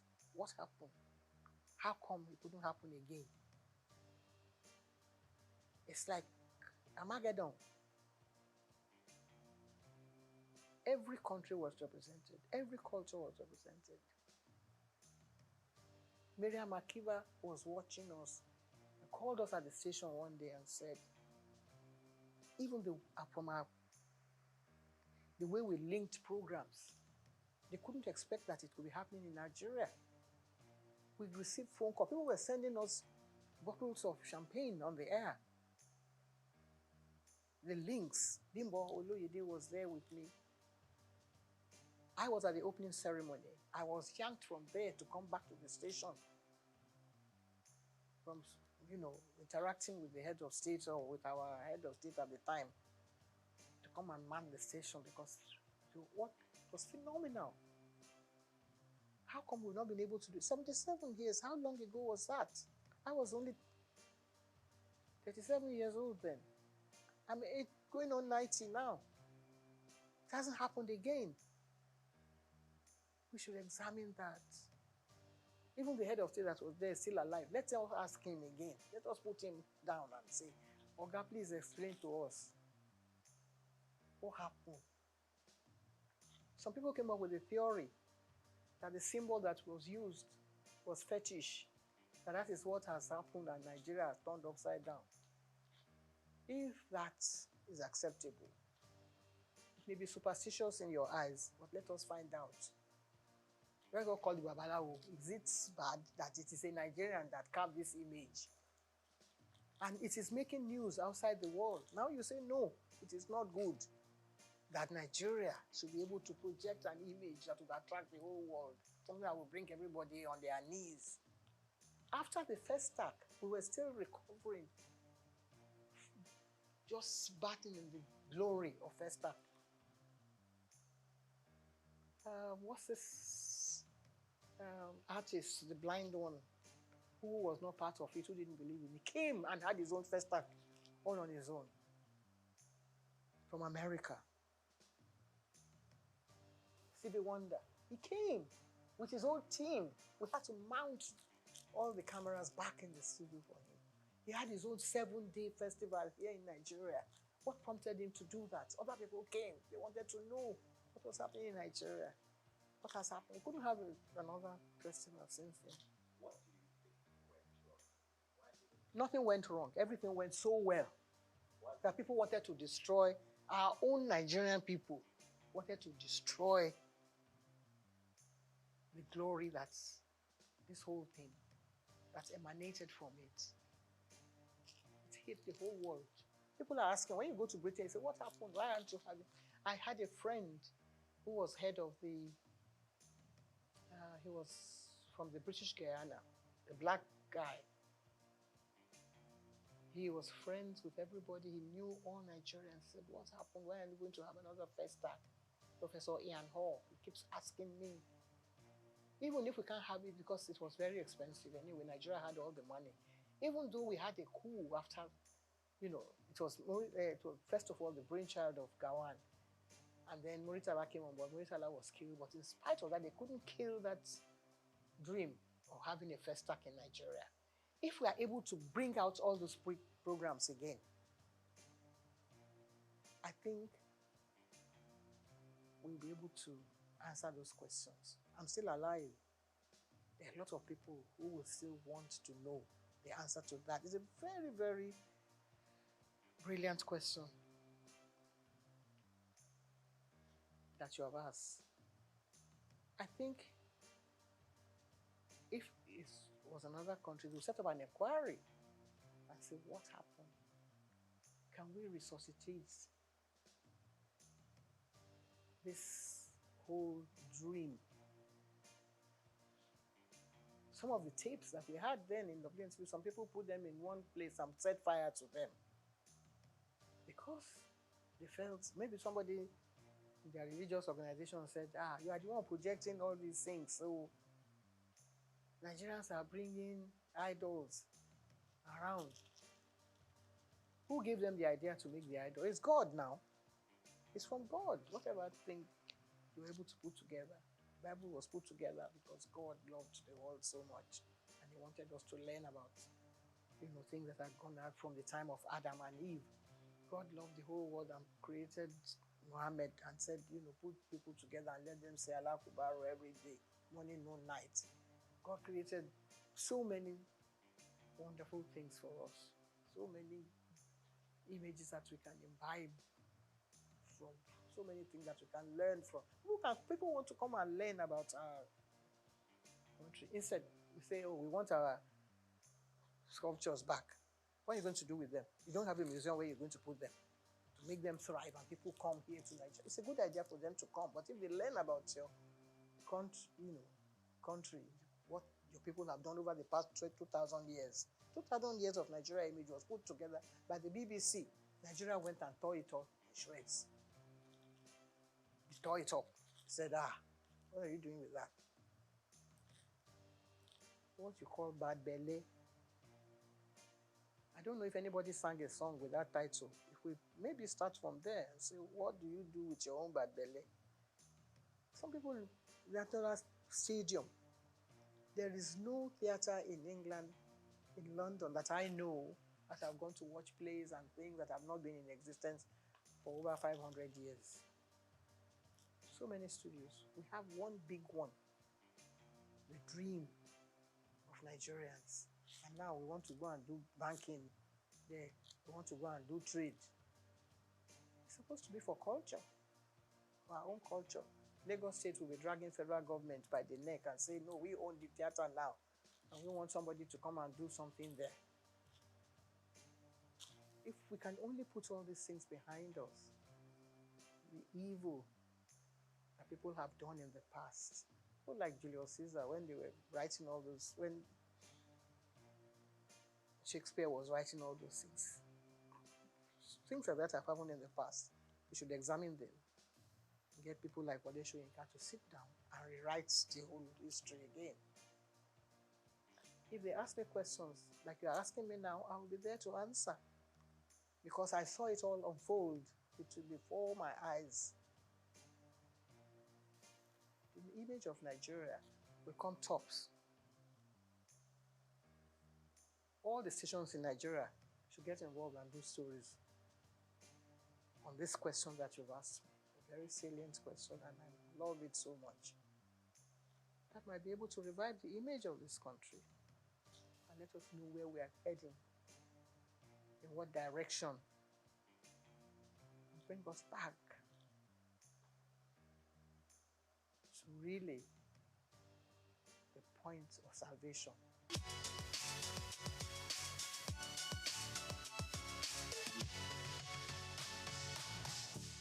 Well,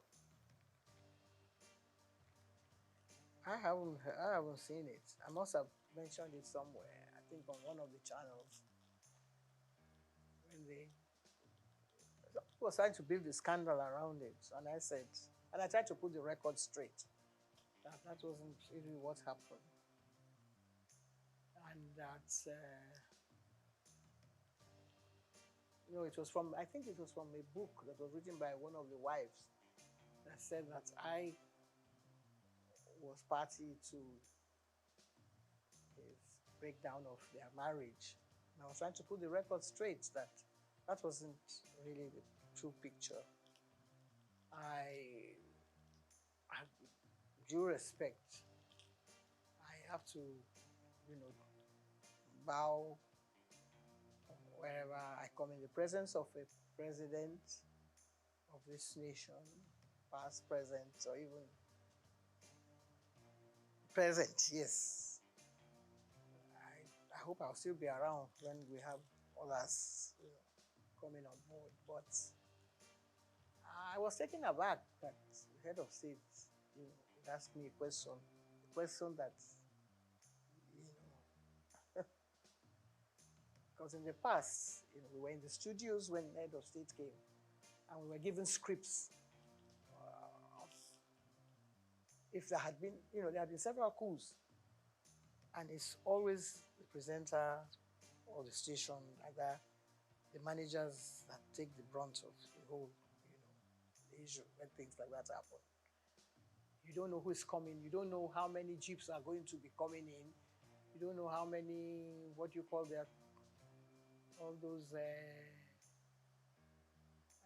heavy equipment that they drive in as they are coming into the studio. You don't know where they are going to shoot the station down. Nobody knows that. It's only the people who have worked during that period that can relay those experiences. Sometimes you're at work in the morning. By the time you come back in the afternoon, the government has changed. And if you haven't got maybe your ID card, you won't be allowed into the station, or somebody can throw you in or into jail. So all this had happened in the past. Nobody has told any of these stories. People like Segun Olusola or Dr. Kolade. Somebody might come and say, so has happened. I was driving my former husband to work in the morning. I dropped him at the station. By the time I reached home, there had been a coup. Murtala had been killed. And they were under siege, the whole station. Just imagine that kind of scenario. Things like that had happened in the past. But Nigerians don't have that sense of history that wants to sit down and say, well, we want to ensure that it doesn't happen again. Of course, we'll pray that it doesn't happen again. And you wake up in the morning and somebody is announcing something else, different from what you have. A colleague of ours had been, pushed into something that he wasn't aware of.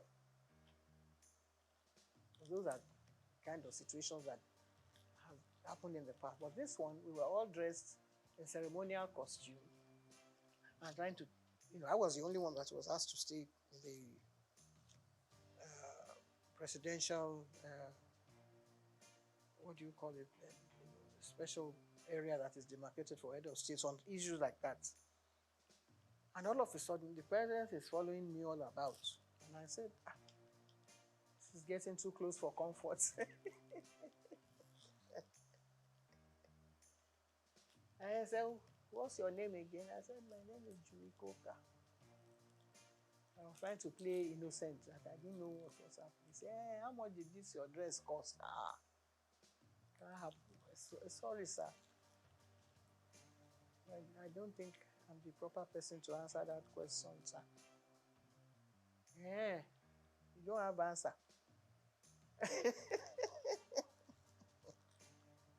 It's a bit unprofessional. I mean, not in the profession per se that we mean, but I wasn't prepared for that kind of thing. So I must have given a rude answer to that. And then, before I knew it, Adel Lanwa, who was then the head of Navy, came to me and said, you have been very rude to the president. The president said, he asked you a question and you couldn't answer. I said, good morning, Mr. President, sir. Because when we introduce them on TV, that's how we introduce them. We're now going to be addressed by a new head of state, Mr. So, sir. And I said, you should go and ask the president of Souq. I'm sure he has a record of what the question is asking me can be answered, better answered by the president of Souq. If he finds that unbearable or rude, then either that one is not doing his work well or I'm not doing my work well and I don't belong here. But I carried on regardless. Shortly after that, another top army officer, Joseph Garuba, that one was the tallest man next to Ufwe Bonye or the one from Mali. And he said, Julie, I know you can be rude at times. I said, not on this occasion. This is a wonderful occasion for the whole nation. And I'm trying to be my best behavior. And he said, the president said, I'm being very rude to him. He said, I know you, maybe you can say things. And I said, no, I never. He asked how much the dress cost. And I don't think I have an answer, which may contradict what will be on record if you really examine it thoroughly. I was getting very nervous at the time. So I dropped everything and disappeared from the scene, and I never went back again. But the thing reverberated right down to all the committees and members. My late auntie, what's her name? Kentebe, which was a lady, commodore of the Navy. She said, Julie, I think she heard that she was going to be sacked that day because the naval officer sent to her and said, you are the one that did this. And I said, can never, God forbid, can never reach me because I'm not in the forces. I'm doing my own job here as a professional broadcaster.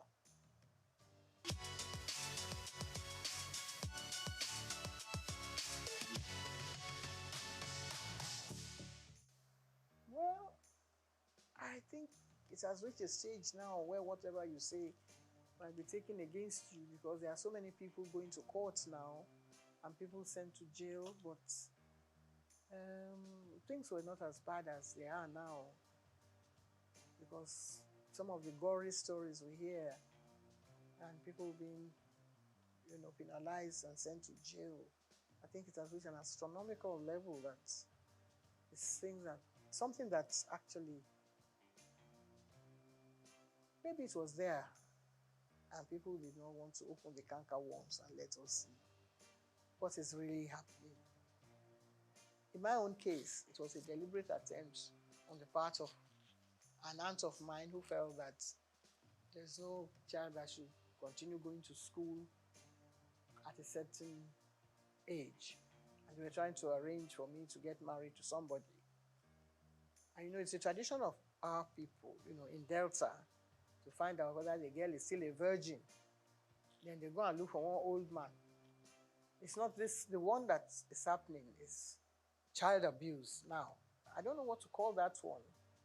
There are other cases too of children being sold into, prostitution and to apply this a trade that by some madams, which is not really acceptable.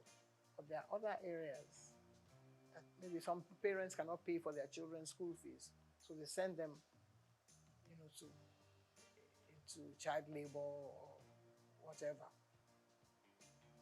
I think every child should be given a chance to have, proper education.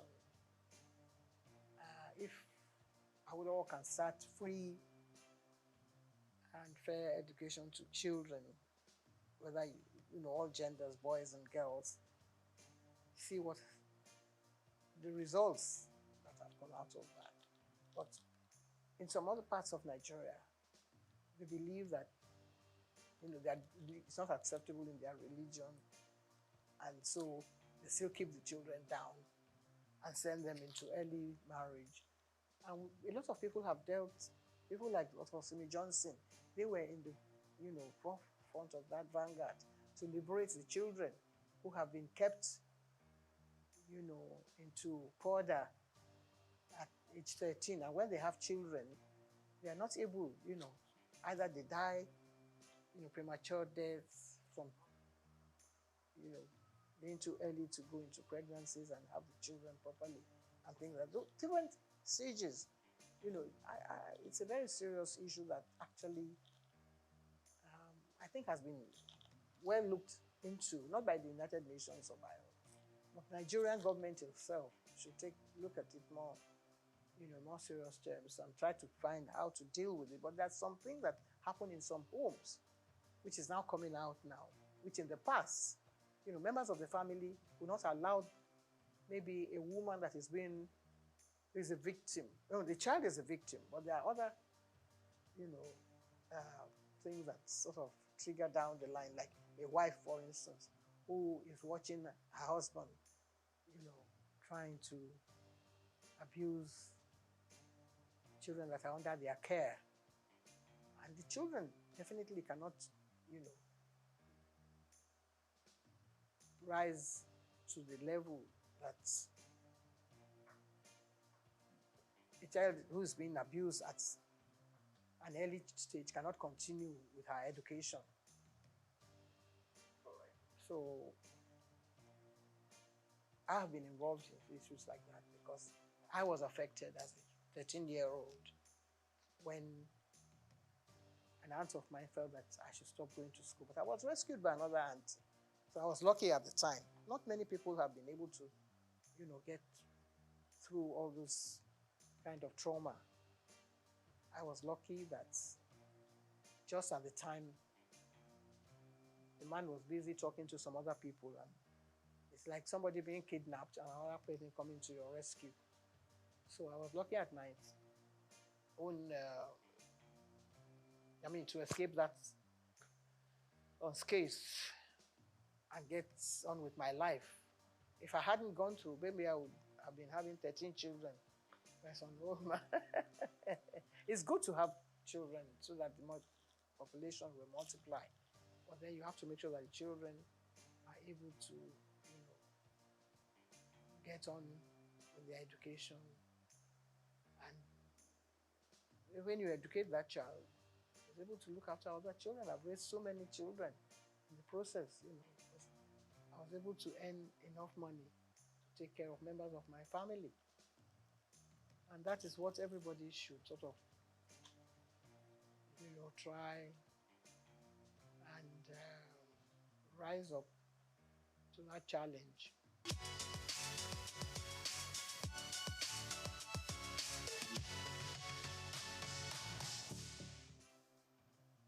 Chief Folami Koka was the Babeto of Lagos.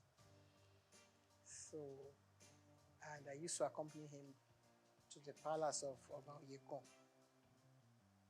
And someone then said, well, Yeto, why don't you he wanted his wife to be the Yeto, but she rejected it. She said she didn't want to because,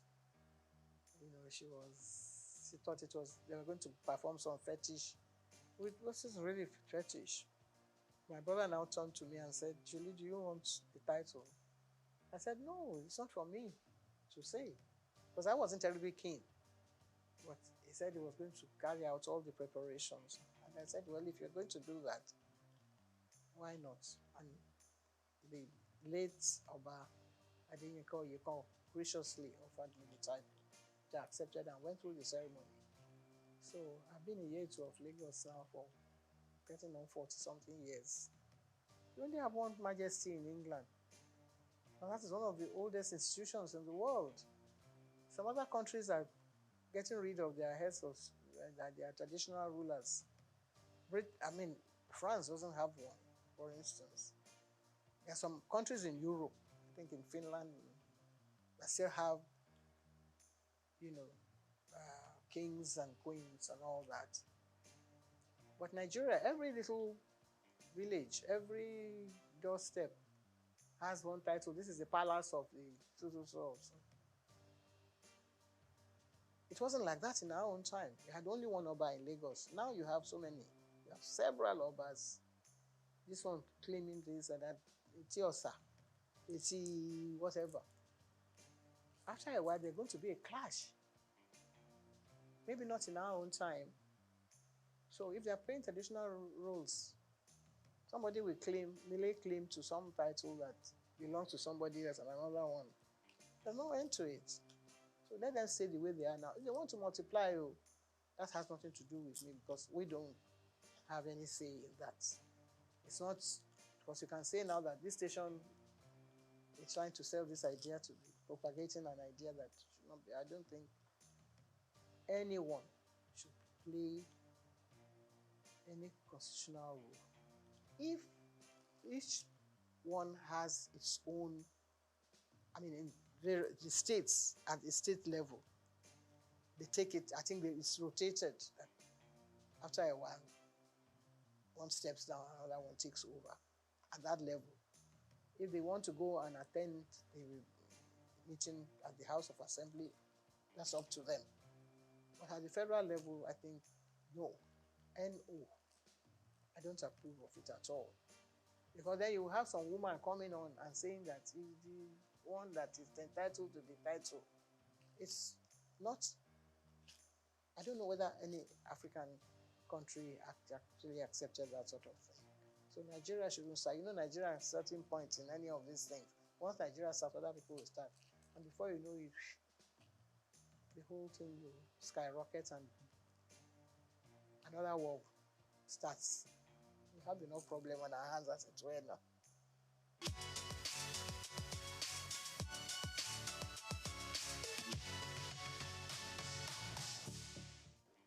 No, we are lagging behind. It's such a terrible shame that we only have about 4 women in the Senate. It's ridiculous. We seem to be dancing backwards. In that regard, I think we're falling short. Totally. There was a time when there were more. There doesn't have to be more women in the Senate. I think there should be maybe 50%. Not even 30-something affirmative, whatever that they went to Beijing to talk about. There should be more. There should be more women participating in politics. I don't know whether it's because, no. I don't want, I just believe that we should have more women in politics. Because women are more sensible. Women are glamorous, they come out looking beautiful, but their contribution to national issues, I think, more. Look at a man who went to beat up somebody in the house. He says he's a hero. Hero of where? That kind of man should not be allowed to even come and address the press. Maybe the press find it funny, humorous to feature somebody like that. There's no woman that will come on TV and speak like that. If you examine every single one of the men, they all have different issues. Some of them have issues about wives and men and things that they have been doing, or they are corrupt and they have been taking money, dipping their hands into different coffers. No woman would do that. I think women are more, serious-minded, and they address issues the way they should be addressed. And they will take more care of issues that affect the nation, girl-child issues, health issues. The men don't even care about health issues. They don't even want to know what's happening. The men even wear bigger agbadas than when they are going to the house. First of all, they should cut down on the amount of clothing that some of them wear. They spend more time thinking of their image, how they're going to appear. Since television has now gone into the chambers, you find that they spend more time, on things like that. And it's ridiculous. We watch other countries, the way their parliamentary issues are being addressed. We're not learning anything from that. We shouldn't be learning from them. They should be coming to learn from us if we're doing the things we're supposed to be doing properly. But if women are really at the forefront of all this, I'm sure that they'll be able to calm all those hot issues that erupt sometimes in the houses.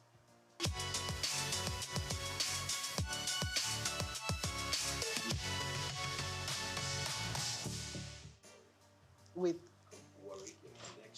worry, my mother, I was brought up as an Ichekiri child by my mother. I was taught to sing Ichekiri songs, to speak Ichekiri well, to address issues that affects the people of worry. My stepfather, who also brought at the hand in my upbringing, was an Ichekiri man. So I think that takes care of all those things. Well, I was brought up in Lagos, so I have this dual kind of nationality, and I knew my father came from Egba land, but I didn't have much to do with him. I only have connection with the family, like, Toye Koka, who was my uncle who took care of me as well, but he was too busy doing other important things. But occasionally when they're having issues in the family, I'm invited like a stranger. But because I speak Yoruba very well, and I passed all my exams, and I used to do all my programs in Yoruba in Ibadan in those days, on radio, WNBS. So I can still hold my head high in that regard. I think I function very well. It's like the King of England. He sometimes goes home to his Greek family. When, Prince Charles, when he was the prince, he used to go on holidays with his family from the Greek side. And in fact, it looks like some of them sometimes when they are together. So yeah, I think it's allowed.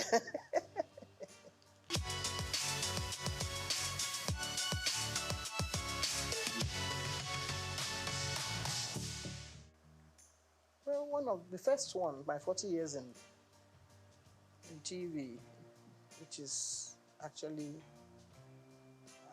showcasing all the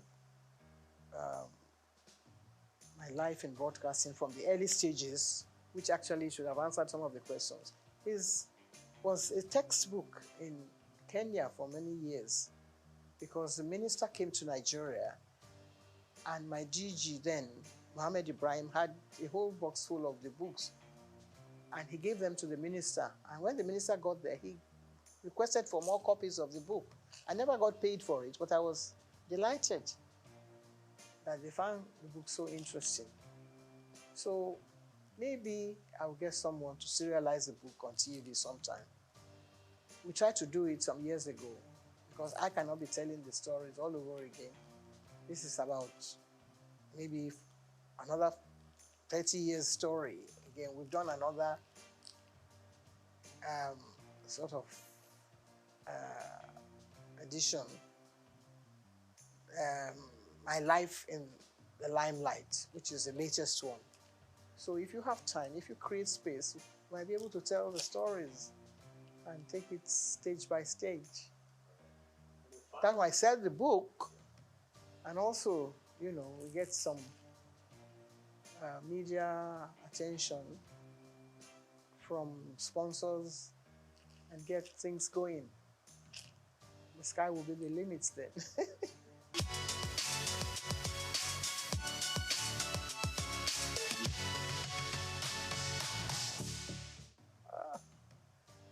Eat well, eat the right food, type of food, eat chicory pepper soup, or anybody else who's cooking pepper soup now, because then you don't have too much oil. I think that damages certain things in the tissues.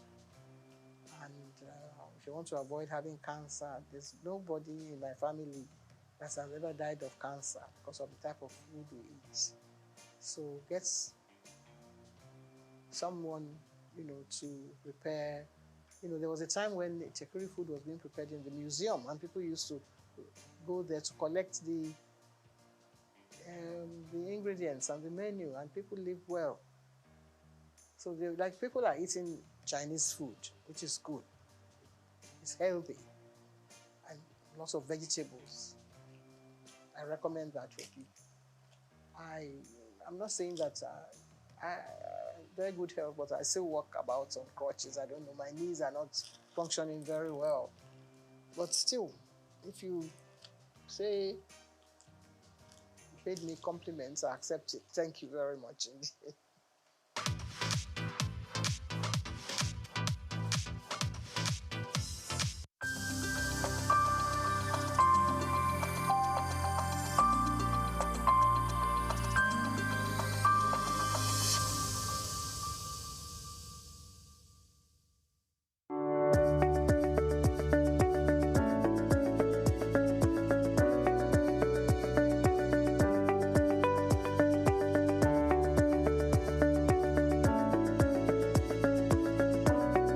I hail from Lagos State, from Isaleko. My father hailed from the Olumegbo family. I attended my primary, secondary education in Ibadan at the time because my mother was there. But my religious practicing was always done during the holidays at Holy Cross Cathedral. I was working in the sacristy. We used to prepare for the Mass on Saturdays, and we sell the news magazine on Sundays in front of the church. And I remembered fondly that we used to tease a man called Sunday Boku Boku at that time, and he used to run to chase us and throw stones at, how dare you call me Sunday Boku Boku. Those were fun times. Harvests, Corpus Christi. And I was born, raised, baptized, confirmed, married in the Catholic Church. But I got married to Engineer Larry Phillips, who is an Anglican. And I believe that in togetherness of family, it's best we all do things together. So I moved over with him against the doctrine of Catholic Church to the Anglican Church at Marina, where his family belongs and worships. I attended St. Luke's Demonstration School. We used to climb the mango trees, and there was a mixed school. We used to play at during break time. And in my secondary school was a Catholic school. And it's for you to be prim and prudish in life, and set you on as a lady. And I got some finesse from there too. And but the most interesting one, and the most that I can call a radical one, was my HSC in Olivet. I mean, we tried all sorts there. But it was fun and highly educative too. Sportsmanship was there. And from there, I proceeded abroad for my accountancy.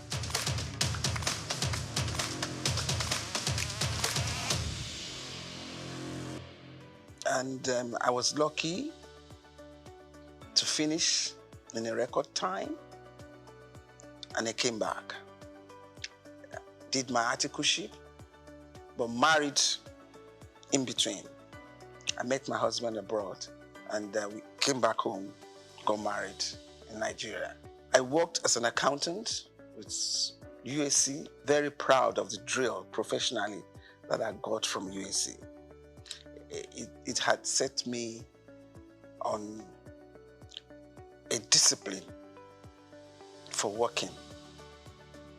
And I thank God that I had that opportunity, which still helps me today. Apart from the fact that my educational background sets me to be a diversified person in so many professions. And you know, as an accountant, accountancy is the best of all, is the creme de la creme. And I've been able to fulfill my professional exposure in every species of responsibilities that I had opportunity to take upon me.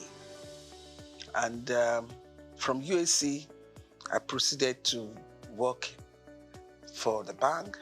I went to politics. I became a commissioner in Lagos State, served with the present president of Nigeria. And you know how Lagos is. Lagos is like a country to other states. We went through governance. My team, as you can see, I have some of my colleagues in Abuja now. I have Honorable Minister Wali Edun. I have Honorable Minister Dele Alake.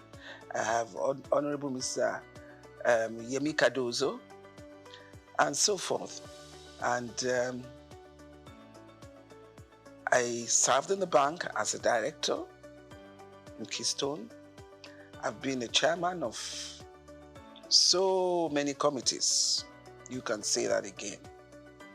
In different aspects of life, professional, political, social, and currently I'm now the chairman of Souq Insurance PLC.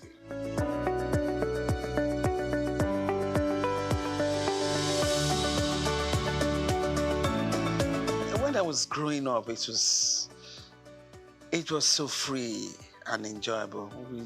We can take off at 11, 12, escort your friends to Bangboshe here. We go and have the Mosa. We go to the stadium. I remember me in my teenage age, I used to go to Nikon Stadium here. We watch so many matches, and I used to be with those fans, you know, dancing and waving our fans, you know, and bazaars, Easter Mondays, Fela Sports, I mean, you name it. It was fun. But Lagos was good for all of us. It was cleaner. It was amazing. Security isn't much to fear, you know. You can just live the way you want. And money and values of life are completely different to what they are today. I was with my grandparents, and we had so many tenants, and we didn't realize they were tenants.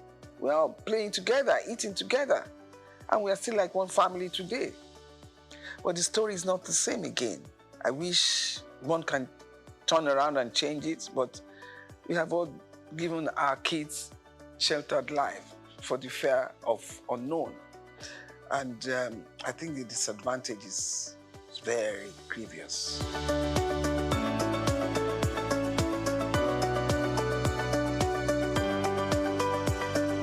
I think first and foremost, God gave me the chance the opportunities to pass through that in the journey of life. It's not only money that can make you successful in life. I want you to get that. It's an added support for you if in life you have the opportunities of parents who can financially support you. But at the same time, there are kids who didn't have any financial support and have been successful. So to me, success is about self-determination. I grew up around uncles and aunties who are thoroughly educated, and I've always had it behind my ambition that I must be in that cadre. And thank God the opportunity was there for me and I seized it. And I remember myself telling my kids, when I was abroad, I never lived like my father was a rich man. No. I was behind the desk reading and reading till I got successful. And I passed in record time.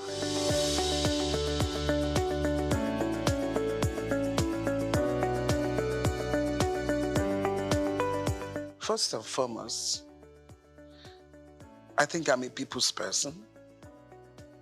Secondly, my educational background. Thirdly, my pedigree. And you can't be a Lagos person and don't have a bit of intelligence about how you can maneuver yourself, even in the midst of challenges. And I can tell you that boardroom politics, especially when you're a woman, is tough.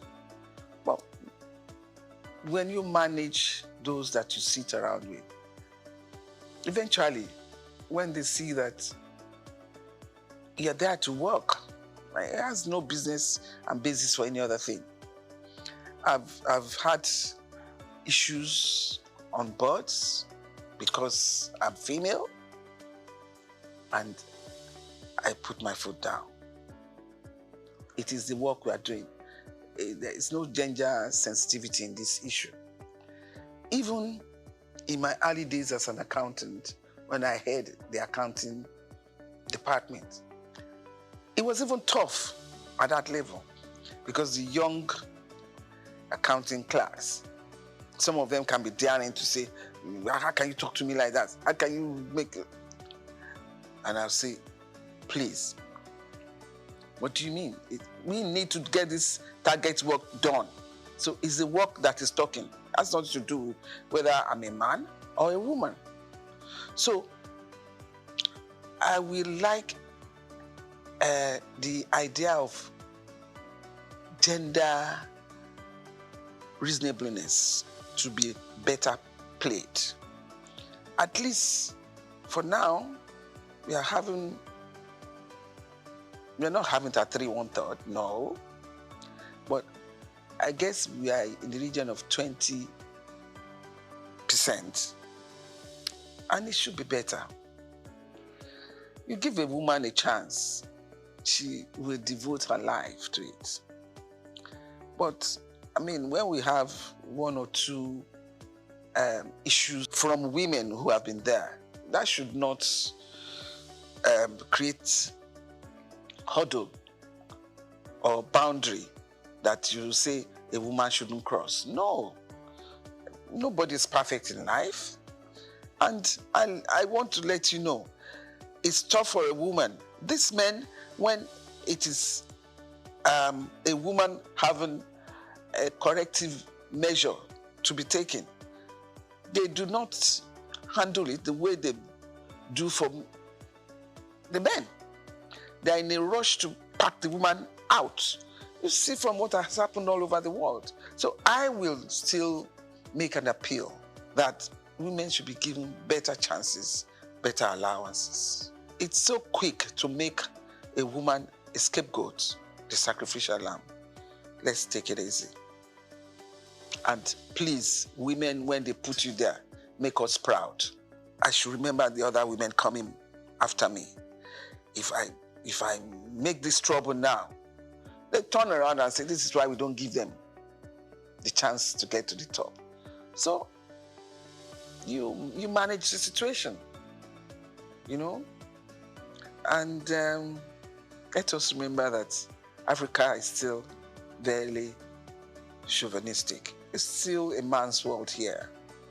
We are only trying. So just give us, for now, our required 33.1% as per Beijing recommendation.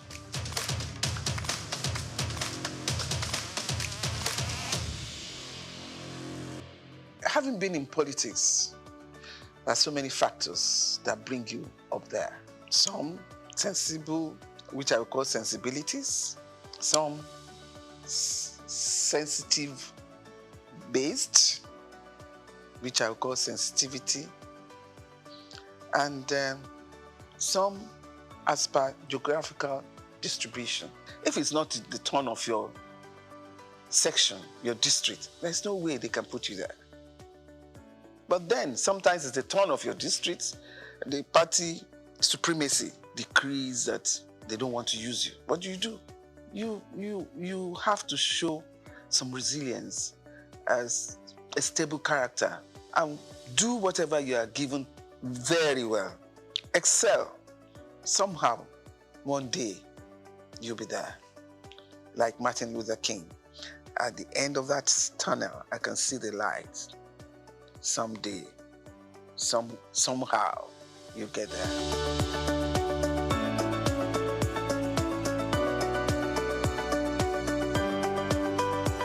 I was in tourism shortly, and it's not enough time to propagate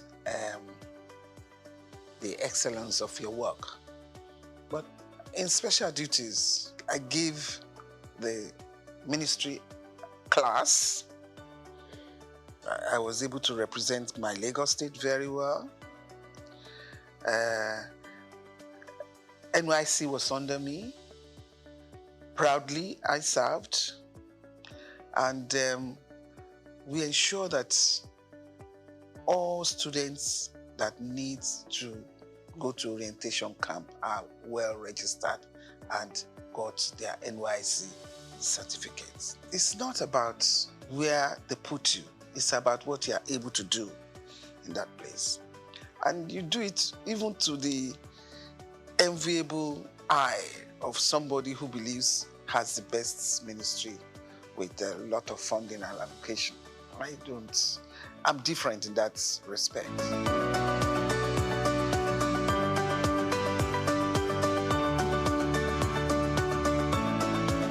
A hard-working man, a man with a lot of sagacity, a man that is very kind, he has human kindness in his heart, a man that is highly focused.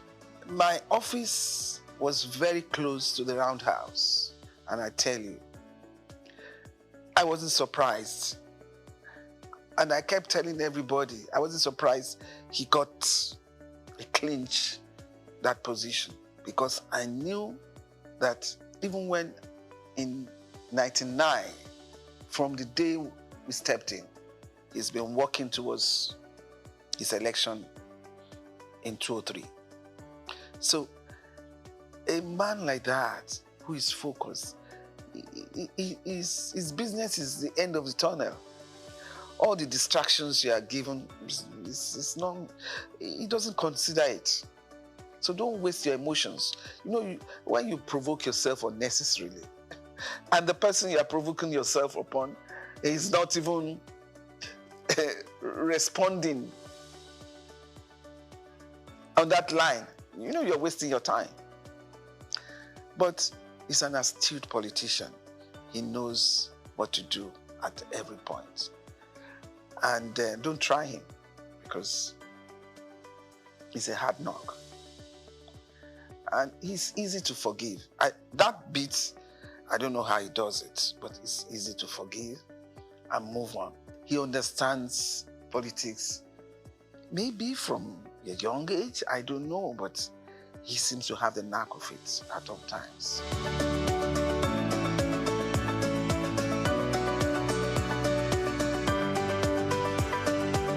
I think that's in the pipeline. I don't have to come here to say that.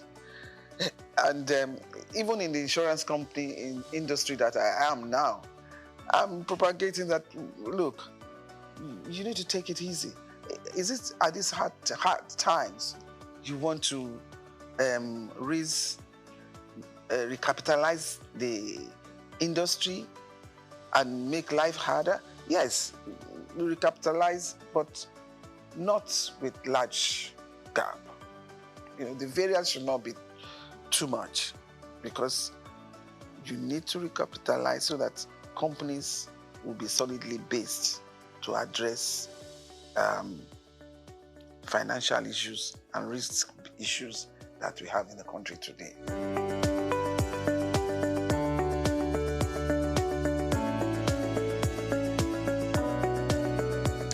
I studied religion for my A-levels in school. I did divinity. It's not just reading Bible. The interpretation, the history, the analogy, all of that I did. And it has helped to shape me for life. It has molded my conscience to a large extent. What I see in religion today, if I go back to the way I have studied religion, I will say I'm worried.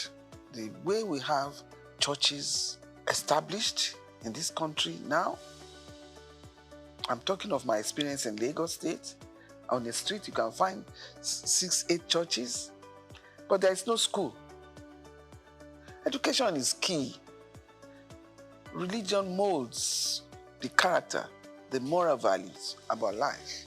I'm not saying they're all totally condemned, but I think there should be more conferences and seminars to appeal to their conscience. It's one God.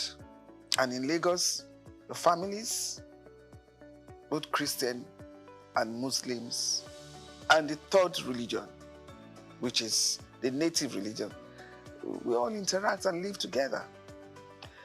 And usually you find out that all of them talking about this God. I am a Christian. I talk about my God. And I don't denounce anyone in any other religion that faithfully talk about their God. And I don't. What keeps the heartbeat of a community alive? Is it the courage to create, the power to connect, the vision to transform? Well, it's all of these and more. It's a symphony of ideas, innovation, and industry. But where do these stories come alive? It's right here on The Isle, 104.9 FM, the station where